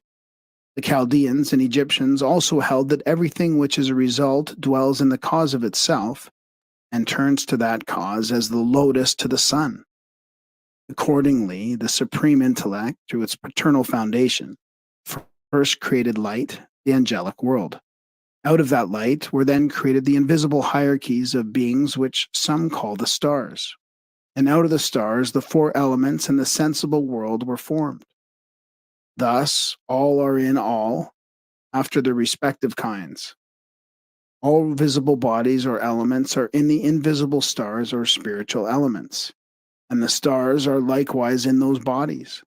The stars are in the angels, and the angels in the stars. The angels in God, and God is in all. Therefore, all of divinely in the divine, angelically in the angels, and corporeally in the corporeal world, and vice versa. Just as the seed is the tree folded up, so the world is God unfolded. Proclus says, every property of divinity permeates all creation and gives itself to all inferior creatures. One of the manifestations of the Supreme Mind is the power of reproduction according to species which it confers upon every creature of which it is divine part. Thus, soul, heavens, elements, animals, plants, and stones generate themselves each according to its pattern, but are all dependent upon the one fertilizing principle existing in the Supreme Mind. The fecundative power, though of itself a unit, manifests differently through the various substances. For in the mineral it contributes to material existence, in the plant it manifests as vitality, and in the animal as sensibility. It imparts motion to the heavenly bodies, thought to the souls of men, intellectuality to the angels, and superessentiality to God. Thus it is seen that all forms are of one substance and all life of one force, and these are coexistent in the nature of the Supreme One. This doctrine was first expounded by Plato. His disciple Aristotle set it forth in these words: we say that this sensible world is an image of another. Therefore, since this world is vivid or alive, how much more, then, that other must live? Yonder, therefore, above the stellar virtues, stand other heavens to be attained, like the heavens of this world, and beyond them, because they are of a higher kind, brighter and vaster. Nor are they distant from each other like this one, for they are incorporeal. Yonder, too, exists an earth, not of inanimate matter, but vivid with animal life and all natural terrestrial phenomena like this one, but of other kinds and perfections. There are also plants, also in gardens, and flowing water. There are aquatic animals, but of nobler species. Yonder is air and life appropriate to it, all immortal. And although the life there is analogous to ours, yet it is nobler, seeing that it is intellectual, perpetual, and unalterable. For if anyone should object and ask, how in the world above do the plants, etc., above mentioned, find footing, we should answer that they do not have objective existence. For they were produced by the primal author in an absolute condition and without exteriorization. They are, therefore, in the same case as intellect and soul. They suffer no defect such as waste and corruption, since the beings yonder are full of energy, strength, and joy, as living in a life sublime and being the issue of one fount and of one quality, compounded of all like sweet savors, delicate perfumes, harmonious color and sound, and other perfections. Nor do they move violently about, nor intermix, nor corrupt each other, but each perfectly preserves its own essential character. And they are simple and do not multiply as corporeal beings do. In the midst of the table is a great covered throne with a seated female figure representing Isis, but here called the pantomorphic IYNX. GRS Mead defines the IYNX as a transmitting intelligence. Others have declared it to be a symbol of universal being.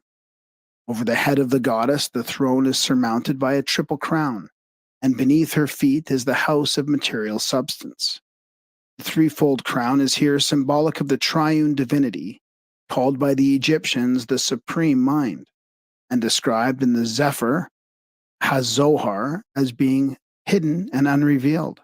According to the Hebrew system of Kabbalism, the tree of the Sephiroth was divided into two parts, the upper invisible and the lower visible.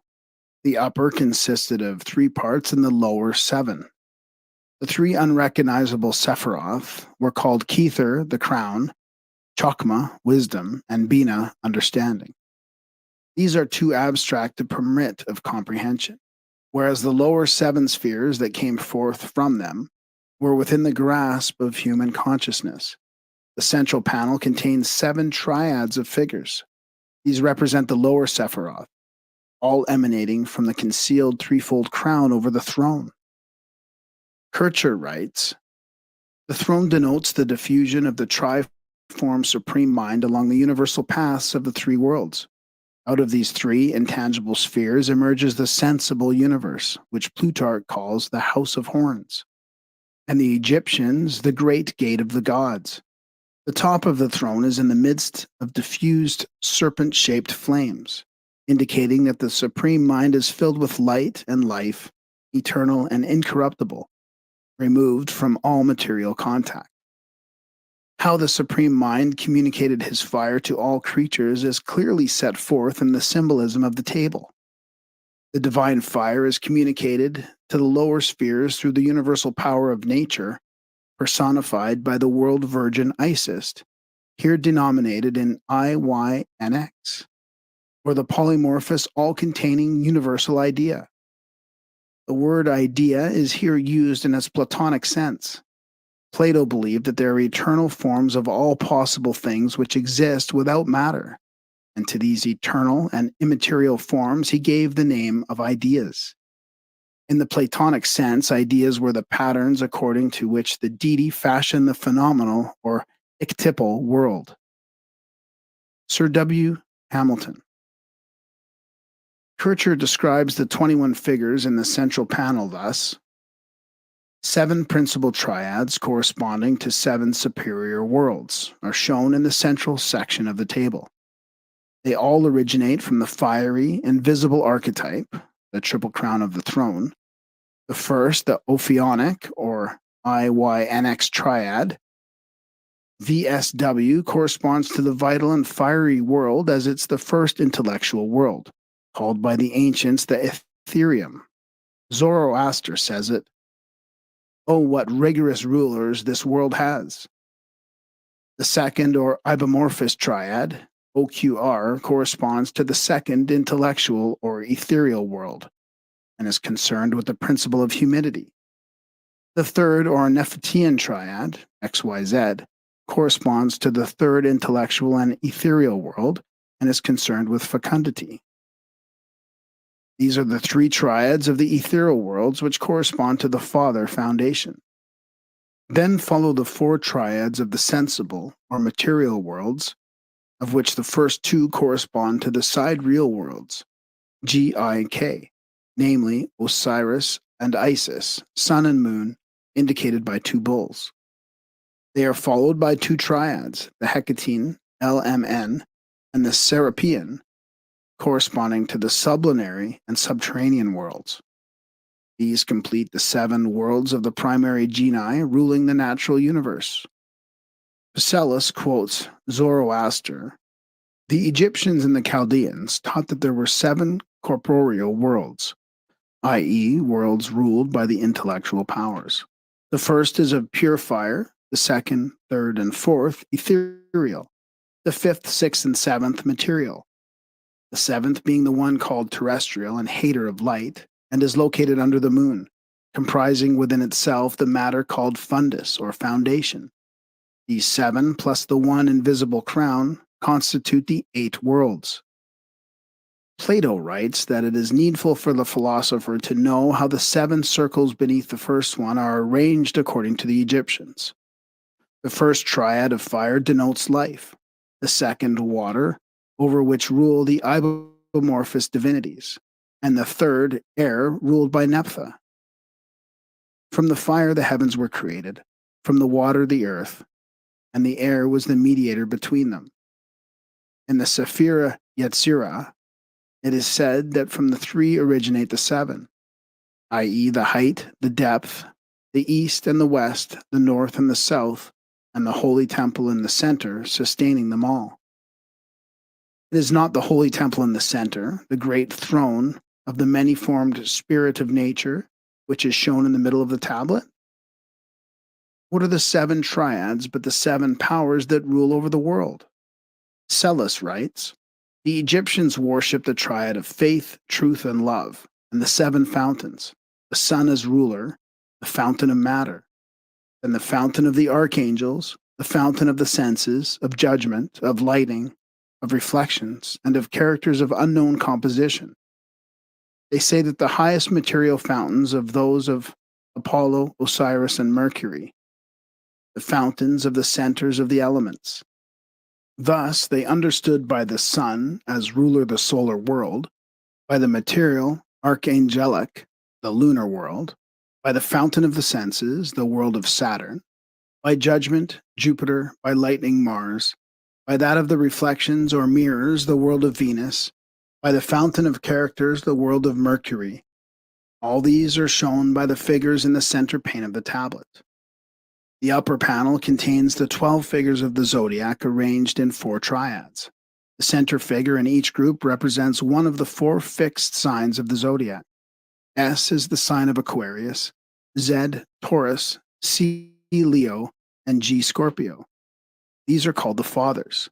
In the secret teachings of the Far East, these 4 figures, the man, the bull, the lion, and the eagle, are called the winged globes, or the 4 Maharajas who stand upon the corners of creation.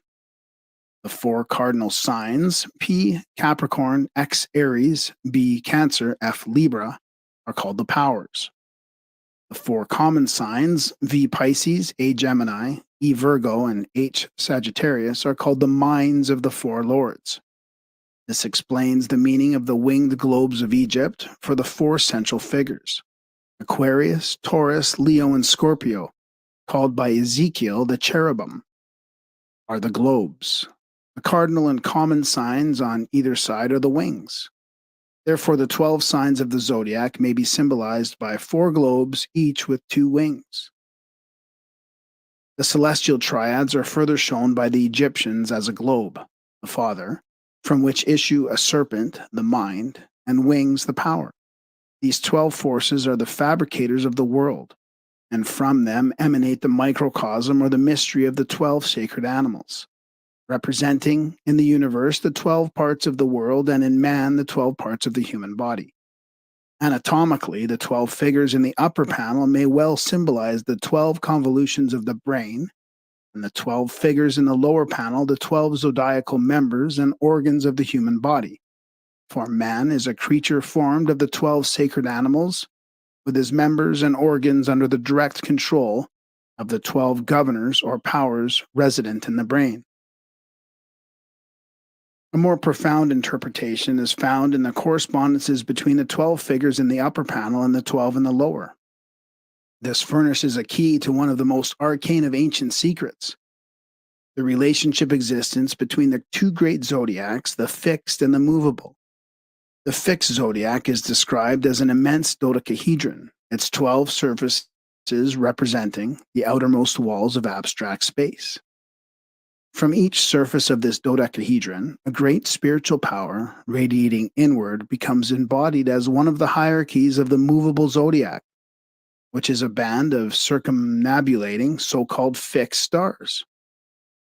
Within this movable zodiac are posited the various planetary and elemental bodies.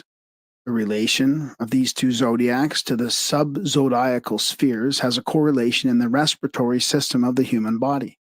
The great fixed zodiac may be said to represent the atmosphere, the movable zodiac the lungs, and the sub-zodiacal worlds the body.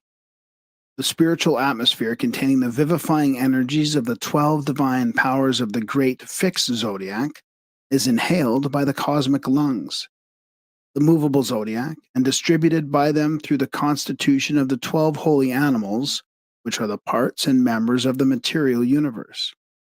The functional cycle is completed when the poisonous effluvia of the lower worlds collected by the movable zodiac are exhaled into the great fixed zodiac, there to be purified by being passed through the divine natures of its 12 eternal hierarchies.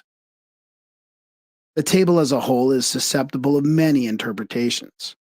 If the border of the table with its hieroglyphic figures be accepted as the spiritual source, then the throne in the center represents the physical body, within which human nature is enthroned.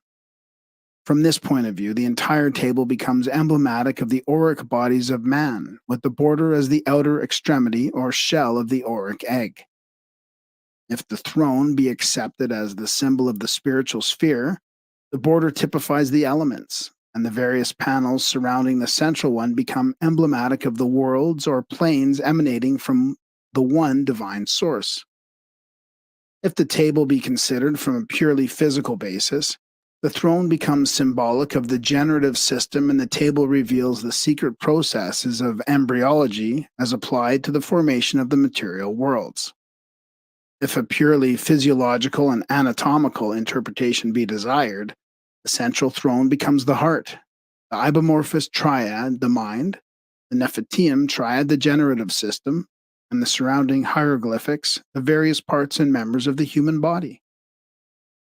From the evolutionary viewpoint, the central gate becomes the point of both entrance and exit. Here also is set forth the process of initiation, in which the candidate, after passing successfully through the various ordeals, is finally brought into the presence of his own soul, which he alone is capable of unveiling.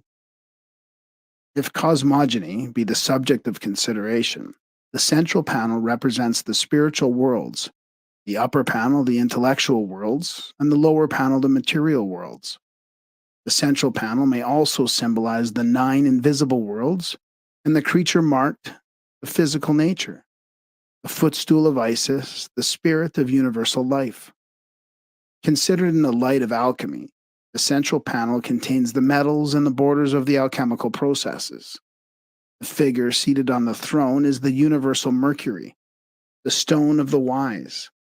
The flaming canopy of the throne above is the divine sulfur, and the cube of earth beneath is the elemental salt. The 3 triads, or the paternal foundation, and the central panel represent the silent watchers, the 3 invisible parts of the nature of man. The 2 panels on either side are the quaternary lower nature of man. In the central panel are 21 figures. This number is sacred to the sun, which consists of 3 great powers, each with 7 attributes. And by Kabbalistic reduction, 21 becomes 3, or the Great Triad. It will yet be proved that the Table of Isis is directly connected with Egyptian Gnosticism, for in a Gnostic papyrus preserved in the Bodleian Library, there is a different reference to the 12 fathers or paternates, beneath whom are 12 fountains. See Egyptian Magic by SSDD. That the lower panel represents the underworld is further emphasized by the 2 gates, the Great Gate of the East and the Great Gate of the West, for in the Chaldean theology the sun rises and sets through gates in the underworld, where it wanders during the hours of darkness. As Plato was for 13 years under the instruction of the Magi Paphanith, Ochops, Sectanufus, and Itamon, and Sebenithus, his philosophy consequently is permeated with the Chaldean and Egyptian system of triads. The Bembine table is a diagrammatic exposition of the so-called Platonic philosophy, for in its design is epitomized the entire theory of mystic cosmogony and generation. The most valuable guide to the interpretation of this table is the commentaries of Proclus on the theology of Plato. The Chaldean oracles of Zoroaster also contain many allusions to the theogenic principles which are demonstrated by the table. The Theogony of Hesiod contains the most complete account of the Greek cosmogony myth. Orphic cosmogony has left its impress upon the various forms of philosophy and religion, Greek, Egyptian, and Syrian, which its contact. Chief of the Orphic symbols was the mundane egg, from which Phanes sprang into light. Thomas Taylor considers the Orphic egg to be synonymous with the mixture from bound and infinity mentioned by Plato and Philebus. The egg is furthermore the third intelligible triad and the proper symbol of the demiurgus, whose auric body is the egg of the inferior universe. Eusebius, on the authority of Porphyry, declared that the Egyptians acknowledged one intellectual author or creator of the world under the name Seneph, and that they worshipped him in the statue of human form and dark blue complexion, holding in his hand a girdle and a scepter, wearing on his head a royal plume, and thrusting forth an egg out of his mouth. See an analysis of the Egyptian mythology. While the Bembine table is rectangular shaped, it signifies philosophically the Orphic egg of the universe with its contents. In the esoteric doctrines, the supreme individual achievement is the breaking of the Orphic egg, which is equivalent to the return of the spirit to nirvana, the absolute condition of the Oriental mystics. The New Pantheon by Samuel Boise contains 3 plates showing various sections of the Bembine table. The author, however, makes no important contribution to the knowledge of the subject. In the mythology and fables of the ancients explained from history, the Abbé Bagné devotes a chapter to a consideration of the Mensa Isaica. After reviewing the conclusions of Montfaucon, Kircher, and Pignorius, he adds, "I am of the opinion that it was a votive table, which some prince or private person had consecrated to Isis, as an acknowledgment for some benefit which he believed she had conferred upon him." Wonders of Antiquity. It was a common practice among the early Egyptians, Greeks, and Romans to seal lighted lamps in the sepulchres of their dead as offerings to the god of death. Possibly it was also believed that the deceased could use these lights in finding his way through the valley of the shadow. Later, as the custom became generally established, not only actual lamps but miniatures of them in terracotta were buried with the dead. Some of the lamps were enclosed in circular vessels for protection, and instances have been recorded in which the original oil was found in them in a perfect state of preservation, after more than 2,000 years. There is ample proof that many of these lamps were burning when the sepulchres were sealed, and it has been declared that they were still burning when the vaults were opened hundreds of years later. The possibility of preparing a fuel which would renew itself as rapidly as it was consumed has been a source of considerable controversy among medieval authors. After due consideration of the evidence at hand, it seems well within the range of possibility that the ancient priest-chemists did manufacture lamps that burned, if not indefinitely, at least for considerable periods of time. Numerous authorities have written on the subject of ever-burning lamps. W. Wynne Westcott estimates the number of writers who have given the subject consideration as more than 150, and H. P. Blavatsky as 173. While conclusions reached by different authors are at variance, the majority admit the existence of these phenomenal lamps. Only a few maintained that the lamps would burn forever, but many were willing to concede that they might remain alight for several centuries without replenishment of the fuel. Some considered the so-called perpetual lights as mere artifices of the crafty pagan priests, while a great many, admitting that the lamps actually burned, made the sweeping assertion that the devil was using this apparent miracle to ensnare the credulous and thereby lead their souls to perdition. On the subject, the learned Jesuit Athanasius Kircher, usually dependable, exhibits a striking inconsistency. In his Oedipus Egyptiacus, he writes, "Not a few of these ever-burning lamps have been found to be the devices of devils. And I take it that all lamps found in the tombs of the Gentiles dedicated to the worship of certain gods were of this kind, not because they burned, or have been reported to burn, with a perpetual flame, but because probably the devil set them there, maliciously intending thereby to obtain fresh credence for a false worship." Having admitted that dependable authorities defend the existence of the ever-burning lamps, and that even the devil lends himself to their manufacture, Kircher next declared the entire theory to be desperate and impossible, and to be classed with perpetual motion and the philosopher's stone. Having already solved the problem to his satisfaction once, Kircher solves it again, but differently, in the following words. In Egypt, there are rich deposits of asphalt and petroleum. What did these clever fellows, the priests, do then but connect an oil deposit by a secret duct with one or more lamps, provided with wicks of asbestos? How could such lamps help but burn perpetually? In my opinion, this is the solution of the riddle of the supernatural everlastingness of these ancient lamps. Montfaucon, in his Antiquities, agrees in the main with the later deductions of Kirchner, believing the fabled perpetual lamps of the temples to be cunning mechanical contrivances. He further adds that the belief that the lamps burned indefinitely in tombs was the result of the noteworthy fact that in some cases, fumes resembling smoke poured forth from the entrances of newly opened vaults. Parties going in later and discovering lamps scattered about the floor assumed that they were the source of the fumes. There are several interesting stories concerning the discoveries of ever-burning lamps in various parts of the world. In a tomb on the Appian Way, which was opened during the papacy of Paul III, was found a burning lamp which had remained alight in a hermetically sealed vault for nearly 1,600 years. According to an account written by a contemporary, a body, that of a young and beautiful girl with long golden hair, was found floating in an unknown transparent liquid, and as well preserved as through death had occurred just a few hours before.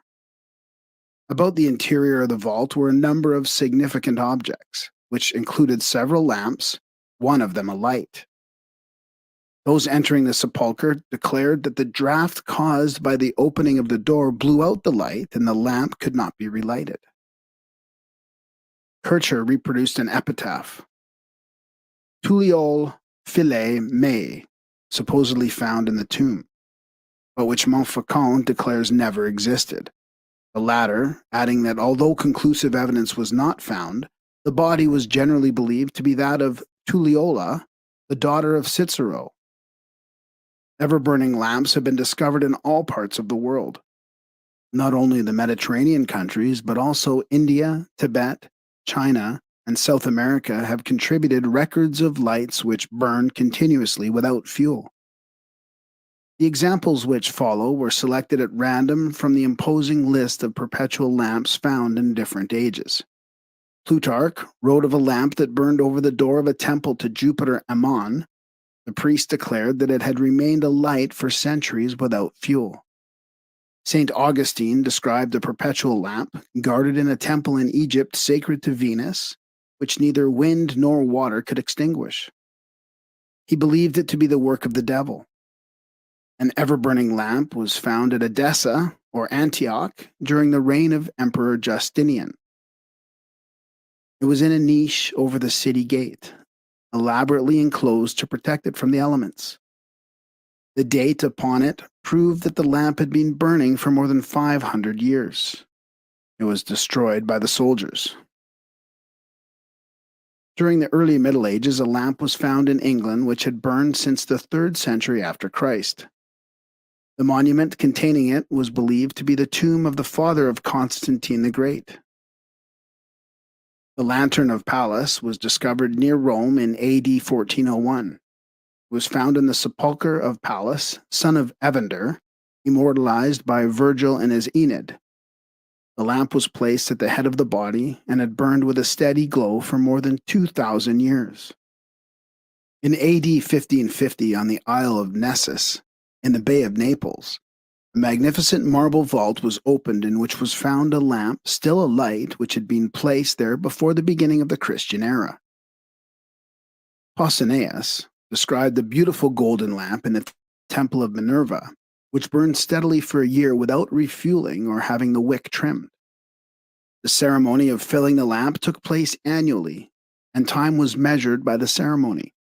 According to the Fama Fraternitatis, the crypt of Christian Rosenkreutz, when opened 120 years after his death, was found to be brilliantly illuminated by a perpetual lamp suspended from the ceiling.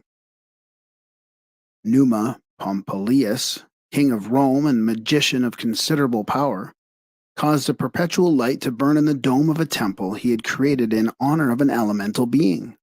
In England, a curious tomb was found containing an automaton which moved when certain stones in the floor of the vault were stepped upon by an intruder. At that time, the Rosicrucian controversy was at its height, so it was decided that the tomb was that of a Rosicrucian initiate. A countryman, discovering the tomb and entering, found the interior brilliantly lighted by a lamp hanging from the ceiling. As he walked, his weight depressed some of the floor stones. At once, a seated figure in heavy armor began to move. Mechanically, it rose to its feet and struck the lamp with an iron baton, completely destroying it, and thus effectively preventing the discovery of the secret substance which maintained the flame. How long the lamp had burned is unknown, but certainly it had been a considerable number of years.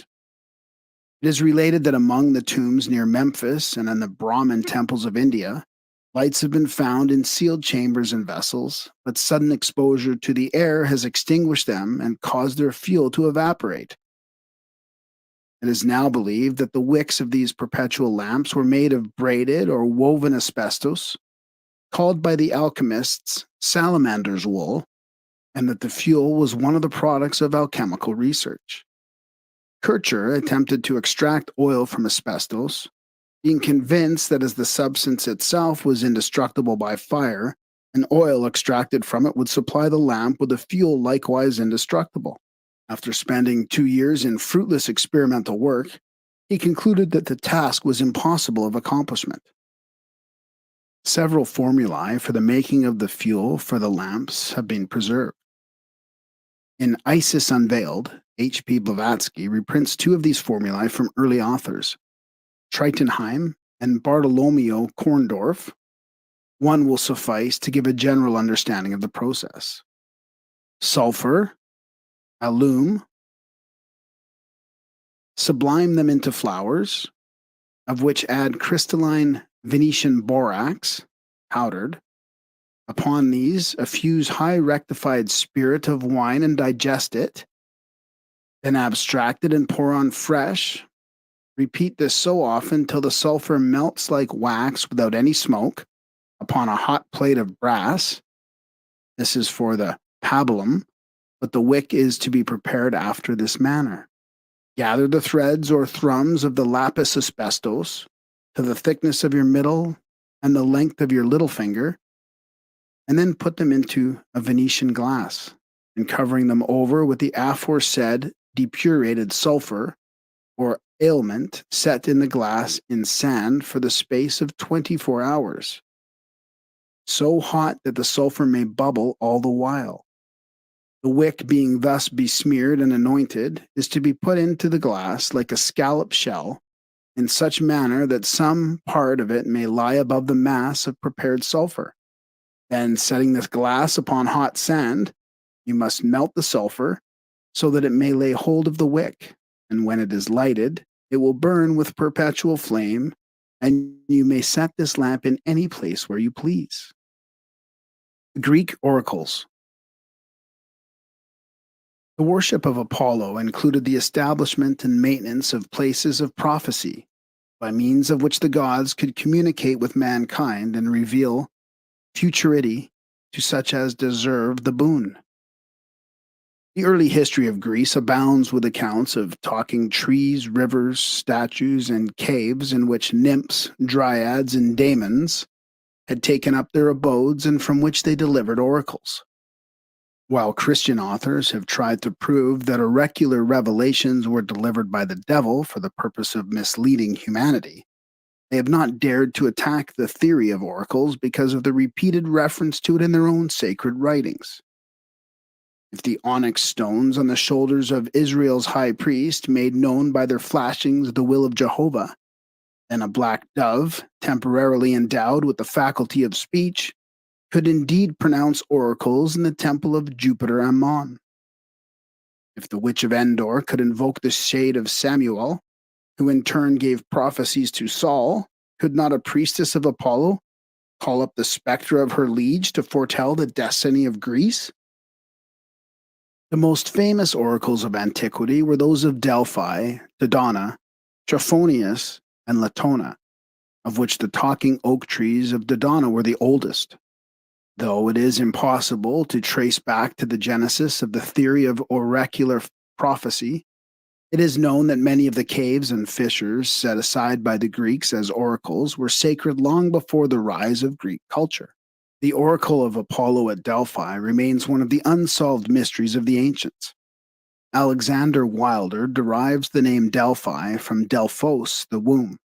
This name was chosen by the Greeks because of the shape of the cavern and the vent leading into the depths of the earth. The original name of the oracle was Pytho, so called because its chambers had been the abode of the great serpent Python, a fearsome creature that had crept out of the slime left by the receding flood that had destroyed all human beings except Deucalion and Pyrrha. Apollo, climbing the side of Mount Parnassus, slew the serpent after a prolonged combat and threw the body down the fissure of the oracle. From that time, the sun god, surnamed the Pythian Apollo, gave oracles from the vent. With Dionysos, he shared the honor of being the patron god of Delphi. After being vanquished by Apollo, the spirit of Python remained at Delphi as the representative of his conqueror, and it was with the aid of his effluvium that the priestess was able to become en rapport with the god. The fumes rising from the fissure of the oracle were supposed to come from the decaying body of Python.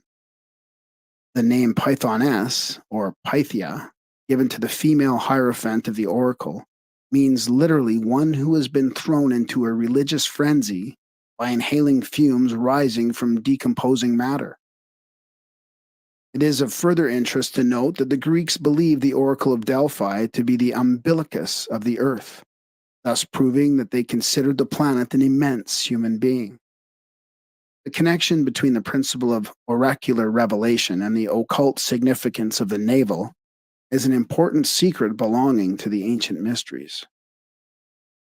The oracle, however, is much older than the foregoing account indicates.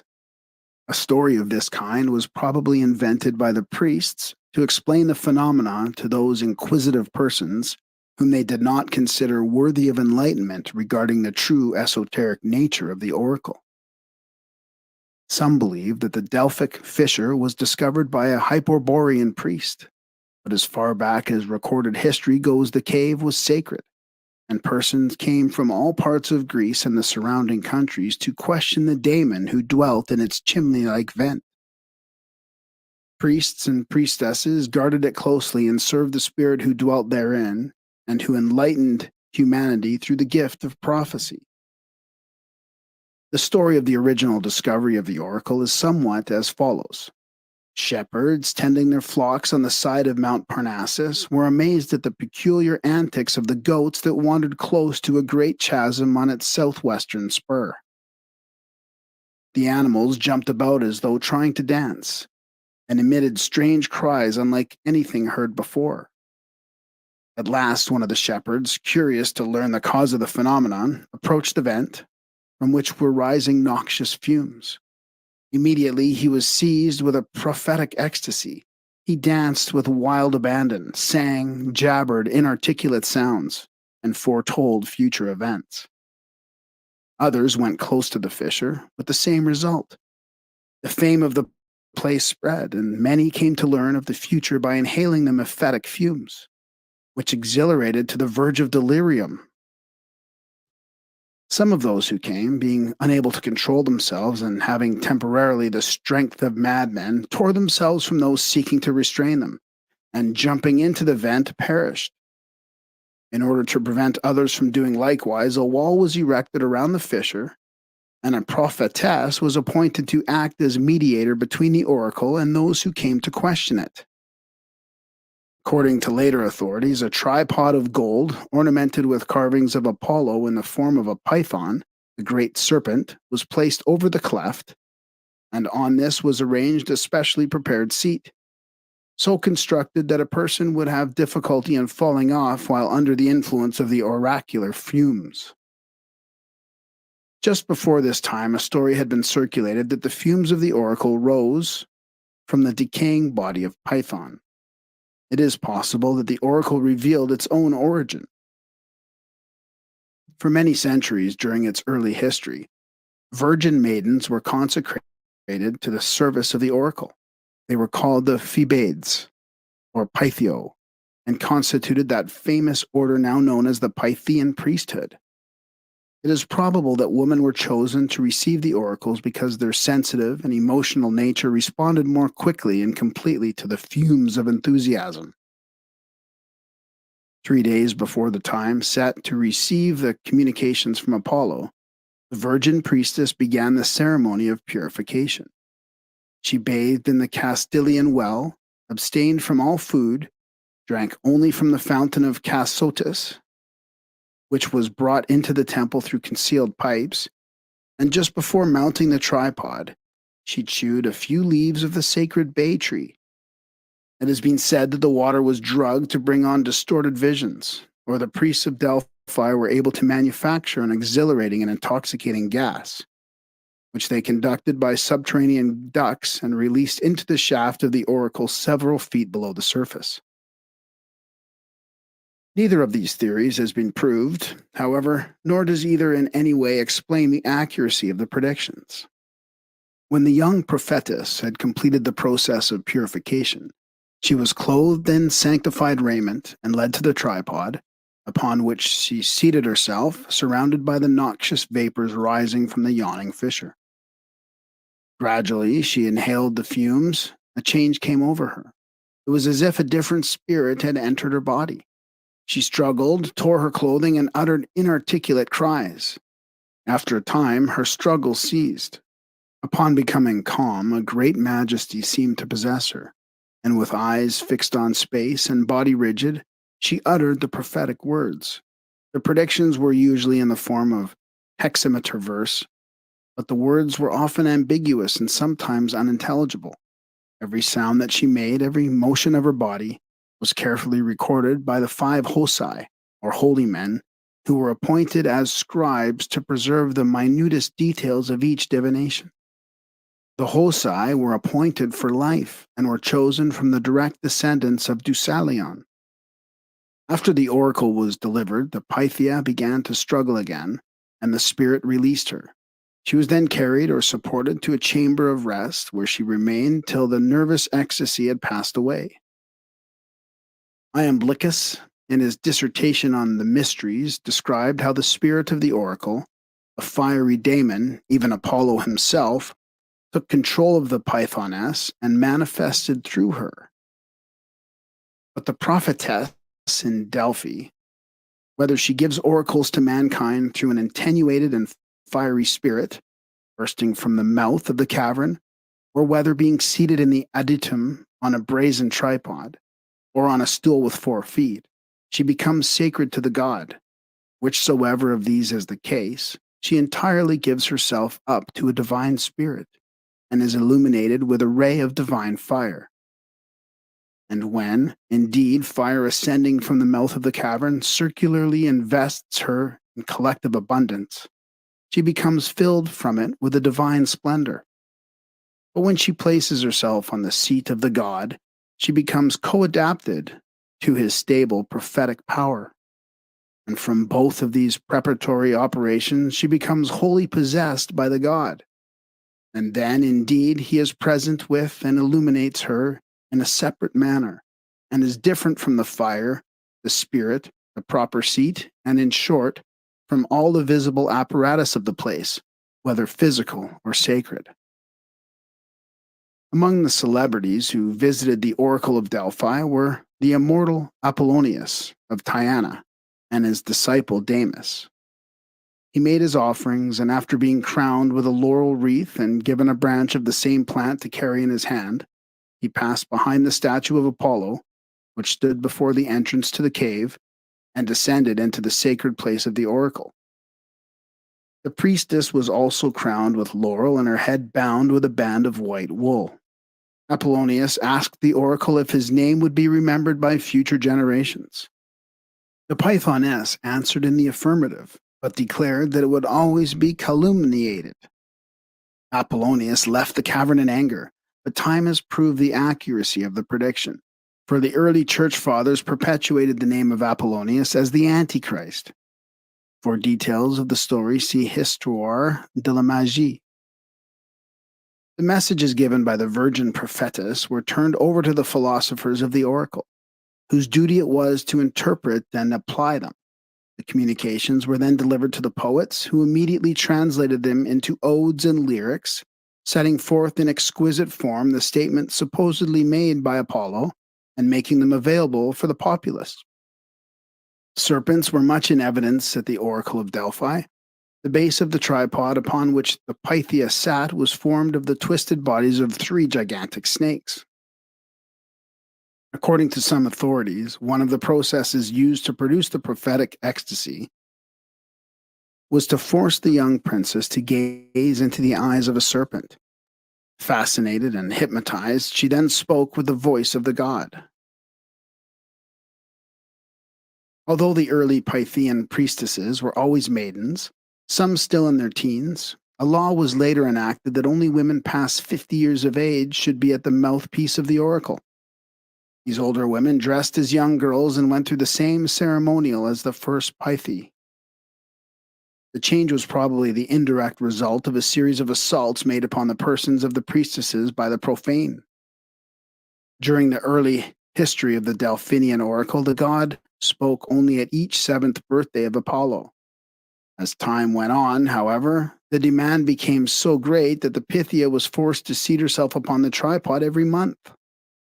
The times selected for the consultation and the questions to be asked were determined by lot or by vote of the inhabitants of Delphi.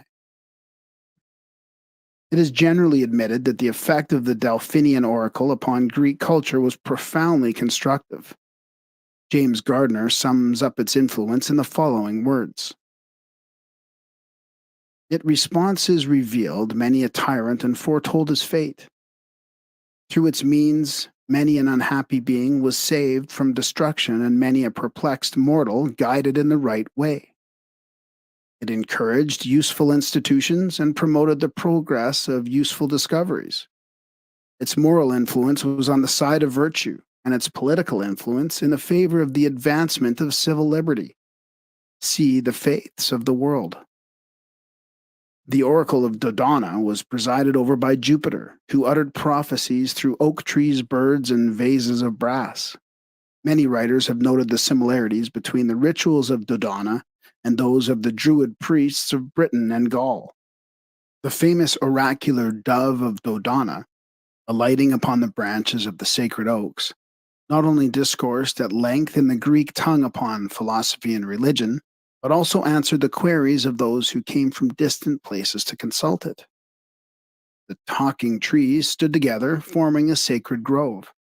When the priest desired answers to important questions, after careful and solemn purifications, they retired to the grove. They then accosted the trees, beseeching a reply from the god who dwelt therein. When they had stated their questions, the trees spoke with the voices of human beings, revealing to the priests the desired information. Some assert that there was but one tree which spoke, an oak or a beech standing in the very heart of the ancient grove. Because Jupiter was believed to inhabit this tree, he was sometimes called Phigenius, or one who lives in a beech tree. Most curious of the oracles of Dodona were the talking vases or kettles. These were made of brass and so carefully fashioned that when struck they gave off sound for hours. Some writers have described a row of these vases and have declared that if one of them was struck, its vibrations would be communicated to all the others and a terrifying din ensue. Other authors describe a large single vase standing upon a pillar, near which stood another column supporting the statue of a child holding a whip. At the end of the whip were a number of swinging cords tipped with small metal balls, and the wind, which blew incessantly through the open building, caused the balls to strike against the vase. The number and intensity of the impacts and the reverberations of the vase were all clearly noted, and the priests delivered their oracles accordingly.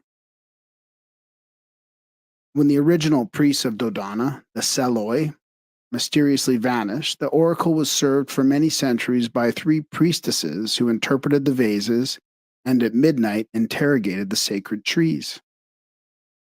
The patrons of the oracles were expected to bring offerings and make contributions. Another remarkable oracle was the cave of Trophonius, which stood upon the side of a hill with an entrance so small that it seemed impossible for a human being to enter. After the consultant had made his offering at the statue of Trophonius and had donned the sanctified garments, he climbed the hill to the cave, carried in one hand a cake of honey. Sitting down at the edge of the opening, he lowered his feet into the cavern.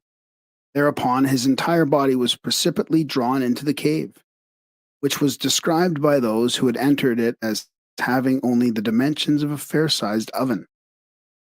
When the oracle had completed its revelation, the consultant, usually delirious, was forcibly ejected from the cave, feet foremost.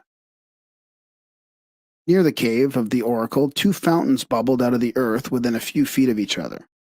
Those about to enter the cave drank first from these fountains, the waters of which seemed to possess peculiar occult properties.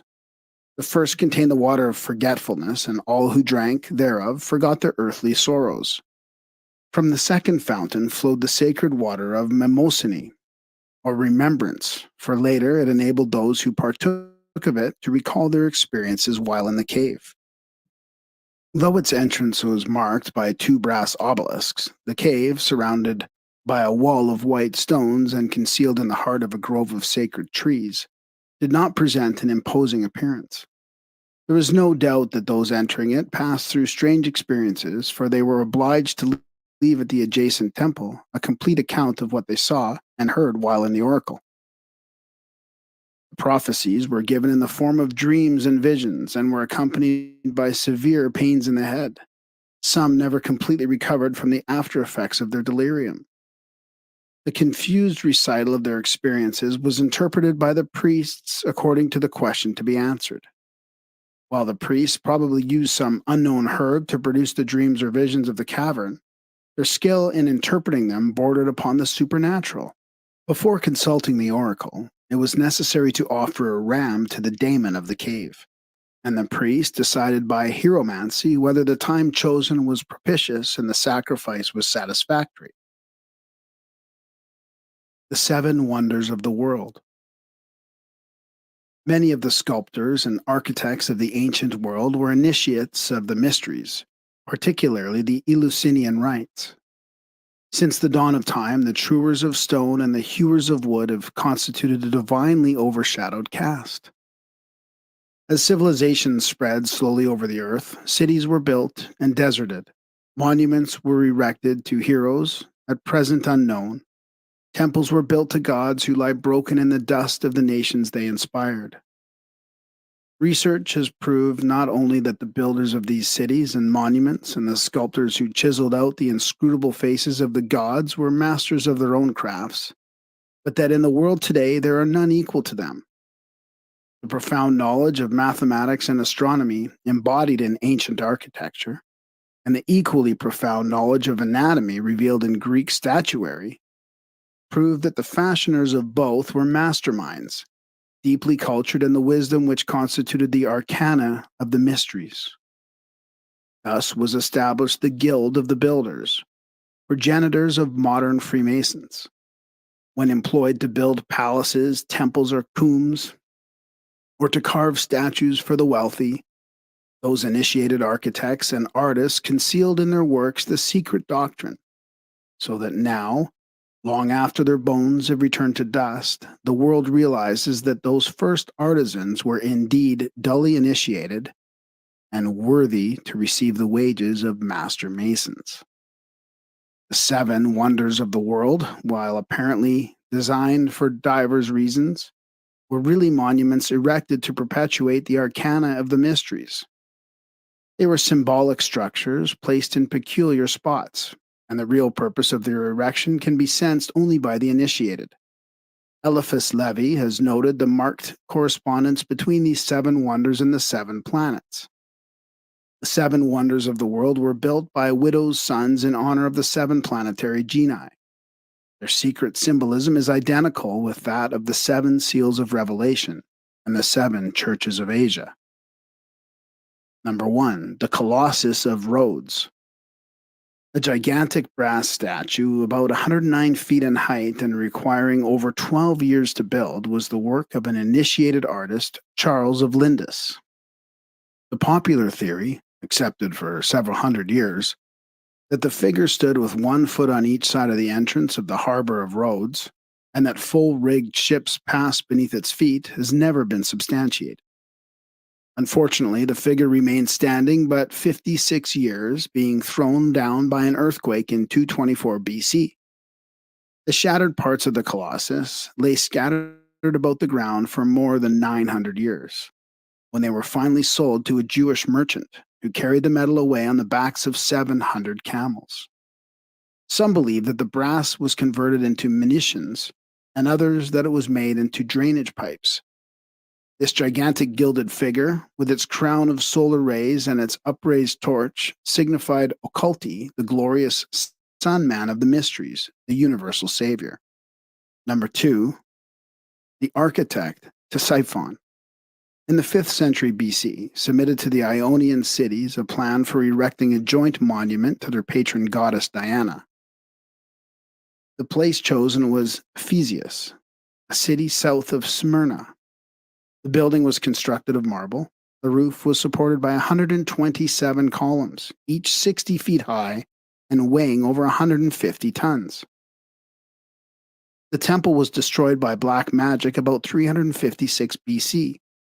But the world fixes the odious crime upon the tool by means of which the destruction was accomplished. A mentally deranged man named Herostratus. It was later rebuilt, but the symbolism was lost. The original temple, designed as a miniature of the universe, was dedicated to the moon, the occult symbol of generation. Number 3. Upon his exile from Athens, Phidias, the greatest of all Greek sculptors, went to Olympia in the province of Elis, and there designed his colossal statue of Zeus, chief of the gods of Greece. There is not even an accurate description of this masterpiece now in existence. Only a few old coins give an inadequate idea of its general appearance. The body of the god was overlaid with ivory, and the robes were of beaten gold. In one hand, he is supposed to have held a globe supporting a figure of the goddess of victory, in the other a scepter surmounted by an eagle. The head of Zeus was archaic, heavily bearded, and crowned with an olive wreath. The statue was seated upon an elaborately decorated throne. As its name implies, the monument was dedicated to the spirit of the planet Jupiter, one of the 7 Logi who bow before the Lord of the Sun. Number 4, Eliphas Levi includes the Temple of Solomon among the 7 wonders of the world, giving it the place occupied by the Pharaohs or Lighthouse of Alexandria. The Pharaohs, named for the island upon which it stood, was designed and constructed by Sostratus of Cnidus during the reign of Ptolemy, 283 to 247 BC. It is described as being of white marble and over 600 feet high. Even in that ancient day, it cost nearly $1 million. Fires were lighted in the top of it and could be seen for miles out at sea. It was destroyed by an earthquake in the 13th century, but remains of it were visible until AD 1350. Being the tallest of all the wonders, it was naturally assigned to Saturn, the father of the gods and the true illuminator of all humanity. Number 5. The mausoleum at Halicarnassus was a magnificent monument erected by Queen Artemisia in memory of her dead husband, King Mausolos, from whose name the word mausoleum is derived. The designers of the building were Satyrus and Pythus, and 4 great sculptors were employed to ornament the edifice. The building, which was 114 feet long and 92 feet wide, was divided into 5 major sections: the senses, and surmounted by a pyramid, the spiritual nature of man. The pyramid rose in 24 steps, a sacred number, and upon the apex was a statue of King Mausolus in a chariot. His figure was 9 feet 9.5 inches tall. Many attempts have been made to reconstruct the monument, which was destroyed by an earthquake, but none had been altogether successful. The monument was sacred to the planet Mars and was built by an initiate for the enlightenment of the world. Number 6, the Gardens of Semiramis at Babylon, more commonly known as the Hanging Gardens, stood within the palace grounds of Nebuchadnezzar, near the Euphrates River. They rose in a terrace-like pyramid, and on top was a reservoir for the watering of the gardens. They were built about 600 BC, but the name of the landscape artist has not been preserved. They symbolize the plains of the invisible world and were consecrated to Venus as the goddess of love and beauty. Number 7, the Great Pyramid was supreme among the temples of the mysteries. In order to be true to its astronomical symbolism, it must have been constructed about 70,000 years ago. It was the tomb of Osiris and was believed to have been built by the gods themselves, and the architect may have been the immortal Hermes. It is the monument of Mercury, the messenger of the gods, and the universal symbol of wisdom and letters. The life and philosophy of Pythagoras. While Minisarchus, the father of Pythagoras, was in the city of Delphi on matters pertaining to his business as a merchant, he and his wife, Parthenas, decided to consult the oracle of Delphi as to whether the fates were favorable for the return voyage to Syria. When the Pythoness, prophetess of Apollo, seated herself on the golden tripod over the yawning vent of the oracle, she did not answer the question they asked, but told Minisarchus that his wife was then with child and would give birth to a son who was destined to surpass all men in beauty and wisdom, and who throughout the course of his life would contribute much to the benefit of mankind. Minisarchus was so deeply impressed by the prophecy that he changed his wife's name to Pythasis, in honor of the Pythian priestess. When the child was born at Sidon in Phoenicia, it was, as the oracle had said, a son. Minisarchus and Pythasis named the child Pythagoras, for they believed that he had been predestined by the oracle. Many strange legends have been preserved concerning the birth of Pythagoras. Some maintain that he was no mortal man, that he was one of the gods who had taken a human body to enable him to come into the world and instruct the human race. Pythagoras was one of the many sages and saviors of antiquity for whom an immaculate conception is asserted. In his Anacalypsis, Godfrey Higgins writes, "The first striking circumstance in which the history of Pythagoras agrees with the history of Jesus is that they were natives of nearly the same country, the former being born at Sidon, the latter at Bethlehem, both in Syria. The father of Pythagoras, as well as the father of Jesus, was prophetically informed that his wife should bring forth a son, who should be a benefactor to mankind. They were both born when their mothers were from home on journeys, Joseph and his wife having gone up to Bethlehem to be taxed, and the father of Pythagoras having traveled from Samos, his residence, to Sidon about his mercantile concerns. Pythasis, the mother of Pythagoras, had a connection with an apolloniacal specter or ghost of the god Apollo, or God's soul. Of course, this must have been a Holy Ghost, and here we have the Holy Ghost, which afterward appeared to her husband and told him that he must have no connection with his wife during her pregnancy. A story evidently the same as that relating to Joseph and Mary. From these peculiar circumstances, Pythagoras was known by the same title as Jesus, namely the Son of God, and was supposed by the multitude to be under the influence of divine inspiration.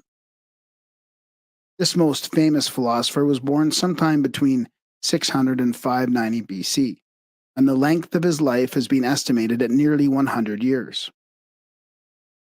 The teachings of Pythagoras indicate that he was thoroughly conversant with the precepts of Oriental and Occidental esotericism. He traveled among the Jews and was instructed by the rabbins concerning the secret tradition of Moses, the lawgiver of Israel. Later, the school of the Essenes was conducted chiefly for the purpose of interpreting the Pythagorean symbols. Pythagoras was initiated into the Egyptian, Babylonian, and Chaldean mysteries. Although it is believed by some that he was a disciple of Zoroaster, it is doubtful whether his instructor of that name was the God-man now revered by the Parsis. While accounts of his travels differ, historians agree that he visited many countries and studied at the feet of many masters. After having acquired all which it was possible for him to learn of the Greek philosophers, and presumably become an initiate in the Eleusinian mysteries, he went to Egypt, and after many rebuffs and refusals, finally succeeded in securing initiation in the mysteries of Isis at the hands of the priests of Thebes. Then this intrepid joiner wended his way into Phoenicia and Syria, where the mysteries of Adonis were conferred upon him, and crossing to the valley of Euphrates, he tarried long enough to become versed in the secret lore of the Chaldeans, who still dwelt in the vicinity of Babylon. Finally, he made his greatest and most historic venture through Media and Persia into Hindustan, where he remained several years as a pupil and initiate of the learned Brahmins of Elephanta and Ellora. See Ancient Freemasonry by Frank C. Higgins, 32nd degree. The same author adds that the name of Pythagoras is still preserved in the records of the Brahmins as Yavancharya, the Ionian teacher. Pythagoras was said to have been the first man to call himself a philosopher. In fact, the world is indebted to him for the word philosopher. Before that time, the wise men had called themselves sages, which was interpreted to mean those who know. Pythagoras was more modest. He coined the word philosopher, which he defined as one who is attempting to find out. After returning from his wanderings, Pythagoras established a school, or as it has been sometimes called, a university, at Crotona, a Dorian colony in southern Italy. Upon his arrival at Crotona, he was regarded askance, but after a short time, those holding important positions in the surrounding colonies sought his counsel in matters of great moment. He gathered around him a small group of sincere disciples, whom he instructed in the secret wisdom which had been revealed to him, and also in the fundamentals of occult mathematics, music, and astronomy, which he considered to be the triangular foundation of all the arts and sciences. When he was about 60 years old, Pythagoras married one of his disciples, and 7 children resulted from the union. His wife was a remarkably able woman, who not only inspired him during the years of his life, but after his assassination continued to promulgate his doctrines.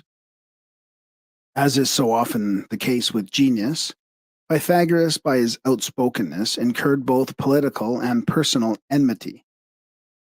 Among those who came for initiation was one who, because Pythagoras refused to admit him, determined to destroy both the man and his philosophy. By means of false propaganda, this disgruntled one turned the minds of the common people against the philosopher. Without warning, a band of murderers descended upon the little group of buildings where the great teacher and his disciples dwelt, burned the structures, and killed Pythagoras. Accounts of the philosopher's death do not agree.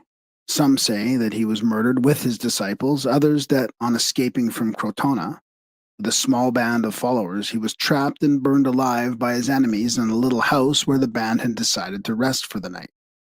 Another account states that, finding themselves trapped in the burning structure, the disciples threw themselves into the flames, making of their own bodies a bridge over which Pythagoras escaped, only to die of a broken heart a short time afterwards, as the result of grieving over the apparent fruitlessness of his efforts to serve and illuminate mankind. His surviving disciples attempted to perpetuate his doctrines, but they were persecuted on every hand with very little remains today as a testimonial to the greatness of this philosopher.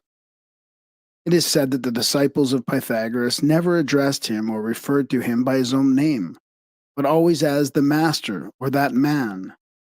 This may have been because of the fact the name Pythagoras was believed to consist of a certain number of specially arranged letters with great sacred significance. The Word magazine has printed an article by T.R. Prater showing that Pythagoras initiated his candidates by means of a certain formula concealed within the letters of his own name. This may explain why the word Pythagoras was so highly revered. After the death of Pythagoras, his school gradually disintegrated, but those who had benefited by his teachings revered the memory of the great philosopher, as during his life they had revered the man himself. As time went on, Pythagoras came to be regarded as a god rather than a man, and his scattered disciples were bound together by their common admiration for the transcendent genius of their teacher. Edward Schur, in his Pythagoras and the Delphic Mysteries, relates the following incident as illustrative of the bond of fellowship uniting the members of the Pythagorean school. One of them, who had fallen upon sickness and poverty, was kindly taken in by an innkeeper.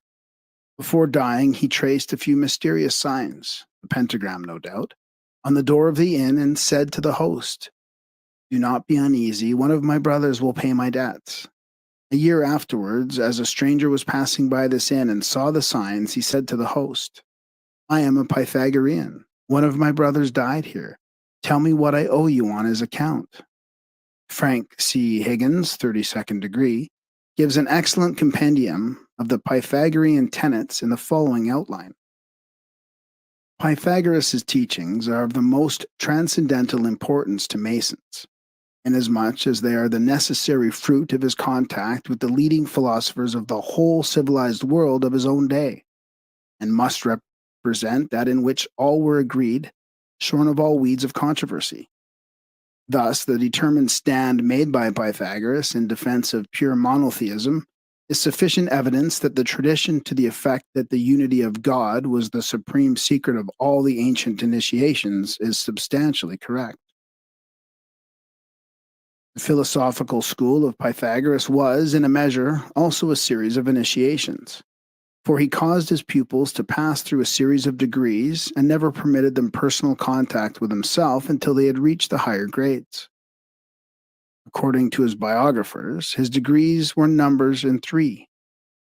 The first, that of Mathematicus, assuring his pupils proficiency in mathematics and geometry, which was then, as it would be now if Masonry were properly inculcated, the basis upon which all other knowledge was erected. Secondly, the degree of Theoreticus, which dealt with the superficial applications of the exact sciences. And lastly, the degree of Electus, which entitled the candidate to pass forward into the light of the fullest illumination which he was capable of absorbing. The pupils of the Pythagorean school were divided into exoterici, or pupils in the outer grades, and the esoterici, after they had passed the third degree of initiation and were entitled to the secret wisdom. Silence, secrecy, and unconditional obedience were cardinal principles of this great order. See Ancient Freemasonry. Pythagorean fundamentals. Study of geometry, music, and astronomy was considered essential to a rational understanding of God, man, or nature, and no one could accompany Pythagoras as a disciple who was not thoroughly familiar with these sciences. Many came seeking admission to this school. Each applicant was tested on these three subjects: and if found ignorant, was summarily dismissed. Pythagoras was not an extremist. He taught moderation in all things rather than excess in anything, for he believed that an excess of virtue was itself a vice. One of his favorite statements was, "We must avoid with our utmost endeavor, and amputate with fire and sword and by all other means, from the body sickness, from the soul ignorance, from the belly luxury, from a city sedition, from a family discord, and from all things excess." Pythagoras also believed that there was no crime equal to that of anarchy. All men know what they want, but few know what they need. Pythagoras warned his disciples that when they prayed, they should not pray for themselves, that when they asked things of the gods, they should not ask things for themselves, because no man knows what is good for him, and it is for this reason undesirable to ask for things which, if obtained, would only prove to be injurious. The god of Pythagoras was the monad, or the one that is everything. He described God as the supreme mind distributed throughout all parts of the universe, the cause of all things, the intelligence of all things, and the power within all things. He further declared the motion of God to be circular, the body of God to be composed of the substance of light, and the nature of God to be composed of the substance of truth. Pythagoras declared that the eating of meat clouded the reasoning faculties. While he did not condemn its use or totally abstain therefrom himself, he declared that judges should refrain from eating meat before a trial, in order that those who appeared before them might receive the most honest and astute decisions. When Pythagoras decided, as he often did, to retire into the temple of God for an extended period of time to meditate and pray, he took with his supply of especially prepared food and drink.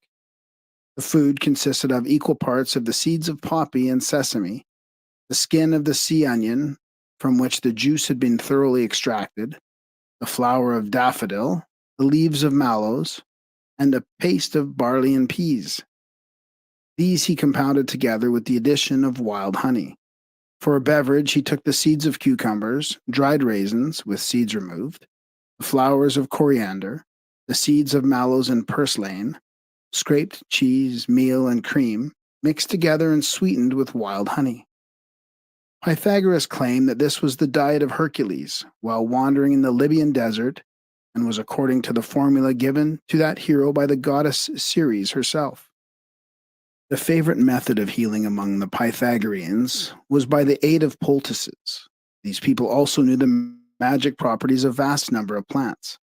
Pythagoras highly esteemed the medicinal properties of the sea onion, and he is said to have written an entire volume on the subject. Such a work, however, is not known at the present time. Pythagoras discovered that music had great therapeutic power, and he prepared special harmonies for various diseases.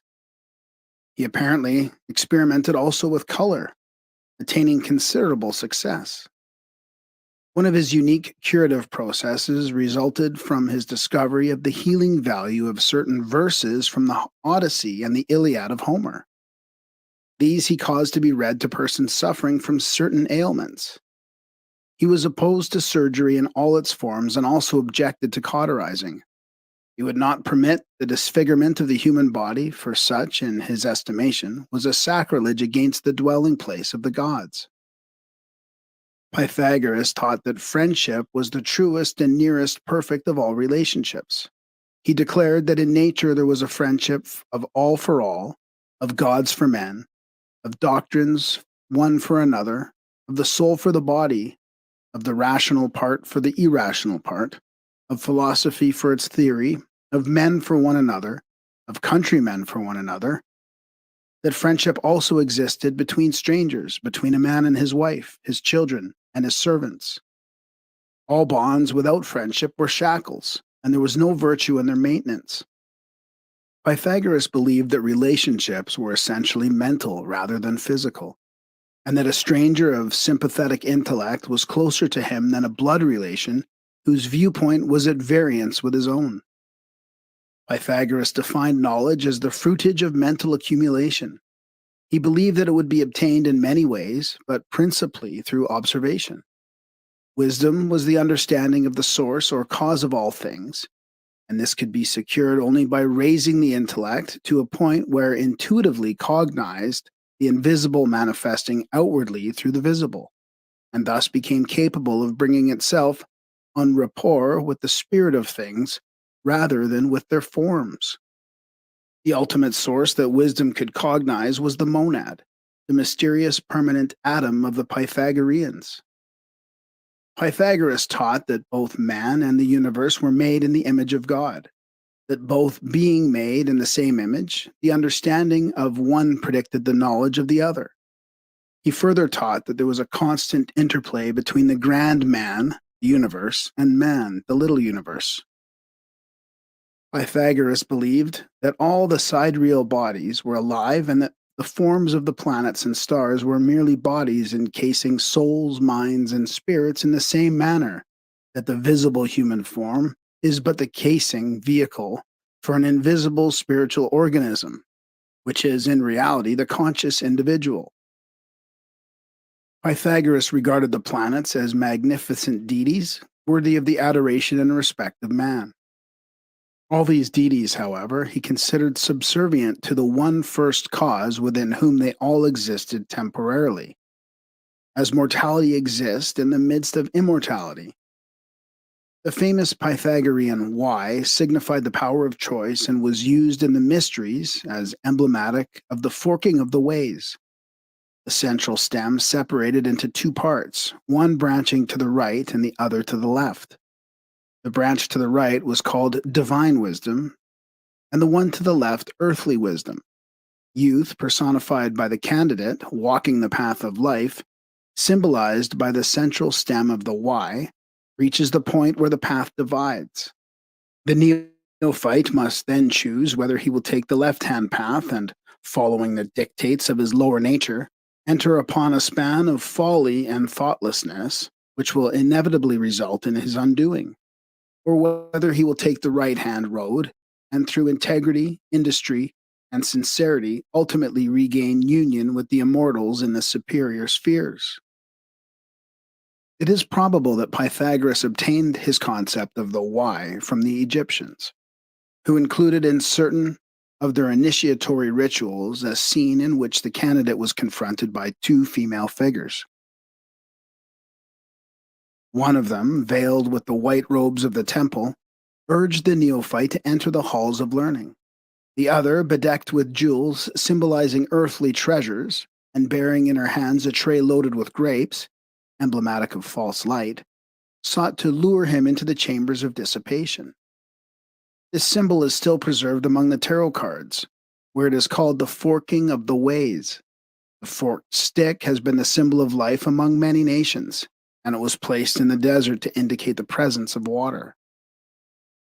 Concerning the theory of transmigration as disseminated by Pythagoras, there are differences of opinion. According to one view, he taught that mortals who during their earthly existence had by their actions become like certain animals, returned to the earth again in the form of the beasts which they had grown to resemble. Thus, a timid person would return in the form of a rabbit or a deer, a cruel person in the form of a wolf or other ferocious animal, and a cunning person in the guise of a fox.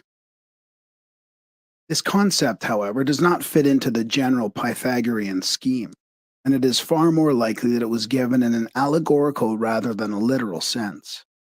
It was intended to convey the idea that human beings become bestial when they allow themselves to be dominated by their own lower desires and destructive tendencies.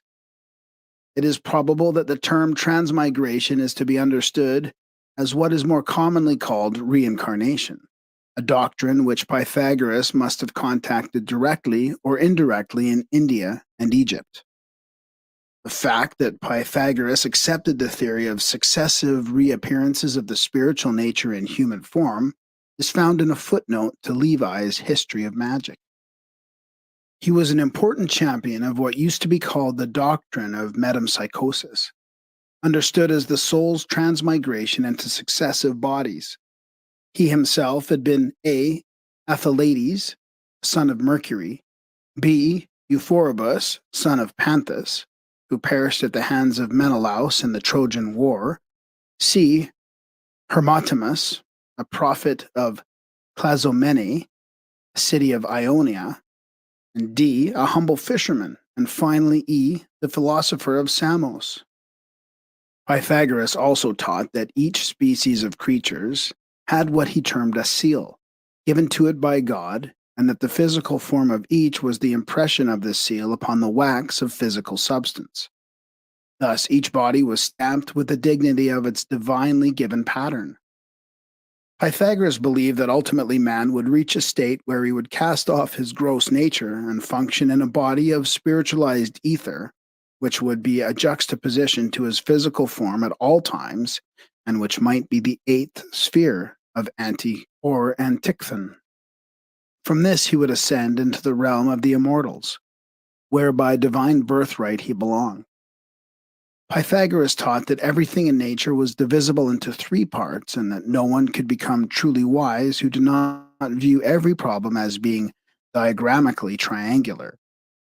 He said, establish the triangle and the problem is 2/3 solved. Further, all things consist of three.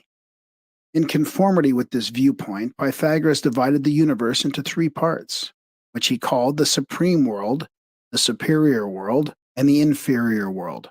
The highest, or supreme world, was a subtle, interpenetrative spiritual essence pervading all things and therefore the true plane of the supreme deity itself.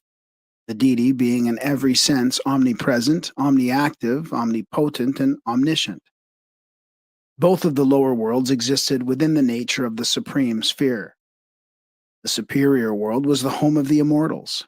It was also the dwelling place of the archetypes, or the seals. Their natures in no manner partook of the material of earthliness, but they, casting their shadows upon the deep, the inferior world, were cognizable only through their shadows. The third, or inferior world, was the home of those creatures who partook of material substance, or were engaged in labor with or upon material substance. Hence, this sphere was the home of the mortal gods, the demiurgy, the angels who labor with men, also the daemons who partook in the nature of the earth, and finally mankind and the lower kingdoms, those temporarily of the earth but capable of rising above that sphere by reason and philosophy. The digits 1 and 2 are not considered numbers by the Pythagoreans because they typify the two supramundane spheres. The Pythagorean numbers therefore begin with 3, the triangle, and 4, the square. These added to the 1 and 2 produce the 10, the great number of all things, the archetype of the universe. The three worlds were called receptacles. The first was the receptacle of principles, the second was the receptacle of intelligences, and the third, or lowest, was the receptacle of quantities. The symmetrical solids were regarded by Pythagoras and by the Greek thinkers after him as of the greatest importance. To be perfectly symmetrical, or regular, a solid must have an equal number of faces meeting at each of its angles, and these faces must be equal regular polygons, i.e., figures whose sides and angles are all equal. Pythagoras, perhaps, may be credited with the great discovery that there are only 5 such solids. Now, the Greeks believed the world, the material universe, to be composed of the 4 elements, earth, air, fire, and water. And to the Greek mind, the conclusion was inevitable that the shapes of the particles of the elements were these of the regular solids. Earth particles were cubical, the cube being the regular solid possessed of greatest stability. Fire particles were tetrahedral, the tetrahedron being the simplest and hence lightest solid. Water particles were icosahedral for exactly the reverse reason, whilst air particles, as intermediate between the two latter, were octahedral. The dodecahedron was, to these ancient mathematicians, the most mysterious of the solids. It was by far the most difficult to construct, the accurate drawing of the regular pentagon necessitating a rather elaborate application of Pythagoras' great theorem. Hence the conclusion, as Plato put it, that this, the regular dodecahedron, the deity employed in tracing the plan of the universe, H Stanley Redgrove in Bygone Beliefs. After having drunk from a certain spring day, one of the masters of Pythagoras announced that the spirit of water had just predicted that a great earthquake would occur the next day. A prophecy which was fulfilled. It is highly probable that Pythagoras possessed hypnotic power, not only over man but also over animals. He caused a bird to change the course of its flight, a bear to seize its ravages upon a community, and a bull to change its diet by the exercise of mental influence. He was also gifted with a second sight, being able to see things at a distance and accurately describe incidents that had not yet come to pass.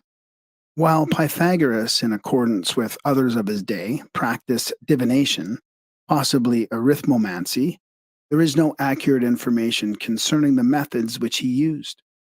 He is believed to have had a remarkable wheel by means of which he could predict future events and to have learned hydromancy from the Egyptians.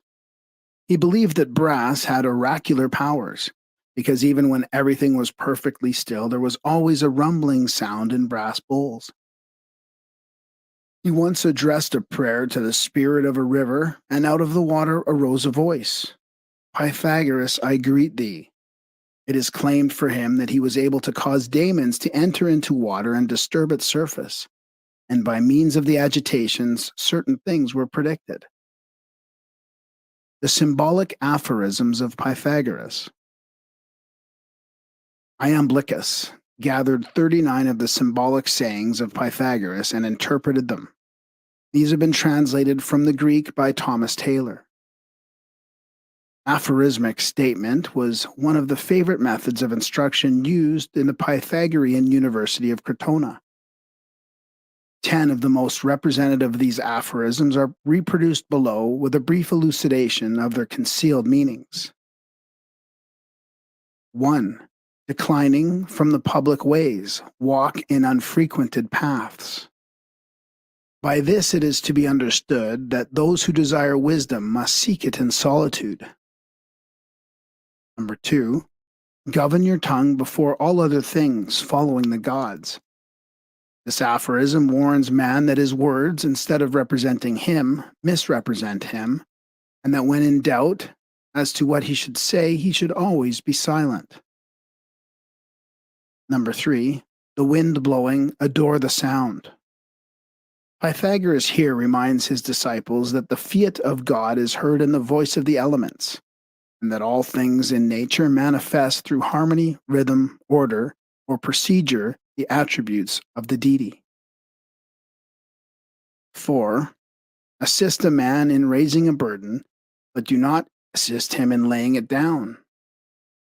The student is instructed to aid the diligent, but never to assist those who seek to evade their responsibilities, for it is a great sin to encourage indolence. 5. Speak not about Pythagoric concerns without light.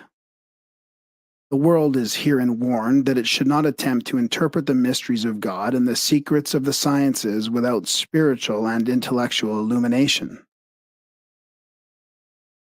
6. Having departed from your house, turn not back, for the Furies will be your attendants.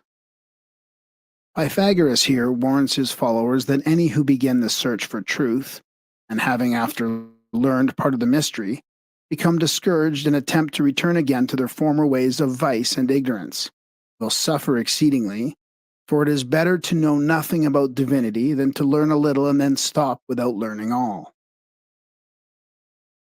7. Nourish a cock, but sacrifice it not, for it is sacred to the sun and moon. 2 great lessons are concealed in this aphorism. The first is a warning against the sacrifice of living things to the gods, because life is sacred and man should not destroy it, even as an offering to the deity. The second warns man that the human body here referred to as a cock is sacred to the sun, God, and the moon, nature, and should be guarded and preserved as man's most precious medium of expression. Pythagoras also warns his disciples against suicide. 8. Receive not a swallow into your house. This warns the seeker after truth not to allow drifting thoughts to come into his mind, nor shiftless persons to enter into his life. He must ever surround himself with rationally inspired thinkers and with conscientious workers. 9. Offer your right hand easily to anyone. This warns the disciple to keep his own counsel and not offer wisdom and knowledge, his right hand, to such as are incapable of appreciating them. The hand here represents truth, which raises those who have fallen because of ignorance. But as many of the unregulate do not desire wisdom, they will cut off the hand that is extended in kindness to them. Time alone can effect the redemption of the ignorant masses. 10. When rising from the bedclothes, roll them together and obliterate the impression of the body. Pythagoras directed his disciples who had awakened from the sleep of ignorance into the waking state of intelligence to eliminate from the recollection all memory of their former spiritual darkness. For a wise man in passing leaves no form behind him which others less intelligent, seeing, shall use as a mold for the casting of idols. The most famous of the Pythagorean fragments are the Golden Verses, ascribed to Pythagoras himself, but concerning whose authorship there is an element of doubt. The Golden Verses contain a brief summary of the entire system of philosophy, forming the basis of the educational doctrines of Crotona, or, as it is more commonly known, the Italic school. These verses open by counseling the reader to love God, venerate the great heroes, and respect the daemons and elemental inhabitants. They then urge man to think carefully and industriously concerning his daily life, and to prefer the treasures of the mind and soul to accumulations of earthly goods. The verse also promised man that if he will rise above his lower material nature and cultivate self-control, he will ultimately be acceptable in the sight of the gods, be reunited with them, and partake of their immortality. It is rather significant to note that Plato paid a great price for some of the manuscripts of Pythagoras, which had been saved from the destruction of Crotona. See Historia Diorum Fata Decorum, Geneva, 1675. Pythagorean astronomy. According to Pythagoras, the position of each body in the universe was determined by the essential dignity of that body. The popular concept of his day was that the Earth occupied the center of the solar system, that the planets, including the sun and moon, moved about the Earth, and that the Earth itself was flat and square. Contrary to this concept, and regardless of criticism, Pythagoras declared that fire was the most important of all the elements, that the center was the most important part of every body, and that just as Vesta's fire was in the midst of every home, so in the midst of the universe was a flaming sphere of celestial radiance. The central globe he called the Tower of Jupiter, the globe of unity, the grand monad, and the altar of Vesta. As the sacred number 10 symbolized the sum of all parts and the completeness of all things, it was only natural for Pythagoras to divide the universe into 10 spheres, symbolized by 10 concentric circles. These circles began at the center with the globe of divine fire. Then came the 7 planars, the Earth, and another mysterious planet called Antichthon, which was never visible. Opinions differ as to the nature of Antichthon. Clement of Alexandria believed that it represented the mass of the heavens. Others held the opinion that it was the moon. More probably, it was the mysterious 8th sphere of the ancients, the dark planet which moved in the same orbit as the Earth, but which was always concealed from the Earth by the body of the sun, being in the exact opposition to the Earth at all times. Is this the mysterious Lilith concerning which astrologers have speculated so long? Isaac Meyer has stated, the Pythagoreans held that each star was a world having its own atmosphere, with an immense extent surrounding it, of ether. See the Kabbalah. The disciples of Pythagoras also highly revered the planet Venus, because it was the only planet bright enough to cast a shadow. As the morning star, Venus is visible before sunrise, and as the evening star, it shines forth immediately after sunset. Because of these qualities, a number of names have been given to it by the ancients. Being visible in the sky at sunset, it was called Vesper, and as it arose before the sun, it was called the false light, the star of the morning, or Lucifer, which means the light bearer.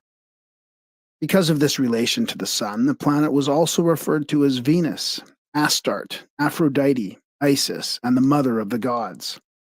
It is possible that, at some seasons of the year and certain latitudes, the fact that Venus was a crescent could be detected without the aid of a telescope.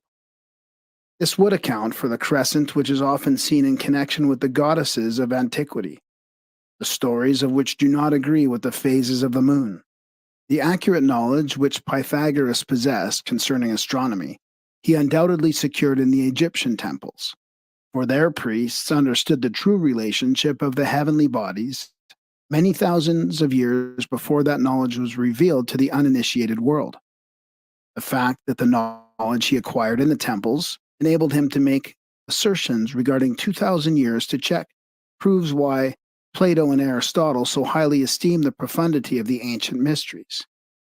In the midst of comparative scientific ignorance, and without the aid of any modern instruments, the priest philosophers had discovered the true fundamentals of universal dynamics. An interesting application of the Pythagorean doctrine of geometric solids as expounded by Plato is found in the Canon. Nearly all the old philosophers, says its anonymous author, devised a harmonic theory with respect to the universe, and the practice continued till the old mode of philosophizing died out, Kepler, 1596, in order to demonstrate the Platonic doctrine that the universe was formed of the 5 regular solids, proposed the following rule. The earth is a circle, the measurer of all. Round it describes the dodecahedron. The circle enclosing this will be Mars. Round Mars described the tetrahedron.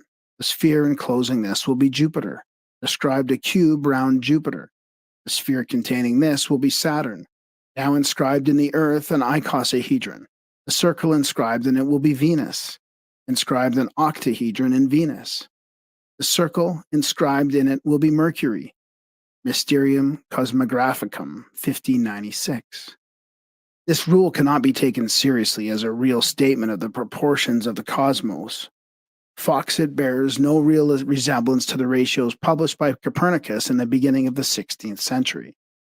Yet Kepler was very proud of this formula and said he valued it more than the electorate of Saxony. It was also approved by these 2 eminent authorities, Tycho and Galileo, who evidently understood it.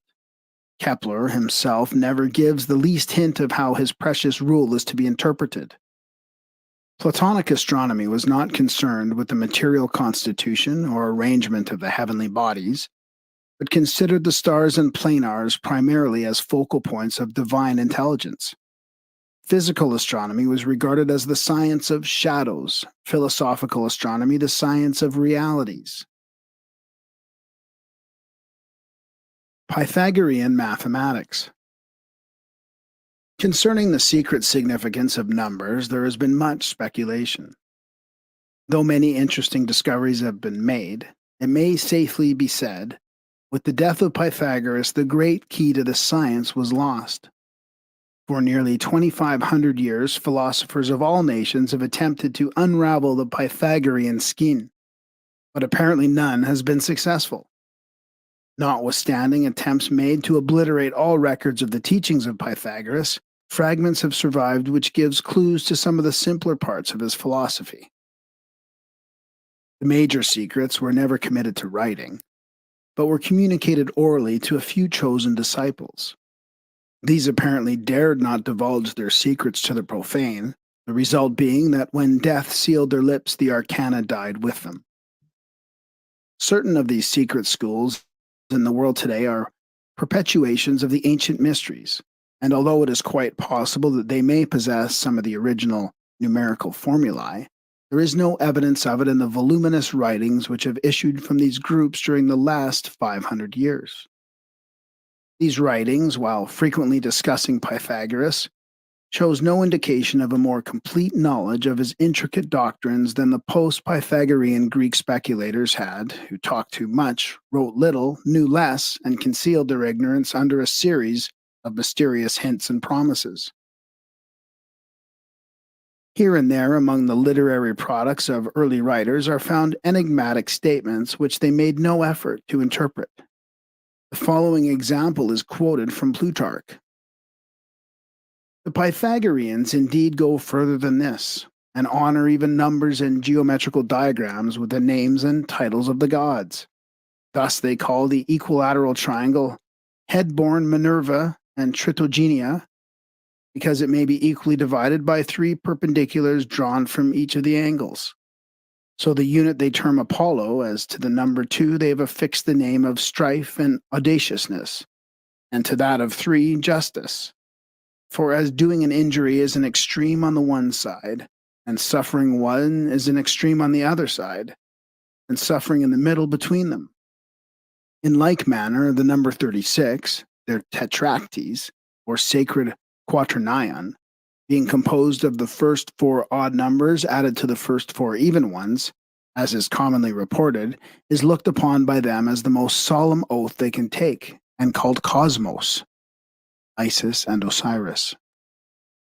Earlier in the same work, Plutarch also notes, for as the power of the triangle is excessive of the nature of Pluto, Bacchus, and Mars, and the properties of the square of Rhea, Venus, Ceres, Vesta, and Juno, of the dodecahedron of Jupiter, so, as we are informed by Exodus, is the figure of 56 angles expressive of the nature of Typhon.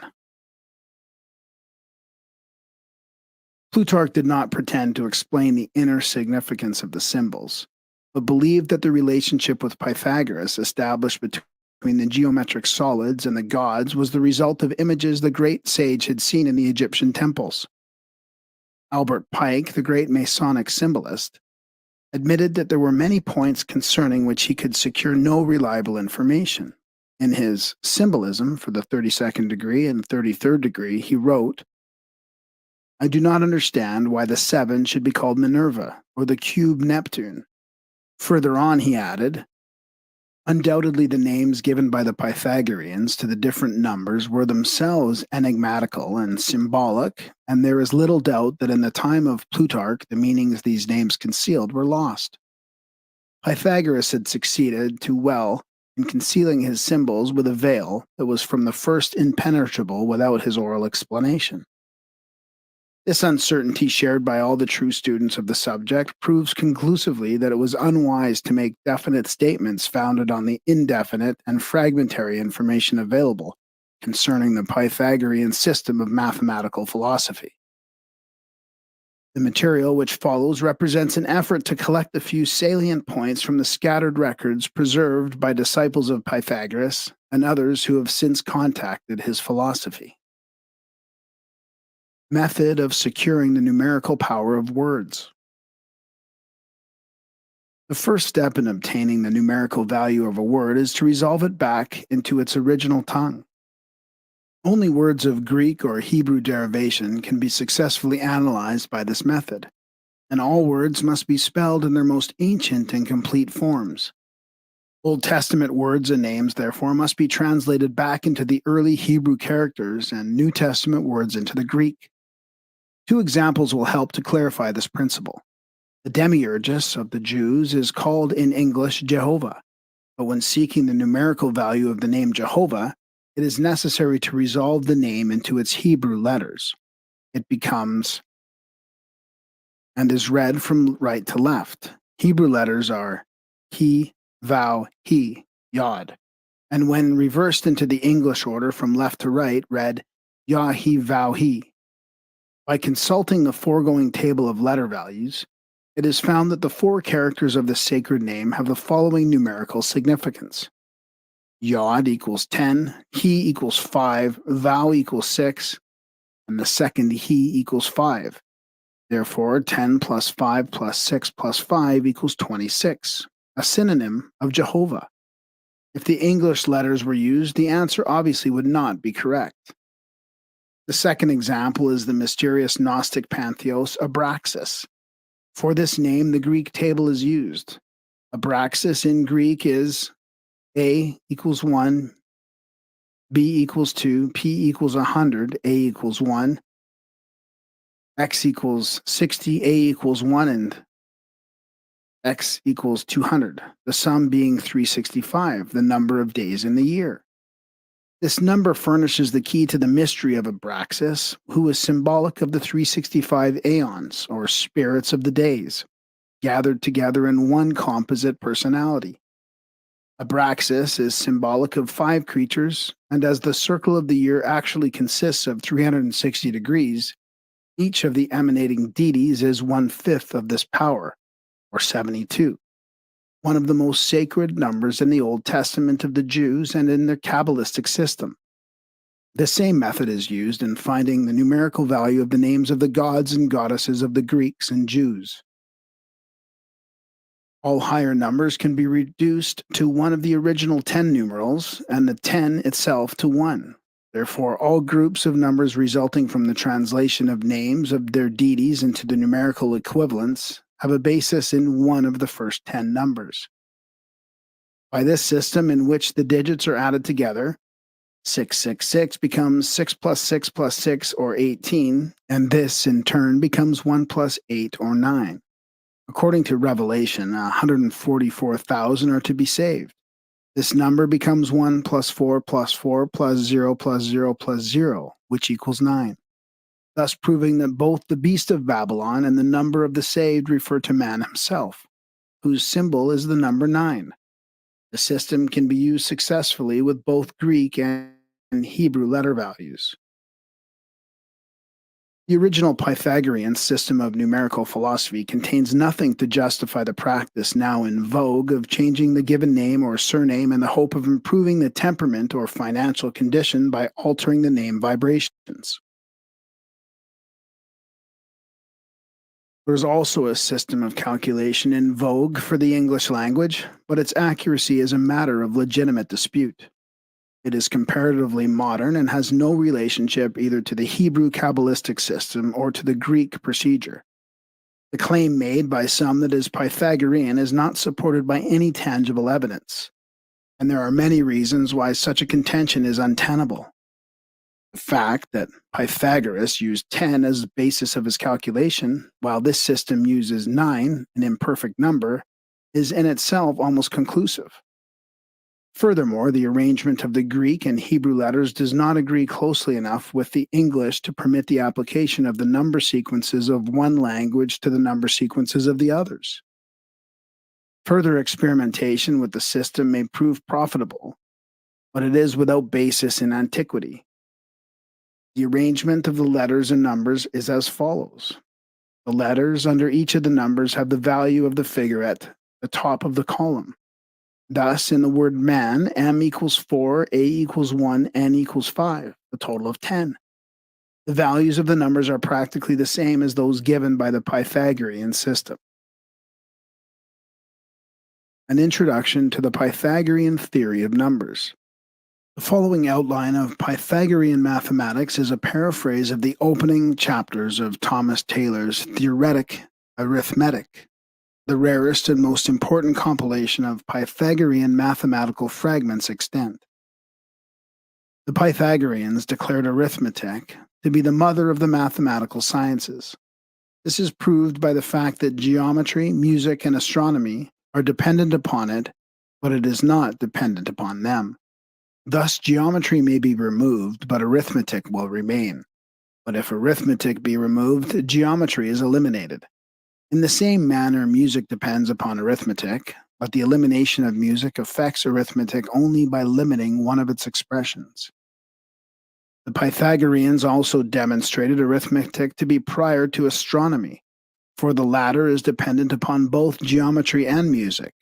The size, form, and motion of the celestial bodies is determined by the use of geometry, their harmony and rhythm by the use of music. If astronomy be removed, neither geometry nor music is injured, but if geometry and music be eliminated, astronomy is destroyed. The priority of both geometry and music to astronomy is therefore established. Arithmetic, however, is prior to all, and it's primary and fundamental. Pythagoras instructed his disciples that the science of mathematics is divided into 2 major parts. The first is concerned with the multitude, and the constituent parts of a thing, and the second with the magnitude, or the relative size or destiny of a thing. Magnitude is divided into two parts: magnitude which is stationary and magnitude which is movable, the stationary pair having priority. Multitude is also divided into two parts, for it is related both to itself and to other things. The first relationship having priority, Pythagoras assigned the science of arithmetic to multitude related to itself, and the art of music to multitude related to other things. Geometry, likewise, was assigned to stationary magnitude, and spherics, used partly in the sense of astronomy, to movable magnitude. Both multitude and magnitude were circumscribed by the circumference of mind. The atomic theory has proved size to be the result of number, for mass is made up of minute units, though mistaken by the uninformed for a single simple substance.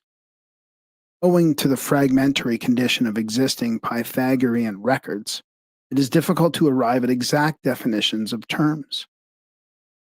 Before it is possible, however, to unfold the subject matter, some light must be cast upon the meanings of the words number, monad, and one. The monad signifies A, the all-including one. The Pythagoreans called the monad the noble number, sire of gods and men.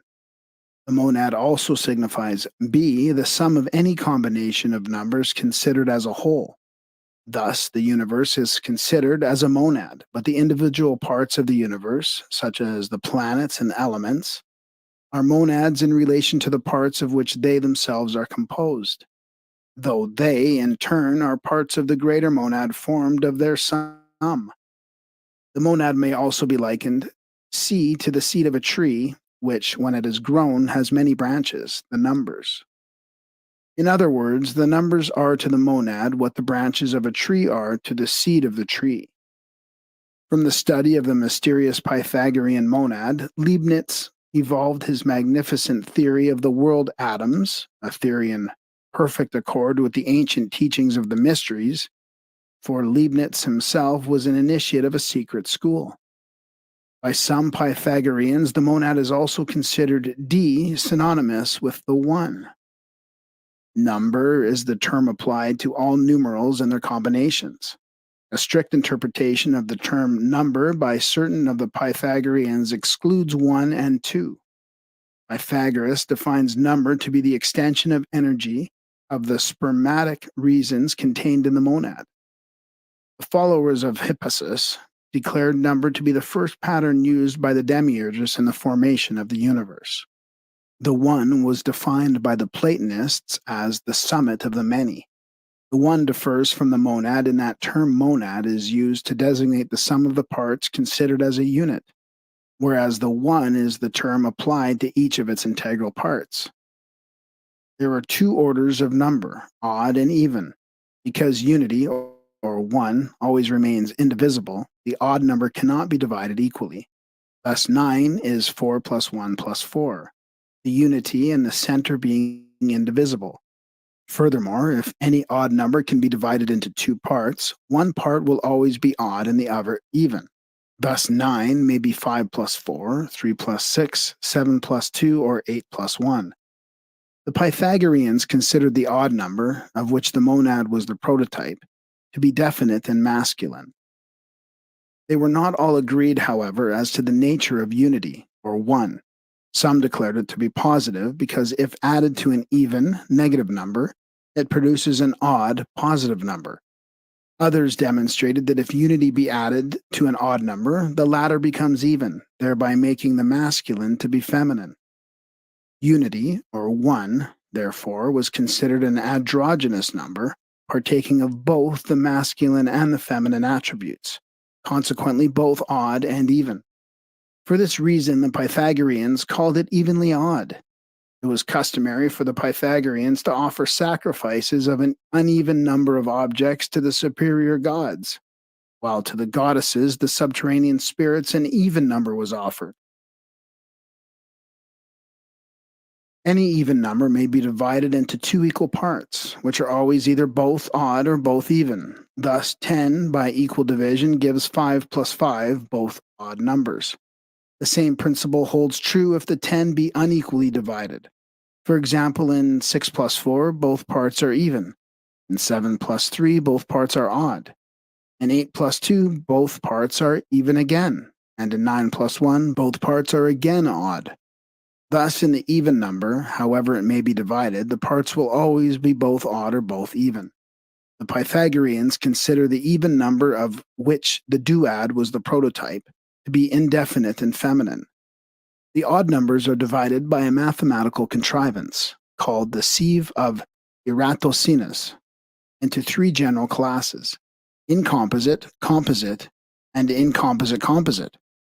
The incomposite numbers are those which have no divisor other than themselves and in unity, such as 3, 5, 7, 11, 13, 17, 19, 23, 29, 31, 37, 41, 43, 47, and so forth. For example, 7 is divisible only by 7, which goes into itself once, and unity, which goes into 7, 7 times. The composite numbers are those which are divisible not only by themselves and unity, but also by some other number, such as 9, 15, 21, 25, 27, 33, 39, 45, 51, and 57, and so forth. For example, 21 is not only by itself and divided by unity, but also by 3 and by 7. The incomposite composite numbers are those which have no common divisor, although each of itself is capable of division, such as 9 and 25. For example, 9 is divisible by 3 and 25 by 5, but neither is divisible by the divisor of the other. Thus, they have no common divisor. Because they have individual divisors, they are called composite, and because they have no common divisor, they are called incomposite. Accordingly, the term incomposite composite was created to describe their properties. Even numbers are divided into 3 classes: evenly even, evenly odd, and oddly odd. The evenly even numbers are in duplo ratio from unity, thus 1, 2, 4, 8, 16, 32, 64, 128, 256, 512, and 1024. The proof of the perfect evenly even number is that it can be halved and the halves again, halved back to unity, as half of 64 equals 32, half of 32 equals 16, half of 16 equals 8, half of 8 equals 4, half of 4 equals 2, and half of 2 equals 1. Beyond unity, it is impossible to go. The evenly even numbers possess certain unique properties. The sum of any number of terms, but the last term is always equal to the last term minus 1. For example, the sum of the first and second terms, 1 plus 2, equals the third term, 4 minus 1. Or the sum of the first, second, and third and fourth terms, 1 plus 2 plus 4 plus 8, equals the fifth term, 16 minus 1. In a series of evenly even numbers, the first multiplied by the last equals the last. The second multiplied by the second from the last equals the last, and so on until an odd series one number remains, which multiplied by itself equals the last number of the series. Or in an even series, 2 numbers remain, which multiplied by each other give the last number of the series. For example, 1, 2, 4, 8, 16 is an odd series. The first number, 1, multiplied by the last number, 16, equals the last number, 16. The second number, 2, multiplied by the second from last number, 8, equals the last number, 16. Being an odd series, the 4 is left in the center, and this multiplied by itself also equals the last number, 16. The evenly odd numbers are those which, when halved, are incapable of further division by halving. They are formed by taking the odd numbers in sequential order and multiplying them by 2. By this process, the odd numbers 1, 3, 5, 7, 9, 11 produce the evenly odd numbers 2, 6, 10, 14, 18, and 22. Thus, every fourth number is evenly odd. Each of the evenly odd numbers may be divided once, as 2 becomes 2 ones and cannot be divided further, or 6, which becomes 2 threes and cannot be divided further. Another peculiarity of the evenly odd numbers is that if the divisor be odd, the quotient is always even. And if the divisor be even, the quotient is always odd. For example, if 18 is divided by 2, an even divisor, the quotient is 9, an odd number. If 18 be divided by 3, an odd divisor, the quotient is 6, an even number. The evenly odd numbers are also remarkable in that each term is 1/2 of the sum of the terms on either side of it. For example, 10 is 1/2 of the sum of 6 and 14, 18 is 1/2 of the sum of 14 and 22, and 6 is 1/2 the sum of 2 and 10. The oddly odd or unevenly even numbers are a compromise between the evenly even and the evenly odd numbers. Unlike the evenly even, they cannot be halved back to unity, and unlike the evenly odd, they are capable of more than one division by halving. The oddly odd numbers are formed by multiplying the evenly even numbers above 2 by the odd numbers above 1. The odd numbers above 1 are 3, 5, 7, 9, 11, and so forth. The evenly even numbers above 2 are 4, 8, 16, 32, 64, and so on. The first odd number of the series, 3, multiplied by 4, the first evenly even number of the series, gives 12, the first oddly odd number. By multiplying 5, 7, 9, 11, and so forth by 4, oddly odd numbers are found. The other oddly odd numbers are produced by multiplying 3, 5, 7, 9, 11, and so forth, in turn by the other evenly even numbers, 8, 16, 32, 64, and so forth. An example of the having the oddly odd number is as follows. Half of 12 equals 6, half of 6 equals 3, which cannot be halved further because the Pythagoreans did not divide unity. Even numbers are also divided into 3 other classes: superperfect, deficient, and perfect. Superperfect or superabundant numbers are such as have the sum of their fractional parts greater than themselves. For example, 1/2 of 24 equals 12, 1/4 equals 6, 1/3 equals 8, 1/6 equals 4, 1/12 equals 2, and 1/24 equals 1. The sum of these parts, 12 plus 6 plus 8 plus 4 plus 2 plus 1, is 33, which is in excess of 24, the original number. Deficient numbers are such as have the sum of their fractional parts less than themselves. For example, 1/2 of 14 equals 7, 1/7 equals 2, and 1/14 equals 1. The sum of these parts, 7 plus 2 plus 1, is 10, which is less than 14, the original number. Perfect numbers are as such as have the sum of their fractional parts equal to themselves. For example, 1/2 of 28 equals 14, 1/4 equals 7, 1/7 equals 4, 1/14 equals 2, and 1/28 equals 1. The sum of these parts, 14 plus 7 plus 4 plus 2 plus 1, is equal to 28.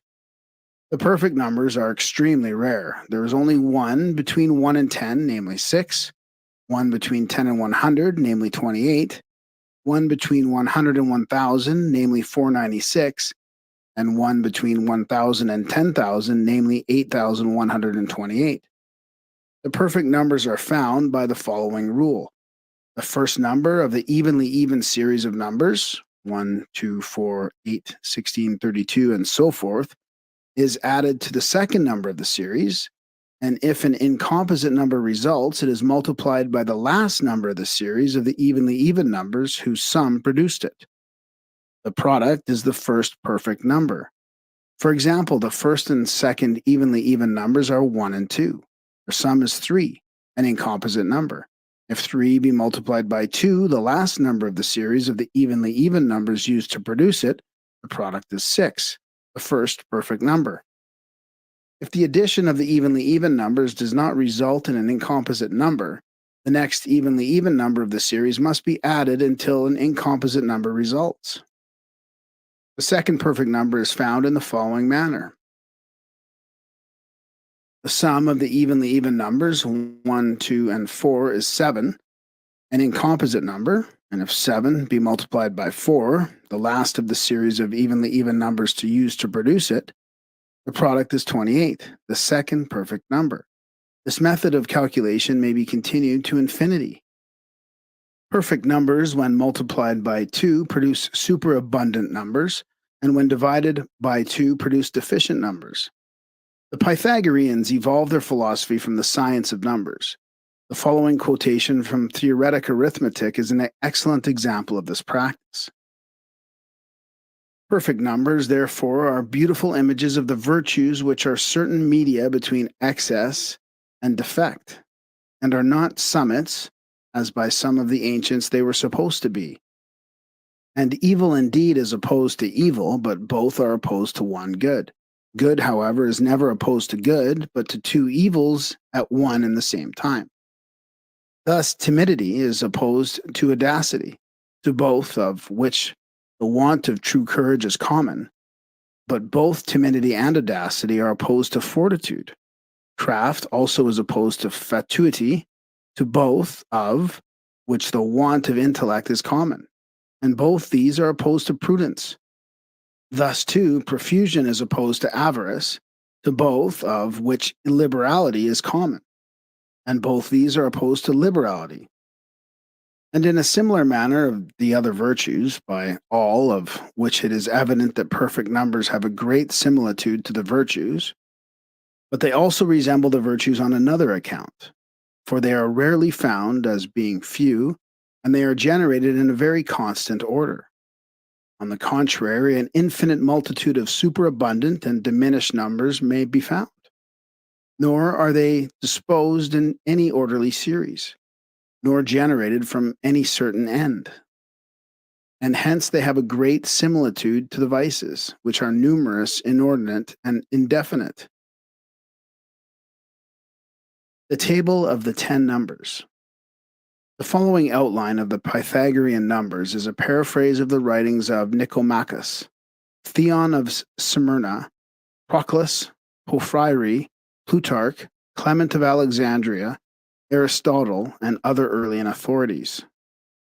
Monad, 1, is so called because it remains always in the same condition, that is, separate from multitude. Its attributes are as follows.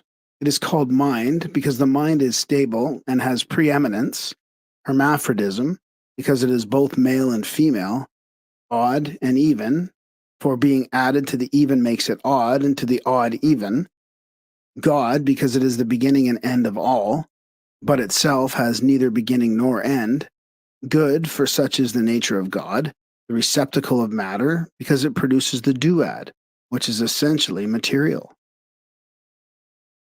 By the Pythagoreans, monad was called chaos, obscurity, chasm, Tartarus, Styx, abyss, Lethe, Atlas, axis, morpho, a name for Venus, and tower or throne of Jupiter, because of the great power which abides in the center of the universe and controls the circular motion of the planets about itself. Monad is also called germinal reason, because it is the origin of all thoughts in the universe. Other names given to it were Apollo, because of its relation to the sun, Prometheus, because he brought man light, Pyralios, one who exists in fire, Geniture, because without it no number can exist, Substance, because substance is primary, Cause of truth, and Constitution of symphony, all these because it is the primordial one. Between greater and lesser the monad is equal. Between intention and remission it is the middle. In multitude it is the mean, and in time it is now. Didn't really know what I wanted out of life early on. Over the years, have really learned about what I want to pursue. Purdue Global has helped me with having the flexibility to go to school full-time as well as work full-time. Start your comebacks at purdueglobal.edu. Because eternity knows neither past nor future. It is called Jupiter because he is father and head of the gods. Vesta, the fire of the home, because it is located in the midst of the universe and remains there, inclining to no side as a dot in a circle. Form, because it circumscribes, comprehends, and terminates. Love, concord, and piety, because it is indivisible. Other symbolic names for the monad are ship, chariot, Proteus, a god capable of changing his form, Mnemosyne, and Polyonymous, having many names. The following symbolic names were given to the duad, two, because it has been divided, and is two rather than one, and when there are two, each is opposed to the other. Genius, evil, darkness, inequality, instability, movability, boldness, fortitude, contention, matter, dissimilarity, partition between multitude and monad, defect, shapelessness, indefiniteness, indeterminateness, harmony, tolerance, root, feet of fountain, abounding idea, top, feigns, opinion, fallacy, alterity, diffidence, impulse, death, motion, generation, mutation, division, longitude, augmentation, composition, communion, misfortune, sustentation, imposition, marriage, soul, and science. In his book Numbers, W. Wynne Westcott says of the duad, it was called audacity, from its being the earliest number to separate itself from the divine one, from the additum of God-nourished silence, as the Chaldean oracles say. As the monad is the father, so the duad is the mother. Therefore, the duad has certain points in common with the goddesses Isis, Re, Jove's mother, Phrygia, Lydia, Dindymene, Cybele, and Ceres. Erato, one of the muses, Diana, because the moon is forked, Dictina, Venus, Dione, Cytherea, Juno, because she is both wife and sister of Jupiter, and Maia, the mother of Mercury. While the monad is the symbol of wisdom, the duad is the symbol of ignorance, for in it exists the sense of separateness, which sense is the beginning of ignorance. The duad, however, is also the mother of wisdom, for ignorance, out of the nature of itself, invariably gives birth to wisdom. The Pythagoreans revered the monad but despised the duad, because it was the symbol of polarity. By the power of the duad, the deep was created in contradistinction to the heavens. The deep mirrored the heavens and became the symbol of illusion, for the below was merely a reflection of the above. The below was called Maya, the illusion, the sea, the great void, and to symbolize it, the Magi of Persia carried mirrors. From the duad arose disputes and contentions until, by bringing the monad between the duad, equilibrium was reestablished by the Savior God, who took it upon himself the form of a number and was crucified between two thieves for the sins of men. The triad, 3, is the first number actually odd, monad not always being considered a number. It is the first equilibrium of unities. Therefore, Pythagoras said that Apollo gave oracles from a tripod and advised offer of libation 3 times. The key words to the qualities of the triad are friendship, peace, justice, prudence, piety, temperance, and virtue. The following deities partake of the principles of the triad: Saturn, ruler of time; Latona, cornucopia; Ophion, the great serpent; Thetis; Hecate; Polyhymnia, a muse; Pluto; Triton, president of the sea; Tritogenia; Achilleus, and the faces; Furies, and graces. This number is called wisdom because men organize the present, foresee the future, and benefit by the experiences of the past. It is cause of wisdom and understanding. The triad is the number of knowledge, music, geometry, and astronomy, and the science of the celestials and terrestrials. Pythagoras taught that the cube of this number had the power of the lunar circle. The sacredness of the triad and its symbol, the triangle, is derived from the fact that it is made up of the monad and the duad. The monad is the symbol of the Divine Father and the duad of the Great Mother. The triad, being made of these two, is therefore androgynous and is symbolic of the fact that God gave birth to his worlds out of himself, who in his creative aspect is always symbolized by the triangle. The monad, passing into the duad, was thus capable of becoming the parent of progeny, for the duad was the womb of Meru, within which the world was incubated and within which it still exists in embryo. The tetrad, 4, was esteemed by the Pythagoreans as the primogenial number, the root of all things, the fountain of nature, and the most perfect number. All tetrads are intellectual. They have an emergent order and encircle the world as the empyrean passes through it. Why the Pythagoreans expressed God as a tetrad is explained in a sacred discourse ascribed to Pythagoras, wherein God is called the number of numbers. This is because the decad, or 10, is composed of 1, 2, 3, and 4. The number 4 is the symbolic of God because it is symbolic of the first 4 numbers. Moreover, the tetrad is the center of the week, being halfway between 1 and 7. The tetrad is also the first geometric solid. Pythagoras maintained that the soul of man consists of a tetrad, the 4 powers of the soul being mind, science, opinion, and sense. The tetrad connects all beings, elements, numbers, and seasons, nor can anything be named which does not depend upon the tetractys.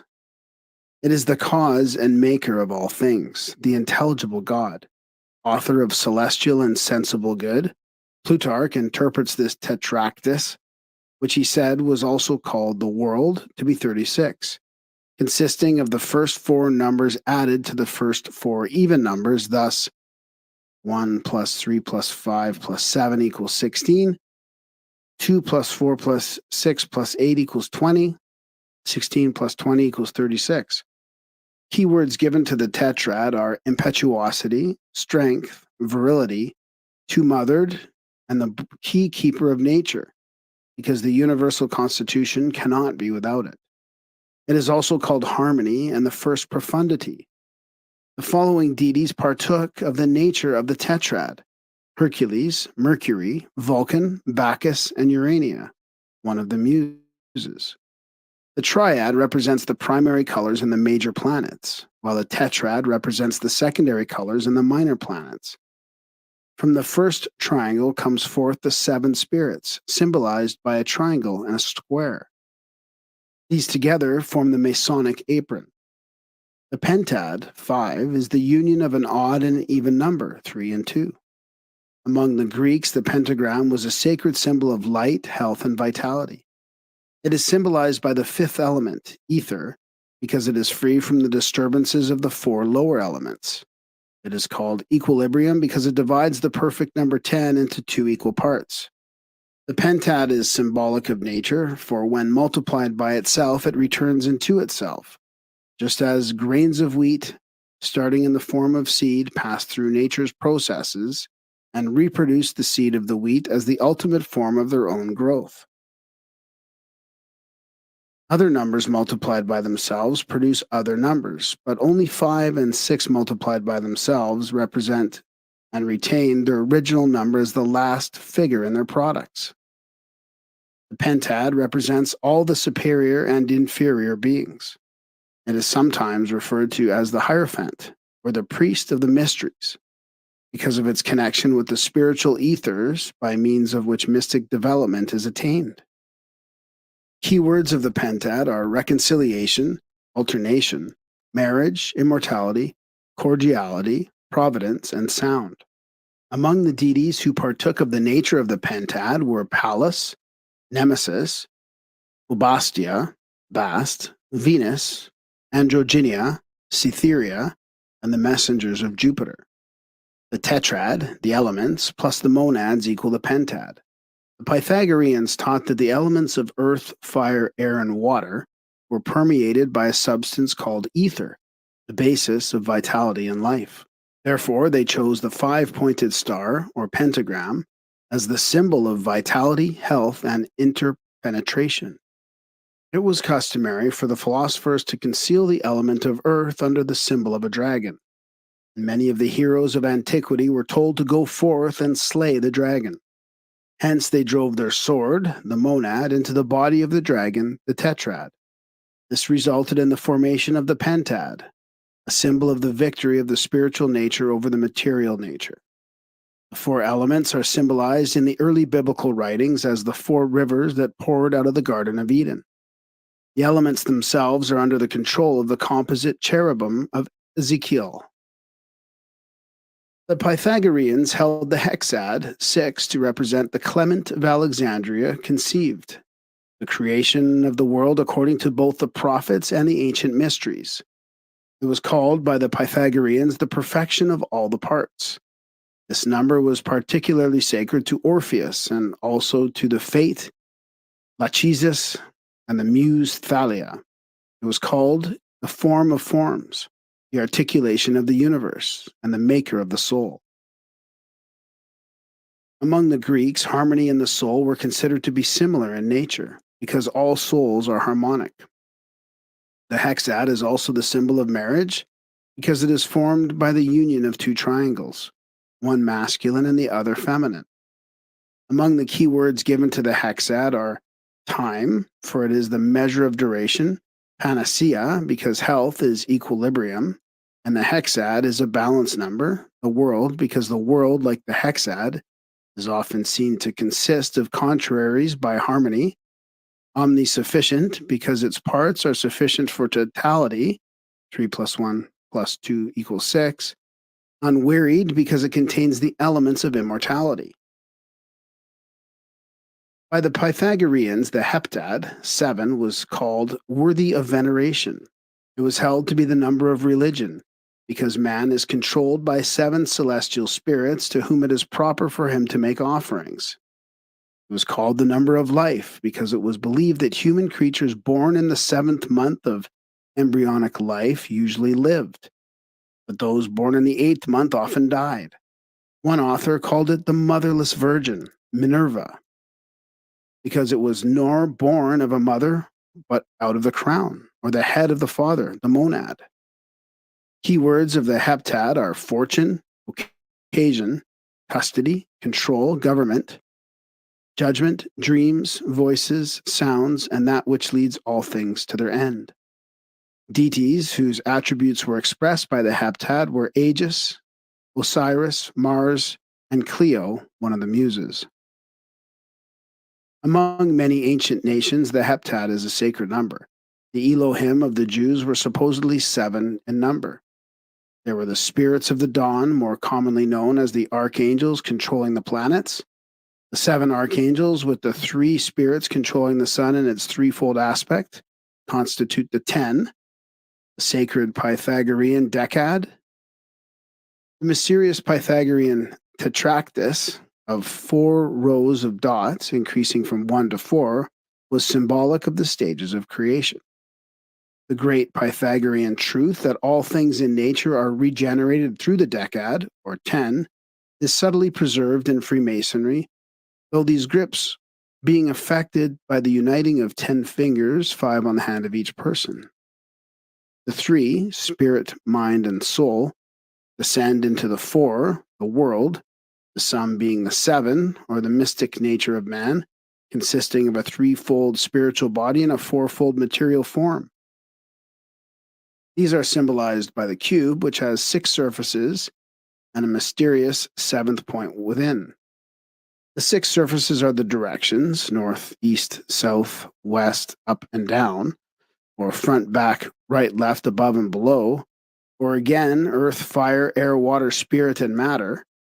In the midst of these stands the One, which is the upright figure of a man, from whose center in the cube radiate 6 pyramids. From this comes the great occult axiom. The center is the father of the directions, the dimensions, and the distances. The heptad is the number of the law, because it is the number of the makers of cosmic law, the 7 spirits before the throne. The ogdoad, the 8, was sacred because it was the number of the first cube, which form had 8 corners, and was the only evenly even number under 10. 1, minus 2, minus 4, minus 8, minus 4, minus 2, minus 1. Thus, the 8 is divided into 2 4s, each 4 is divided into 2 2s, and each 2 is divided into 2 1s, thereby reestablishing the monad. Among the key words of the ogdoad are love, counsel, prudence, law, and convenience. Among the divinities partaking of this nature were Panharmonia, Re, Sibyl, Cadmea, Dindymene, Orsia, Neptune, Themis, and Euterpe, a muse. The Ogdoad was a mysterious number associated with the Eleusinian mysteries of Greece and the Kabiri. It was called the Little Holy Number. It derived its form partly from the twisted snakes of the caduceus of Hermes, and partly from the serpentine motion of the celestial bodies, possibly also from the moon's nodes. The Ennead, 9, was the first square of an odd number, 3 times 3. It was associated with failure and shortcoming because it fell short of the perfect number 10 by 1. It was called the number of man because of the 9 months of his embryonic life. Among its keywords are ocean and horizon, because to the ancients these were boundless.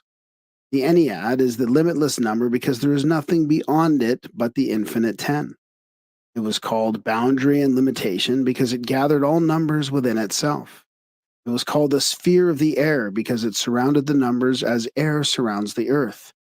Among the gods and goddesses who partook in greater or less degree of its nature were Prometheus, Vulcan, Juno, the sister and wife of Jupiter, Pain, and Aglaea, Tritogenia, Curetes, Proserpine, Hyperion, and Terpsichore, a muse.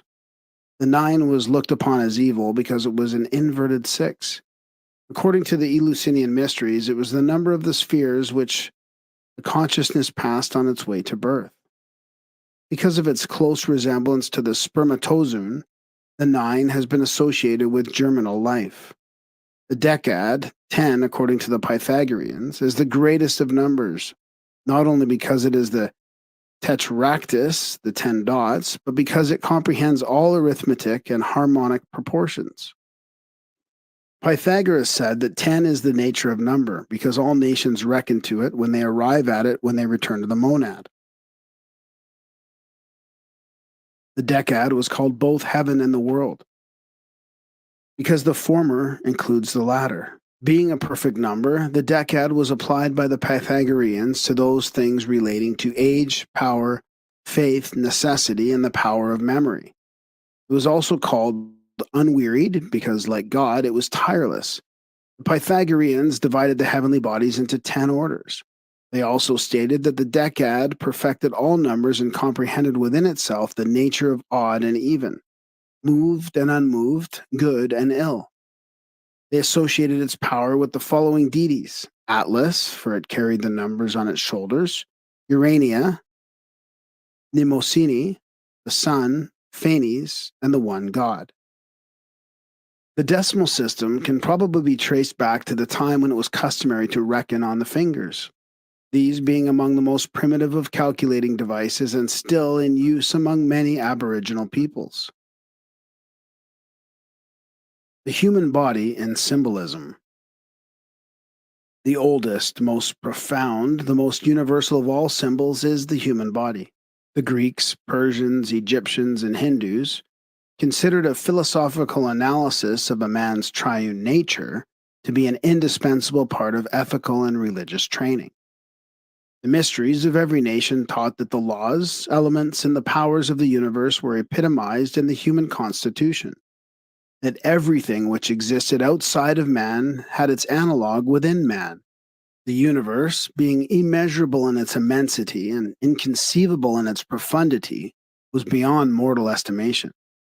Even the gods themselves could comprehend but a part of the inaccessible glory which was their source.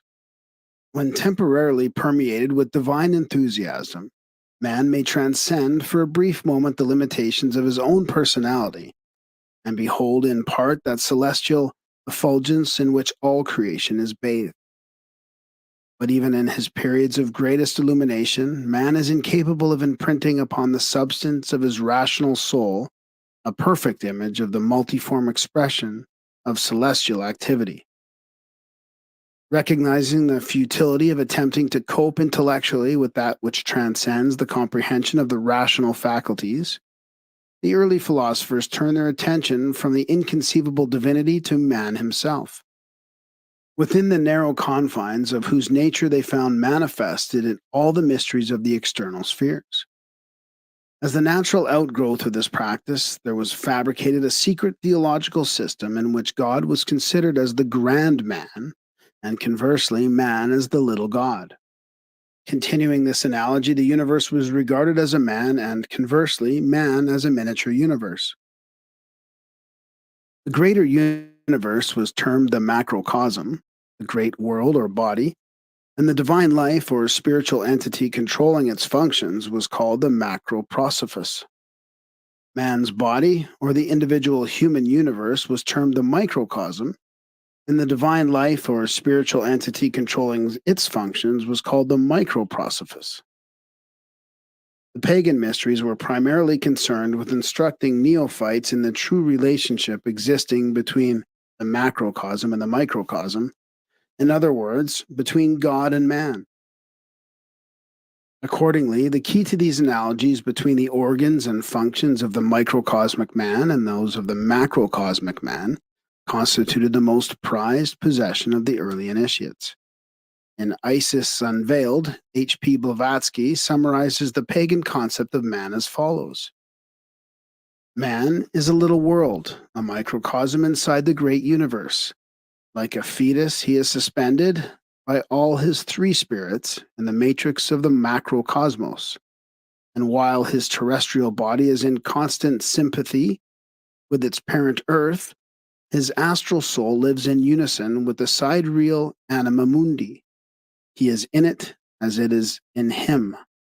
For the world-pervading elements fills all the space, and the space itself only shoreless and infinite. As to his third spirit, the divine, what is it but an infinitesimal ray, one of the countless radiations proceeding directly from the highest cause, the spiritual light of the world. This is the trinity of organic and inorganic nature, the spiritual and the physical, which are three in one, and of which Proclus says that the first monad is the eternal God, the second, eternity, the third, the paradigm or pattern of the universe, the three constituting intelligible triad. Long before the introduction of idolatry into religion, the early priests caused the statue of a man to be placed in the sanctuary of the temple. This human figure symbolized the divine power in all its intricate manifestations. Thus, the priests of antiquity accepted man as their textbook, and through the study of him learned to understand the greater and more abstruse mysteries of the celestial scheme of which they were a part. It is not improbable that this mysterious figure standing over the primitive altars was made in the nature of mannequin, and, like certain emblematic hands in the mystery schools, was covered with either carved or painted hieroglyphs. The statue may have opened, thus showing the relative positions of the organs, bones, muscles, nerves, and other parts. After ages of research, the mannequin became a mass of intricate hieroglyphs and symbolic figures. Every part has its secret meaning. The measurements formed a basic standard by means of which it was possible to measure all parts of the cosmos. It was a glorious composite emblem of all the knowledge possessed by the sages and hierophants.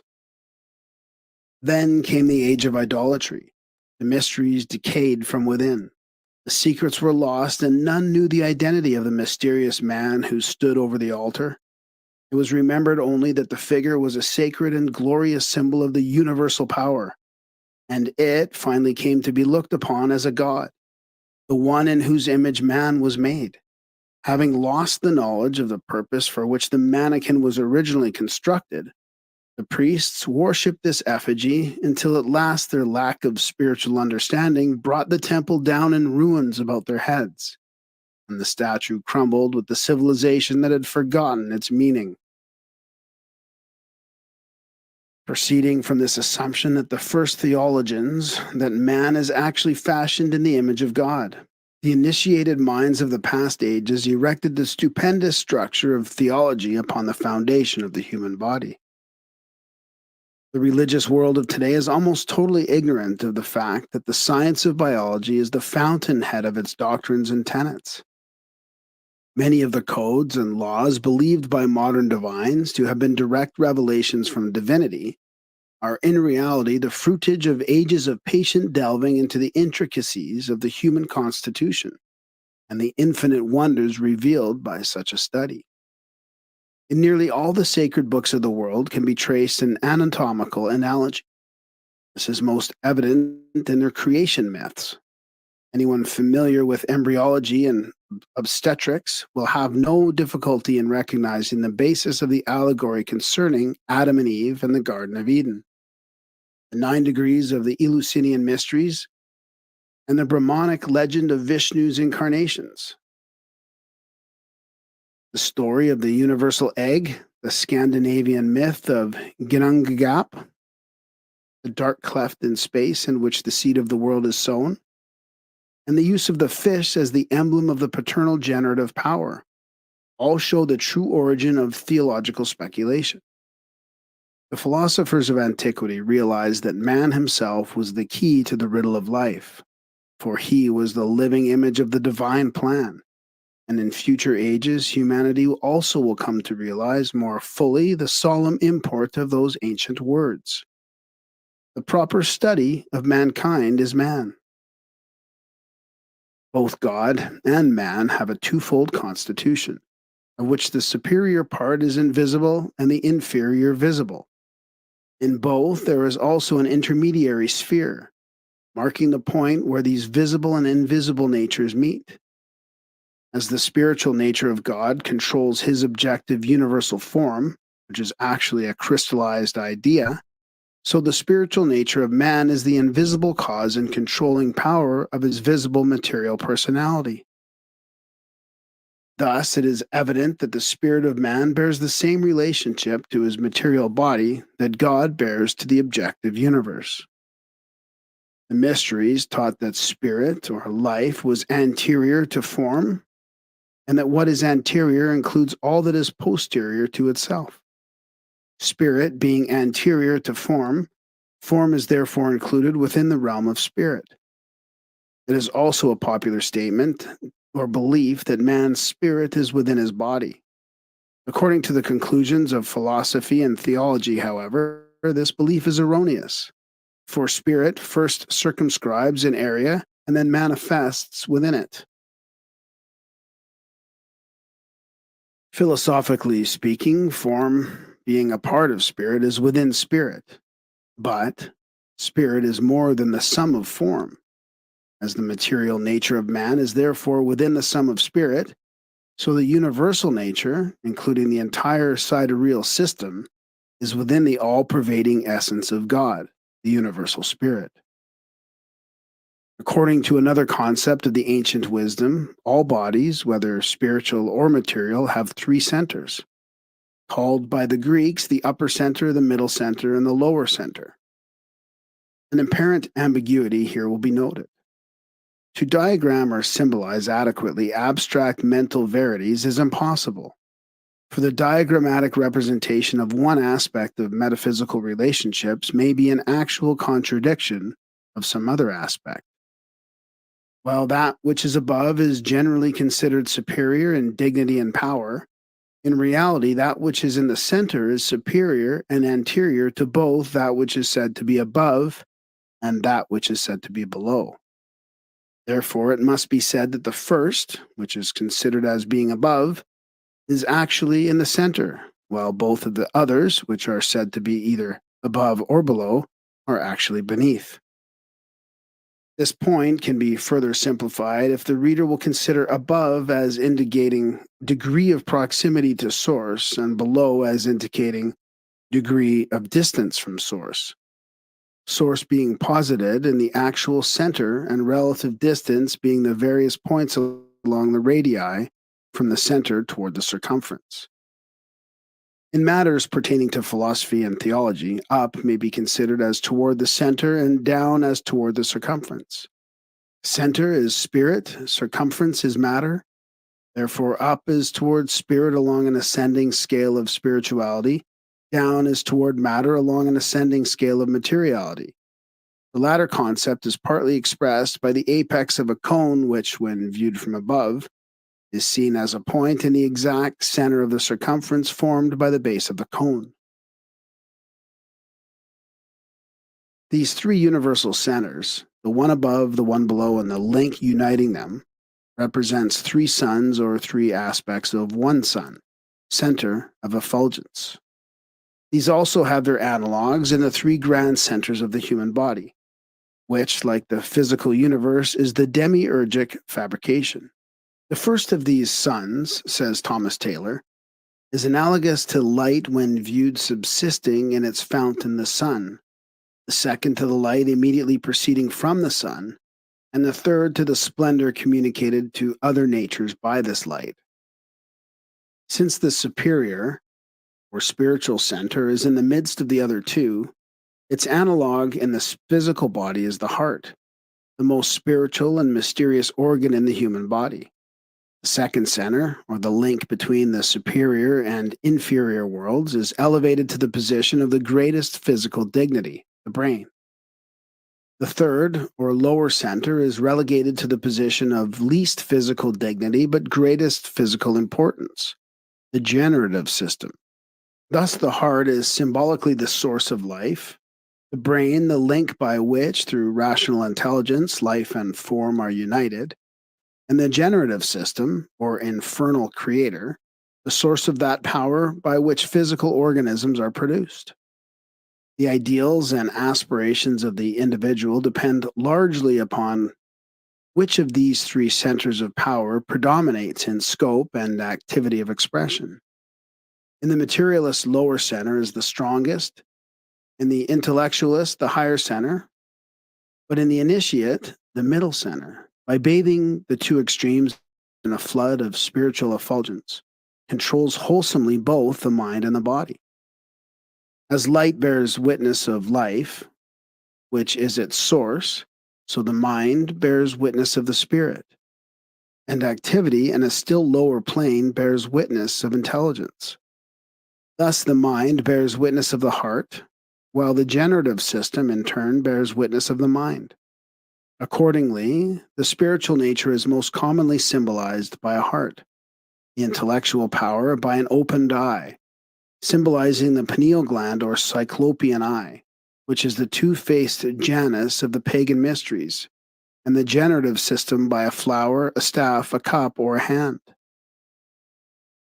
While all the mysteries recognize the heart as the center of spiritual consciousness, they often purposefully ignore this concept and use the heart in its exoteric sense as the symbol of the emotional nature.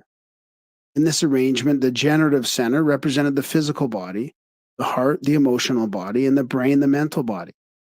The brain represented the superior sphere, but after the initiates had passed through the lower degrees, they were instructed that the brain was the proxy of the spiritual flame dwelling in the innermost recesses of the heart. The student of esotericism discovers ere long that the ancients often resorted to various blinds to conceal the true interpretations of their mysteries.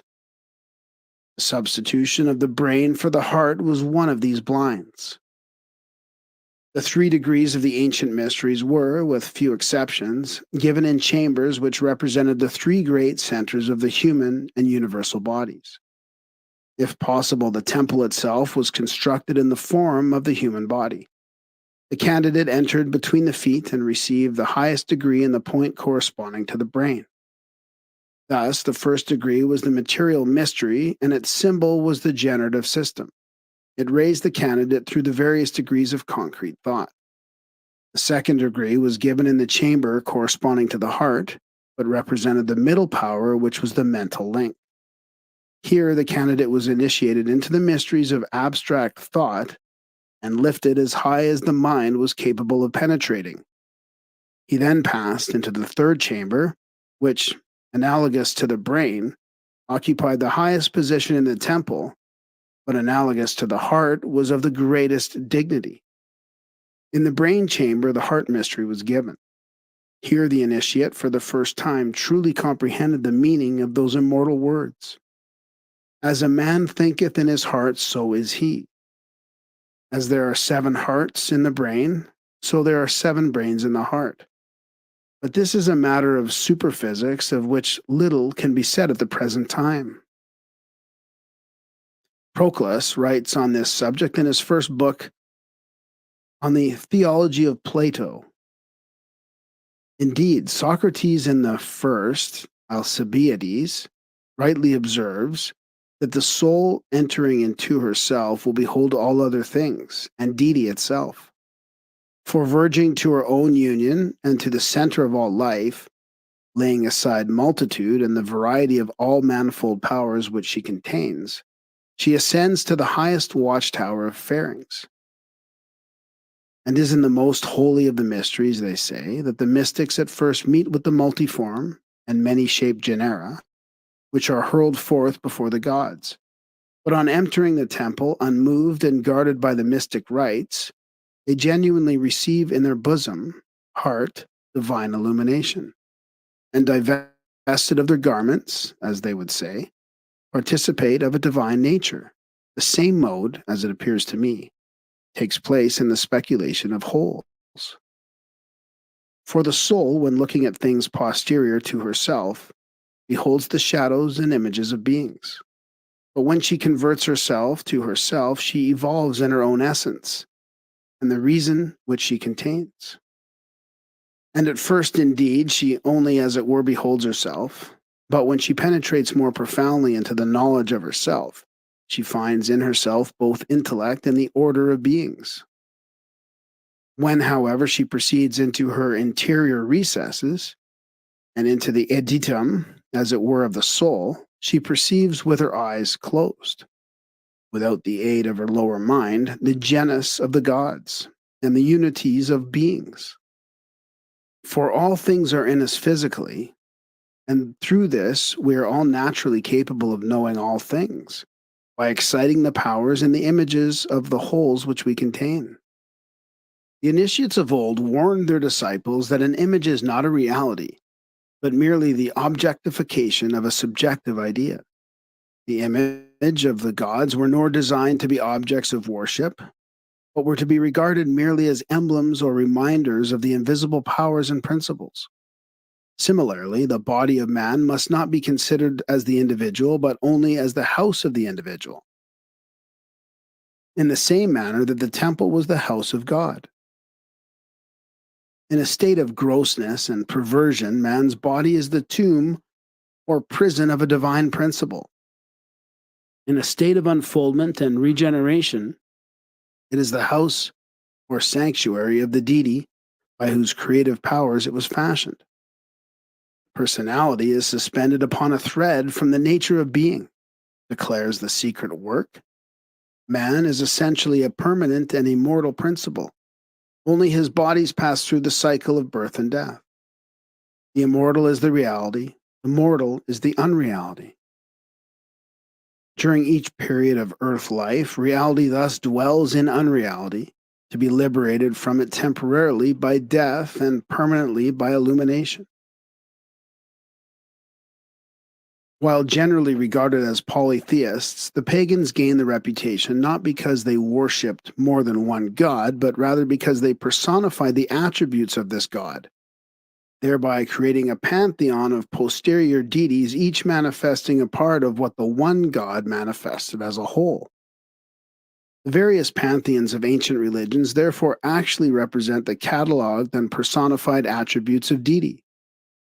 In this respect, they correspond to the hierarchies of the Hebrew Kabbalists. All the gods and goddesses of antiquity consequently have their analogies in the human body, as have also the elements, planets, and constellations which were assigned as proper vehicles for the celestials.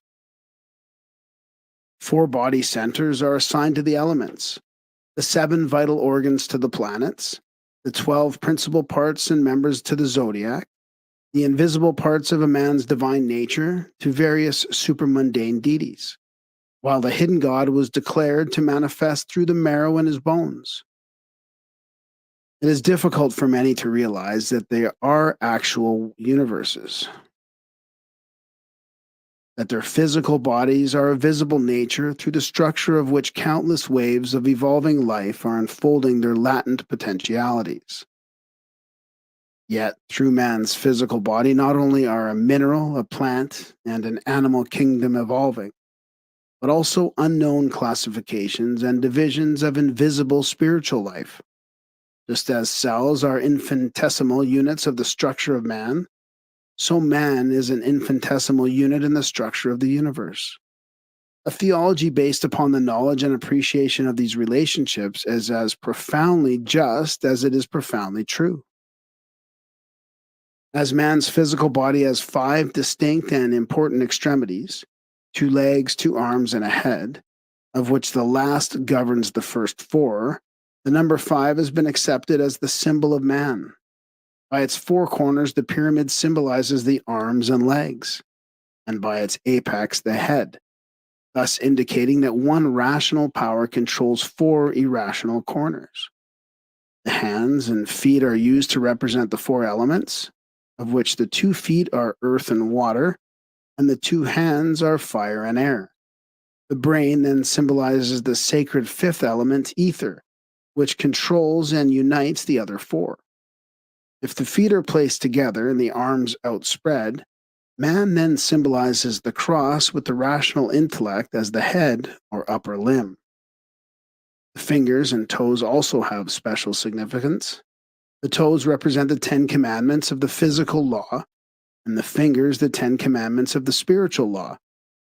The 4 fingers of each hand represent the 4 elements, and the 3 phalanges of each finger represent the divisions of the element, so that in each hand there are 12 parts to the fingers, which are analogous to the signs of the zodiac, whereas the 2 phalanges and base of each thumb signify the threefold deity. The first phalange corresponds to the creative aspect, the second to the preservative aspect, and the base to the generative and destructive aspect. When the hands are brought together, the result is the 24 elders and the 6 days of creation. In symbolism, the body is divided vertically into halves, the right half being considered as light and the left half as darkness. By those unacquainted with the true meanings of light and darkness, the light half was denominated spiritual and the left half material. Light is the symbol of objectivity, darkness of subjectivity. Light is a manifestation of life and is therefore posterior to life. That which is anterior to light is darkness, in which light exists temporarily but darkness permanently. As life precedes light, its only symbol is darkness, and darkness is considered as the veil which must be eternally conceal the true nature of abstract and undifferentiated being. In ancient times, men fought with their right arms and defended the vital centers with their left arms, on which they carried a protecting shield. The right half of the body was regarded therefore as offensive and the left half defensive. For this reason also the right side of the body was considered masculine and the left side feminine. Several authorities are of the opinion that the present prevalent right-handedness of the race is the outgrowth of the custom of holding the left hand in restraint for defensive purposes. Furthermore, as the source of being is in the primal darkness which preceded light, so the spiritual nature of man is in the dark part of his being, for the heart is on the left side. Among the curious misconceptions arising from the false practice of associating darkness with evil is one by which several early nations used the right hand for all constructive labors and the left hand for only those purposes termed unclean and unfit for the sight of the gods. For the same reason, black magic was often referred to as the left-hand path, and heaven was said to be upon the right and hell upon the left. Some philosophers further declared that there were 2 methods of writing, one from left to right, which was considered exoteric method, the other from right to left, which was considered exoteric. The exoteric writing was that which was done out or away from the heart, while the esoteric writing was that which, like the ancient Hebrew, was written toward the heart. The secret doctrine declares that every part and member of the body is epitomized in the brain, and in turn, that all that is in the brain is epitomized in the heart. In symbolism, the human head is frequently used to represent intelligence and self-knowledge. As the human body in its entirety is the most perfect known product of Earth's evolution, it was employed to represent divinity, the highest appreciable state or condition. Artists attempting to portray divinity often show only a hand emerging from an impenetrable cloud.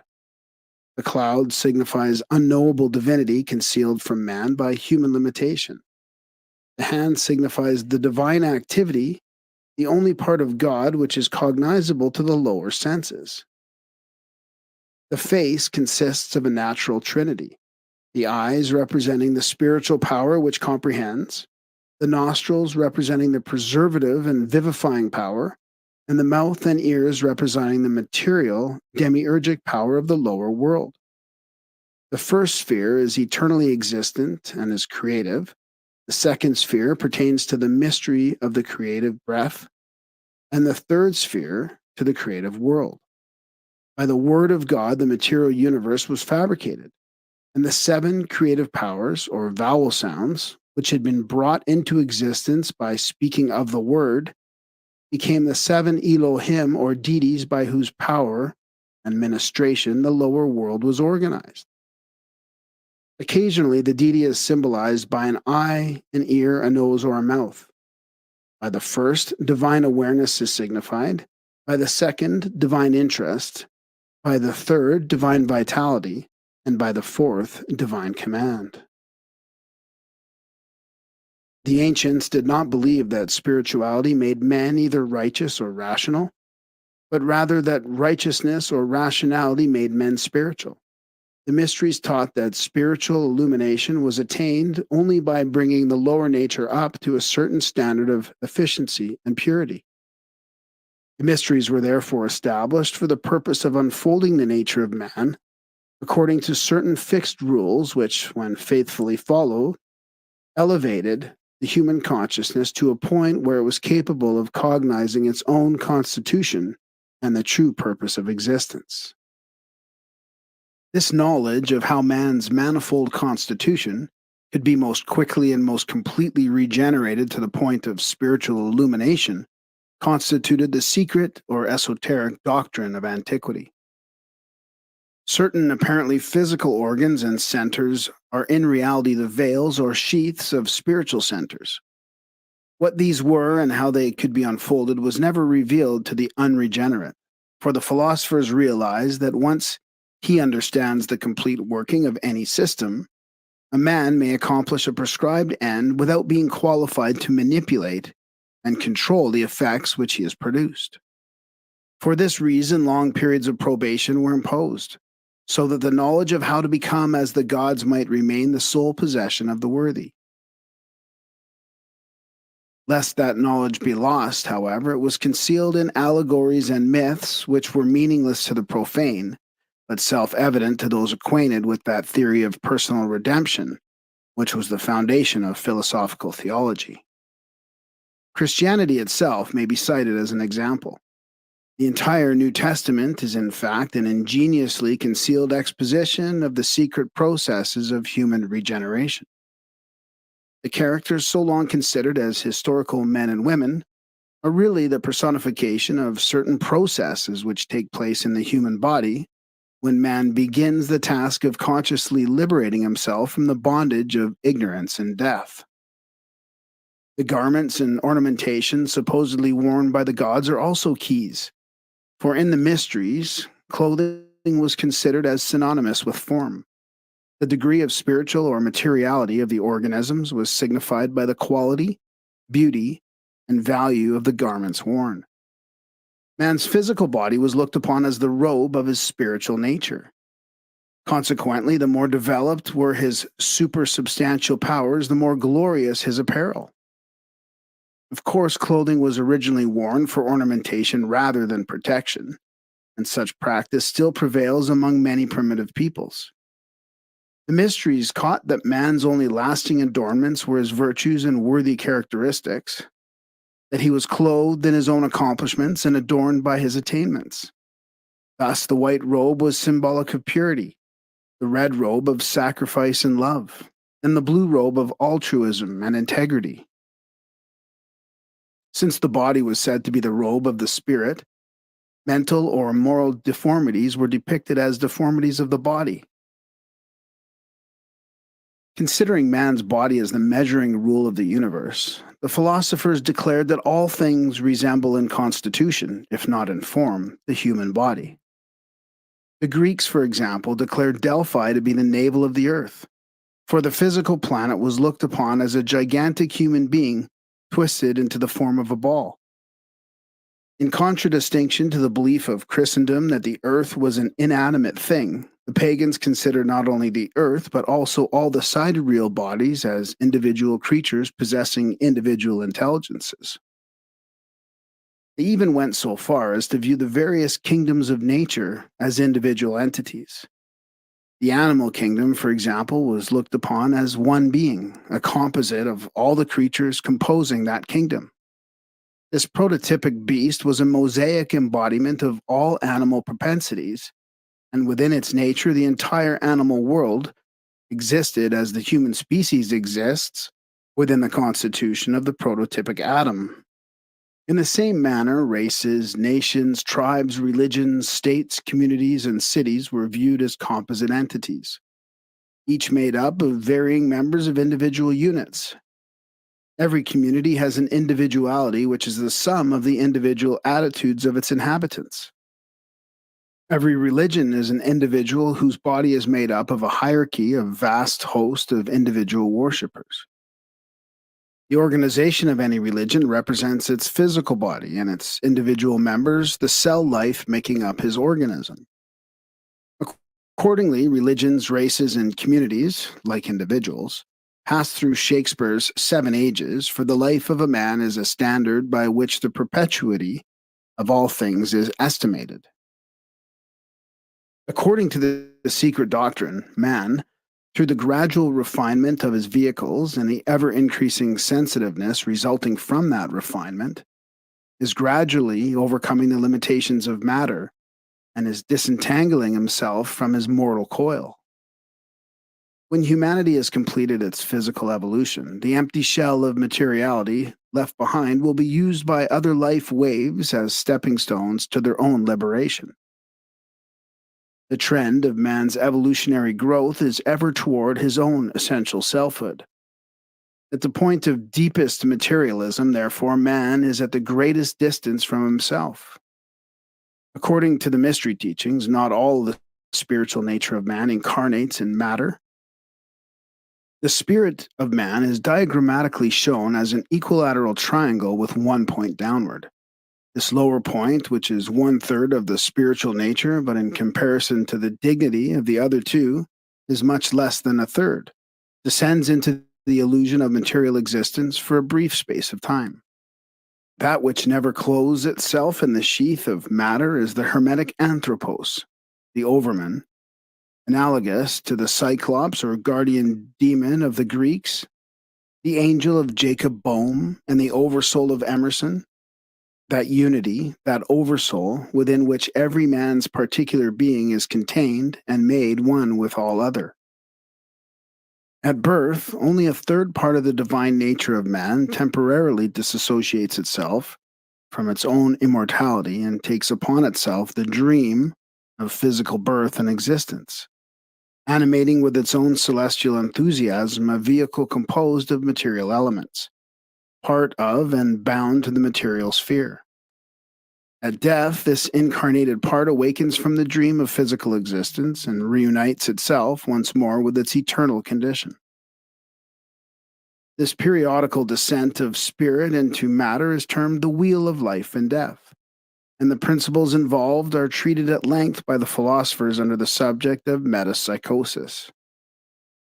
By initiation into the mysteries and a certain process known as operative theology, this law of birth and death is transcended, and during the course of physical existence, that part of the spirit which is asleep in form is awakened without the intervention of death, the inevitable initiator, and is consciously reunited with the anthropos, or the overshadowing substance of itself. This is at once the primary purpose and the consummate achievement of the mysteries, that man shall become aware of and consciously be reunited with the divine source of himself without tasting of physical dissolution. The Hiramic Legend. When Solomon, the beloved of God, builder of the everlasting house and Grand Master of the Lodge of Jerusalem, ascended the throne of his father David, he consecrated his life to the erection of a temple to God and a palace for the kings of Israel. David's faithful friend Hiram, king of Tyre, hearing that a son of David sat upon the throne of Israel, sent messages of congratulation and offers of assistance to the new ruler. In his History of the Jews, Josephus mentioned that copies of the letters passing between the two kings were then to be seen both at Jerusalem and at Tyre. Despite Hiram's lack of appreciation for the 20 cities of Galilee which Solomon presented to him upon the completion of the temple, the two monarchs remained the best of friends. Both were famous for their wit and wisdom, and when they exchanged letters, each devised puzzling questions to test the mental ingenuity of the other. Solomon made an agreement with Hiram of Tyre, promising vast amounts of barley, wheat, corn, wine, and oil as wages for the masons and carpenters from Tyre, who were to assist the Jews in the erection of the temple. Hiram also supplied cedars and other fine trees, which were made into rafts and floated down the sea to Joppa, whence they were taken inland by Solomon's workmen to the temple site. Because of his great love for Solomon, Hiram of Tyre sent also the Grand Master of the Dionysiac architects, Hiram-Abiph, a widow's son, who had no equal among the craftsmen of the earth. Hiram is described as being a Tyrian by birch, but of Israelitish descent, and a second Bezaleel honored by his king with the title of father. The Freemason's Pocket Companion, published in 1771, describes Hiram as the most cunning, skillful, and curious workman that ever lived, whose abilities were not confined to building alone, but extended to all kinds of works, whether in gold, silver, brass, or iron, whether in linen, tapestry, or embroidery, whether considered as an architect, statuary, founder, or designer, separately or together, he equally excelled. From his designs and under his direction, all the rich and splendid furniture of the temple and its several appendages were begun, carried on, and finished. Solomon appointed him, in his absence, to fill the chair as Deputy Grand Master, and in his presence, Senior Grand Warden, Master of Work, and General Overseer of all artists, as well as those whom David had formerly procured from Tyre and Sidon, as those Hiram should now send. Modern Masonic writers differ as to the accuracy of the last sentence. Although an immense amount of labor was involved in this construction, Solomon's Temple, in the words of George Oliver, was only a small building and very inferior in point of size to some of our churches.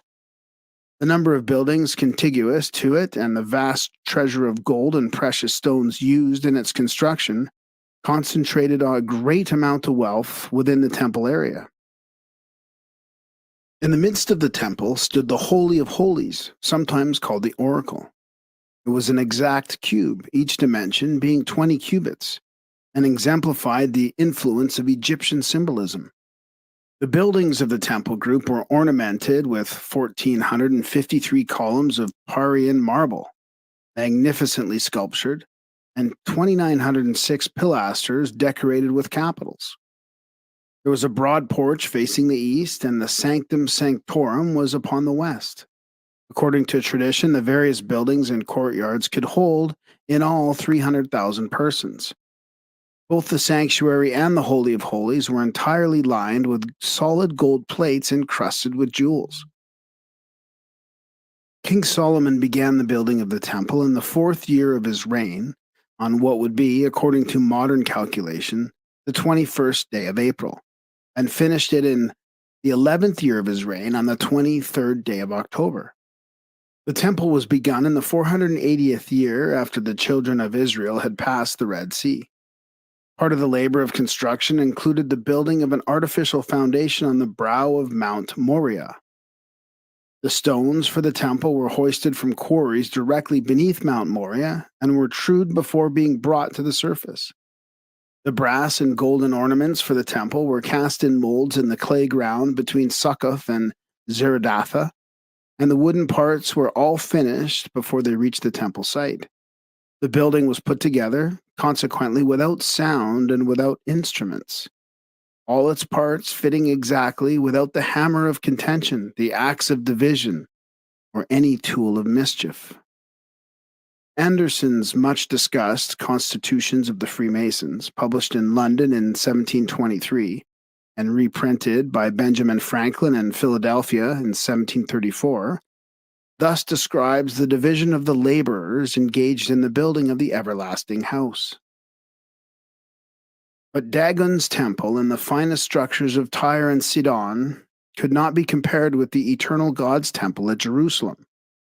They were employed about it no less than 3,600 princes or master masons to conduct the work according to Solomon's directions, with 80,000 hewers of stone in the mountain, or fellow craftsmen, and 70,000 laborers, in all 153,600, besides the levy under Adoniraim to work in the mountains of Lebanon by turns with the Sidonians. 30,000 being in all 183,600. Daniel Sickles gives 3,300 overseers instead of 3,600 and lists the three grand masters separately. The same author estimates the cost of the temple at nearly $4,000 million. The Masonic legend of the building of Solomon's temple does not in every particular parallel the scriptural version, especially in those portions relating to Si-Hiram Abiff. According to the biblical account, the master's workman returned to his own country, and the Masonic allegory he is foully murdered. On this point, A.E. Waite, in his New Encyclopedia of Freemasonry, makes the following explanatory comment. The legend of the master builder is the great allegory of Masonry. It happens that his figurative story is grounded on the fact of a personality mentioned in Holy Scripture. But this historical background is of the accidents and not the essence. The significance is in the allegory and not in any point of history which may lie behind it. Si-Hiram, as master of the builders, divided his workmen into three groups, which were termed entered apprentices, fellow craftsmen, and master masons. To each division he gave certain passwords and signs by which their respective excellence could be quickly determined. While all were classified according to their merits, some were dissatisfied, for they desired a more exalted position than they were capable of filling. At last, three fellow craftsmen, more daring than their companions, determined to force Si-Hiram to reveal to them the password of the master's degree. Knowing that Si-Hiram always went into the unfinished sanctum sanctorum at high noon to pray, these ruffians, whose names were Jubella, Jubello, and Jubellum, lay in wait for him, one at each of the main gates of the temple. Si-Hiram, about to leave the temple by the south gate, was suddenly confronted by Jubella, armed with a 24-inch gauge. Upon Si-Hiram's refusal to reveal the master's word, the ruffian struck him on the throat with the rule, and the wounded master then hastened to the west gate, where Jubello, armed with a square, awaited him and made a similar demand. Again, Si-Hiram was silent, and the second assassin struck him on the breast with the square. Si-Hiram thereupon staggered to the east gate, only to be met there by Jubellum, armed with a maul. When Si-Hiram refused him the master's word, Jubellum struck the master between the eyes with a mallet, and Si-Hiram fell dead. The body of Si-Hiram was buried by the murderers over the brow of Mount Moriah, and a sprig of acacia placed upon the grave. The murderers then sought to escape punishment for their crime by embarking for Ethiopia, but the port was closed. All three were finally captured, and after admitting their guilt were duly executed. Parties of three were then sent out by King Solomon, and one of these groups discovered the newly made grave marked by the evergreen sprig. After the entered apprentices and the fellow craftsmen had failed to resurrect their master from the dead, he was finally raised by the master mason with the strong grip of a lion's paw. To the initiated builder, the name Sihiram Abiphs signifies my Father, the Universal Spirit, one in essence, three in aspect. Thus, the murdered master is the type of cosmic martyr, the crucified spirit of good, the dying God, whose mystery is celebrated throughout the world. Among the manuscripts of Dr. Sigismund Bastrom, the initiated Rosicrucian, appears the following extract from von Welling concerning the true philosophic nature of the Masonic Sihiram. The original word, Sihiram, is a radical word consisting of three consonants, and Cheth, Resh, and Mem. Cheth signifies Chema, the sun's light, i.e., the universal, invisible, cold fire of nature attracted by the sun, manifested into light and sent down to us to every planetary body belonging to the solar system. Resh signifies Ruach, spirit, air, wind, as being the vehicle which conveys and collects the light into numberless foci, where the solar rays of light are agitated by a circular motion and manifested in heat and burning fire. Or Mem signifies Magim, water, humidity, but rather the mother of water, radical humidity, or a particular kind of condensed air. These three constitute the universal agent or fire of nature in one word, Sihiram, not Hiram. Albert Pike mentions several forms of the name Sihiram, Kiram, Kerm, and Kermam, the latter ending in the sacred Hindu monosyllable Om, which may also be extracted from the names of the three murderers. Pike further relates the three ruffians to a triad of stars in the constellation of Libra, and also calls attention to the fact that the Chaldean god Baal, metamorphosed into a demon by the Jews, appears in the name of each of the murderers, Jubala, Jubelo, and Jubelam. To interpret the Hiramic legend requires familiarity with both the Pythagorean and Kabbalistic systems of numbers and letters, and also the philosophic and astronomical cycles of the Egyptians, Chaldeans, and Brahmins. For example, consider the number 33. The first temple of Solomon stood for 33 years in its pristine splendor. At the end of that time, it was pillaged by the Egyptian king Shishak, and finally, in 588 BC, it was completely destroyed by Nebuchadnezzar, and the people of Jerusalem were led into captivity to Babylon. See General History of Freemasonry by Robert McCoy. Also, King David ruled for 33 years in Jerusalem. The Masonic order is divided into 33 symbolic degrees. There are 33 segments in the human spinal column, and Jesus was crucified in the 33rd year of his life. The efforts made to discover the origin of the Hiramic legend show that while the legend in its present form is comparatively modern, its underlying principles run back to remotest antiquity. It is generally admitted by modern Masonic scholars that the story of the martyred Sihiram is based upon the Egyptian rites of Osiris, whose death and resurrection figuratively portrayed the spiritual death of man and his regeneration through initiation into the mysteries. Sihiram is also identified with Hermes through the inscription on the Emerald Table. From these associations, it is evident that Sihiram is to be considered as a prototype of humanity. In fact, he is Plato's archetype of a man. As Adam, after the fall, symbolizes the idea of human degeneration, so Sihiram, through his resurrection, symbolizes the idea of human regeneration. On the 19th day of March, 1314, Jacques de Molay, the last Grand Master of the Knights Templars, was burned on a pyre erected upon that point of the islet of the Seine at Paris, where afterwards was erected the statue of King Henry IV. See the Indian Religions by Hargrave Jennings. It is mentioned as a tradition in some of the accounts of the burning, writes Jennings, that Molay, ere he expired, summoned Clement, the Pope, who had pronounced the bull of abolition against the order, and had condemned the Grand Master to the flames, to appear within 40 days before the Supreme Eternal Judge, and Philip, the king, to the same awful tribunal within the space of a year. Both predictions were fulfilled. The close relationship between Freemasonry and the original Knights Templars has caused the story of C. Hiram to be linked with the martyrdom of Jacques de Molay. According to this interpretation, the three ruffians who cruelly slew their master at the gates of the temple because he refused to reveal the secrets of his order represent the Pope, the King, and the executioners. De Molay died maintaining his innocence and refusing to disclose the philosophical and magical arcana of the Templars. Those who have sought to identify C. Hiram with the murdered King Charles I conceive the Hiramic legend to have been invented for that purpose by Elias Ashmole, a mystical philosopher, who was probably a member of the Rosicrucian fraternity.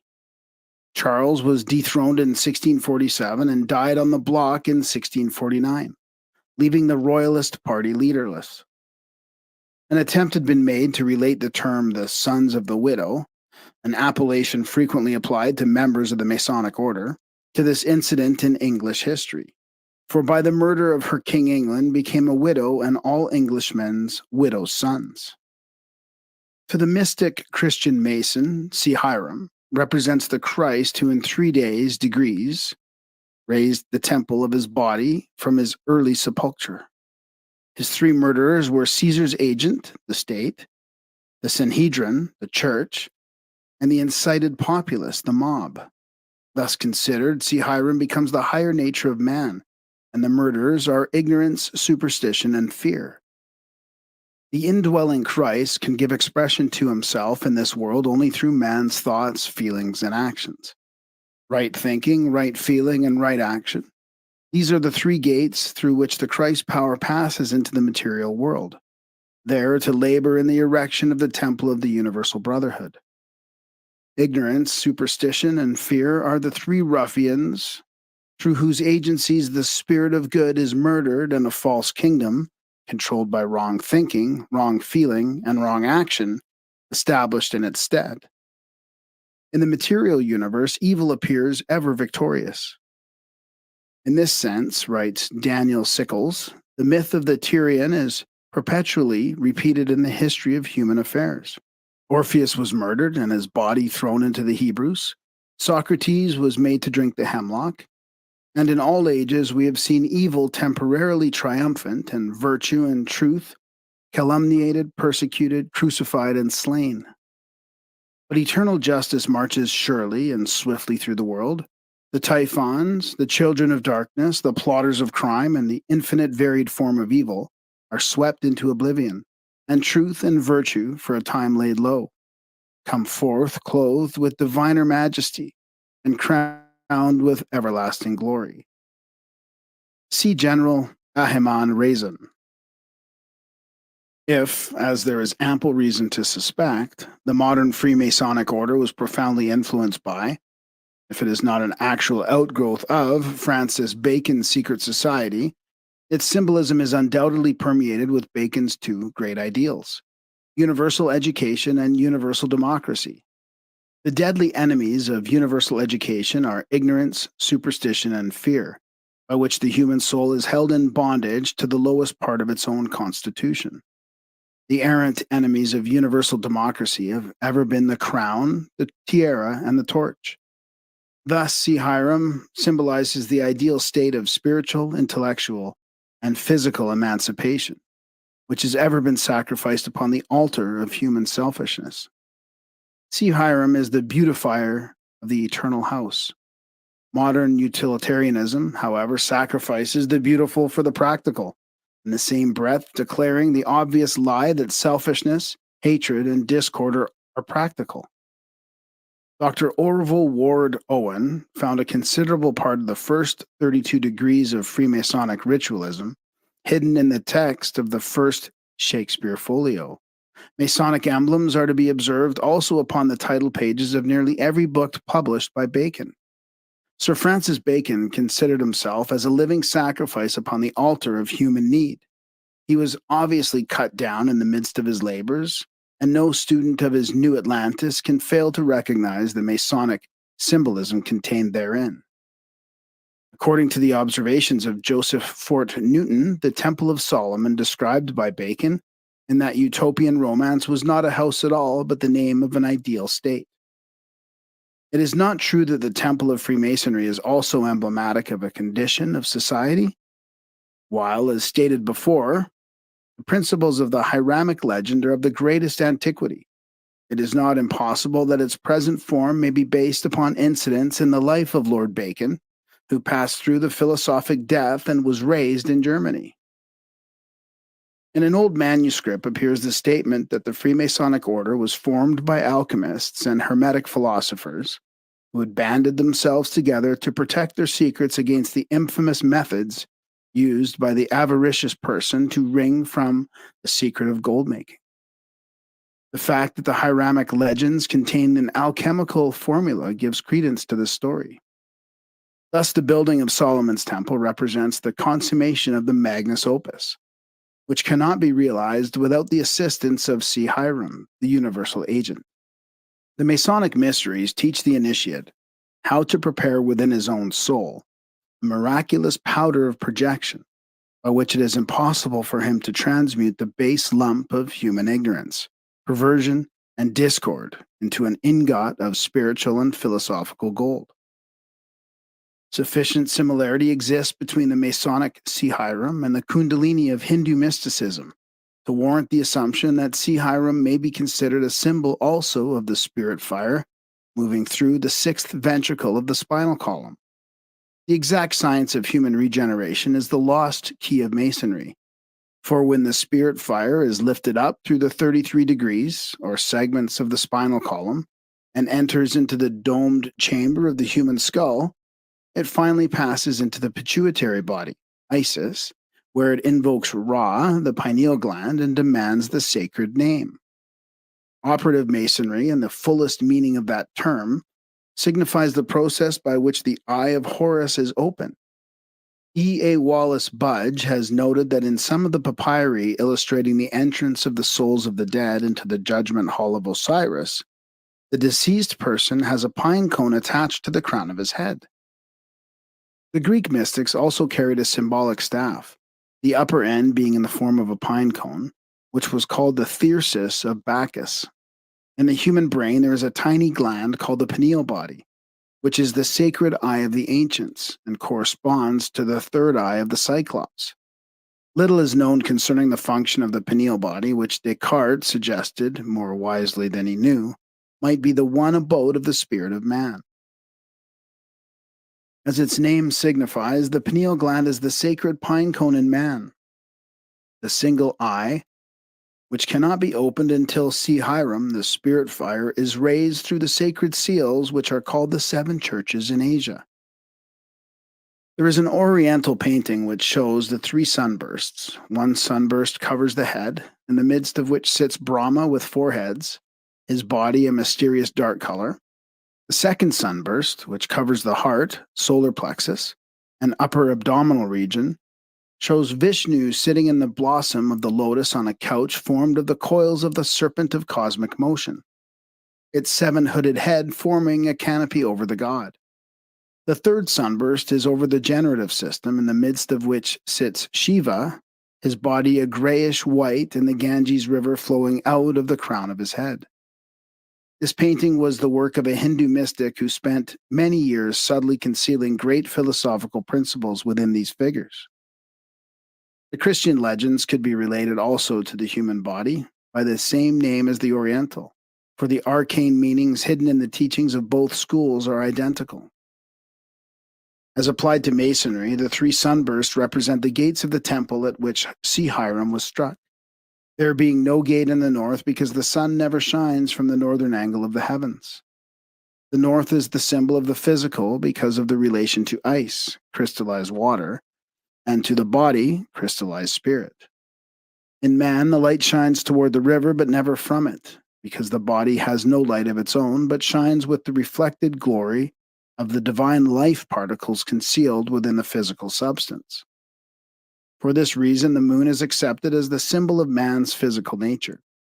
See Hiram is the mysterious, fiery, airy water which must be raised through the three grand centers symbolized by the ladder with three rungs and the sunburst flowers mentioned in the description of the Hindu painting.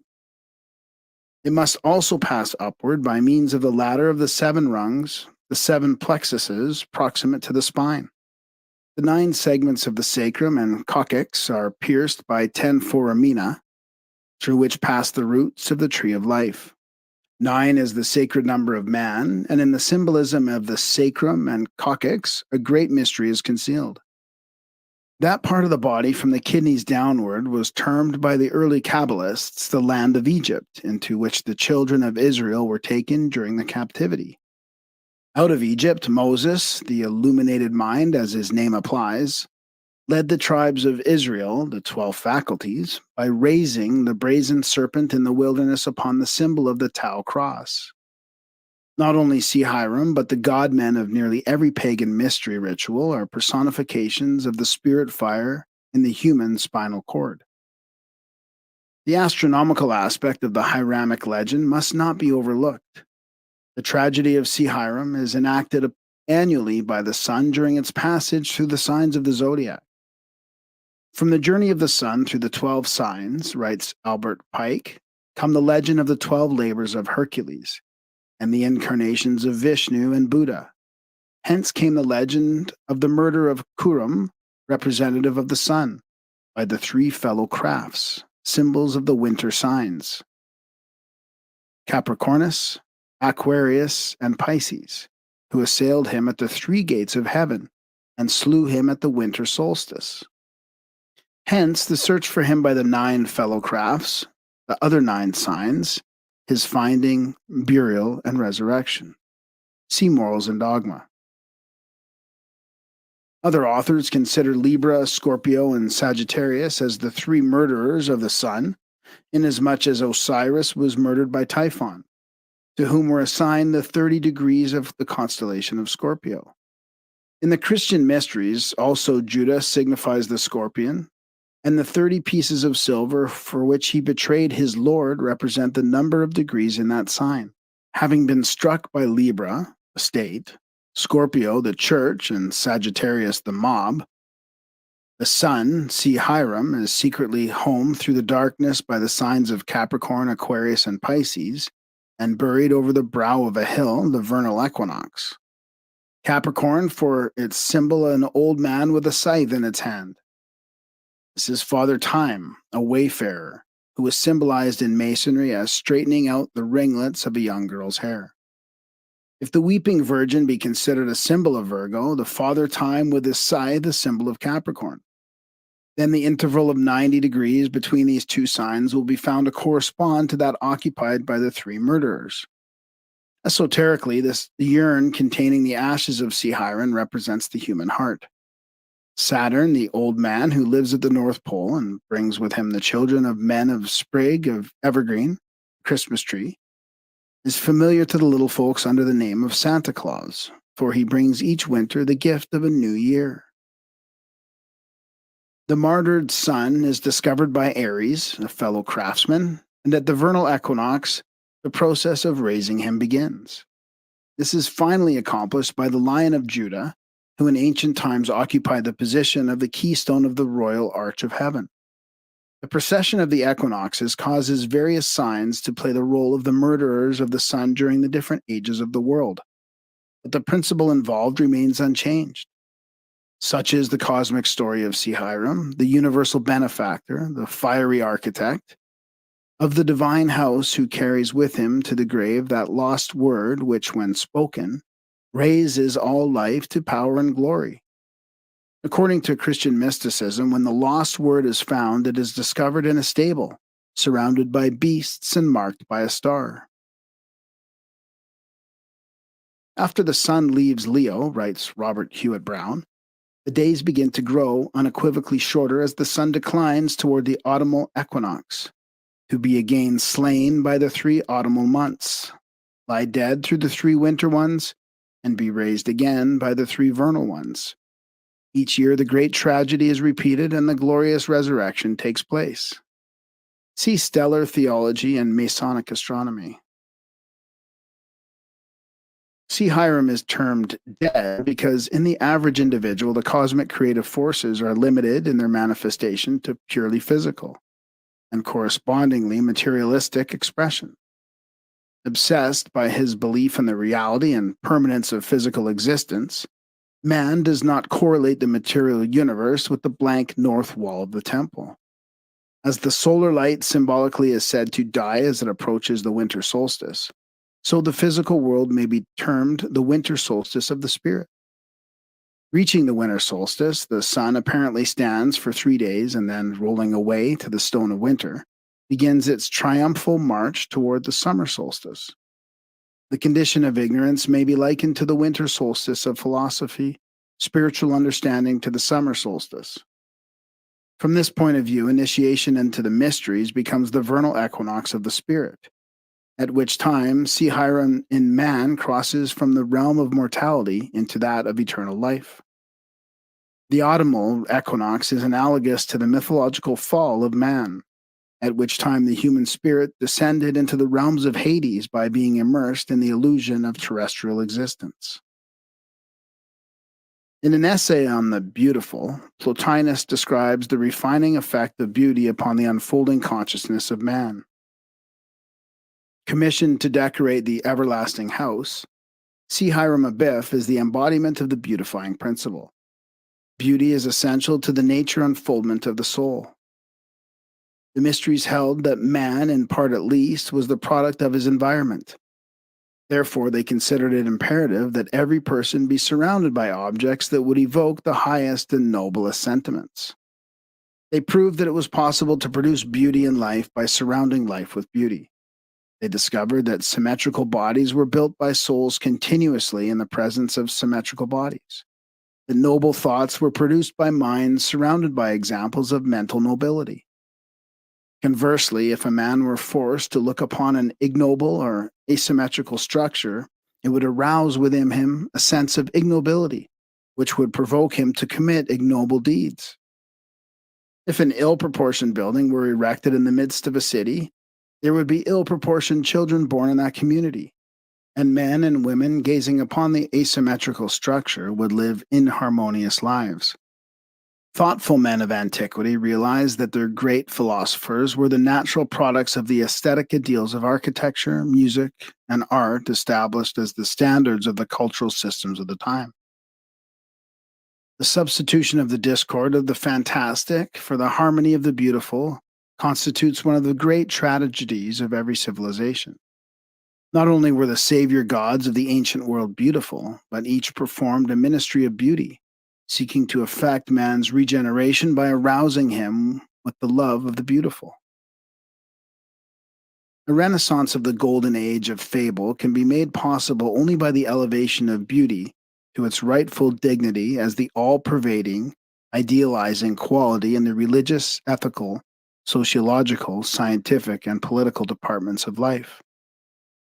The Dionysiac architects were consecrated to the raising of their master spirit, cosmic beauty, from the sepulchre of material ignorance and selfishness by erecting buildings which were such perfect exemplars of symmetry and majesty that they were actually magical formulae by which was invoked the spirit of the martyred beautifier entombed within a materialistic world. In the Masonic mysteries, the triune spirit of man, the light delta, is symbolized by the three grand masters of the Lodge of Jerusalem. As God is the pervading principle of three worlds, in each of which he manifests as an active principle, so the spirit of man, partaking of the nature of divinity, dwells upon three planes of being: the supreme, the superior, and the inferior spheres of the Pythagoreans. At the gate of the inferior sphere, the underworld or dwelling place of mortal creatures, stands the guardian of Hades, the three-headed dog Cerberus, who is analogous to the three murderers of the Hiramic legend. According to this symbolic interpretation of the triune spirit, Hiram is the third, or incarnating part, the master builder who through all ages erects living temples of flesh and blood as shrines of the Most High. Hiram comes forth as a flower and is cut down. He dies at the gates of matter. He is buried in the elements of creation, but like Thor, he swings his mighty hammer in the fields of space, sets the primordial atoms in motion, and establishes order out of chaos. As the potentiality of cosmic power within each human soul, Hiram lies waiting for man by the elaborate ritualism of life to transmute potentiality into divine potency. As the sense perceptions of the individual increase, however, man gains ever greater control of its various parts, and the spirit of life within gradually attains freedom. The three murderers represent the laws of the inferior world, birth, growth, and decay, which ever frustrate the plan of the builder. To the average individual, physical birth actually signifies the death of Hiram, and physical death the resurrection of Hiram. To the initiate, however, the resurrection of the spiritual nature is accomplished without the intervention of physical death. The curious symbols found in the base of Cleopatra's Needle, now standing in Central Park, New York, were interpreted as being of first Masonic significance by S.A. Zola, 33rd degree, past Grand Master of the Grand Lodge of Egypt. Masons' marks and symbols are to be found on the stones of numerous public buildings, not only in England and on the continent, but also in Asia. In his Indian Masons' Marks of the Mughal Dynasty, A. Gorham describes scores of markings appearing on the walls of the buildings, such as the Taj Mahal, the Jama Masjid, and that famous Masonic structure, the Katab Minar. According to those who regard Masonry as an outgrowth of the secret society of architects and builders, which for thousands of years formed a caste of master craftsmen, Hiram Abiff was the Tyrian Grand Master of a worldwide organization of artisans with headquarters in Tyre. Their philosophy consisted of incorporating into the measurements and ornamentation of temples, palaces, mausoleums, fortresses, and other public buildings their knowledge of the laws controlling the universe. Every initiated workman was given a hieroglyphic with which he marked the stones he trewed to show all posterity that he thus dedicated to the supreme architect of the universe each perfected product of his labor. Concerning Mason's marks, Robert Freak Gould writes, "It is very remarkable that these marks are to be found in all countries, in the chambers of the Great Pyramid at Giza, on the underground walls of Jerusalem, in Herculaneum and Pompeii, on Roman walls and Grecian temples in Hindustan, Mexico, Peru, Asia Minor, as well as on the great ruins of England, France, Germany, Scotland, Italy, Portugal, and Spain. See a concise history of Freemasonry." From this viewpoint, the story of Hiram may well represent the incorporation of the divine secrets of architecture into the actual parts and I'm Nick Nimmin, and I'm a StreamYard user. For the last 6 years, I've been live streaming dimensions of earthly buildings.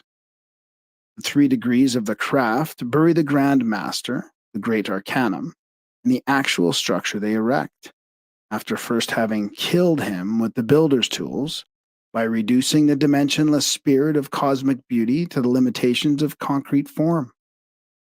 These abstract ideals of architecture can be resurrected, however, by the master mason who, by meditating upon the structure, releases therefrom the divine principles of archaeotectonic philosophy incorporated or buried within it.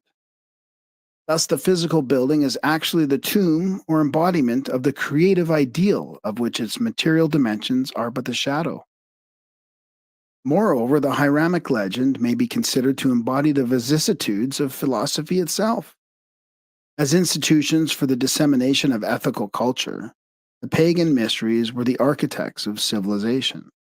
Their power and dignity were personified in Hiram Abiff, the master builder, but they eventually fell a victim to the onslaughts of that recurrent trio of state, church, and mob. They were desecrated by the state, jealous of their wealth and power, by the early church, fearful of their wisdom, and by the rabble or soldiery, incited by both state and church. As Hiram was raised from his grave, whispers the master mason's word, which was lost through his untimely death. So according to the tenets of philosophy, the reestablishment or resurrection of the ancient mysteries will result in the rediscovery of that secret teaching without which civilization must continue in a state of spiritual confusion and uncertainty. When the mob governs, man is ruled by ignorance. When the church governs, he is ruled by superstition. And when the state governs, he is ruled by fear. Before men can live in harmony and understanding, totally, ignorance must be transmuted into wisdom, superstition into an illumined faith, and fear into love. Despite statements to the contrary, Masonry is a religion seeking to unite God and man by elevating its initiates to that level of consciousness wherein they can behold, with clarified vision, the workings of the great architect of the universe. From age to age, the vision of a perfect civilization is preserved as the ideal for mankind. In the midst of that civilization shall stand a mighty university wherein both the sacred and secular sciences concerning the mysteries of life will be freely taught to all who assume the philosophic light. Here, creed and dogma will have no place. The superficial will be removed and only the essential be preserved. The world will be ruled by its most illumined minds, and each will occupy the position for which he is most admirably fitted. The great university will be divided into grades, admission to which will be through preliminary tests or initiations. Here mankind will be instructed in the most sacred, the most secret, and the most enduring of all mysteries, symbolism. Here the initiate will be taught that every visible object, every abstract thought, every emotional reaction is but the symbol of an eternal principle. Here mankind will learn that Hiram, truth, lies buried in every atom of cosmos, that every form is a symbol and every symbol the tomb of an eternal verity. Through education, spiritual, mental, moral, and physical, man will learn to release living truths from their lifeless coverings. The perfect government of the earth must be patterned eventually after that divine government by which the universe is ordered.